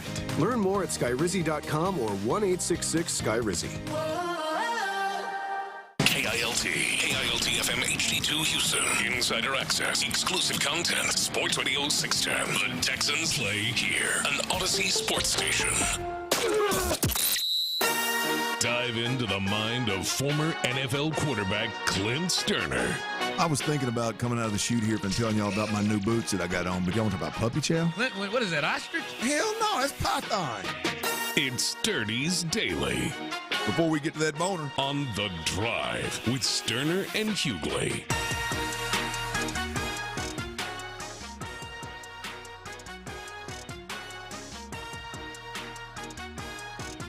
It is one of them good old hump days.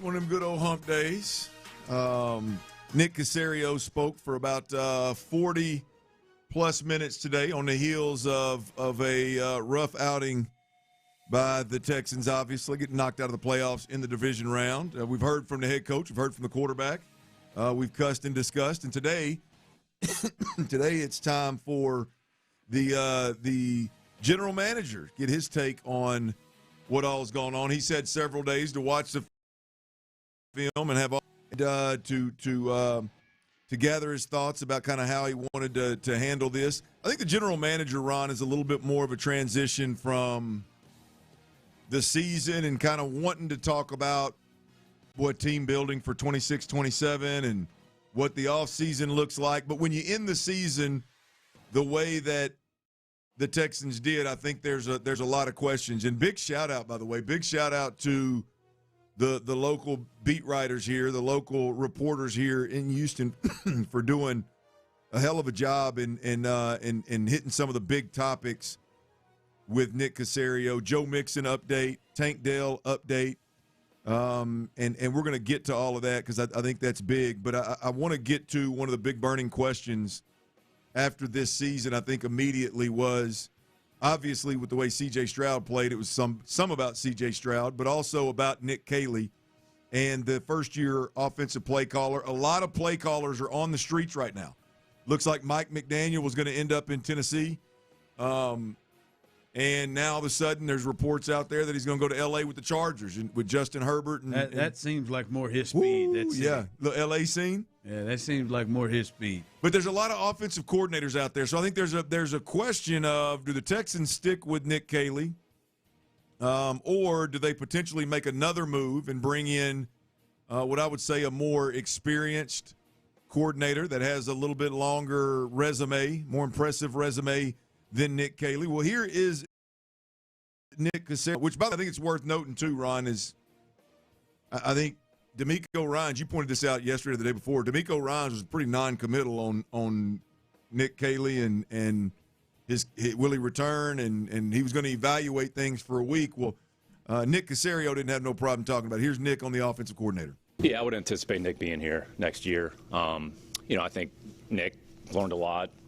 First opportunity as a play caller. I'd say offensively, probably the last 2 to 3 months of the year, played pretty good football and did a lot of good things. So there was growth and improvement. There's always areas that we can improve and get better. And that's what, D'Amico mentioned the other day.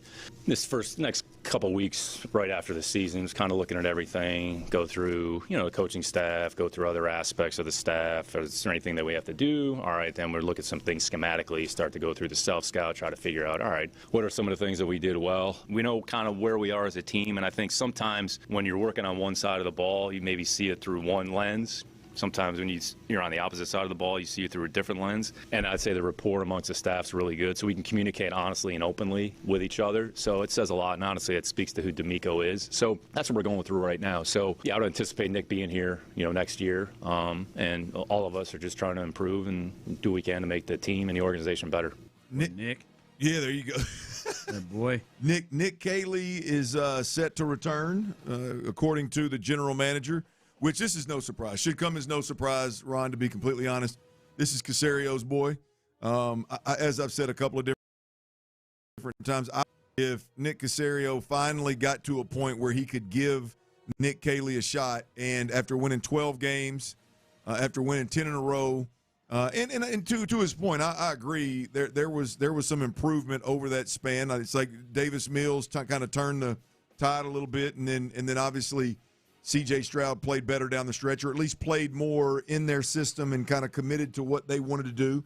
They were able to win a bunch of games, primarily on the back of the defense. They were able to win a bunch of games, and so they're going to retain their offensive coordinator. I don't think this is a major shock, but it does bring the question of, what does that fit with C.J. Stroud look like? What are the expectations of the offense next year? And now that it's going to be Nick Caley, what kind of strides do you think can be made in an offseason? Yeah, this offensive, how they're going to handle this offense with Nick Caley and moving forward, it just appears, Clint, they feel like growth. Growth is going to be the number. That's the thing that is going to – listen, Clint, they are smart football people. Yeah. Nick and D'Amico, the guys who run this. There's no way in hell that they look at this and watch this offense and what it cost them, not just the turnovers, but watch this offense for 22 weeks, however it was. And, yes, understand that there is some spaces where they improved and got better, but there is no way in the world, Clint, that these smart football people watch this and think, boy, we're on the road, right? And so, to me, ultimately, there has to be great belief in year two, some growth, some other changes, but they must believe in that because they can't believe that was a good offense last year. That's what we need because it clearly, and we saw how it finally finished, and nobody's surprised how they lost, that the margin for error for everything else on the football team was smaller because of the issues with the offense. So I believe they understand they have to get better, or at least understand that wasn't good. Yeah. Yeah, well, I mean, they just believe it's 1 year in the system and 1 year that with some decent results and some progression and maybe, everybody deserves a second year in this offense. Obviously, Nick Caley does. We'll see. I think the one can of worms that this opens for me is the question I asked yesterday of are you going to ride or die with C.J. Stroud? If you do decide you're going to ride or die with C.J. Stroud, then you're going to have to do it in Nick Caley's offense, which that obviously brings to the surface several questions of what kind of fit that actually is. Now, the good thing is Nick Caley is not the only one that is returning. It looks like, knock on wood, one of Houston's favorite players is well on track to returning, not next season, but returning to the offseason and being a part of this thing sooner rather than later. Here's Nick Cacerio on Tank Dell. Tank, I think D'Amico got asked about him the other day. I mean, Tank's doing awesome. As a matter of fact, he's here today. He's got a great attitude. We would anticipate him being ready for the start of the offseason program. So he's a great spirits, got a great attitude, good player. So, I'm sure he's excited. He can't wait to get started. Saw him yesterday, and he had a big smile on his face, basically all right, now it's time, now because we're focused on 2026. So just sure I was going to get asked about him, so I figured I would just, address those couple, I would say, injury, situations. We'll get to the second one that he was talking about. We'll get to that here in a bit, Joe Mixon. But the Tank Dell piece is really interesting because you want to talk about Nick Caley. If you get some of these players back, better players back, then obviously his job gets significantly easier, and maybe he does have a little bit of success. Now, I think the jury's still out on how he would use a Tank Dell. Let's just assume that Tank Dell comes back and he's able to do similar things to what he was doing in the past, Ron. That would be a huge upgrade for this team. I know that sounds weird, but I like Higgins. I like Noel. I like Christian Kirk. I like Xavier Hutchinson.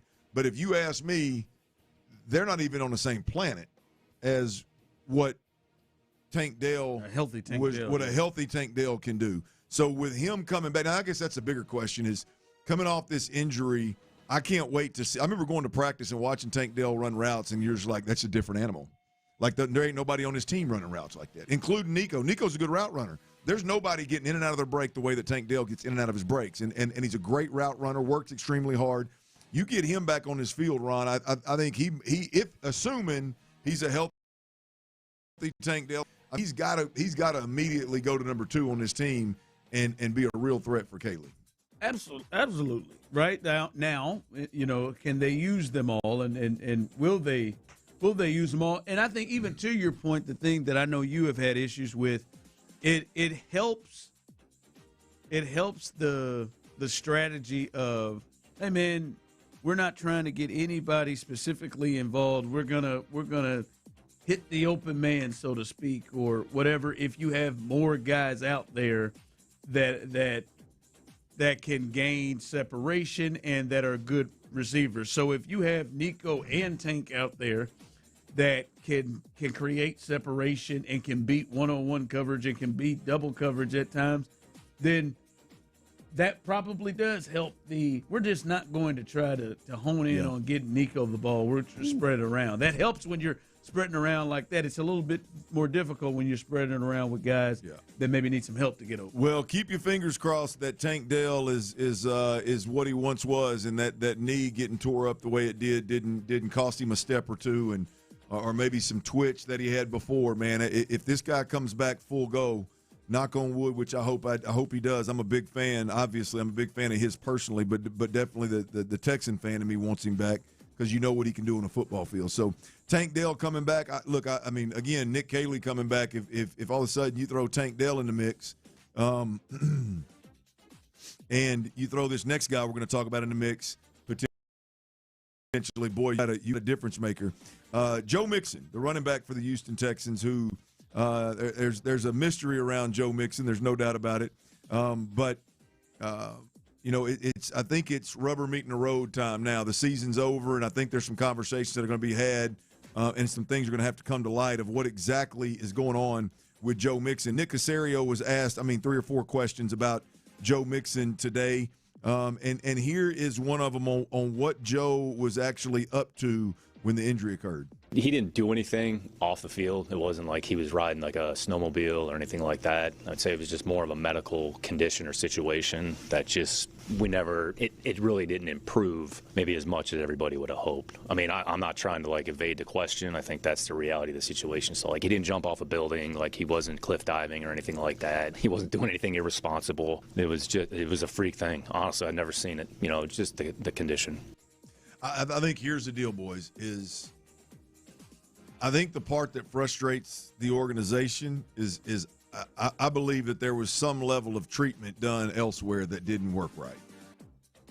And it wasn't something that was ill-advised. It was something that just didn't work out right, and it wasn't under the supervision of the team. And I think that's why you see the frustration from Nick Cacerio, the frustration from D'Amico Ryans a little earlier in the year. I think it's one of those where, boy, you know how big a deal this is, that your team's not going to have him, and had he been dealing with your then maybe this could have been avoided. Here's the interesting part to me, is because to my knowledge, correct me if I'm wrong, Tyler, Ron, but I believe that the Texans paid Joe Mixon between $8 and $10 million this year, I believe. I know he got paid, and Nick Cacerio made several comments today that are very interesting. And here's one of them. Here's Nick Cacerio commenting on the communication or at least the face-to-face interaction that he's had with that the organization's had with Mixon of late. Yeah, we haven't seen Joe in a little bit, so I think at some point we'll see him, and then we'll be able to evaluate kind of where he is, and then based on the information, we'll kind of see what the status is moving forward. Isn't that when I hear that? Am I crazy when I hear that, to think, man, you got a $10 million running back that you're paying that you're writing checks to, and you hadn't seen him in a while? Another answer, Cacerio with talking about Joe Mixon. He said they don't really have any clarity at the beginning of the year or now, like not having clarity and not having communication with a guy. I know the league has changed, and I know the game has changed. But man, if I got $10 million and potentially another year wrapped up in a guy, I'm probably gonna communicate with that cat during the year. Yeah, I don't. Yeah, it's just it. Maybe the NFL is. It seems odd to me. It seems weird to me that the communication would all of a sudden stop. Well, the one good thing that I think Texans fans will greatly appreciate is Nick Cacerio did not count out Joe Mixon playing again for the Houston Texans next year. That they're gonna at some point they're gonna talk. I'm assuming face to face. At some point they'll see if Joe Mixon can still play, and if so, then I would imagine he's under contract. He'll be a Texan another year if he can play. The scary thing is I mean there's a chance that he can't go. I mean or he would be with the team working out like Tank Dell is, right? So there's a chance that he can't go. There's a chance that he can't run. There's a chance that he can't play. And if that's the case, then it's going to be bad news for all of us here. But Nick Cacerio, for what it's worth, did not count out Joe Mixon playing in 2025, 26, 27. Odd, but you don't know what happens. We don't know what happened behind closed doors. But just judging by how he was speaking about Joe today, it seemed like they were, at least up until that point, like on an understanding the same page where they were. We know he's been working out and blah, blah, blah, this. It sure seemed like something wasn't right there by the way they were reacting and how they were reacting when he would come up. It didn't seem like just a normal injury situation. It seemed like something as you came up with, you said what you think, your opinion. It seemed like there was something that they were disappointed about. Yeah. That was more than just him getting hurt. It felt that way. Well, I know this. I mean, you want to soften the blow of what's going on with Nick Caley and C.J. Stroud. Boy, you start talking about Tank Dell getting back in a Texans uniform. Talk about Joe Mixon getting back in a Texans uniform, potentially getting these guys back from injury. I mean, those are going to be big. If indeed one of them would be big, both of them would be, boy, a godsend. Come on. Big fixes. All right. Last night the Rockets had a big win, but with that, I got to believe Clint is. I got to admit, Clint was right about something. Right about something. And I wonder how many of you all will be able to admit it because y'all were all over him when he said this a while back. We'll discuss that next. All right, y'all. Look, it's New Year's, baby, and if you've got a hair loss issue that's been bothering you, and you need.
281-222-2222.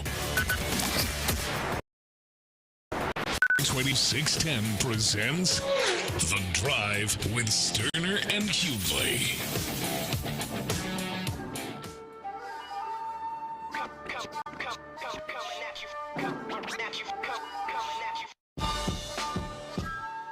All right, back at it here on The Drive as we continue to roll through. Coming up here in just a bit, our guy Brandon Scott will join us with what we believe his final Texans report of the season.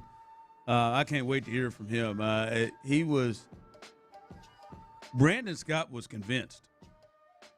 Like, he was convinced Saturday. Like, he was, and I listened to his Bebop podcast, and as he said, he was talking cash-ish all over social. He was convinced that Buffalo was going to win and beat Denver, and that the Texans would win and host, not only play in their first AFC Championship game, but host it. I mean, he was convinced, and obviously none of that happened, and you could tell he was shocked, it felt like. So I can't wait to hear from Brandon Scott and get his thoughts. I don't think we've gotten a chance on Sports Radio 610 to hear his thoughts coming off of the season ending for the Texans and moving forward. So Brandon Scott coming up at around 4:40, so stay tuned for that. All right, the Rockets got a big dub last night, finally getting a win. They had struggled against some of the top teams in the league, 1-7 going into that one. They got a win.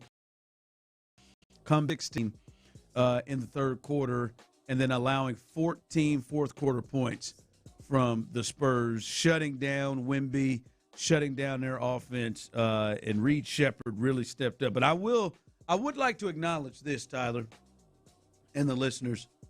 I think Clinton was clearly right about something with the Rockets. Oh, that could be anything. Where are we going with this? With the Rockets. And that is – Clint was right about it is a good thing the Spurs are good.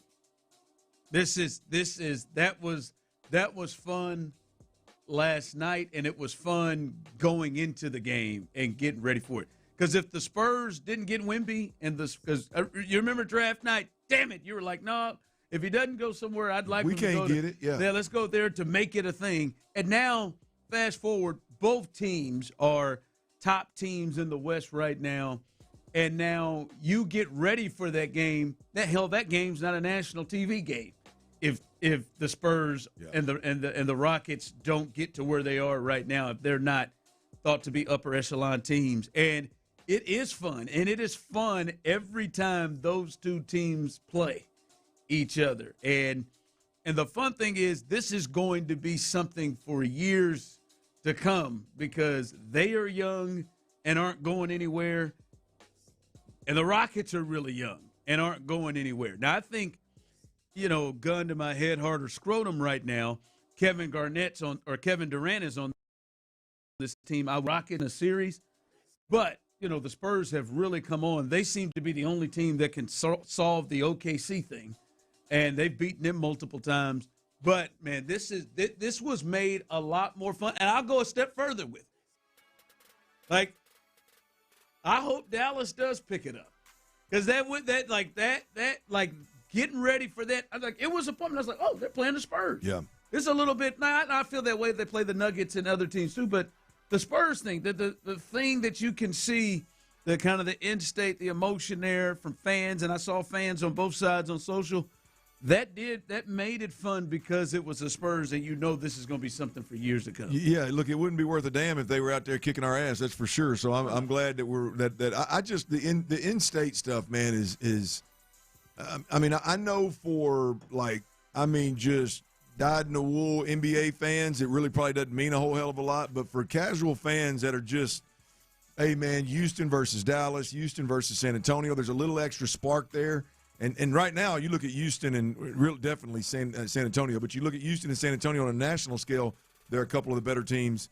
And the Spurs have been a thing for the Rockets. Yeah. And Rockets, this isn't a new – right, there's some moments. I don't want to bring them up.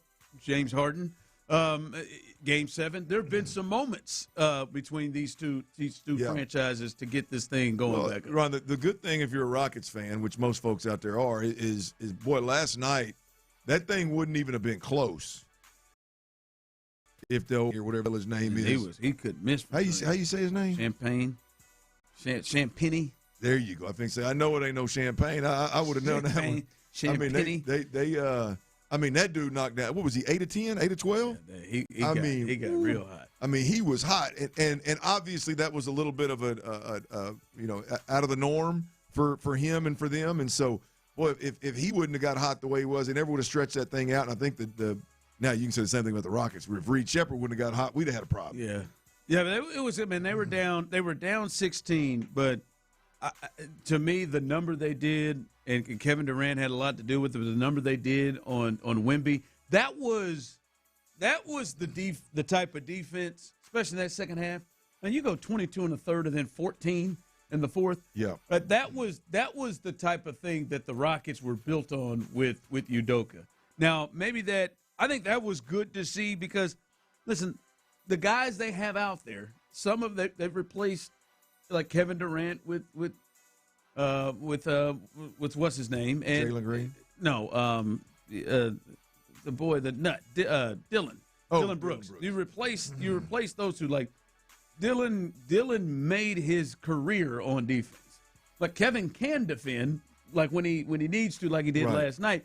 But they're not going to be as defensive laden as they have been when they first got here. But it's good to see in a half that they can go and just put the clamps on folks. Yeah. Right? We've seen them do it a little bit, but that was different. That was a high quality that De'Aaron Fox rolling around there. Now, I will say De'Aaron did get fouled last night, and they did miss that. But De'Aaron Fox and Wemby, and they just put the clamps on them in the second half, which was really, really good to see.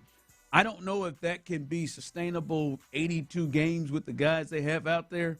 Like Reed Sheppard's just gonna have some breakdowns sometimes, right? That just gonna happen. But it was good to see. Hey, you clearly know in that locker room, it wasn't like, hey man, we got to get this offense going. Hey man, we got to put the clamps down, and we got to slow these guys down. And that was good to see from that team last night. Reed Sheppard, keep it up, bro. Like it ain't like it's not just spot up now. He is going off the dribble. He is driving and dishing, driving and finishing. So Reed Sheppard, that was a big one tonight. And I'm with Kevin. KD said I'm expecting those type of performances from him. You know, I think the most or the best part of watching Reed Sheppard, because I watched all that last night. Like, Buddy is super confident handling the rock. Yeah. I mean, shooting it obviously. Like we all knew shooting it ain't no problem. But he is super confident handling the rock. I mean, in traffic. I mean, it doesn't matter if they pick him up at half court. I mean, it doesn't matter. Driving to the rim. I mean, he is super confident and comfortable with his handles, and that was fun to watch last night. No, he was, man. That step back he hit, boy, to give him the lead, that was something special. All right, I know B. Scott, hell, he might know he enjoyed that game, but let's get with him, talk about his Texans. The Texans report, the final one of the year with Brandon Scott coming up next. Hey, Jiffy Lube, y'all. There's 60 locations around the city, so it's always convenient to get that oil change. Right now, mention Clint Stoerner and Sports Radio 610. You can get your $26 off that premium oil change, or you can get your half off, 50% off of a conventional oil change. You can do it.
request based on analysis by Ookla of Speed Test Intelligence Data 1H 2025. Visit T-Mobile.com.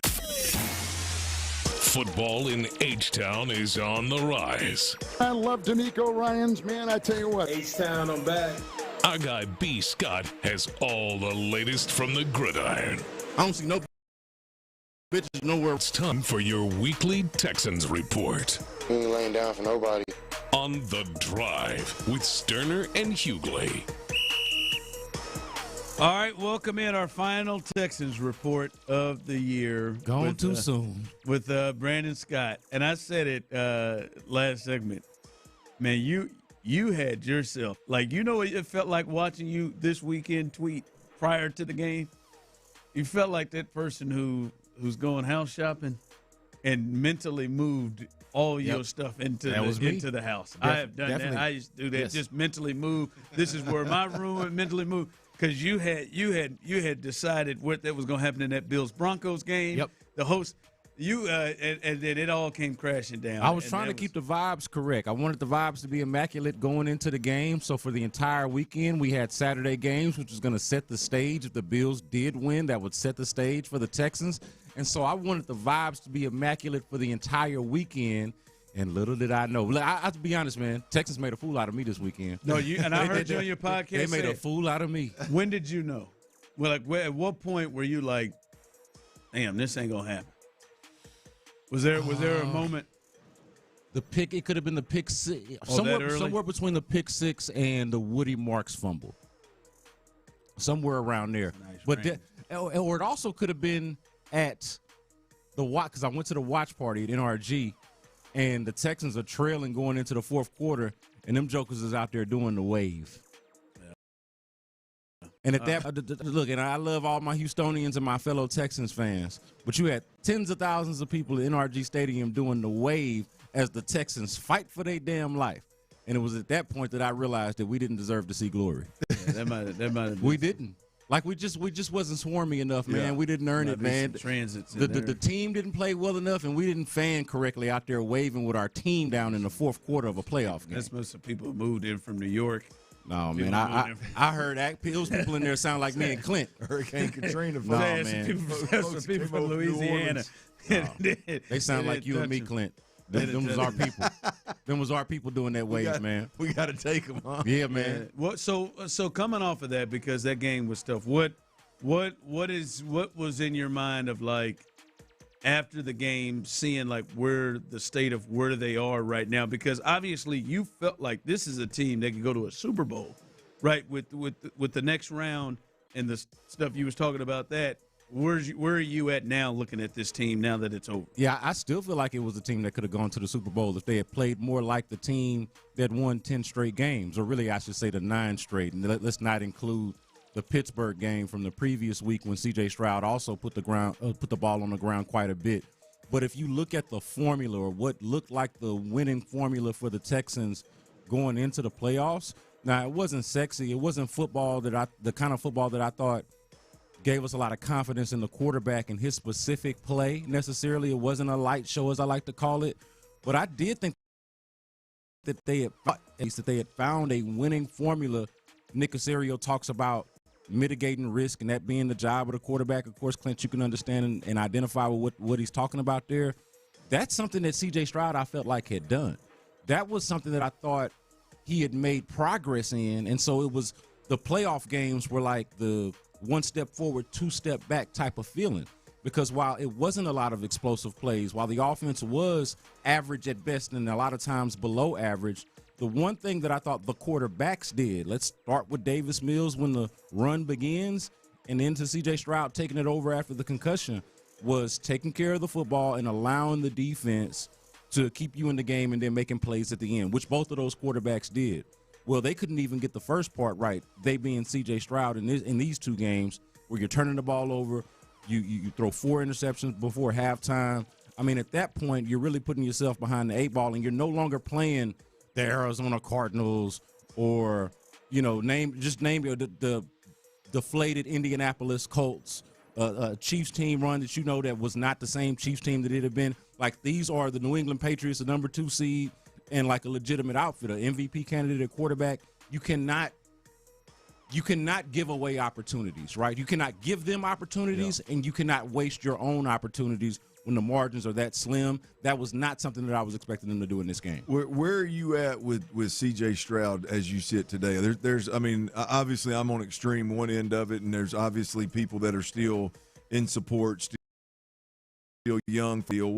Where are you at personally? I know you've been in the building over there talking to the GM, talking to the coaches. I mean, you've been a part of that over there. What's your feel? Yeah, I got serious questions about him meeting the moment, and I think that's the thing that he's going to have to prove. Like, I was just talking to Tyler about this yesterday. I went in the booth during y'all show and was just telling him, man, it sucks that everything about the offseason, from the draft to OTAs to mini camp to training camp, even until we get into the regular season, is going to ring really hollow. Like, what would it take from C.J. Stroud in 2026 for you to feel good about this time next year when he's in this exact game, if they make it, right? Like, he would have to have an MVP caliber type of run in 2026. And unless you're pull that Trevor Lawrence off. I mean, it would have to be something like that for you to feel, or at least something closer to his rookie year, for you to feel differently about him going into the divisional round again if they make it. And even then it might ring hollow, because you can say, well, I've seen him have a good regular season.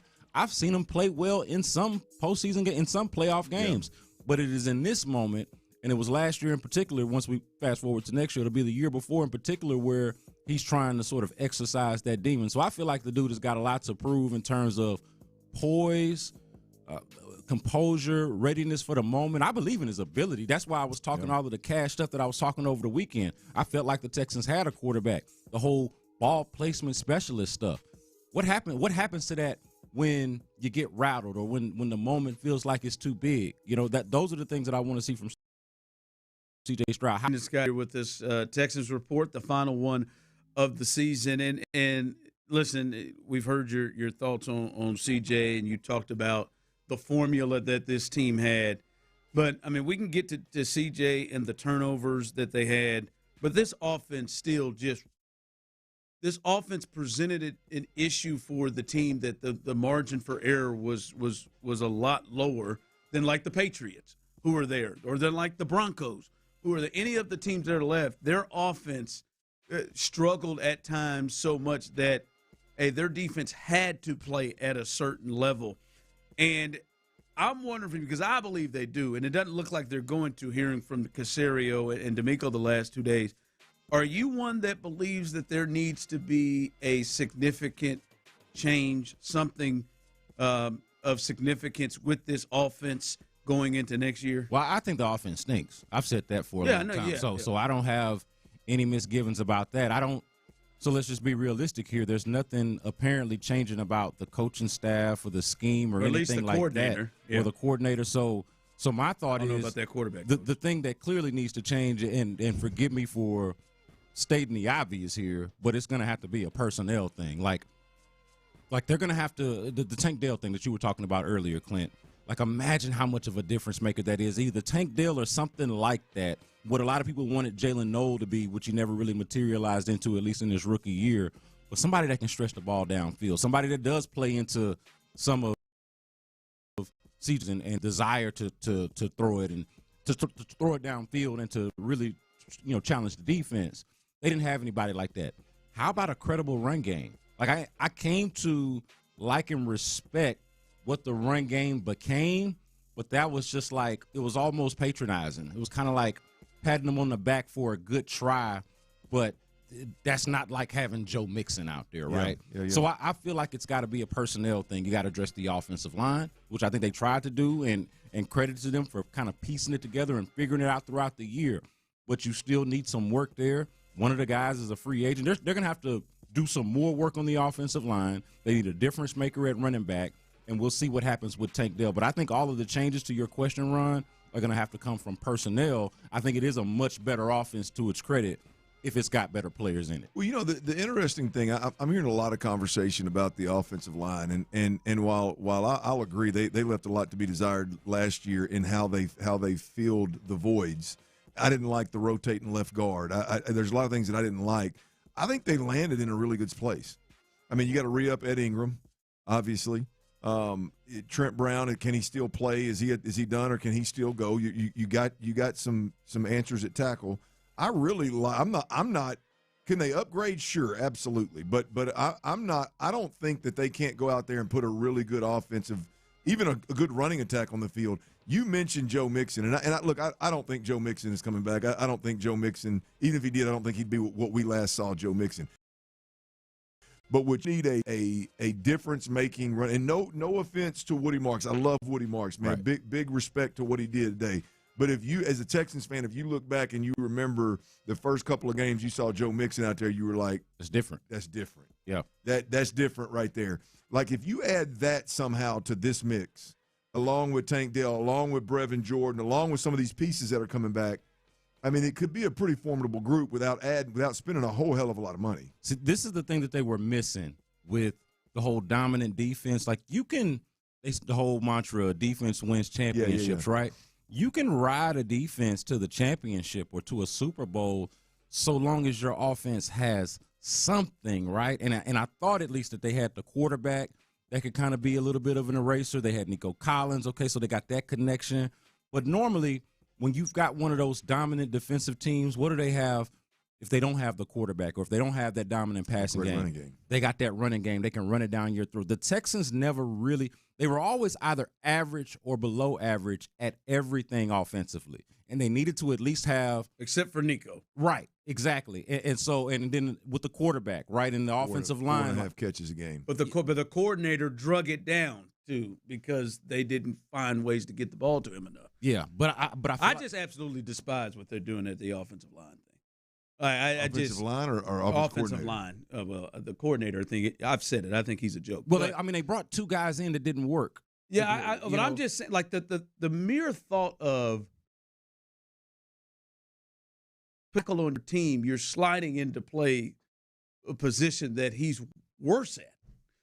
But he's better at it than the guys that you've signed up to play that position. I get what position you put yourself in, but I'm just saying in the offseason, if Titus Howard is going to be and he's one of your best tackles, play tackle and find another Ed Ingram.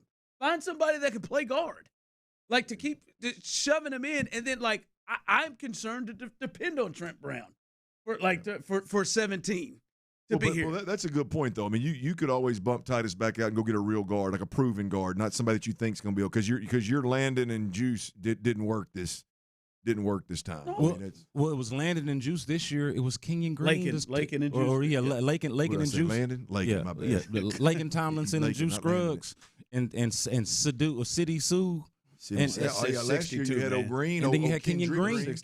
Kendrick Green. Kendrick too. So look at this turnstile at left guard. Yeah. I mean, you wonder why you always getting pressure up. I go out, man. They're out here going bargain shopping in front of your quarterback, and you ain't even paying your quarterback yet, and they're going bargain shopping. The scary thing about this combination, I know we're up against, but the scariest thing about this combination, boys, is if you look at this year, we should have been coming in here and talking about. And see, they didn't turn C.J. Stroud into a Charlie checkdown. Man, they didn't turn. But instead, there were moments. There were some good moments, but it's always seemed to be a fight against what he wanted to do and what they wanted him to do. That's they wouldn't go turn into no Charlie checkdown. No. Well, that's. I'm glad you said that. No, I'm glad because that's my whole point. Yeah. Is I feel especially with all this defense coming back and what we just watched in the playoffs. If you don't think the best thing for him, and I'm talking about legitimately, given all the circumstances, what the best thing is for C.J. Stroud next year is to say to hell with it. Nick Chubb, Woody Marks, Joe Mixon, if your ass is healthy, get ready. Y'all going to lead the team in catches. I'm going to check this buck down every chance I get. Because, then you're not going to turn it over. You're not going to take sacks. You're going to minimize, what did I say today? Minimize risk. Quarterback's number one job, right? If you got that defense, if you just do that, you're still playing. Score 17, baby. Yeah. All right, 5 o'clock fire coming up next. That was quick. Talking about fire, baby. I got to tell you about Generator Supercenter. Power outages, they can happen anytime around this.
for everyone. Event contracts are offered by Robinhood Derivatives LLC, a registered futures commission merchant and swap firm.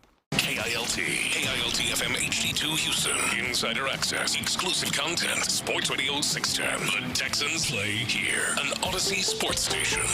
There's a hot link place that I used to eat at way back in the day. Sports Radio 610 presents The Drive with Stoerner and Hughley. It's the 5 o'clock fire. Thanks, Lovey. It is 5 o'clock. Hopefully you're off work. Luckily for you, Old Dirty Show, T-Mill, a.k.a. Psycho T, have the latest, and the latest is missed it. Cacerio spoke for almost a damn hour, and we carried it live right here on Sports Radio 610 on In the Loop, 10 o'clock hour. You can check it out and hear it on the podcast page. But he had a lot to say, and I think one of the big newsworthy things, we'll talk about Joe Mixon a little bit later, but I think one of the big newsworthy things is Nick Caley. He expects, the GM expects for Nick Caley to return back to the Texans next year. Here's Nick Cacerio talking about his offensive coordinator, Nick Caley. Yeah, I would anticipate Nick being here next year. I think Nick learned a lot. First opportunity as a play caller. I'd say offensively, probably the last 2 to 3 months of the year, played pretty good football and did a lot of good things. So there was growth and improvement. There's always areas that we can improve and get better. And that's what, D'Amico mentioned the other day.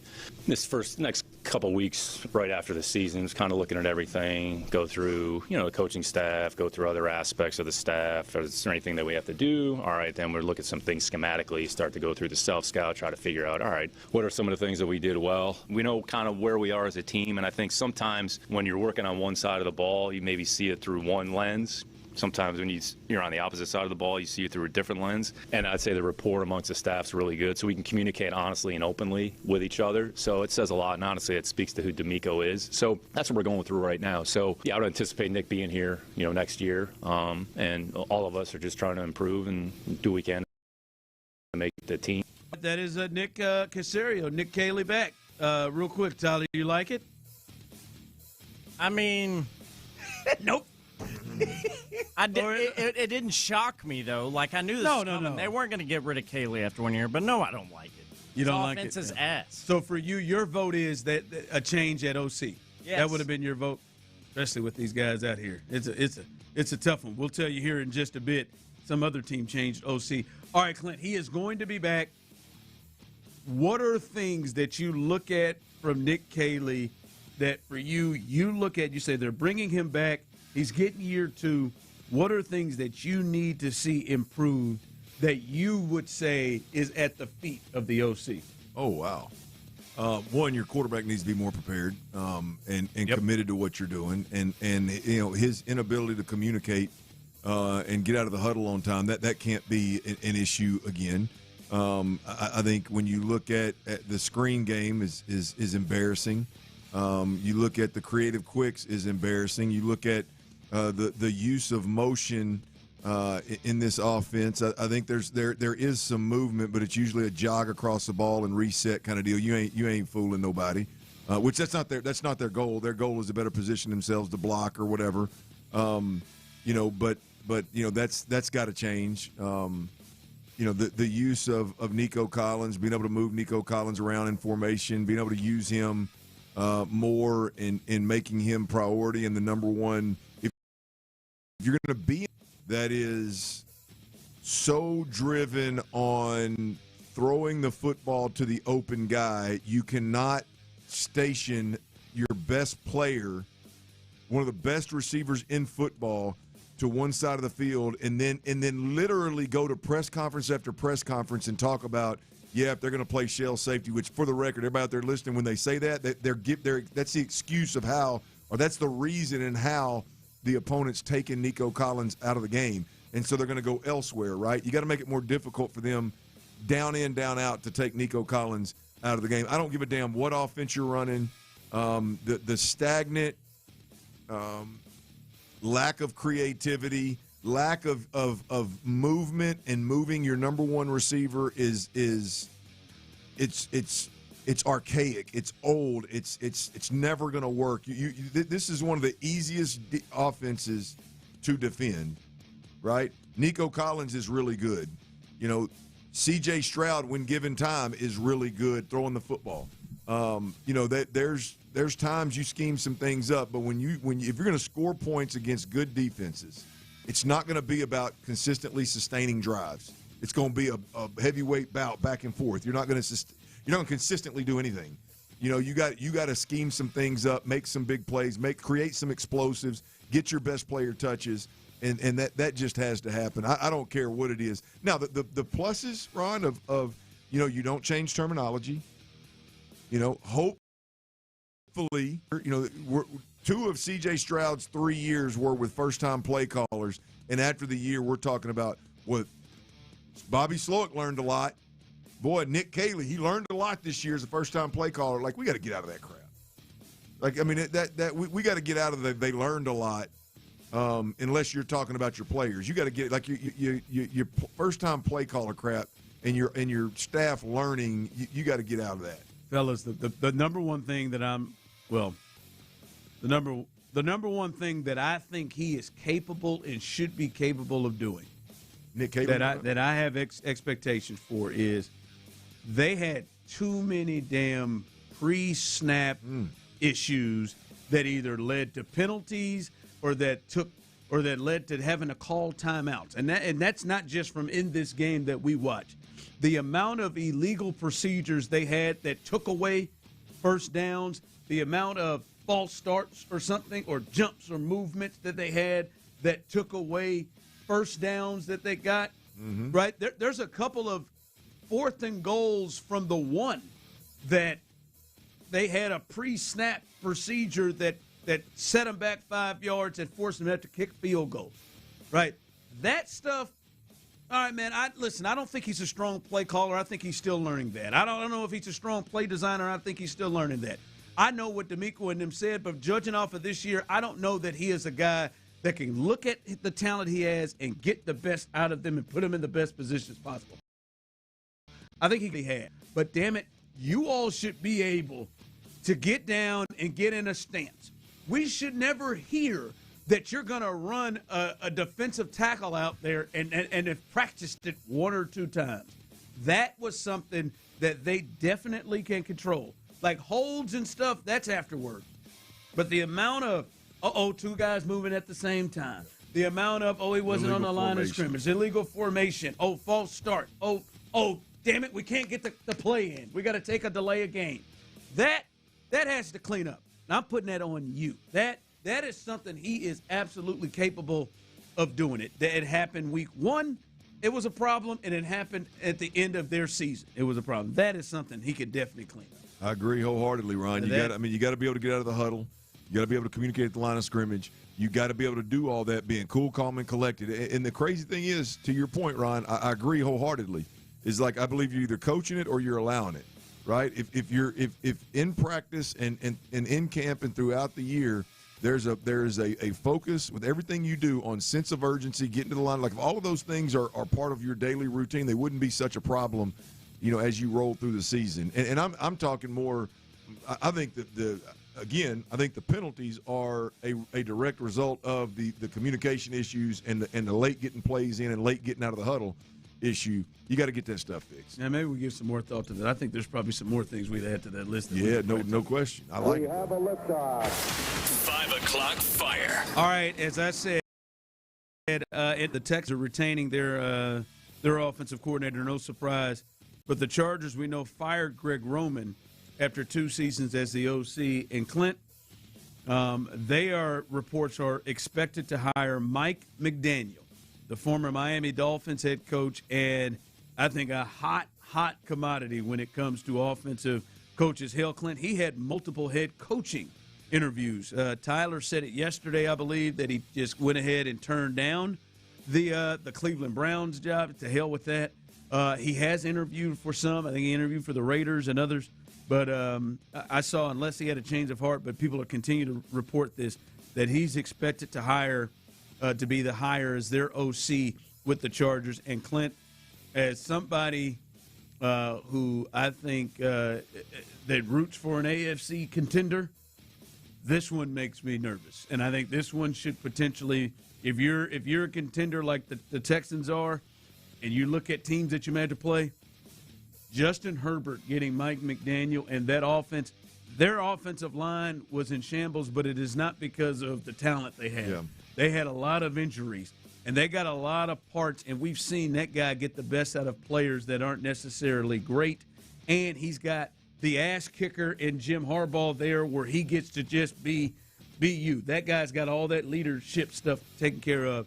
This one makes me nervous a bit for the rest of the AFC with the Chargers. Yeah, it should. You're talking about a really good defense already. As you mentioned, the culture's already set by the head coach. And now all of a sudden you get an offensive play caller that's got Justin Herbert, who is obviously significantly better in every facet of the game than Tua, and has improved his game as a passer over the last couple of years. And so with some real pieces there at the running back position, some speed out wide. I mean, they got McConkey, obviously, that a young receiver there. Johnson. Quentin with the speed and the size. Yeah, man. So I agree with you. And the AFC just got significantly better if this is the case. I mean, you got Harbaugh and McDaniels linked up right there. That's a nasty bunch. The thing is right now, I mean, that's why it's so hard for me, man. And I know it's not fair, and it may not even be real. But if you're D'Amico Ryans, he's human, man. D'Amico Ryans, I don't care what conversations you have inside NRG Stadium. When you get in that car and you drive home and you hear Mike McDaniels joining the Chargers with Harbaugh, and you know you hear about these offensive coordinators that are good offensive, proven offensive, not guys that you're going to talk about after the year and go, boy, they learned a lot. Real guys that have done it for a while. You got to sit there and be like, damn, man. If you sit there and let's say in division, does Tennessee Robert go after Cliff Kingsbury or somebody like that? What I tell you. Now, I thought Cliff was going to get a head job, but when we first started talking about these OCs on the street, I'm telling you, it may not last long. It may not be good for a long time, but I'm going to tell you, boy, Cliff Kingsbury and Cam Ward, that's the offense Cam Ward ran at all these different colleges. It's what he ran at Miami. It's what he ran at Washington State. It's what he ran at Incarnate Word. Well, they were going after. They're going after. Hey, those.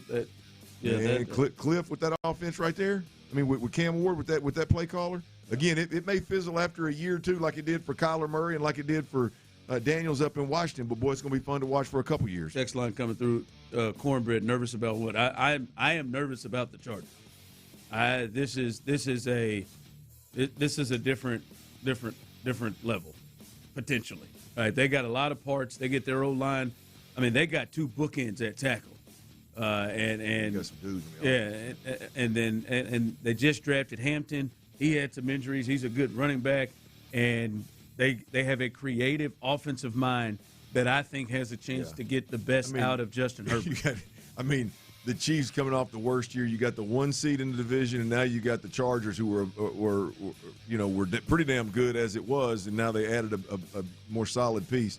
Who knows what the hell the Raiders are going to do, but that division's a monster. Yep, they brought back Eric Bieniemy as their OC, so they felt like they needed to get there. But yeah, man, the Chargers look like this could be the best match for Justin Herbert. 5 o'clock fire. All right, one of your favorites, Clint, Cody Bellinger. He and the Yankees come to terms. He signs a 5-year deal worth $162.5 million. And Cody Bellinger is back with the Yankees. I thought the Dodgers may just say, "Hell, I'll go get him. Why not? Let's just have some fun." But Cody, right where you would want him, Tyler. Right somewhere, hate him. I think that's a good combination. Turds tend to congregate together. So Cody Bellinger continue to be the Yankees. I think you would hate him, but this makes it a little bit more easier to hate. But that outfit, man, I do, boy. I wonder, boy, is this? If you think we've seen the biggest moves with the Astros? Man, who knows? I wonder, yes. I think the biggest moves, yes. Yeah, well, they don't have another big. I hope there is another bat that is added, especially in that outfield. That outfield's a tough one to go. I knew 162 they would go after Cody. Although this feels like if they're going to give a 5-year deal, this feels like an Astros contract that they would would potentially do, but not with him. I think Crane's right along the same lines we are. I think feeling good right there. Crane wants anything to do with him. Yes, but yeah, I don't know if he's going to add any more else there. So Cody Bellinger stays with the Yankees. All right, coming up, we got a little money to make. I told you when he gets hot, and he is 5 for 6 on the week, 3 for 4 last night. T-Mill's best bets coming off a big night on those basketball bets. He'll make you some money coming up here in just a bit, and we'll let you hear the latest on Joe Mixon. If you've missed the explanation from Nick Cacerio on the Joe Mixon situation, we'll let you hear that coming up next. All right, it's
Drive, live at Radio Row, supported by Planet Fitness. Celebrity guests and station shenanigans every day.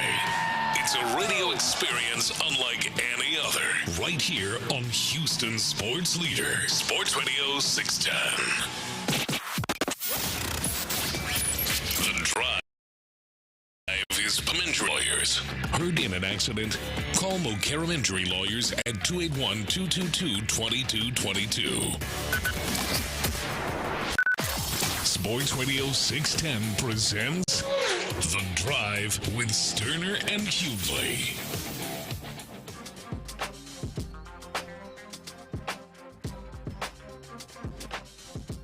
All right, T-Mill's Best Bets coming up here in just a minute, about 5 minutes or so. So stick to it. Stay tuned with us.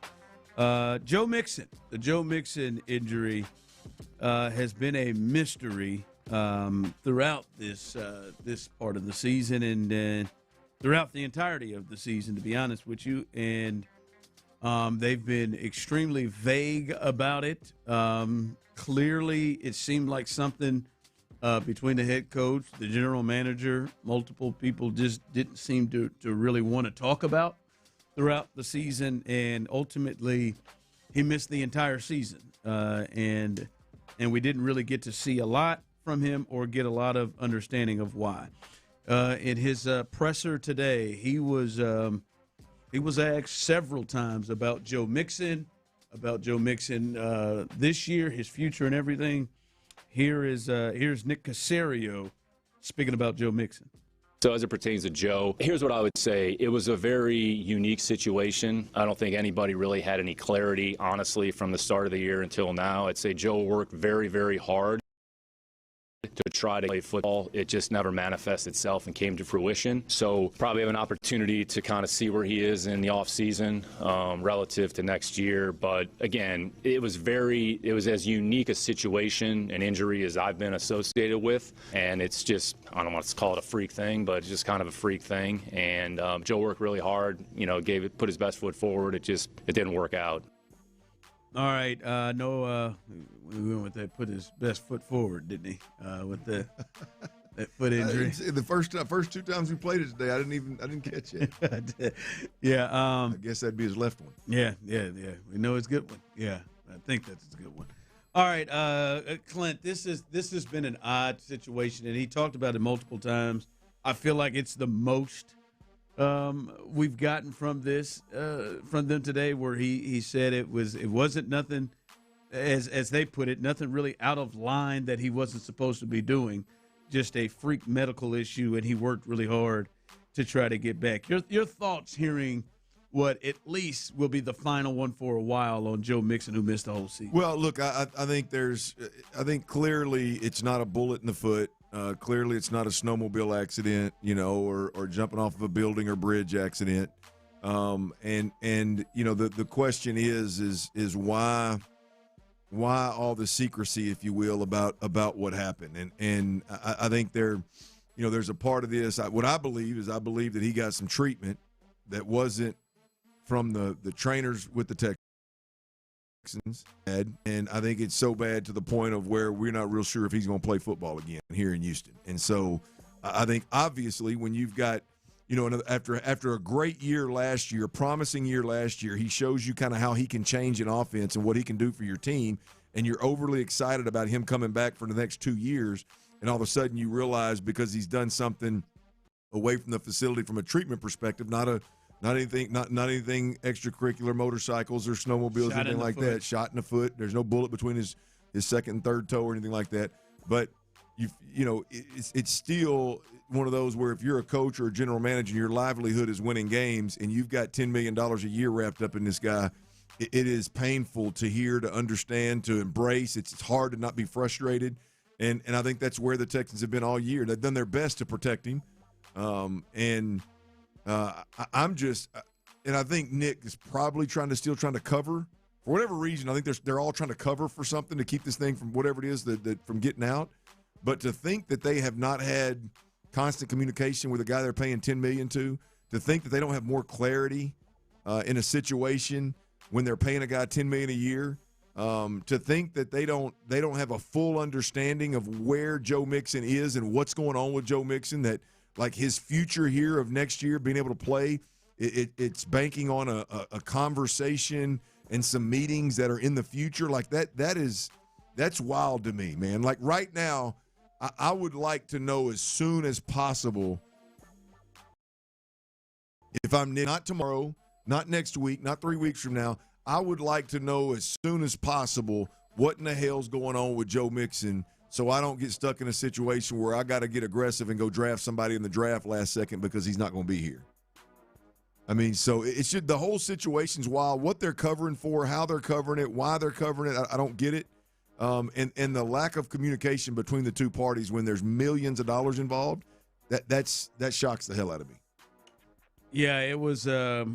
It's interesting where they've come about there, and I mean, still it feels like there's still something that they're, as you said, covering for, hiding, but at least we got a little bit more info today. The interesting thing is I mean, he was asked about 6 times about Joe Mixon. Yeah, they weren't letting up. The interesting part of it is that there seems like, which I thought I thought they were done. I thought they were going to be done with Joe Mixon. They were going to void that 3rd year and be done with it. I thought there was a potential that they could void the 2nd year, given the fracture there with Joe Mixon, not the foot, the fracture in the relationship I'm talking about. So I'm a big fan of Joe Mixon, the player. And to hear Nick Cacerio today talk about that, you know, he's under contract and he could play for the Texans next year, as if that is legitimately an option. I was happy to hear that. Yeah. I mean, could you imagine this offense with Tank Dell and Brevin Jordan and getting some of these pieces back, and then also Joe Mixon in the backfield? Wow. I mean, that could be a lot of fun to watch. And so we learned a lot today, and we learned more. We certainly learned more. Maybe not a lot. You're right. Yeah, maybe we certainly just a little learned more. All right, let's learn some more. He's hot, folks. 5 of 6 during the week, 3 of 4 last night. And once he gets going, you might want to jump on it because he starts to get wins again. If you miss it every single day around 5:30ish at T-Mill Real Deal. If you don't get these when he gives them out, he'll have them posted. But you can get T-Mill's best bets. You did real good last night with a little NBA. What you got tonight? Yeah, don't call it a heater. Like you just said, though, Ron, only missed one bet all week. Now, when does it become heater? I think heater 3 days? Yes. Like if you go 3 for 4 or 4 for 4 tonight, that's a heater, right? I think so. Three I think that's days fair. in a row, we're the heater. Yeah, that's the rule right there. That's fair. Here are your 4 best bets, 4 more around the NBA tonight as we did yesterday. First, I'm on the Grizzlies' money line as they host the Atlanta Hawks. Got the odds at about -125. I like anything around there. Next, I got the Raptors and the Kings over 225.5 points. That is 225.5 over in Raptors Kings. And then 2 player props, both of them big men. First guy we've won a lot of money on this year, betting this under on his points. He just doesn't score a lot. Big Jared Allen with the Cleveland Cavaliers, under 13.5 points for him. And then the other center we got is Jalen Duren. That's right. That spelling scares me, man. It always scares me. I need to listen back to our guy. What's his name that was on the show with us? He doesn't have a shirt on. The guy is drunk. Oh, Kevin Harlan? Yeah, I meant to listen back to him. He's a pro. He always gets it. But I'm on under for that center as well. Under 18.5 for him. So that's Jarrett Allen under 13.5. Jalen under 18.5. As the Pistons are in action tonight. Those are your 4 best bets. Let's get this heater going. I like the Raptors King, the over. Both of them score. The Raptors. Now, the only thing is the Raptors are coming off a back-to-back. They beat the hell out of whoever they played last night. My guy Grady Dick got him 10 points in there last night. Ooh, I'm glad I didn't bet that under. Yeah, almost did. Yeah. I like Jared Allen because he's so dependent on others. Old Faithful. I don't know about Duren because Cade Cunningham is out tonight, and he averages 18 a game to begin with, and you'd wondered if he gets more shots. In my defense, Cade was not ruled out yet whenever I played. He's out with an illness against the Pelicans, and The Pelicans, they're kind of like the Rockets were a couple of years ago. Man, they just be out there hooping. Pick up. I don't know if plays are being run out there since they fired Willie Green, but they out there running up and down, Jack, just going. Here, my turn. I don't know what kind of defense they playing out there. So that's the only one there that I'm wondering about. But check him out at T-Mill Real Deal, as you can find all. He's rolling right now, folks. 5 of 6 for the week. So you might want to jump on because when he gets hot, he gets hot. Well, I mean, I'd like to get on that Jared Allen with you. You got It's room? Old Faithful. I'm gonna hit you when you got hot. I know you got a little room in that bank. Oh yeah, I got. Let me get that, man. Let me get that little under on that Jared Allen with you. Smart play. They're smart, boy. Jared seems to find himself right around that 12-13 range. It's just. I almost feel bad because I bet his under so much. You're getting dubs, huh? Yeah. Yes. Because listen, he averages literally 13.5 a game. That's what he's averaging. 13.5 a game is exactly what his average is throughout the year. And they put that right on this 13.5. All right, coming up, Nick Caley made something, and it's not really surprising because you can understand why this is on his mind. But he made mention of something multiple times throughout the day, multiple times. But it seems like it was more than just what he was talking about. Maybe he was talking about something else. We'll discuss that coming up next. The Texans offense just didn't do enough to get the team.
ETHOS.com/radio. Time spent on application may vary. Online health questions required. Sports Radio 610 presents The Drive with Stoerner and Hughley.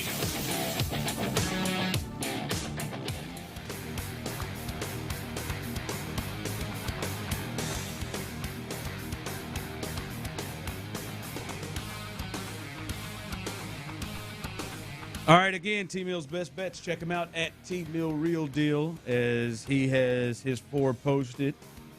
He has only missed one this week. He is one good night away from being on a heater, and that means free packs of heaters for everybody. Free heater picks for everybody. Few vices I've actually never partaken in. Yeah. I don't think that should be the giveaway. What, smoking a cigar? I mean, smoking a cigarette? Correct. You need to clarify that. I mean, you like not cigarette. I mean, yeah, there you go. I was thinking As you said. I'm thinking about picking up Black and Mild. Black and Mild? Oh, I smoke some Black and Milds now. Just alone. Were they gutted? No. Well, yeah. And depends on which day you're asking about. Don't incriminate yourself. Now, cloves. I'm thinking about picking up some cloves, man. Start picking that up. They smell good. Smoke those, too. Man, my best friend, boy, he is hard on them. Candy. Hard on them cloves. I'm going to guess Scorp. No. Does he lick his lips a lot? Ian, really? Big fella, yeah. Yeah, he hits the cigar shop and smokes cloves in it. Pretty funny. Is cloves better or worse for you than cigarettes? I don't know.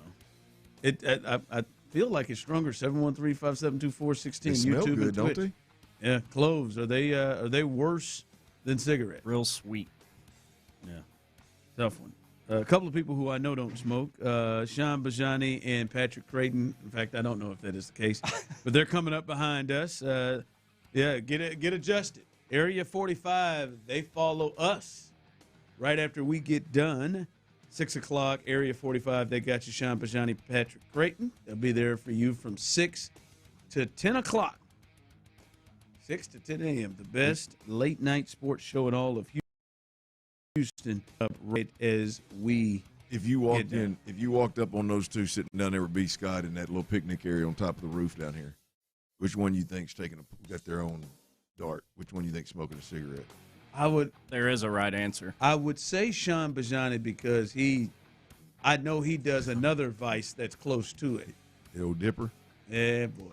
Nasty ass Bijani leaving his cups everywhere. Sometimes I look at it and I'm like, yo, man, how the hell is he doing this show like that? I had another dude I used to work with in Kansas City. Shout out to you, Jay Binkley. Jay Binkley, boy, with all he was doing out there, banging out energy drinks and what is it, Timberlake? What is that? What's that brand? Copenhagen? No, it's Timber something. Timber. I don't know what Timber. No, Grizzly, Copenhagen. Grizzly Skull. was one. What is that? I don't know why, but I feel like the answer should be Patrick, but I think I'd go with you guys. I think Bijani, even though I think Bijani looks like he's about 12, I think he'd look really funny out there pulling Timberwolf. I've never heard of that one. Yeah, that old Timberwolf. Yeah, that's I believe that's what it's called. Anyway, it had a big timber on They'll it. pull up on him in ID. Sir, can I see your ID? Yeah. I dipped in college. Gross to think back on. I tried it a couple years ago and had to pull that fatty out of my lip real quick. One time, Copenhagen. Puked my enchiladas from Casa Ole. Puked them all over the church parking lot trying to hoop about midnight. Yeah. Done. Long cut, straight cowboy. Ain't done it since, G. Tried the old big with the chew tobacco in it and thought that'd be real cool too. Tasted awful. I don't like to lose my food. I want to keep my good food inside me. Smart man. So it's I feel like I die a little bit when I have to throw up good food. Yeah, bad food I don't care. I throw up good food. It pisses me smooth off. All right, so coming up behind us, our guys, Area 45, they got you handled. All right, somebody texted in and said, so Clint, you feel confident this may not be Joe Mixon's last game? No, I don't feel confident. No, absolutely not. I don't. I don't know. If I had to go one direction or the other, I don't believe that we see Joe Mixon play football again. For anybody, For anybody. I think there's only one reason why Joe Mixon wouldn't be in the building rehabbing with our people, especially if he made a mistake and went outside the building for treatment. It didn't work out. Like if he still had the ability to move and shake and play, I believe he would be in the building. If he still was interested in playing for the Houston Texans, I believe that his best bet would be to do exactly what Tank Dell does. Every time somebody asks about Tank Dell, hey, man, in the building, around the guys, we love him. We love him being here. He's part of the team. He stayed in contact. Can't wait to get him back. You know, that would be what you would strive for if you fell out of good graces with the organization. Not being seen by the general manager. What he said. What he said. We hadn't seen much. Yeah, I don't think that. And even if Joe Mixon wanted to, didn't want to be in Houston, it would still be in his best interest to do everything he could to prove that he was healthy and able to go. So I think there's bigger issues, and I personally don't think that we see Joe Mixon again. I will say that it does look like, and it seems that from the last 2 days from D'Amico and Nick, it does seem like that it's not as much of a negative feel that they have towards him. I'm not saying they do, but during the regular season, like D'Amico would appear to be annoyed to even have to say anything about him. Yesterday, he at least said, well, man, it's a tough thing when you lose one of your best players. And Joe Mixon he spoke highly about Joe Mixon, the player. That wasn't stuff he was doing during the regular season when he was hit up about that. So it did sound like there was more of a positive feel. Well, yeah, because now you're hoping like hell you're out of that season, and you're hoping like hell he's okay, and now it's time to talk about it. I mean, the reality of it is you lost a game-changing back, a powerhouse back. And, I mean, no disrespect to what Woody Marks did this year, but you lost a back that's on a whole other planet than the guys that we've seen run for this organization, not named Joe Mixon. And maybe even more importantly, if you're D'Amico, maybe even more importantly, you lost the surefire, no doubt about it, alpha guys accountable, call guys out, player on the offensive side of the football. Hell, you can argue with all of the alphas on the defense, you could argue Joe Mixon is the biggest and baddest one of them all.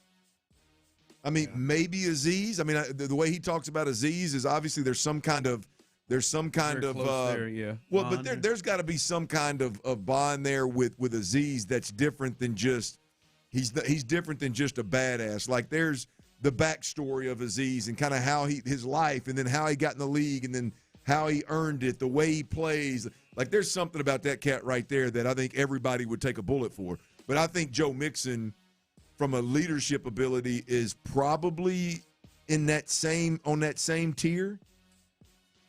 And you lost that guy as well. So yeah, I think there's plenty of reason for D'Amico and Nick to feel some kind of way about whatever the hell Joe Mixon did. If it was left, yeah. If it was something left. Now, you know, as we said, Nick made it seem like it wasn't that. Yeah. But it was weird. Another thing with Nick Cacerio, again, if you missed it, it was on In the Loop, 10 o'clock hour. He repeatedly brought up turnovers, the turnovers in the game. Like sometimes he was asked about it. Sometimes he wasn't. He just brought in turnovers. It seemed to get back to we can't turn the football over.